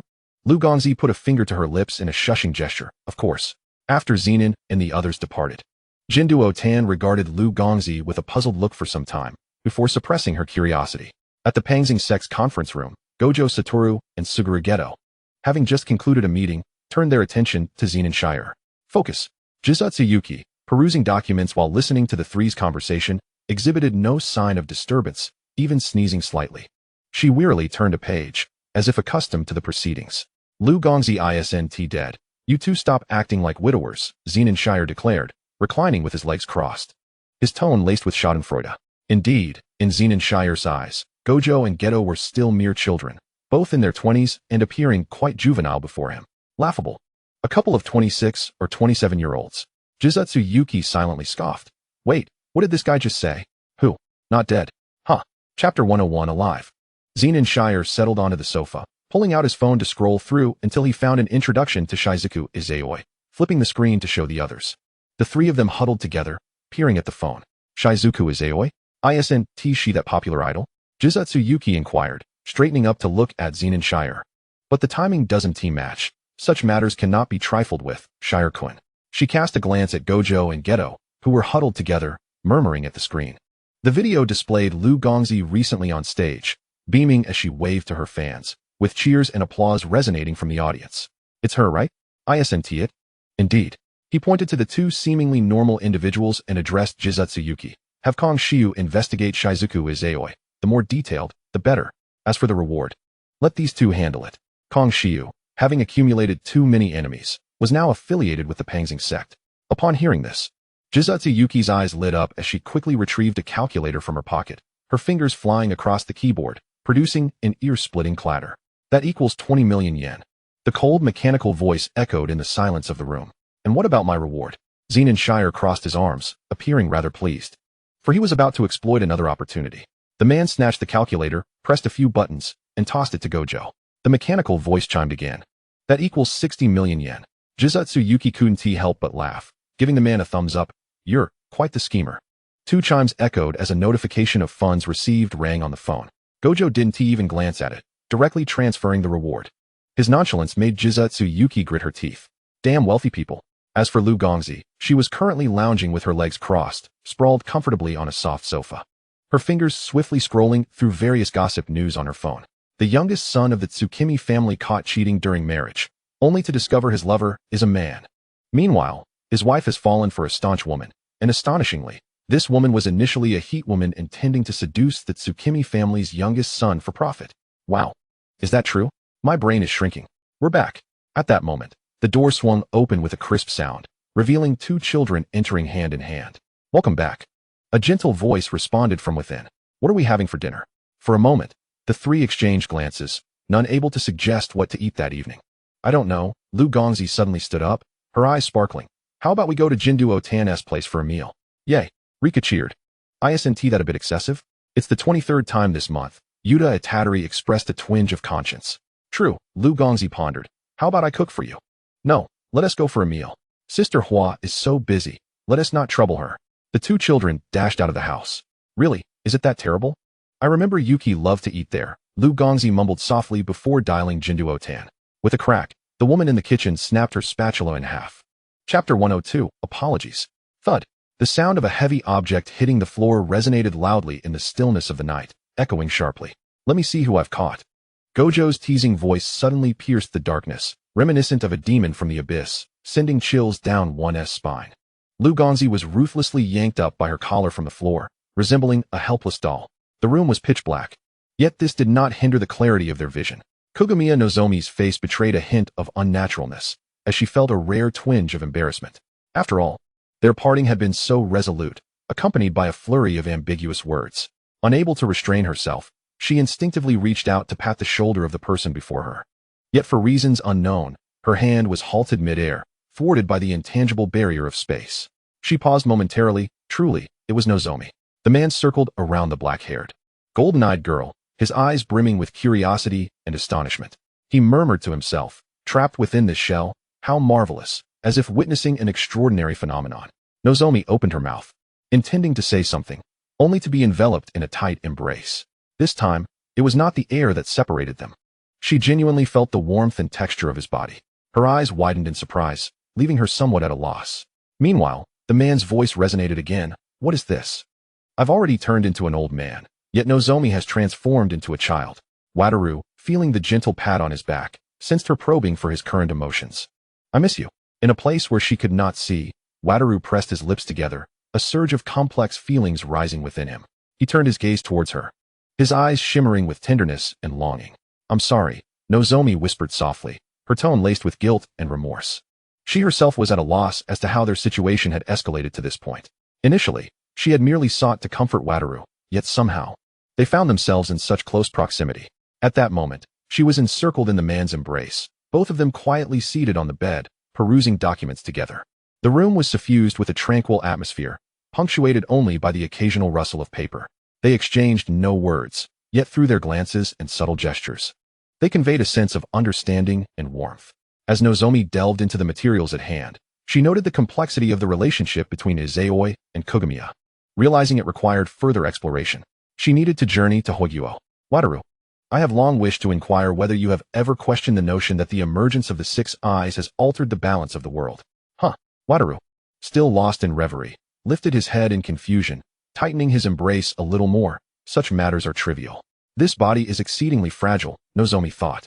Feeling slightly suffocated by his hold, she pushed him down onto the bed, furrowing her brow. Listen to me. The man obediently lay down, even taking care to shield her with his body. Has your temper reverted to that of a child, Nozomi? He said, feigning innocence while throwing up his hands. To be honest, no. I've researched it, and throughout history, there has been no such claim regarding the six eyes. Nor does the ancient text of the Wataru family mention it. Thus, I believe the balance of the world is on the verge of collapse, leading to the emergence of the six eyes, and even my own birth may be a consequence of this. A silence enveloped them for a moment, as Wataru keenly sensed that Nozomi was elucidating her thoughts. The sky may fall, but there will be tall individuals to hold it up, she continued. While this may be said, being powerful and unique often leads to exclusion and harm. Is this truly correct? Nozomi reflected. At times, I ponder that Jie's ideology may have some merit, yet we are too far removed from the weak to comprehend or be comprehended. This is the root of the issue. She recalled an ancient saying from Hogyuo. Those who gather fuel for the many must not allow them to freeze in the wind and snow. Those who pave the way for freedom must not let them falter in the thorns. Thus, in my haste to effect change, I overlooked your feelings, and for that, I apologize. Hey, Jie, Natsuki, did you hear that? Nozomi incredulously turned her head, and Wataru triumphantly shook his illuminated phone. Wataru, you fool. Chapter 103, Shinduo. Super popular idol Izayoi Hana's debut in Hogyuo. Passerby 1. May I ask, is Hogyuo comprised solely of Hong Kong and Shanghai? Netizen 2. Who is this? I don't recognize them. Try holding a concert in Northeast China. Unknown friend 3. Damn it, good news. I can tell this is right at my doorstep. Bad news. I'm not home, IP, Great Britain. Sister Abstract 4. I took out a loan, and owe over 10,000. Because I keep seeing it around. And my friends are spending big as well. I have no pocket money and no reason to ask my parents for cash. My classmates boast daily, and I feel envious, wanting to outdo them. Why, in the same circle, is our situation so vastly different? My vanity got the best of me, and impulsively, I borrowed over 10,000 without telling my parents. Now, I'm getting texts demanding repayment. I have no money. What should I do? Pingru 5. Miss, just temporarily set aside the online uproar. Hogyuo, where everything connects, is the Huanan branch. Yes, understood, Liao Zhong replied, feeling a headache coming on. It's one thing for idols from Japan to hold concerts, but they've thrown a fortune into a commission for him. Shinduo, a man with a scar on his face, stood up and called out to the next room before leaning out. Let us have barbecued meat for dinner tonight. I'll introduce you to a client. He thought a girl of similar age might have common topics of conversation. In a barbecue restaurant in Guangdong, a hooded girl sat, sensing the gaze of the staff. She pulled her hat down further, her face shrouded in shadow. You must be Mrs. Aoi. My apologies for keeping you waiting. Liao Zhong appeared to embody a figure from the underworld, accompanied by a seemingly helpless Shinduo. The person she was meeting was shrouded in mystery, raising her suspicions. Nozomi nodded, gesturing for the two to sit, and softly uttered a few words before the man could speak. 2004, Jiangxi, Hot Pot, School, Translator, and Books. Liao Zhong almost instantly understood you. This place is wonderful. Thank you, Uncle Liao. I truly enjoy it. She repeated the same phrase. It is Nozomi. The man relaxed. I heard you died. It's truly a relief that you're well. Allow me to introduce her. This is Shinduo. She was saved by a church a few years back. The black-haired, emerald-eyed girl merely sat quietly. Hello, I am Kogamiya Nozomi, though now I go by Izayoi Hana. Shinduo nodded. I've seen you on my phone. The three began to eat. I truly did die back then, but for reasons unknown, I revived in this body. It's such a hassle, Nozomi mumbled, chewing on the tip of her chopsticks. I'll eventually die again. Shinduo glanced at her. And Nozomi noticed her gaze and smiled. The commotion you caused back then was no small matter.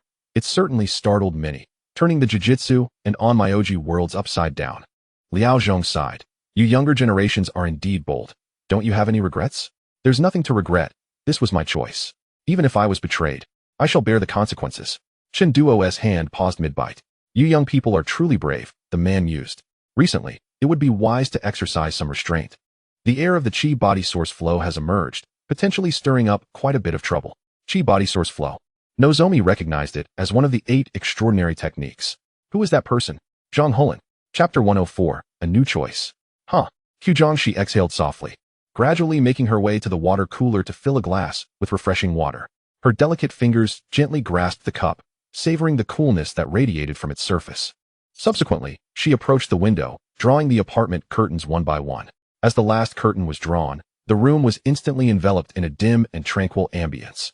In that moment, Gion She felt as though she could establish a psychological counseling center, a refuge for peculiar children. Hello, Uncle Liao. Is there something you need? She queried, answering the phone while casting a casual glance at the girl seated on the sofa. The moment their eyes met, the girl's relaxed posture tensed up, resembling a startled fawn. Witnessing this, Gion She couldn't help but smile slightly, responding into the phone. No, Shinduo isn't here with me. Yes, please take care of your injuries, rest assured. I will keep an eye out. With that, she ended the call. I half expected you to actually kill Uncle Liao. Gion She sighed softly, handing the glass of water to the girl beside her. Shinduo accepted the cup in silence, gripping it tightly, her gaze a mix of confusion and inner turmoil. After a prolonged silence, she finally spoke. I initially thought so. However, after reflecting on your words, I suddenly realized that if I were to kill him, I might end up regretting it. Gion She nodded slightly, conveying her understanding, and gently inquired, so now, you are uncertain about what to do next? Shinduo bit her lip, softly nodding in affirmation. Yes, indeed. Recently, someone invited me to join them, but I have been hesitating about whether to accept.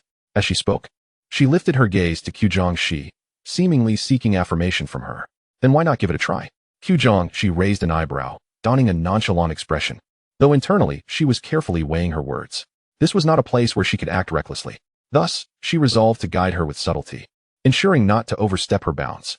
Suddenly, a thought struck her, and she curiously asked, by the way, do all sorcerers nurture their curses within their own bodies like you do? The girl shook her head and replied calmly, I am not a sorcerer. I am a curse myself. Upon hearing this, Gion She was momentarily taken aback, exclaiming, wow. After a brief pause, she shifted the topic. Reminiscing about my youth. I recall being utterly consumed by the desire to prove that I was always right. Back then, I firmly believed that every choice I made and every path I took was flawless, which, to some extent, was indeed true. However, when I finally grasped the reality of the situation, I found myself trapped in an inescapable predicament with no turning back. Nevertheless, at this juncture, Gion She hesitated. Fixing her serious gaze on the person before her as she continued earnestly, I am willing to offer you a chance to truly experience this vast and boundless world. When that time comes, whether you choose to be an ordinary person or to end your life, the decision lies entirely with you. Shinduo, taken aback by the weight of her words, lingered in silence before whispering, thank you. Chapter 105, New. Tokyo. There exists a remarkable equilibrium between sorcerers and curses. As sorcerers grow increasingly powerful, the strength of the curses correspondingly escalates. This reciprocal relationship intensifies and complicates their conflict. From a certain perspective, one could argue that it is ordinary people who inadvertently create the root of these issues. Their ceaseless negative emotions serve as a breeding ground for curses. Meanwhile, sorcerers, often unconsciously, amplify these repercussions. Engaging in a life-and-death struggle with curses, they bear a burden of responsibility that should not solely rest upon their shoulders. In the process, innocent individuals must endure far more than they can bear. Suguru Geto stood at the podium of a national middle school auditorium, elucidating basic theories to the students. At this age, children inevitably harbor their own fanciful dreams. While it might be manageable for non-sorcerers, once they awaken their abilities without proper guidance, they may find themselves lost. Much like his past self, he pondered inwardly, wondering, is there a way to break this vicious cycle? A bespectacled boy raised his hand. Suguru Geto smiled and nodded, signaling for him to sit down before stating, this is the very purpose of our existence as sorcerers. We must learn to control our powers, not only to combat curses, but also to protect the innocent. He paused briefly before continuing. However, this is no simple task. It demands our relentless effort and learning. Only then can we truly seize our destinies. The students listened intently, their eyes alight with dreams and expectations for the future. All right, that's all for today. If the opportunity arises, I hope to see you all in the world of sorcery, Suguru Geto concluded, clapping his hands to signal the end of his lecture. Navigating through the crowd, he arrived at the school gate, spotting Satoru Gojo and Zenin, who stood beside him with a reluctant expression. The man ruffled the child's spiky hair, glancing questioningly at his close friend. I came looking for you. But Zenin Shinjiro mentioned that Mai will be attending this school next year, so he simply handed her off to me, claiming it was for an environmental assessment. Satoru Gojo rolled his eyes dramatically, feigning a gagging expression. Suguru Geto glanced at Zenin, who had been the recipient of a playful smack from Satoru Gojo last time, and sighed, sincerely saying, "You've got it tough." "That's so unfair," Satoru Gojo lamented, appearing lackluster, his usually vibrant white hair seeming to droop. "But having you around is truly reassuring." He suddenly perked up, a wide grin spreading across his face. "I have no reason to be reassured by you," Suguru Geto replied. Facepalming. "Please, I don't need you to worry about me," Satoru Gojo declared, striking a mock-heroic pose with one hand on his hip. At that moment, Zenin cautiously tugged at Satoru Gojo's shirt. "Teacher, what is it, Mai?" Satoru Gojo lowered his gaze to her. "I want to go home," she murmured, her head bowed. "All right," Satoru Gojo ruffled her hair. "Let Geto take you home. I have things to attend to, so I'll leave first." With that, Satoru Gojo vanished in an instant. "Goodbye, teacher." Zenin waved at the direction where Satoru Gojo had disappeared, then turned to Suguru Geto. "Thank you for your help." 2 months later, Hua Country, Gion Matsuri, dragging her suitcase, disregarded Jin Duo fans' complaints behind her, cheerfully removing her sunglasses. So, to Bayou Village? Chapter 106, Feng Hao Kimin and Yao Tong. "Look, is that Wang Yi?" Ma Xianhong slightly lifted his chin, gesturing for Gion Matsuri to observe the village ahead. Not far off, a group of women surrounded a man, chattering animatedly. Upon noticing them, the man's expression shifted drastically, veins bulging on his forehead as he bellowed, "Shizuka, how many times must I tell you? Don't treat this place like your signing event." As his words echoed, the crowd that had previously gathered around him scattered like startled birds. Gion Matsuri lazily turned her head back, casually waving at Ma Xianhong, then ambled towards them with an unhurried gait. As she walked, she replied nonchalantly, "Got it, Master Ma." Upon hearing this appellation, a shadow of displeasure crossed Ma Xianhong's face, as he helplessly raised his hand to his forehead, muttering, "I've explicitly stated not to call me master. It sounds far too juvenile." Yet, his interlocutor seemed oblivious. Continuing unabated in their manner, he introduced the two individuals to one another, but midway through his words, Ma Xianhong abruptly halted. For he noticed that at the moment Wang Yi and Shiliui clasped hands, Wang Yi's body instinctively tensed. However, this tension lasted but a fleeting instant, as he quickly regained his usual demeanor of calm composure, seamlessly resuming the conversation with, "A pleasure to meet you. I have previously witnessed your splendid performance on television. It was truly admirable." With a smile adorning his face, his tone was exaggerated, yet his eyes radiated sincerity. Thus, what appeared to be an ordinary meeting unfolded amidst a flurry of official and commercial flattery. However, in that brief moment, almost negligible, a subtle ripple stirred within the tranquil lake of Wang Yi's heart, akin to a small stone cast into still waters, though it did not provoke a tempest. The expanding ripples were distinctly perceptible. The realms of Feng Hao Kimin and Yao Tong collided within this inconspicuous little village.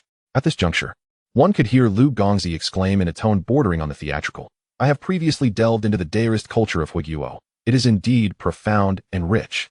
The depth of wisdom and the aura of mystery are simply breathtaking."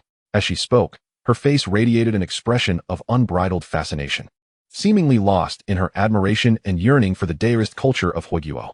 Ugh, how contrived, Wang Yi thought inwardly. Ma Xianhong slowly formed a question mark with his expression, gazing at the two eccentric individuals with a look of incredulity. Meanwhile, Wang Yi, as if deliberately playing along with Lugong, first let out a few awkward chuckles before declaring, Indeed. The culture of Taoism boasts a long history, imbued with endless mysteries and philosophies. Yet, his laughter bore a certain stiffness, clearly a facade of enthusiasm. Following suit, Lugong also broke into an awkward laugh. However, any discerning observer would recognize that this was purely an act of feigned ignorance, aimed at enlivening the atmosphere. Faced with their peculiar duet, Ma Xianhong was rendered utterly speechless. He shook his head in resignation, his mouth opening as if to speak, yet no words emerged, leaving him to express his complex feelings with a long string of ellipses. while simultaneously delivering a kick to Rihua. Chapter 107. The so-called degree of erosion. Bayou Village, underground. Lugong stood in the dimly lit, profound corridor, the faint beam of her flashlight illuminating the tightly sealed mechanism door ahead. She had not anticipated that the old site of the Shibuya family would be concealed beneath this village, as described by Chinduo. At this moment, the chaos above was of little concern to her, for her entire focus was directed toward the impenetrable mechanism door before her. Lugong meticulously surveyed her surroundings, seeking clues to activate the mechanism. Alas, apart from the cold, hard stone walls and the intricate, convoluted runes inscribed upon them, she found nothing of significance. A frown creased her brow as she plunged into contemplation. It appeared that the reason this place had remained undiscovered by others was not mere happenstance. The cleverly designed and powerfully effective traps surrounding the perimeter were sufficient to deter most individuals. Moreover, these traps employed forbidden techniques from the family, underscoring the meticulous protection the Shibuya clan afforded this locale. However, what left Lugong feeling apprehensive was the suspicion that the situation within was even more perilous than without. Merely from the construction and material of this mechanism door, one could envision the dreadful consequences of a forced breach. It might indeed be a path to ruin. Surely, I cannot utter open sesame and expect the door to yield, Lugong thought, lowering her head in frustration, murmuring softly. No sooner had she spoken than a crisp sound echoed, as if something had abruptly fractured. Lugong vowed that if given the choice, she would undoubtedly prefer to recline on a comfortable bed, passing a day without the need for mental exertion, rather than spending hours alone in a foreign underground, grappling with a mechanism only to discover it was voice-activated. Who could say this door was unwelcome? It is simply magnificent. Forced smile JPG. Dust on the ground was instantly stirred up, swirling through the air like delicate veils. The flashlight's beams struggled to navigate through the fine, airy particles, as if engaged in a fierce battle with the encroaching darkness. At last, this brave light reached the mysterious chamber beyond the door, gradually illuminating it. The once concealed corners shone into view. Ancient walls, shelves lined with books, dust-laden furniture, and corners piled high with clutter became distinctly visible. Lugong stood quietly before the towering, formidable wall of books, her gaze slowly sweeping across the spines of the tomes. These volumes were neatly arranged, yet the individual before them felt no impulse to peruse their contents. She merely stared blankly at the scene, her eyes gradually clouding with confusion. Memories surged forth like a tide, intertwining the paths she had traversed and the experiences she had endured, leaving her dizzy with the weight of nostalgia. The journey had been exceedingly long, longer than she could have ever imagined. Time flowed like a swift current, and the years slipped away. She endeavored to recall the past. Yet the images in her mind grew increasingly indistinct, shrouded in a thick fog, rendering clarity elusive. She was uncertain how long she had been on this journey, perhaps years, perhaps decades, or even longer. Here, time seemed to lose its significance, leaving only an endless voyage and the solitary figure of her existence. Lugong sighed softly, a wave of inexplicable melancholy and fatigue washing over her. What had she been pursuing all these years? The truth? A dream? Or perhaps that which had long been lost in the river of time? Yeo Tong, Degree of Erosion, 95. Chapter 108. Conclusion. In truth, the surname Shibuya is not a mere offshoot of the Lugong family. Rather, it is Lugong who plays the role of a supporting leaf to the vibrant flower. The earliest records concerning Yeo Tong, akin to a resplendent pearl, date back to the Warring States period of Hogyuo. The existence of Shibuya, however, only emerged during the late Tang dynasty.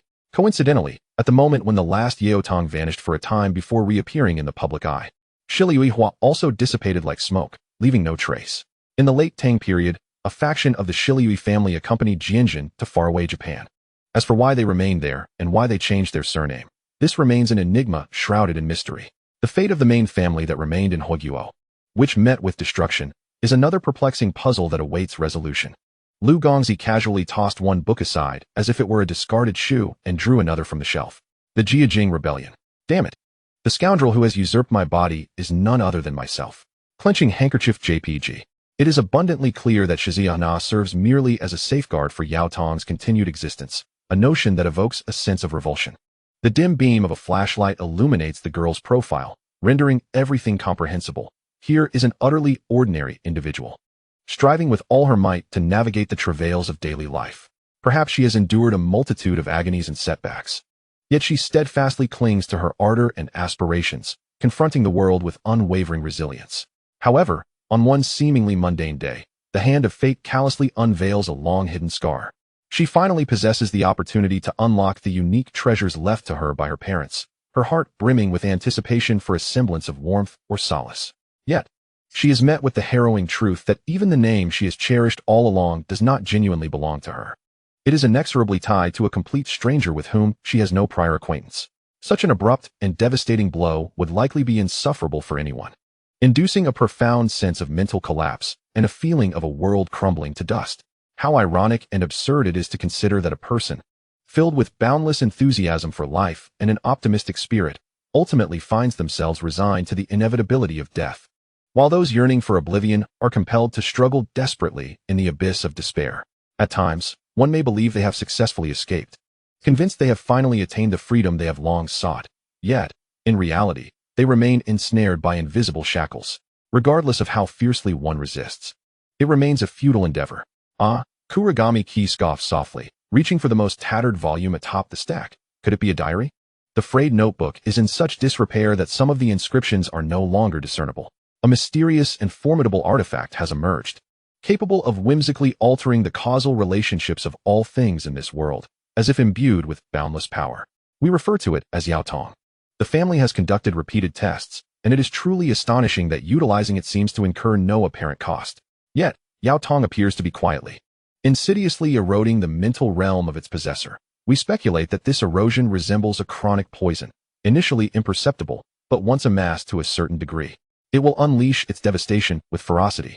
The consequences of reaching what we term complete erosion are unimaginable. The afflicted may descend into madness, losing both reason and self-awareness, becoming little more than a soulless husk. Yao Tong has gone mad. Mad. Fortunately, the head of the family possesses formidable strength, and once again, Shibuya awakens within her, truly a cause for celebration. Ugh! A sudden cramp seizes Rugumi Xi's stomach, and she finds herself uncontrollably retching, possibly due to the lingering consciousness of Shibuya. Tears streaming down her face, unbidden. It is indeed nauseating, foul, and repugnant. Rugumi Xi's mind remains lucid. No wonder the records of the Kurogama family's ancestral home indicate that each Yao Tong has repeatedly traveled to Hoyuo, though not explicitly stated. It is evident they have indeed reached the Shibuya clan's ancestral home. Does that damn chain also know of Shibuya-hana's existence? If it is fully aware, then I would be rendered a mere jester, unable to face anyone. Chapter 109, Chen Duo's Choice. You may also choose death. Rugumi Xi hastily descends the mountain, glancing at her phone as she walks briskly, while Jean Duolun, who had been dispatched ahead, erupts in fury over the phone, navigating through the woods. Her face is clouded with worry. To avoid detection, she deliberately opts for a winding, seldom trodden path.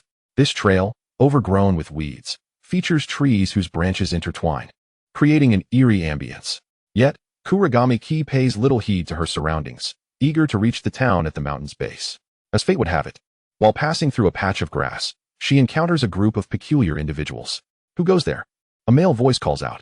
She halts abruptly, the only sound in the tranquil forest being the rustling of leaves in the wind. Hello? Accompanied by a tone of hesitation and inquiry, Rugumi Xi's figure gradually materializes from the dense foliage.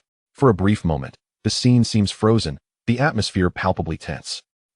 It's you. Chen Duo tilts her head. Rising to her feet, her melodious voice pierces the oppressive silence, shattering the bizarre and stifling ambience. A short, stout man extends his hand, attempting to impede Chen Duo's movement. But his action is clearly a beat too late, leaving him to watch helplessly as his fingers brush past the girl's garment. Meanwhile, another bespectacled man takes a small step forward, adjusting his glasses, his muscles taut as he fixates on the newly emerged Rugumi Xi, speaking in a seemingly polite tone. Miss, I hope you don't mind my inquiry, but may I ask why you have suddenly appeared here? At that moment, however, Rugumi Xi is entirely oblivious to anyone else. Her peculiar golden eyes have been captivated by something far more enthralling, rendering her wholly indifferent to the words and actions of those around her. Pure, devoid of any causality. As pristine as if it had never existed in this world. What is your name? I am Feng Bao Bao, the girl replies, leaning in closer to sniff. How strange. I cannot detect your scent. Zhang Hulan, what the hell is going on? Twice now. Can you control your family as fool? The bare-skinned giant's composure crumbles. Zhang Hulan, thank you, but I have other options. Chen Duo pulls on Rugumi Xi's sleeve. Rest assured, she is Uncle Liao's friend. Turning to Rugumi Xi, she inquires, now? Is it all right? Of course, Rugumi Xi responds, her hands swiftly reaching into the air, grasping the intricately tangled threads with remarkable precision. Her gaze is focused and sharp, as if she can perceive the secrets and dangers concealed within those threads. With a gentle squeeze, a distinct crack echoes through the air. She has vanished. The golden-haired youth waves, introducing himself. I am Wang Jinkayu. Your skill is impressive. Would you teach me? Zhang Hulin tightens his hand at his side before releasing it, realizing they are allies. My apologies. The persistent chime of mobile notifications fills the air. Kuragami Ki glances up, noticing Shizuya Hana's message has appeared on several phones. She pats Chun Duo's shoulder, saying, "Let us return and speak with Uncle Liao. Afterward, a new chapter awaits us. I shall take my leave first." With that, she attempts to slip away. Miss Shizuya, you may not leave. The bearskin giant waves his phone. You need to visit headquarters. Chapter 110. All roads lead there.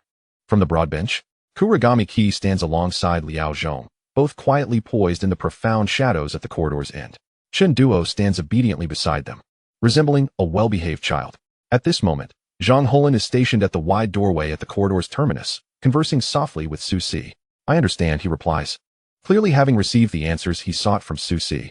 Kuragami Ki smiles, glancing at Liao Zhong, her movements light as she lifts her hood and secures it in place. She whispers reassuringly, do not worry, everything will be fine. My dear lady, I must confess, I never anticipated that you too are an otherworldly sovereign. As he gracefully emerged from another door, he greeted the gathered individuals.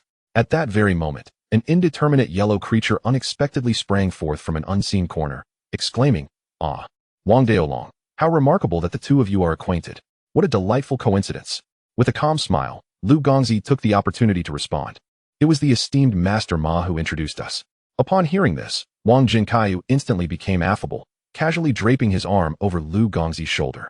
With an exaggerated gesture of his other hand, he eagerly implored, teach me that technique, the one that snaps with a single clap. However, Lugong merely tilted her head slightly, her lustrous black hair cascading like a waterfall over her shoulders. With resolute lips, she firmly replied, you won't be able to learn it. This prompted a long, disappointed sigh from Wang Jinkayu, alas. Just then, Lugong shifted her tone, continuing with a smile. Yet, I must say, I find you quite talented, Wang Daolong. Her golden eyes slowly lifted, casting a gaze akin to two brilliant bolts of lightning directed towards Wang Yi. Almost simultaneously, Wang Yi seemed to sense an unspoken connection and turned his gaze towards Lugong. Their eyes met unexpectedly in the air, as if igniting an invisible spark between them. Miss 16 Knight, it is your turn. With this utterance, the previously tense atmosphere shattered like glass. Lugong brushed aside Wang Jinkayu's arm and strode forward. In the center of a completely transparent room stood an oddly shaped chair, intricately adorned with a labyrinth of wires. As Lugong stepped inside, she brushed past Feng Baobao, their figures intersecting like two fleeting meteors that quickly diverged. Are you alright, Baobao? The concerned voice of Zhang Hulin echoed from a distance, clearly penetrating through the gradually narrowing gap of the door. However, upon closer inspection, the door had silently closed, sealing off all external commotion from the other side. She slightly raised her head, her gaze fixed upon the figure above. Moments later, like an obedient child, she silently followed the staff's instructions, gracefully and accurately taking her seat in the peculiar chair. Are you familiar with the 8 exquisite techniques? I have heard of them. While in Bayou Village, did you encounter the divine machine of refinement? Not at all. What was your purpose in visiting Bayou Village? To seek the secrets of my family. Who are you? The descendant of the 16 Knight clan from the Jiashan Rebellion. Chapter 111, Another Death? Deep within her heart, Lugong harbored a tinge of regret for sheltering Yu Guzwiu and Kai Ben Lixiong, akin to planting a ticking time bomb within herself. If Sun Shuo remained oblivious to the 16 Knight flower, then harboring these two children endowed with cursed power undoubtedly placed her in peril. Yet, the unfolding events seemed to spiral into a far worse predicament than anticipated. In 2016, Sun Shuo concealed his whereabouts with impeccable precision, rendering him undetectable within both the realm of sorcery and the domain of Onmyoji.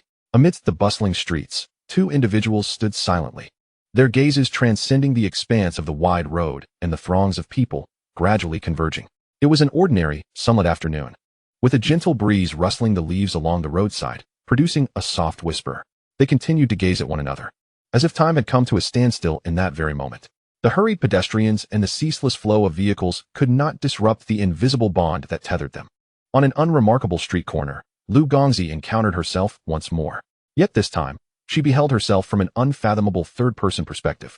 The sensation was peculiar, as if she were an observer, calmly scrutinizing her own being. The compassion of the binding, the relief of the rope, she whispered, how utterly absurd. Are you not filled with curiosity?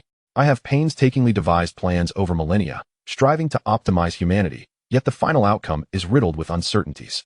Uncertainty is, in fact, the most certain answer. Lugong Xi, you cannot rightfully blame me for your defeat. You are a worthy adversary, one who, if allowed to mature, would pose a great threat. Alas, I have encountered you a millennium ago. Suddenly, a jarring screech pierced the air, reminiscent of metal twisted and stretched to the brink of despair. Lugong Xi's heart tightened, and instinctively, she raised her gaze. To her horror, she discovered that a massive billboard above was precariously teetering. The supports that had once anchored it were now buckling under the strain, exhibiting clear signs of bending and fracturing.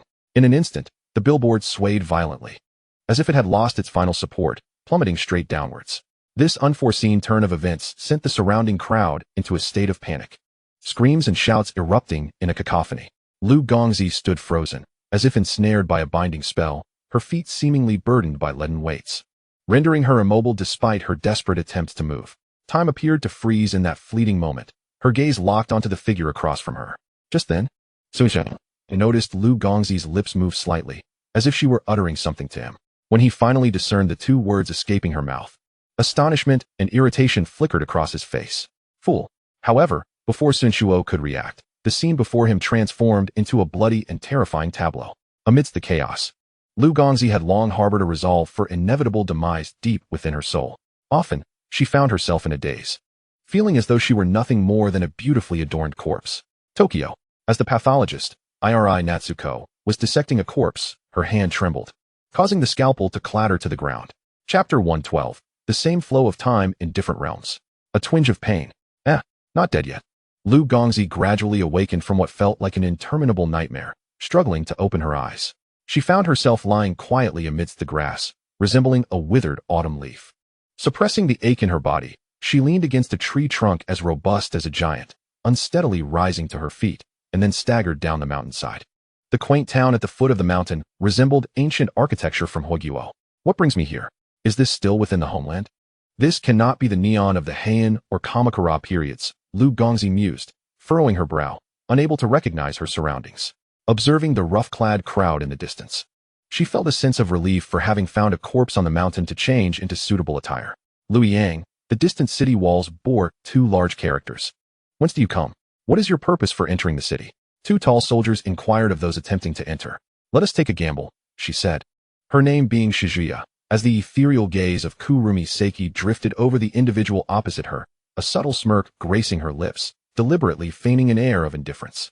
Her exquisite features, illuminated by the sun, radiated an extraordinary chill and allure, yet at this moment, they also conveyed an elusive aura of mystery.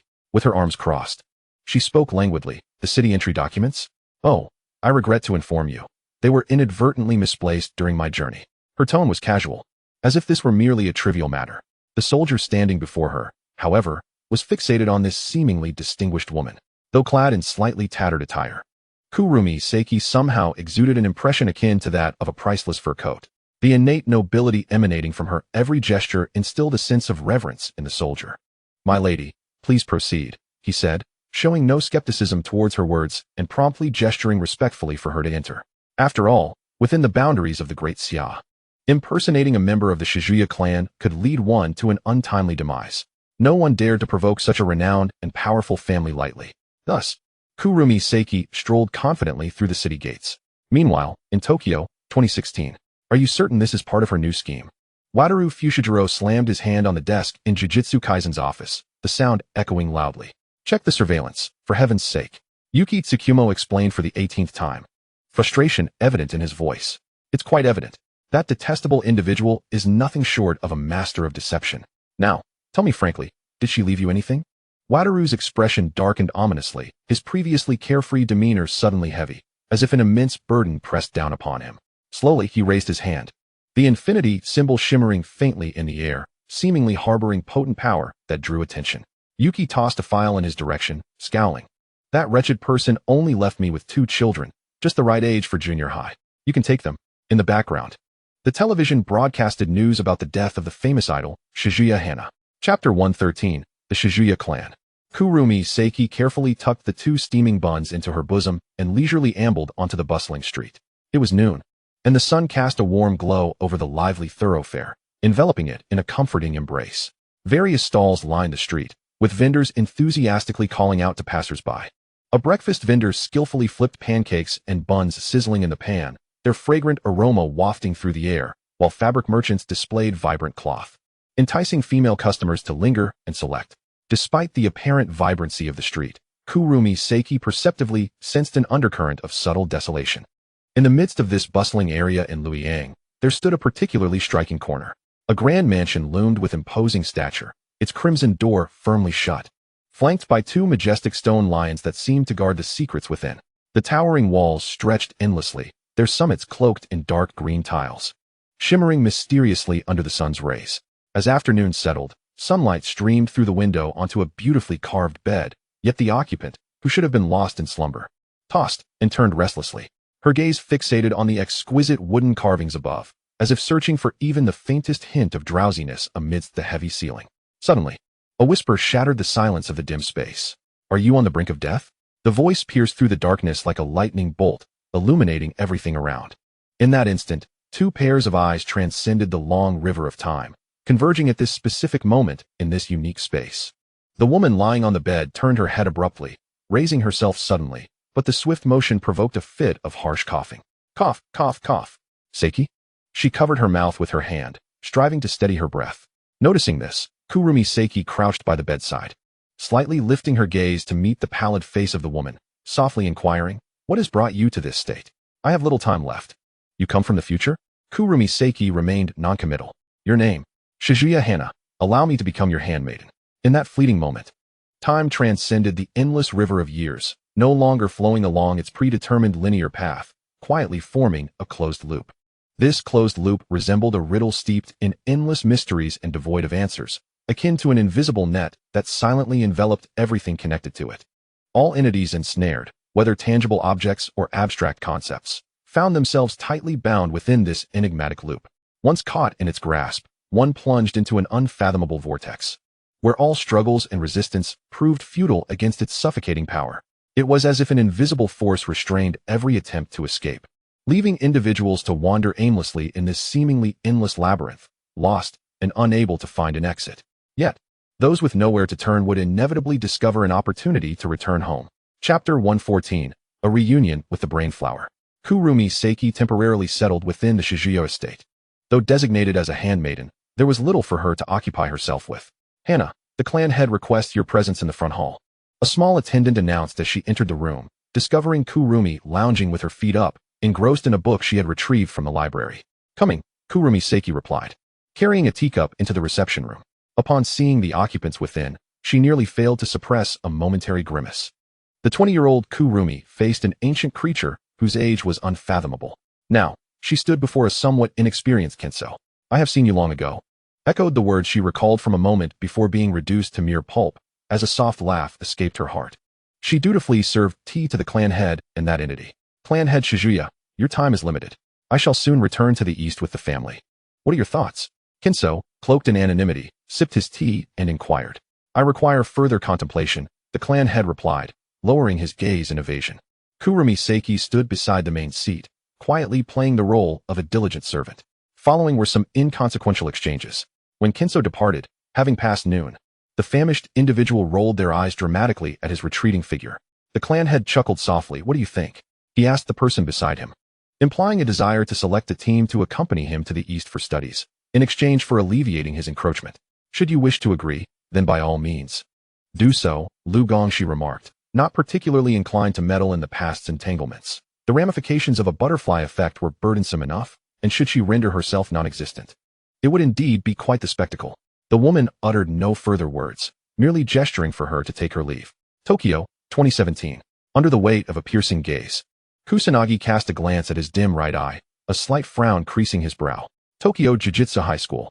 Rising, Suguru Geto surveyed the students sprawled on the ground, panting. With such a level of skill, should they concede defeat? Zenin Maki gritted her teeth and sprang up from the floor with fervor, exclaiming, "Impossible. I will not yield. You peculiar fringe-wearing teacher." The dark-haired man's forehead twitched with irritation, yet his smile grew softer, Clearly, his Zenin students required additional practice, specifically in targeting the lungs. Do not call me Zenin, hey, she retorted, charging forward again alongside Panda. Descend.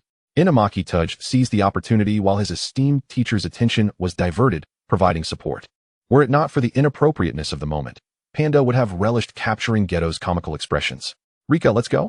Yuta Okotsu extended a hand to the girl lying on the ground beside him. Shall we engage in a game of house, Okotsu? With Geto's prowess.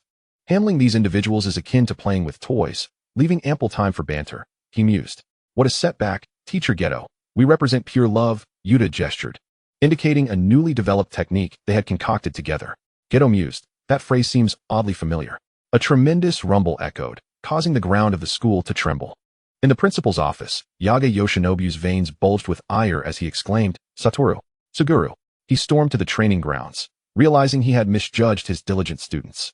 Brushing off the slightly soiled hem of his attire, Geto clapped his hands, declaring, You've all passed. From today onward, you may undertake independent tasks, and waved at Yaga.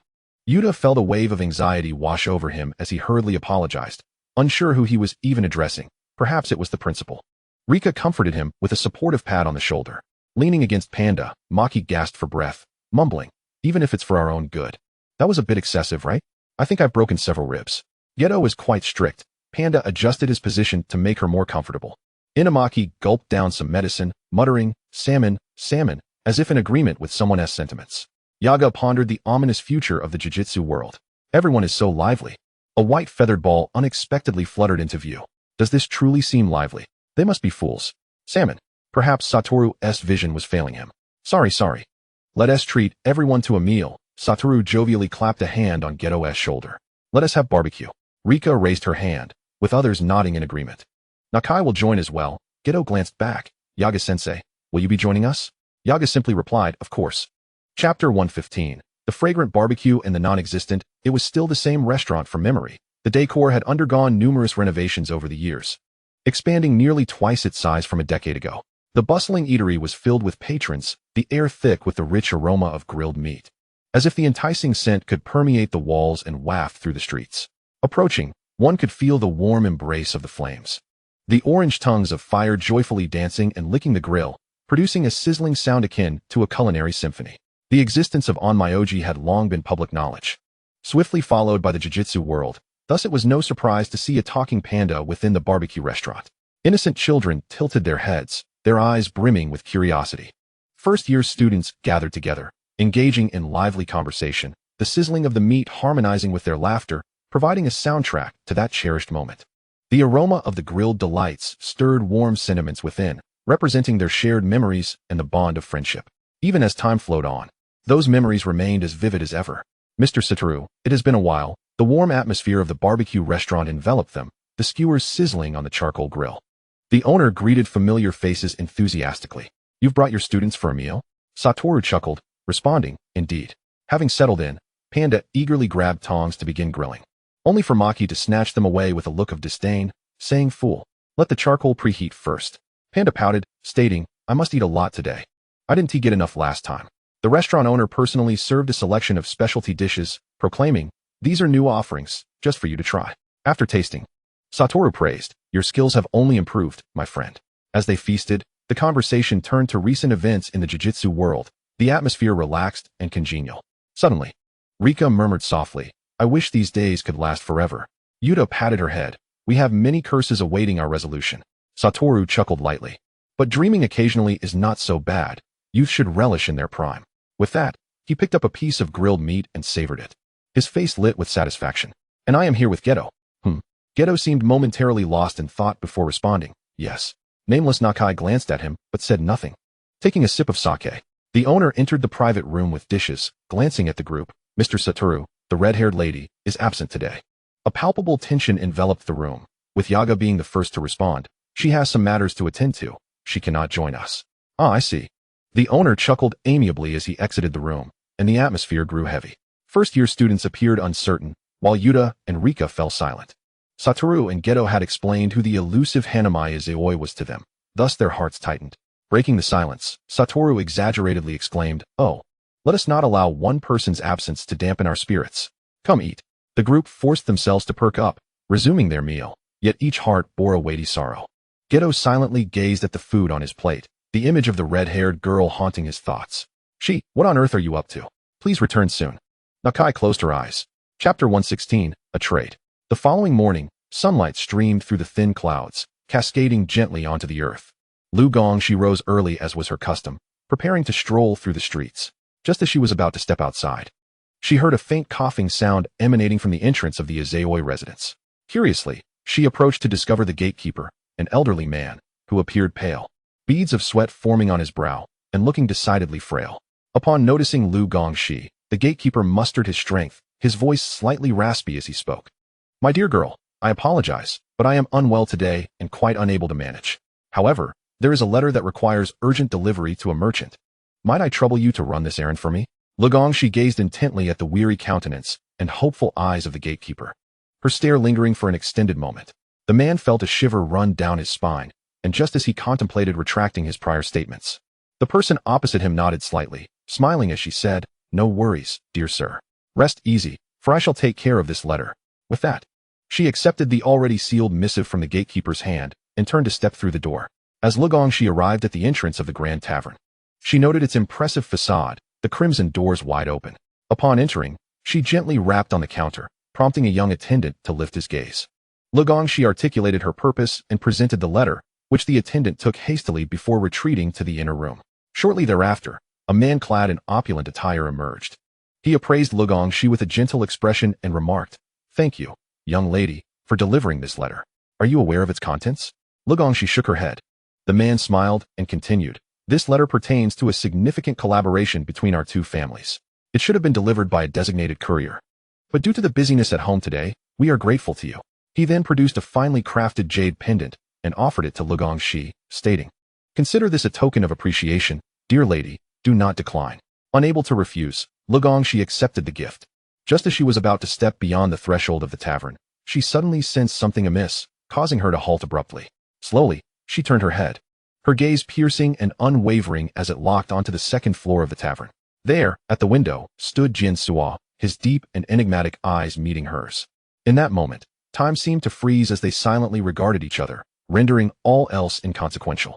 Lugong Xi's expression conveyed a flicker of surprise, yet it was overshadowed by an ineffable determination.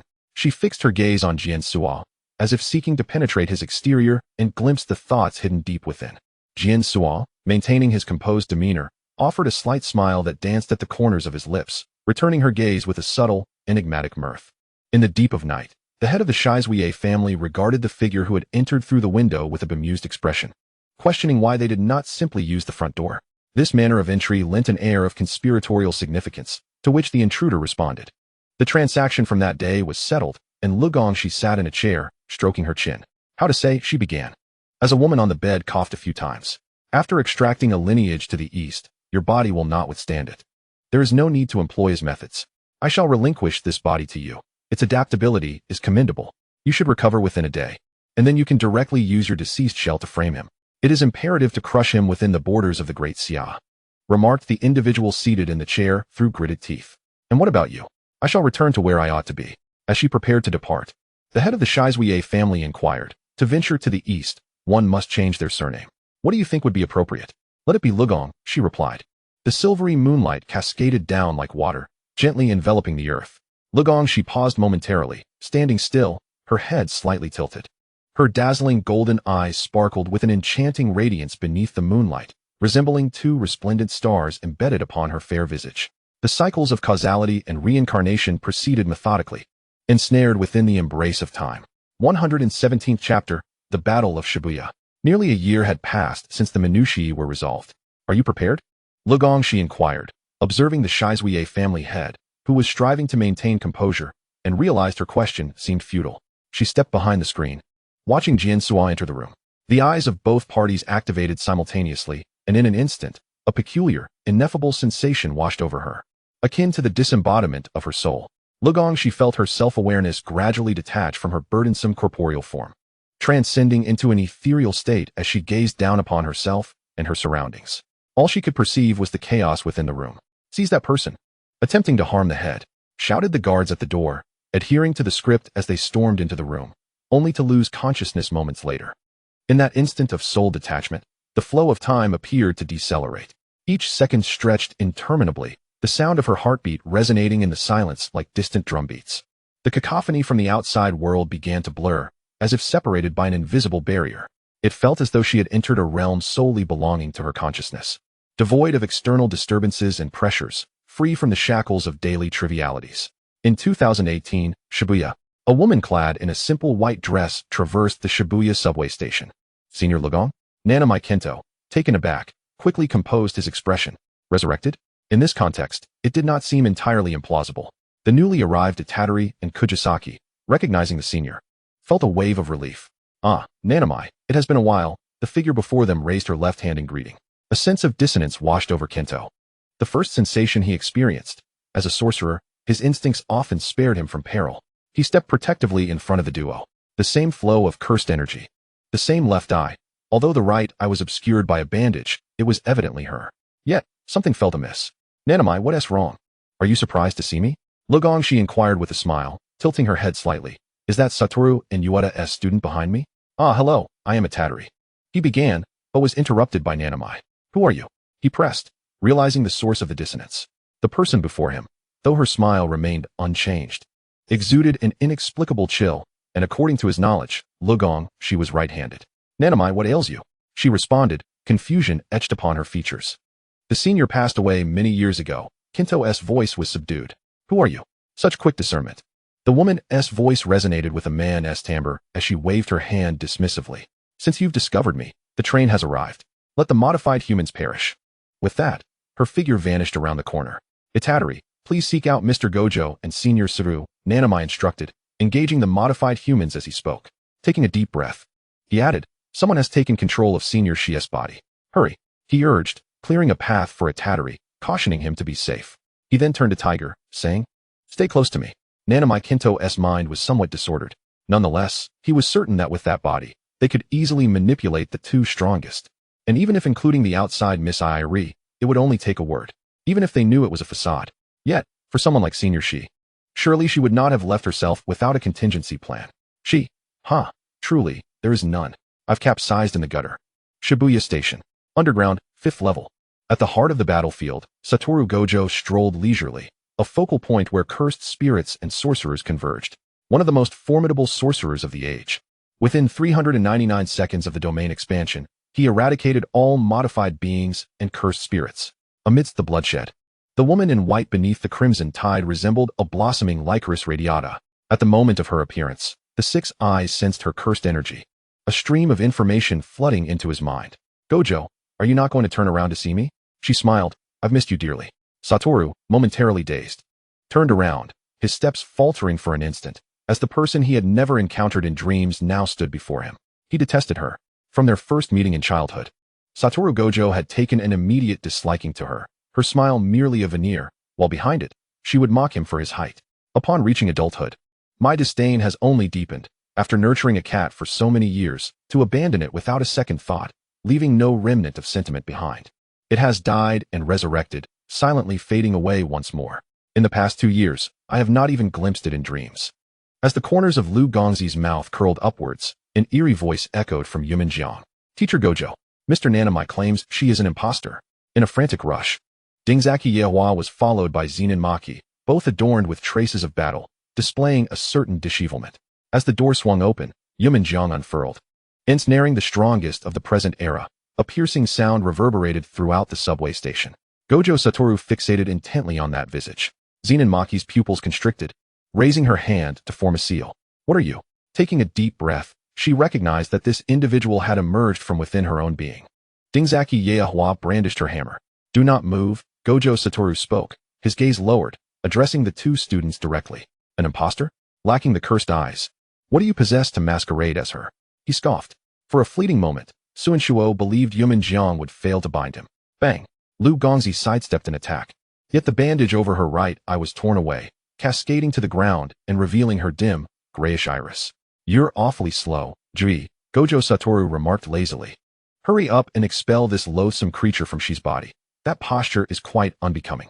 Behind Summer Yuji, who was nonchalantly rescuing others with a cigarette in his mouth, was Jiero Natsuko. What a pity, Sunshuo shrugged. The cursed eyes are inscribed upon the very soul, a grave miscalculation indeed. He had anticipated that Jui and Natsuko would arrive much later. The individual before him retained the same appearance as their last encounter. A dull right eye and a voice that did not belong to her revealed to Summerjui that this was not the person he once knew. Let us strike a bargain, shall we? Reason tugged at him. If you eliminate all non-sorcerers within this domain, I shall relinquish this body to you. What say you? The person before him smiled brightly. Jui. Jiro Natsuko seized his sleeve, acutely sensing his wavering resolve. Jui. Gojo Satoru bellowed in fury from his confinement within Unmentionable. Do not waste your breath. You remain oblivious, don't you? Lugong's laughter was carefree. In that battle with the Onmyoji, I exerted tremendous effort to break free from the constraints and survive. Silence. The first to charge forward was Fushiguro Megami, hands forming a seal, full manifestation. In contrast to the unreliable Gojo Satoru and the knife-wielding Summerjui, Jiro Natsuko, who was somewhat paternal yet distant, Lugong possessed an astonishing sensitivity to emotional shifts. In the depths of his memory, he recalled the gentle treatment he received, akin to that of his mother.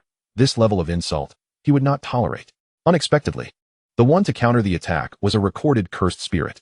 Upon encountering an adversary, Itadori Yuji charged forth as soon as he set foot on the 5th underground level. The battlefield shifted. Zenin Maki attempted to extricate herself multiple times, only to turn and confront the real deal. Dingzaki raised her hammer, joining the fray. Nanamai observed the situation, silently adding himself to their ranks, beginning the encirclement. The four remained locked in a stalemate. Jui, what troubles you? Lugong smiled radiantly. Do not hesitate. I truly miss you. She opened her arms towards the man before her. Summerjui raised his hand, then let it fall, his gaze deep and contemplative. So noisy. As Lugong half opened her eyes, she beheld the chaos below, still a spiritual entity, yet having returned nonetheless. Extending her hand, she noticed the two causal lines connecting her wrist to Gojo Satoru's neck and Summerjui's wrist, prompting a gentle chuckle. What a pair of fools. She. Gojo Satoru gritted his teeth, his azure eyes ablaze with fury, roaring, how long will you feign death? The gaze of the six eyes met that of the cursed eyes in midair. Lugong's right hand twitched, then ceased to respond. Only Gojo Satoru noticed the previously dull right eye gradually glimmering with gold. The domain unfolded. Blood trickled down Zenin Maki's cheek, dripping onto the ground as she raised her hands, fixating intently on the cursed spirit before her. Meld into the abyss. Instantly, everyone present was drawn to her. Half a minute after the domain's inception, the special-grade cursed spirit met its demise. Suin Shuo's expression momentarily blanked beneath the shadows before contorting into a grimace. A dagger, mysteriously acquired, was driven mercilessly into his brain, ruthlessly stirred. Warm liquid splattered onto Gojo Satoru's face, causing his pupils to constrict. Cursed energy surged uncontrollably. The overwhelming pressure affected all present, and Unmentionable was breached from within. Jiro Natsuko turned to witness the unfolding scene. Shielded in the nick of time by the cursed spirit released by Summerjui, remaining unscathed. Repulsive creature, Lugong's body swayed back and forth. Tilting her head to observe Summerjui rushing towards her, and Gojo Satoru's grim expression, sneering softly, she ultimately collapsed to the ground, gazing up at the blinding white light. Her eyes lost their focus. It seemed she could see many people, those she had killed, those she had harmed, pulling her towards hell. She also seemed to glimpse her aunt, the elder, her brother, her sister, and her parents whose faces were now indistinct, urging her to return. The dagger embedded in her brain brought forth pain, a fleeting reminder of the reality that her body still belonged to her. The cursed eyes whirled chaotically, the world before her stained crimson, cursed energy coursing through her, barely maintaining her life signs. Gojo Satoru, forcefully breaking through Unmentionable, held her tightly, watching as her lips moved, though the words were lost amidst the noise. Lifting her hand, she struck his face. The sharp sound of the slap silenced the previously raucous space. Be quiet, it's deafening. Whereas Natsuko? If you don't save me now, we'll truly meet again in the next life. She stiffly turned her head, squinting, gritting her teeth. That one over there. I'll deal with you later, she indicated Summerjui. Is this truly your character? Dingzaki muttered from the side. Ouch. Natsuko, be gentle. Endure it. I'll deal with you first. Chapter 118. Fortune arrives. Youthful hearts fail to comprehend the weight of time, so when parting truly arrives, they can only stand there in a daze. It seems as though the entire world has frozen in that fleeting moment, with the pain of separation surging like a tide within the heart. What is it that we forget first? The appearance? The voice? The traits? The habits? It is the flaws. First, we forget the shortcomings of the other, then cling to their virtues to torment ourselves. Gojo Satoru has nearly forgotten the details of that fateful day when he was callously abandoned, while Summerjui can only recall the torrential rain that fell that day. Each subsequent moment recalled, every object seen holds a stored memory. The oxidized silver necklace still gleams with the luster of its sapphire. The bracelet, though aged and replaced, is well maintained. Time is a long sword. Whether brief or prolonged companionship is ultimately a punishment or a reward remains a question. Emotions are incessantly squeezed by an invisible force, much like a soft dough gradually morphing and twisting under immense pressure. The once clear and beautiful lines of emotion become indistinct, intertwining and entangling, making it difficult to discern the real from the false. The squeezing and twisting bring forth endless suffering and struggle, rendering the inner emotional world akin to a solitary vessel caught in a tempest, ever on the brink of capsizing and shattering. Outside the infirmary of the high school, Satoru Gojo leaned against a pillar in the corridor, gazing at the distant sky. He slightly curled his fingers, the warm sensation feeling almost surreal. The atmosphere within the school was somewhat chaotic. Having just concluded the Shibuya battle, the passing sorcerers bore varying degrees of injuries. Suguru Geto stood in the shadows nearby, his presence shrouded in indistinct hues. An invisible barrier of low pressure surrounded the two men, making it difficult for anyone wishing to enter the infirmary to do so. With a sudden sound, the door swung open from within. Shoko Iori glanced at the two standing idly at the entrance, her dark circles accentuating her fatigue. She curtly instructed them to not linger and to attend to their own matters. After casting a glance at the severely injured sorcerers in the distance, she stepped inside. Turning her back to them, Gojo, seemingly oblivious to her words, continued to lean against the pillar. Geto then spoke slowly, "Satoru, we must ultimately face this." A smile tugged at the corner of Gojo's lips. Face it? How do we face it? Can we simply disregard everything that has transpired? Geto fell silent. At that moment, a cry of pain from within the infirmary shattered the tense atmosphere. Gojo inhaled deeply, straightened his posture, and walked towards the exit. Geto watched his retreating figure, his gaze complex. Just as Gojo was about to step out of the corridor, he paused but did not turn around, softly stating, "Satoru, the past cannot be changed. But I will not allow tragedy to unfold so easily again." With that, he strode away. Geto clenched his fists as a bird soared across the sky, sunlight spilling over the high walls.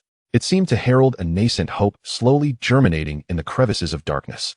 Although the path ahead was laden with uncertainty and hardship, they all needed to rediscover their place in this world brimming with curses and miracles.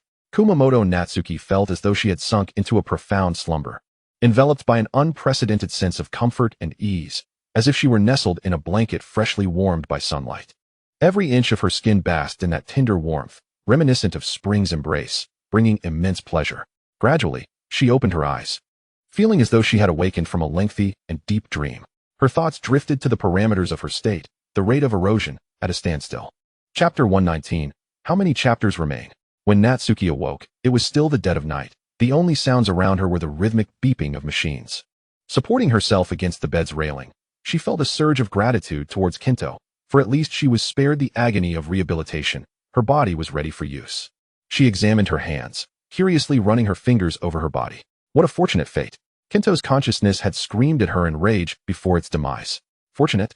If she were truly fortunate, she wouldn't have found herself in this predicament. The occupant of the bed touched her nose, her thoughts drifting to her two troublesome childhood friends. A pang of guilt washing over her. So, she ran away. Well, that didn't quite work out. Natsuki lifted her gaze, meeting the eyes of the man standing at the door. "Where are you going?" His voice was heavy, laced with an icy chill, carrying the bite of the cold wind. His sapphire-like eyes reflected the weight of hardship. Gojo curled his trembling fingertips into his palm. The mere sight of that familiar figure unleashed a torrent of long-suppressed emotions, surging forth like a tempest, magnified tenfold, 100-fold. Bathed in the light spilling from the infirmary, he discerned the pale visage of the person before him, their forehead wrapped in bandages, their fragile neck, and those familiar heterochromatic eyes. "I'm not going anywhere. I will stay by your side." Natsuki instinctively felt the need to comfort him. She opened her arms, offering an embrace. He pulled her fiercely into his embrace. He must have just returned from outside, his high school uniform still cool to the touch, whereas Gojo's warmth seeped through the thin fabric to her. This guy is so big. In that moment, Natsuki felt a realization wash over her. Everyone had grown up. As if sensing her distraction, Gojo buried his face in her neck, falling into a profound silence. Natsuki felt a few drops of moisture, and she raised her hand, gently caressing the shaved hair at the back of his head. "Satoru, I'm sorry." A long sigh echoed in her heart. Just as a gambler only feels regret when faced with debt collectors, and a smoker only laments upon a cancer diagnosis. It was in this moment that Natsuki truly felt the threads of remorse unfurling within her chest. Immersed in her own suffering, she had overlooked the sacrifices of others, only to be moved by the rarity of understanding after a long wait. Like a scoundrel, she found herself despising her own actions. The parameters of her state had shifted too swiftly, obstinately disregarding the opportunity for anyone to walk alongside her. I have not forgiven you. Gojo's voice was muffled, his head lifting slightly, revealing a hint of red at the corners of his eyes. The oppressive atmosphere dissipated, and Natsuki perceived the blame and grievance reflected in his gaze. The villain who abandoned the cat. I'm the bad one, Natsuki conceded, a willingness to admit her faults. Will you leave again? Never. I will be with you forever. You all. Do you prefer me over Suguru? The abrupt shift in topic left Natsuki's mind spinning, questions bubbling up within her. Didn't you already know my feelings? When will you come to sign the marriage certificate with me? At this, he seemed to recall something, a light of realization dawning upon him. You're currently unregistered, Natsuki. So if I were to capture you and keep you in my villa, no one would find out, right? In that case, you would be solely mine. Gojo grasped Natsuki's wrist, and in an instant, they were transported to a residence. The tall man flicked on the lights, effortlessly enveloping her in his embrace due to their size difference. You're locked in now. His voice was sticky, his slightly fluttering eyelashes suggesting he was not jesting. Natsuki peered around, observing the vibrant life within the villa, evident that its owner cherished this space. However, when did Satoru become this possessive in her absence? Did he wish to engage in a captivity play? Well, I suppose, she nuzzled against him like two kittens cuddling. But can't we go out shopping? It's rather dull here. This time, it was Gojo who looked perplexed. After a long pause, he chuckled softly. So indulgent, Natsuki. At the high school. A phone call abruptly roused Suguru Geto from his slumber. Hello? Shoko. Natsuki has awakened. I just finished work and was heading back to the lounge. I checked the surveillance. And Satoru took her away. Good luck. Geto what? Chapter 120. Counting down 4, 5, 6 chapters. Just as the two were about to exchange more words, the phone on the table suddenly rang urgently. Gojo picked up the device, pressed the answer button, and after hearing a few words from the other end, he clicked his tongue in mild annoyance and hung up. He then turned to the person still observing their surroundings in the living room and remarked, I need to step out for a moment, but I'll be back soon. However, just as he was about to cross the threshold, a flicker of unease washed over him, prompting him to turn back and reiterate, whatever you do, don't wander off. Yet, as those words escaped his lips, all subsequent lengthy admonitions were abruptly lodged in his throat. Kugami Nozomi found herself standing before him, her hand instinctively grasping the collar of his shirt as she rose onto her toes and swiftly pressed her lips against his. This kiss was as fleeting as a dragonfly skimming the surface of water, brief yet profound enough to leave Gojo Satoru momentarily stunned, his eyes wide with disbelief. The instigator, however, appeared unfazed, casually releasing her grip and softly uttering, All right, go on with your business. After a brief moment of dazed silence, Gojo responded with a bewildered "oh," and then, like a marionette, he moved stiffly and slowly exited through the door. Kugami Nozomi, still groggy from her recent awakening, felt a lingering weakness in her body after such a tumultuous episode. She languidly nestled into the soft embrace of the sofa, fatigue enveloping her as her eyelids grew heavy, rendering her drowsy and lethargic. Outside the tranquil villa, the moonlight cascaded like water across the courtyard. Suddenly, the previously shut window was flung open without warning, and a tall, shadowy figure nimbly slipped inside like a specter. Bathed in the cool moonlight, one could discern his steady gait, as if he had hurried from a distant place. Exuding an aura of weariness, he silently approached Nozomi, who lay on the sofa, and knelt beside her, grasping one of her hands. A prolonged gaze ensued. His existence had been suspended in that summer long ago, forsaken without ever discovering new answers, his body frozen in time, drifting aimlessly in the days that followed. Suddenly, his hand was enveloped by a warm, strong grip. The unexpectedness of this warmth left him momentarily astonished and disoriented. His fingers trembled slightly, as if sensing the emotional current flowing from her, a feeling indescribable and profound surging within him. The frozen clock began to tick again, the icy barriers slowly melting away. Time seemed to stand still as they found themselves enveloped in a long, tranquil exchange of glances, their eyes meeting like two invisible currents colliding in the air, intertwining and not willing to part. Everything around them gradually faded into the background, leaving only the two of them, immersed in a world that belonged solely to them.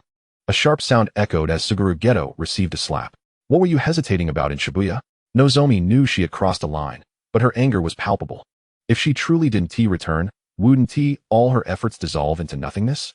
Unbeknownst to her, she resembled her younger self, prone to caprice. Perhaps revealing her peculiar side more easily in the presence of those closest to her. Her hand was held tightly, then pressed against the cheek of the man crouched before her, Geto nuzzling his face against her palm. Don't be angry, Xi.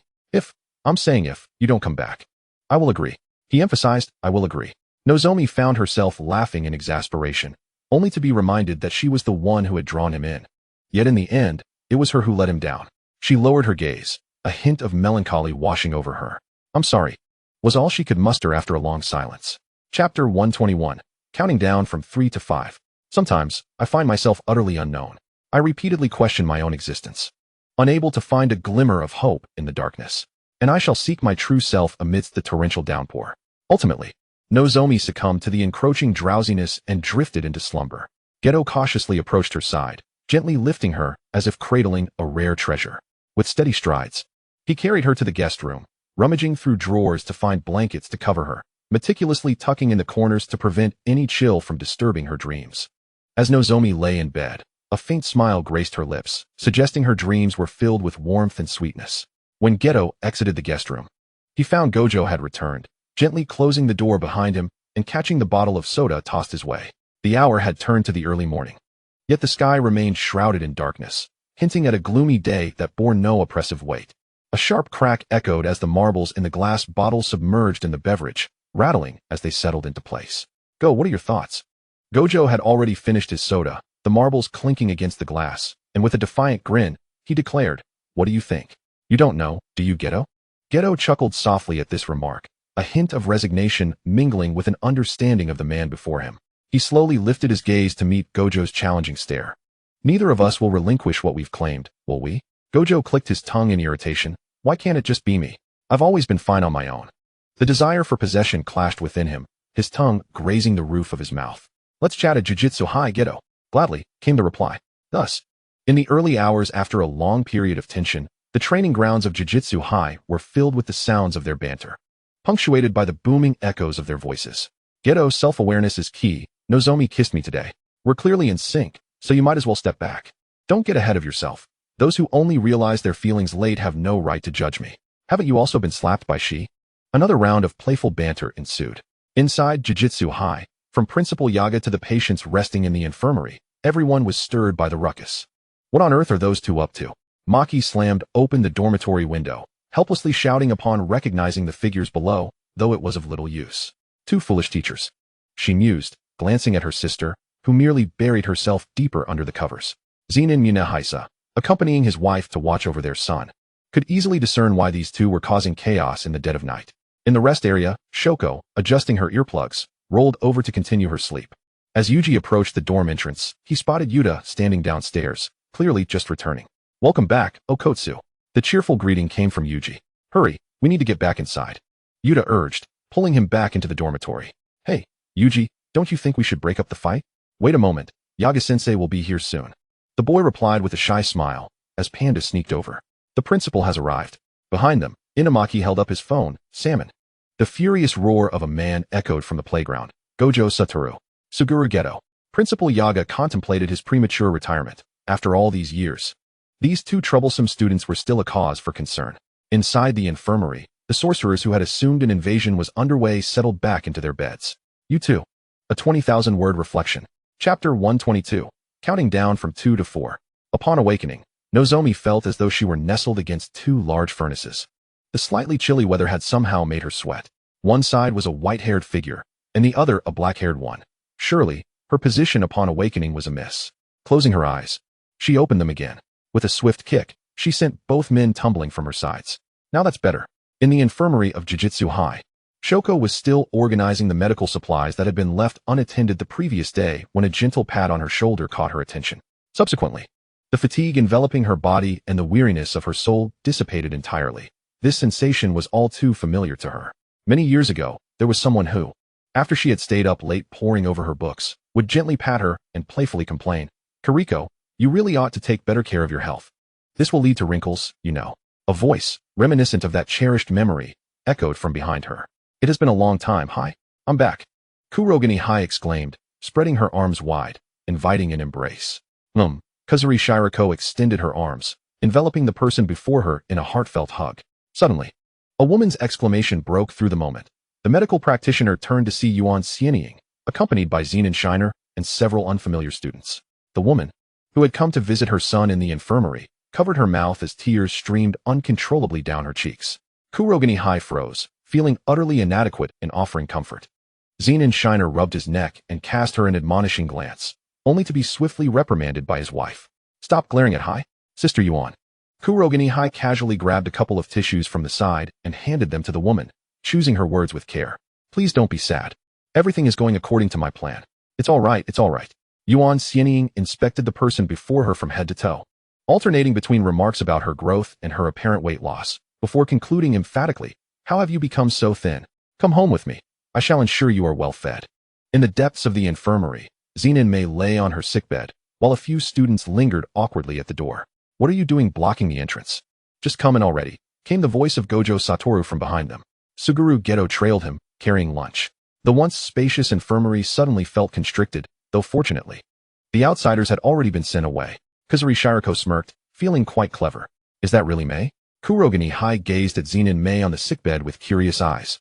Casting a glance at Zenin Shiner, her expression one of disdain. You've inherited nothing from Sister Yuan aside from your hair. Little brat. Are you trying to get yourself killed? She received another slap from his wife, as expected. Hi, this little rascal. Kurogane High didn't need to turn around to know who it was. She raised her hand to deftly block Gojo Satoru's eager face from coming too close.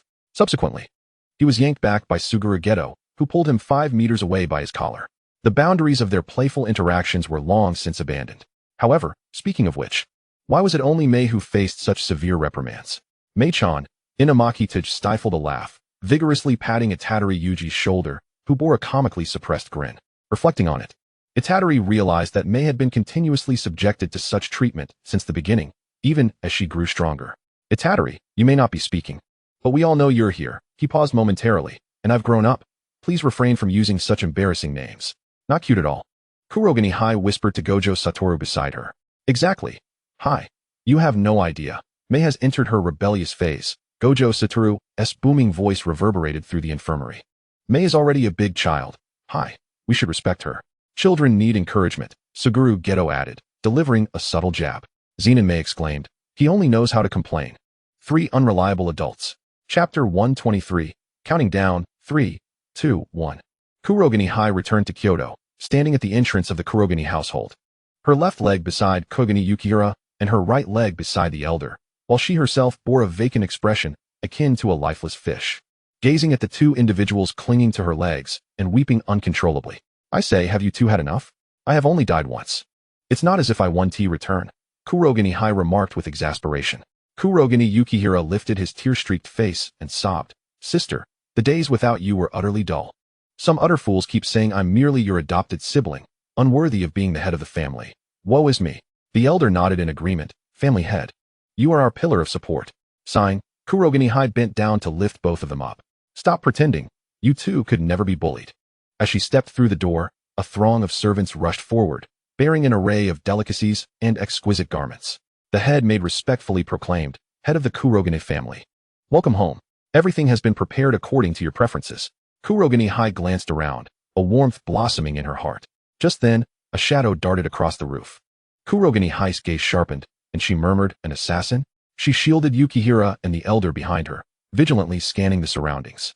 Suddenly, the shadow revealed itself. It was merely a mischievous younger member of the family playing tricks. Kurogane High shot him a glare, causing the younger one to kneel in fear and plead for forgiveness, prompting laughter from the crowd and restoring the lively atmosphere in the Kurogane household. Sister, will you return to take the position of family head? Kurogane Yukihira cautiously inquired. I shall not return. The one in the main seat has taken a bite of the pastry only to see the little rascal beside her with eyes wide open, and gave him a swift knock on the head. Ouch! Stop emulating the elder's theatrics. Fine. In that moment of tranquility, a white figure suddenly surged through the window like a bolt of lightning. Upon closer inspection, it was a snow-white dove, agile and graceful, its petite wings flapping rapidly, creating a gentle breeze as it alighted on the table by the window. A small bamboo tube dangled from its neck. Welcome back. Sukuna is out of control. Hurry to Shibuya, Tsukumo Yuki. Kurogane High suddenly recalled that she hadn't set up a new phone since her return. Sweat beaded on her brow, critically. Neither Gojo Satoru nor Suguru Geto were reliable. Clenching her fists, Kurogane High arrived in Shinjuku as the surrounding crowd had already been dispersed. The citizens had grown accustomed to the frequent brawls occurring every few days. The jujitsu sorcerers from Jujutsu High stood at a distance atop a tall building, and the vigilant sorcerers respectfully guided her to the top floor. Everyone is here. Kurogane High greeted the familiar faces she hadn't seen in a long while. Just as she finished buffing the two scoundrels, the singer lunged at her, exclaiming, "Why did you suddenly drop dead without a word?" After comforting the person in her embrace, she turned to Tsukumo Yuki and asked, "What is going on? Why didn't you help? Anyone going up would just hold us back." She shrugged. Gojo Satoru fed his fingers to a Tatari Yuji. "So, Sukuna occupying the body has gone a bit out of control. You don't need to cover for Gojo." He said it was completely fine. Even if it went out of control, Hai could easily handle it. Kazuri Shirako unabashedly exposed. In the distance, a resounding crash reverberated, shaking the ground slightly. Kurogane High was not overly concerned. She held on to Rika and Yuta, eagerly anticipating their recognition. "Can you recognize me?" Yuta was at a loss for words. Rika hugged her arm, sweetly pouting. "The teacher told us, she's Sister Hai." "Tisk, you two blabbermouths," she rolled her eyes, only to be yanked by Kazuri Shirako, who redirected her focus. "Let us get down to business. Are you feeling okay?" Kurogane High expertly retrieved a cigarette from Kazuri Shirako's pocket, placing it between her lips as she leaned in. The two cigarette ends met, sparks igniting the previously dry roll. Their breaths intertwined, mingling with the scent of smoke. Kazuri Shirako gazed into those low-hanging eyes, patience shouldn't be smoking. Kujisaki Nobara inhaled a puff of smoke, the cigarette delicately pinched between her fingers as she gazed into the distance at the battlefield. She did not respond directly. In truth, the desire to continue living had dissipated, and she had genuinely contemplated the notion of surrendering to death. Exhaling the smoke slowly, she reflected that her duties were now complete, leaving her devoid of any reason to forge ahead. Ijiri Natsuko remained silent, as she always did, offering only her presence in support of Fushiguro Satoru, Geto Suguru, and Kujisaki Nobara. Bending slightly at the waist, Kujisaki looked up at her, a faint smile gracing her lips as she quipped, "Do you wish for me to survive, Natsuko?" Of course, it was not only her life at stake. Taking another drag from her cigarette, she cast a sidelong glance at the others who were covertly observing them. With a playful exhalation of smoke rings towards Ijiri Natsuko, she engaged in a rather impudent act, the two women locking eyes through the haze. Kujisaki leaped onto the rooftop, illuminated by the light as the wind gently tousled her garments, creating a resonant sound. She absent-mindedly brushed her hair back with one hand, appearing significantly more slender than before. A thought that crossed Natsuko's mind as she gazed upwards. "Hold on to me, and reveal to me the so-called meaning. I require an anchor, Natsuko." Ijiri Natsuko heard her companion's plea, and she acknowledged it internally, her own voice echoing back, "All right." Kujisaki leaned back, plummeting from the rooftop with abandon. Natsuko heard the uproar behind her, accompanied by Night Moth's furious roar, and she chuckled. "Give it your all." A flash of swords sliced through the air, aimed directly at the two-faced Sukuna's throat. A mere king of curses. Chapter 124, Countdown 121. Yuji Itatori's consciousness lay dormant within his body, prompting Fushiguro Satoru and Geto Suguru to refrain from lethal force, biding their time for Kujisaki to resolve the matter fundamentally. Sukuna showed no mercy in his pursuit of their lives. As Kujisaki beheld the two, she clicked her tongue in mockery. How pathetic. Fushiguro, in a frenzied state, was being pulled back by Geto, who clutched his collar. "Kujisaki, please take care of Itatori. We are right behind you." The disheveled half-bun of the dark-haired man seemed to add urgency to his plea. "My selfishness aside, your safety is paramount." Kujisaki hardly registered Geto's words. Her pupils dilated with an almost unnatural excitement as she gripped the hilt of her sword and lunged towards Sukuna's neck. "Hey, what you're really worried about is that Kujisaki might, in her fervor, end up killing both that bastard and Itatori." Fushiguro closed his eyes, attempting to regain composure. An indescribable thrill surged through her, like an electrifying current coursing through her veins, causing her body to tremble slightly. The once powerful heart within her chest now beat with the ferocity of a wild stallion, as if it would burst through her ribcage to unleash its latent might. Simultaneously, her blood surged through her veins like searing magma, rushing forth with a fervor that brought waves of heat and intensity. This overwhelming resonance propelled her excitement to its zenith, as if the entire world had distilled into this singular emotion. Every sense was heightened, her eyes sharp and bright, capable of detecting even the slightest movements around her. Every pore seemed to awaken, jubilantly celebrating. Two-faced Sukuna. With a roar, she launched into the air, delivering a thunderous kick that struck the figure before her with tremendous force. The sound of impact echoed, the individual hurtling backward like a kite severed from its string, crashing heavily into the remnants of the nearby ruins. The woman who remained grounded tilted her head back, unleashing a raucous laugh. Ha! Hold out a bit longer. Don't bore me so soon. Do you know how the eyes of the past perished? Sukuna wiped his face, transforming Itadori's once spirited visage into something grotesque. His eyes were gouged out. And I had Raime prepare him as a delicacy. It tasted no different from those sorcerers. I'm curious, how do you taste? Incantation, activate. The brilliance of the technique illuminated the darkened sky, while explosions resounded relentlessly. The surrounding buildings erupted with thunderous roars as bricks and debris cascaded like rain. Beams of light shot skyward, curse energies clashed and tore at each other, producing spine-chilling sounds. In this battleground, each passing second was a matter of life and death, both sides exerting every ounce of strength to seize control. Fushiguro extended his limitless abilities to Geto. As the smoke gradually dispersed, Ijiri Natsuko's eyes widened in disbelief from a distance, the cacophony behind her growing more intense. Ha! I thought you were formidable.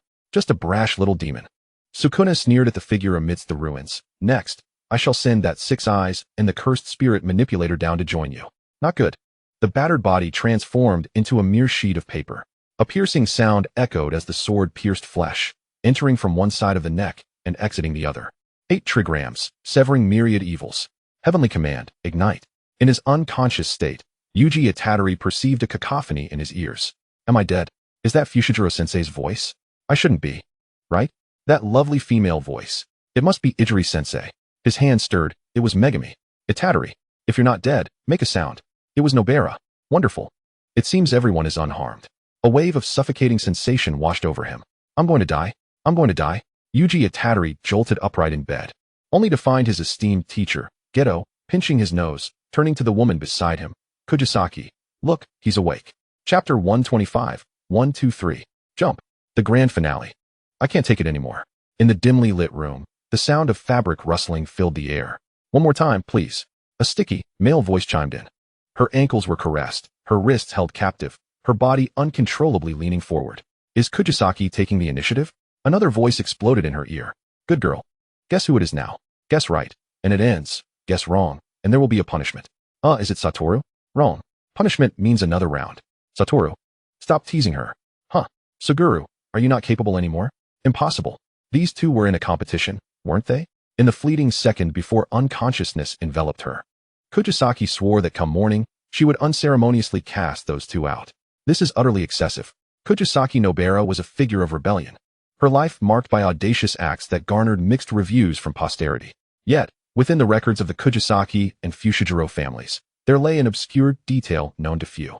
She was incredibly discerning when it came to appearances and possessed a surprisingly soft heart, affording those she deemed worthy a remarkably low threshold of tolerance. Thus, at dawn the following day, sunlight streamed through the gaps in the curtains, and Kujisaki Nobara stirred awake, utterly oblivious to how she had been led astray and into bed after a night of revelry with the two. Her body felt as though it had been run over by a truck. Yet surprisingly, she felt refreshed and clean. She nestled deeper into her covers, using her cursed techniques to restore her state. Damn it. In this lifetime, I never anticipated I would find myself in such a situation. Just as I was about to kick the two of them off the bed, Wataru Fushiguro suddenly opened his eyes, pulling her into his embrace with a grin, saying, Good morning, Maki. Suguru Geto also stirred awake, observing the mortified expression on her face, and cleared his throat, remarking, We certainly overindulged yesterday. They both thought they had narrowly escaped a crisis. With 2 loud thuds, they gazed at the closed door before them, exchanging long, meaningful glances. It's clearly Geto's fault. It's all you're doing. You've made Maki all flustered. Do I need to remind you who was the one with that expression all night long? Nonsense. Maki. Geto is slandering me. The door creaked ominously as if scratched by a cat. Geto went off to prepare breakfast. It seems that a considerate man is more appealing, indeed. He mused. So, you've maintained this ambiguous relationship for 3 months? Kirara Ijishi leaned back on the infirmary's recliner, feeling a craving for a cigarette again. However, I can't possibly date 2 people at the same time, can I? So, does that make us friends with benefits? Perhaps. Maki noticed the astonished look on the face opposite her and tilted her head, asking, What's wrong? Your moral compass is far higher than I had imagined. But Kirara Ijishi genuinely craved a smoke. Do you think having 3 people as friends with benefits is normal? Huh. So what should we do? Should I consult Principal Yaga? Someone with experience would be more reliable. At his age, cut him some slack. Thus, in the end, the three of them embarked on a relationship. When nearly everyone found out, they were left with expressions of surprise, realizing they had only just gotten together. The most intense reactions came from the songstress and the elder. Those two scoundrels. How dare they? The intoxicated songstress still displayed questionable etiquette. The elder was found drawing circles on the land of the Kagami family estate. Has the elder still not accepted reality? This is a younger generation that has passed. Perhaps it will take a month or so. This is Kagami Yuki, the ancestral grave of the Kagami family. Everything has come to an end. I am well. Everyone is well. A new era has dawned. I hope that when we meet again, everyone will find happiness. Maki stood up, for here lay all her beloved kin, her nearly forgotten mother. Her father who passed away shortly after her death, the aunt who raised her, the brother who turned against her, and the sister whose body she reclaimed after being possessed. Life is indeed hell. Suguru Geto and Wataru Fushijiro stood behind her, watching the incense smoke rise slowly. Their hands were gently clasped. One on the left and the other on the right. Let us go? All right. At least, in this moment, there are still people who need her. She has reasons to continue forward. Perhaps we shall meet again in 100 years. The matters of the wedding and marriage certificate posed a considerable dilemma. The two men nearing 30 had argued over it for 2 months. The one at the center of it all, however, was indifferent. She felt that dating was not much different from before. It was merely a formality and a piece of paper, both optional and unnecessary. Yet, those two seemed to lack a sense of security, so she decided to go along with them. Maki glanced at the exquisite ring on her finger. It appeared to be one, but in reality, it was two intertwined, corresponding to the one each of her partners wore. Ultimately, she signed the marriage certificate with Suguru Geto and was inscribed in the family register of the Fushijiro clan. The elder, with tears in his eyes, inscribed their names in the Kagami family register, witnessing the bond between one holding the azure and the other, the special grade cursed spirit. The weddings would be held in 2 ceremonies, one traditional Japanese for her and a Western one for Geto. What do you think? Wataru Fushijiro reclined in the office chair, cradling his beloved wife. It's a bit of a hassle. If you're unwilling, we can just have one. Since Maki had come back to life, she had been somewhat drowsy. Kirara Ijishi had checked on her and declared there was nothing wrong, so she let it be. At that moment, feeling a bit sleepy, her fingers were being played with in someone else's grip, and a gentle kiss at the corner of her mouth prompted her to open her eyes. That works for me. Let us have 2 ceremonies then. We can even collect 2 sets of gifts.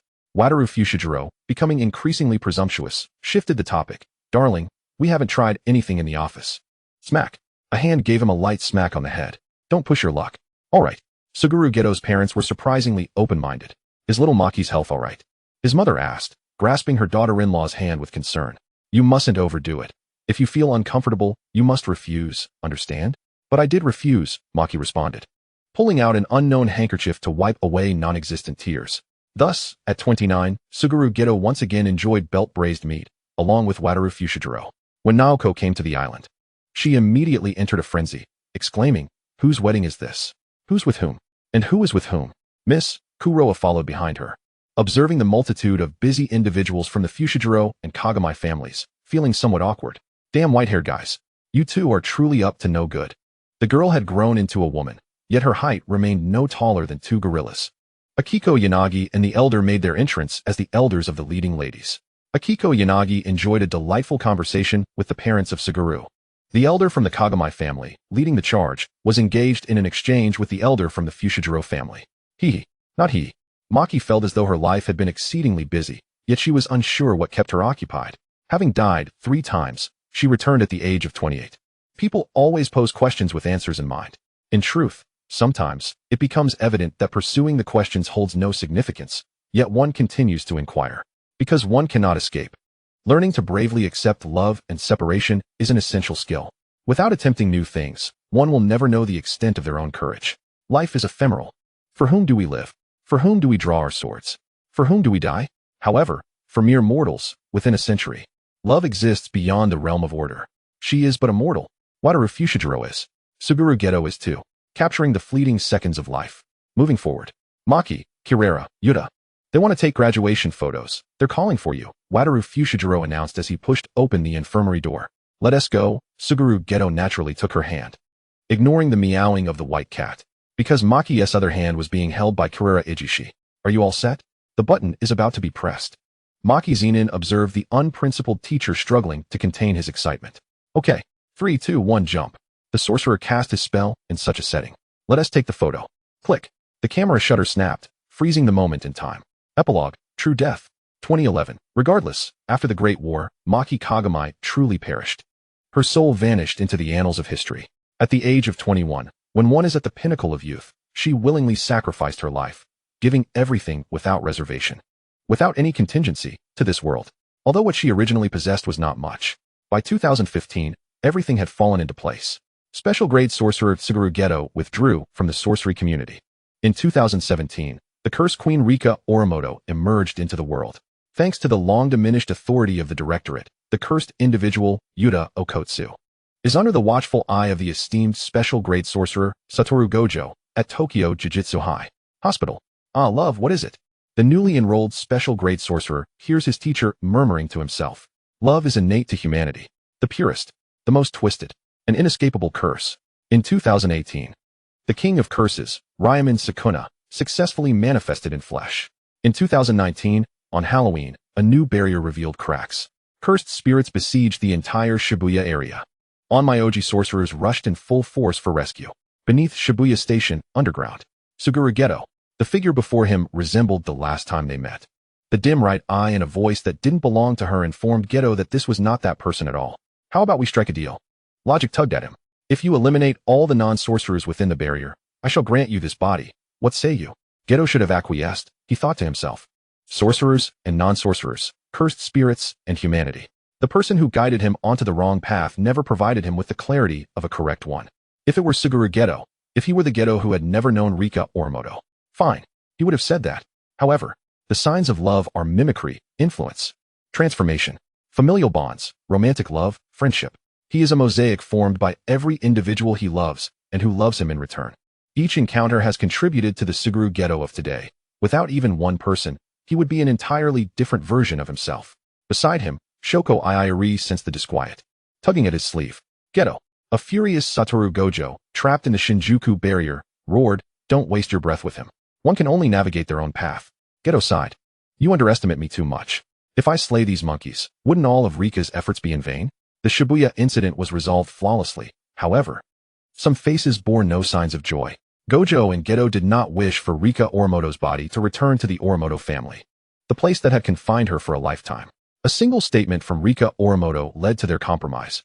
All of the teacher's family rests in the ancestral grave. Sukuna's fingers have gathered.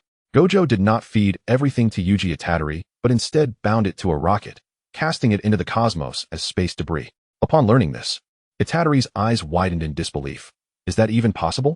The king of curses, who could quell a child's cries, likely never envisioned such a method. After a fierce retort, silence ensued.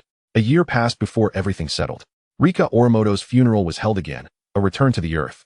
As winter cycles returned, those meant to reunite would meet once more. Thus, there is no need for regret. One can simply look forward to it, a minuscule chance of a blissful ending. Yet, more often than not, stories lack conclusions, with no chance of reuniting with old friends. However, the part of you that has been transformed will replace you, eternally accompanying me. Extra 6. In the end, Satoru Gojo's 30th birthday was celebrated grandly, yet he himself did not particularly care for the trivial rituals of the Gojo family. Naturally, he looked forward to the gift prepared by his beloved wife. Meanwhile, the anticipated individual, Rika Orimoto, found herself troubled. After much contemplation, she decided to present herself as a gift to the birthday star. Observing her in a maid outfit, Geto gritted his teeth. But the thought of being younger than that guy soothed him considerably. Rika caught a glimpse of the displeased expression on the sofa through the mirror and effortlessly placated him with a light-hearted remark. "You can do that thing you've always wanted to try for your birthday." Perhaps it was the result of too long a restraint. Since confirming their relationship, the two had engaged in cosplay at every property they owned, transforming his wife into a miraculous version of Rika. Shoko expressed her concerns, but Rika herself seemed quite accepting, finding joy in it, and both would not take it too far, so it was all rather casual. Since they were to be together forever, these minor issues could be overlooked. How this statement reached the two boundless individuals remains a mystery, but that very night, things escalated further. Returning to the main thread, the birthday party organized by Jujutsu High for Satoru Gojo took place in the basketball gymnasium. As the old man, now 30 yet still boyish in appearance, pushed open the door, he was unsurprisingly met with a cake flying toward him, which was promptly squashed. "Oh dear, is this how you treat your beloved teacher, Gojo?" He feigned a heart-wrenching gesture, raising a hand to wipe away non-existent tears.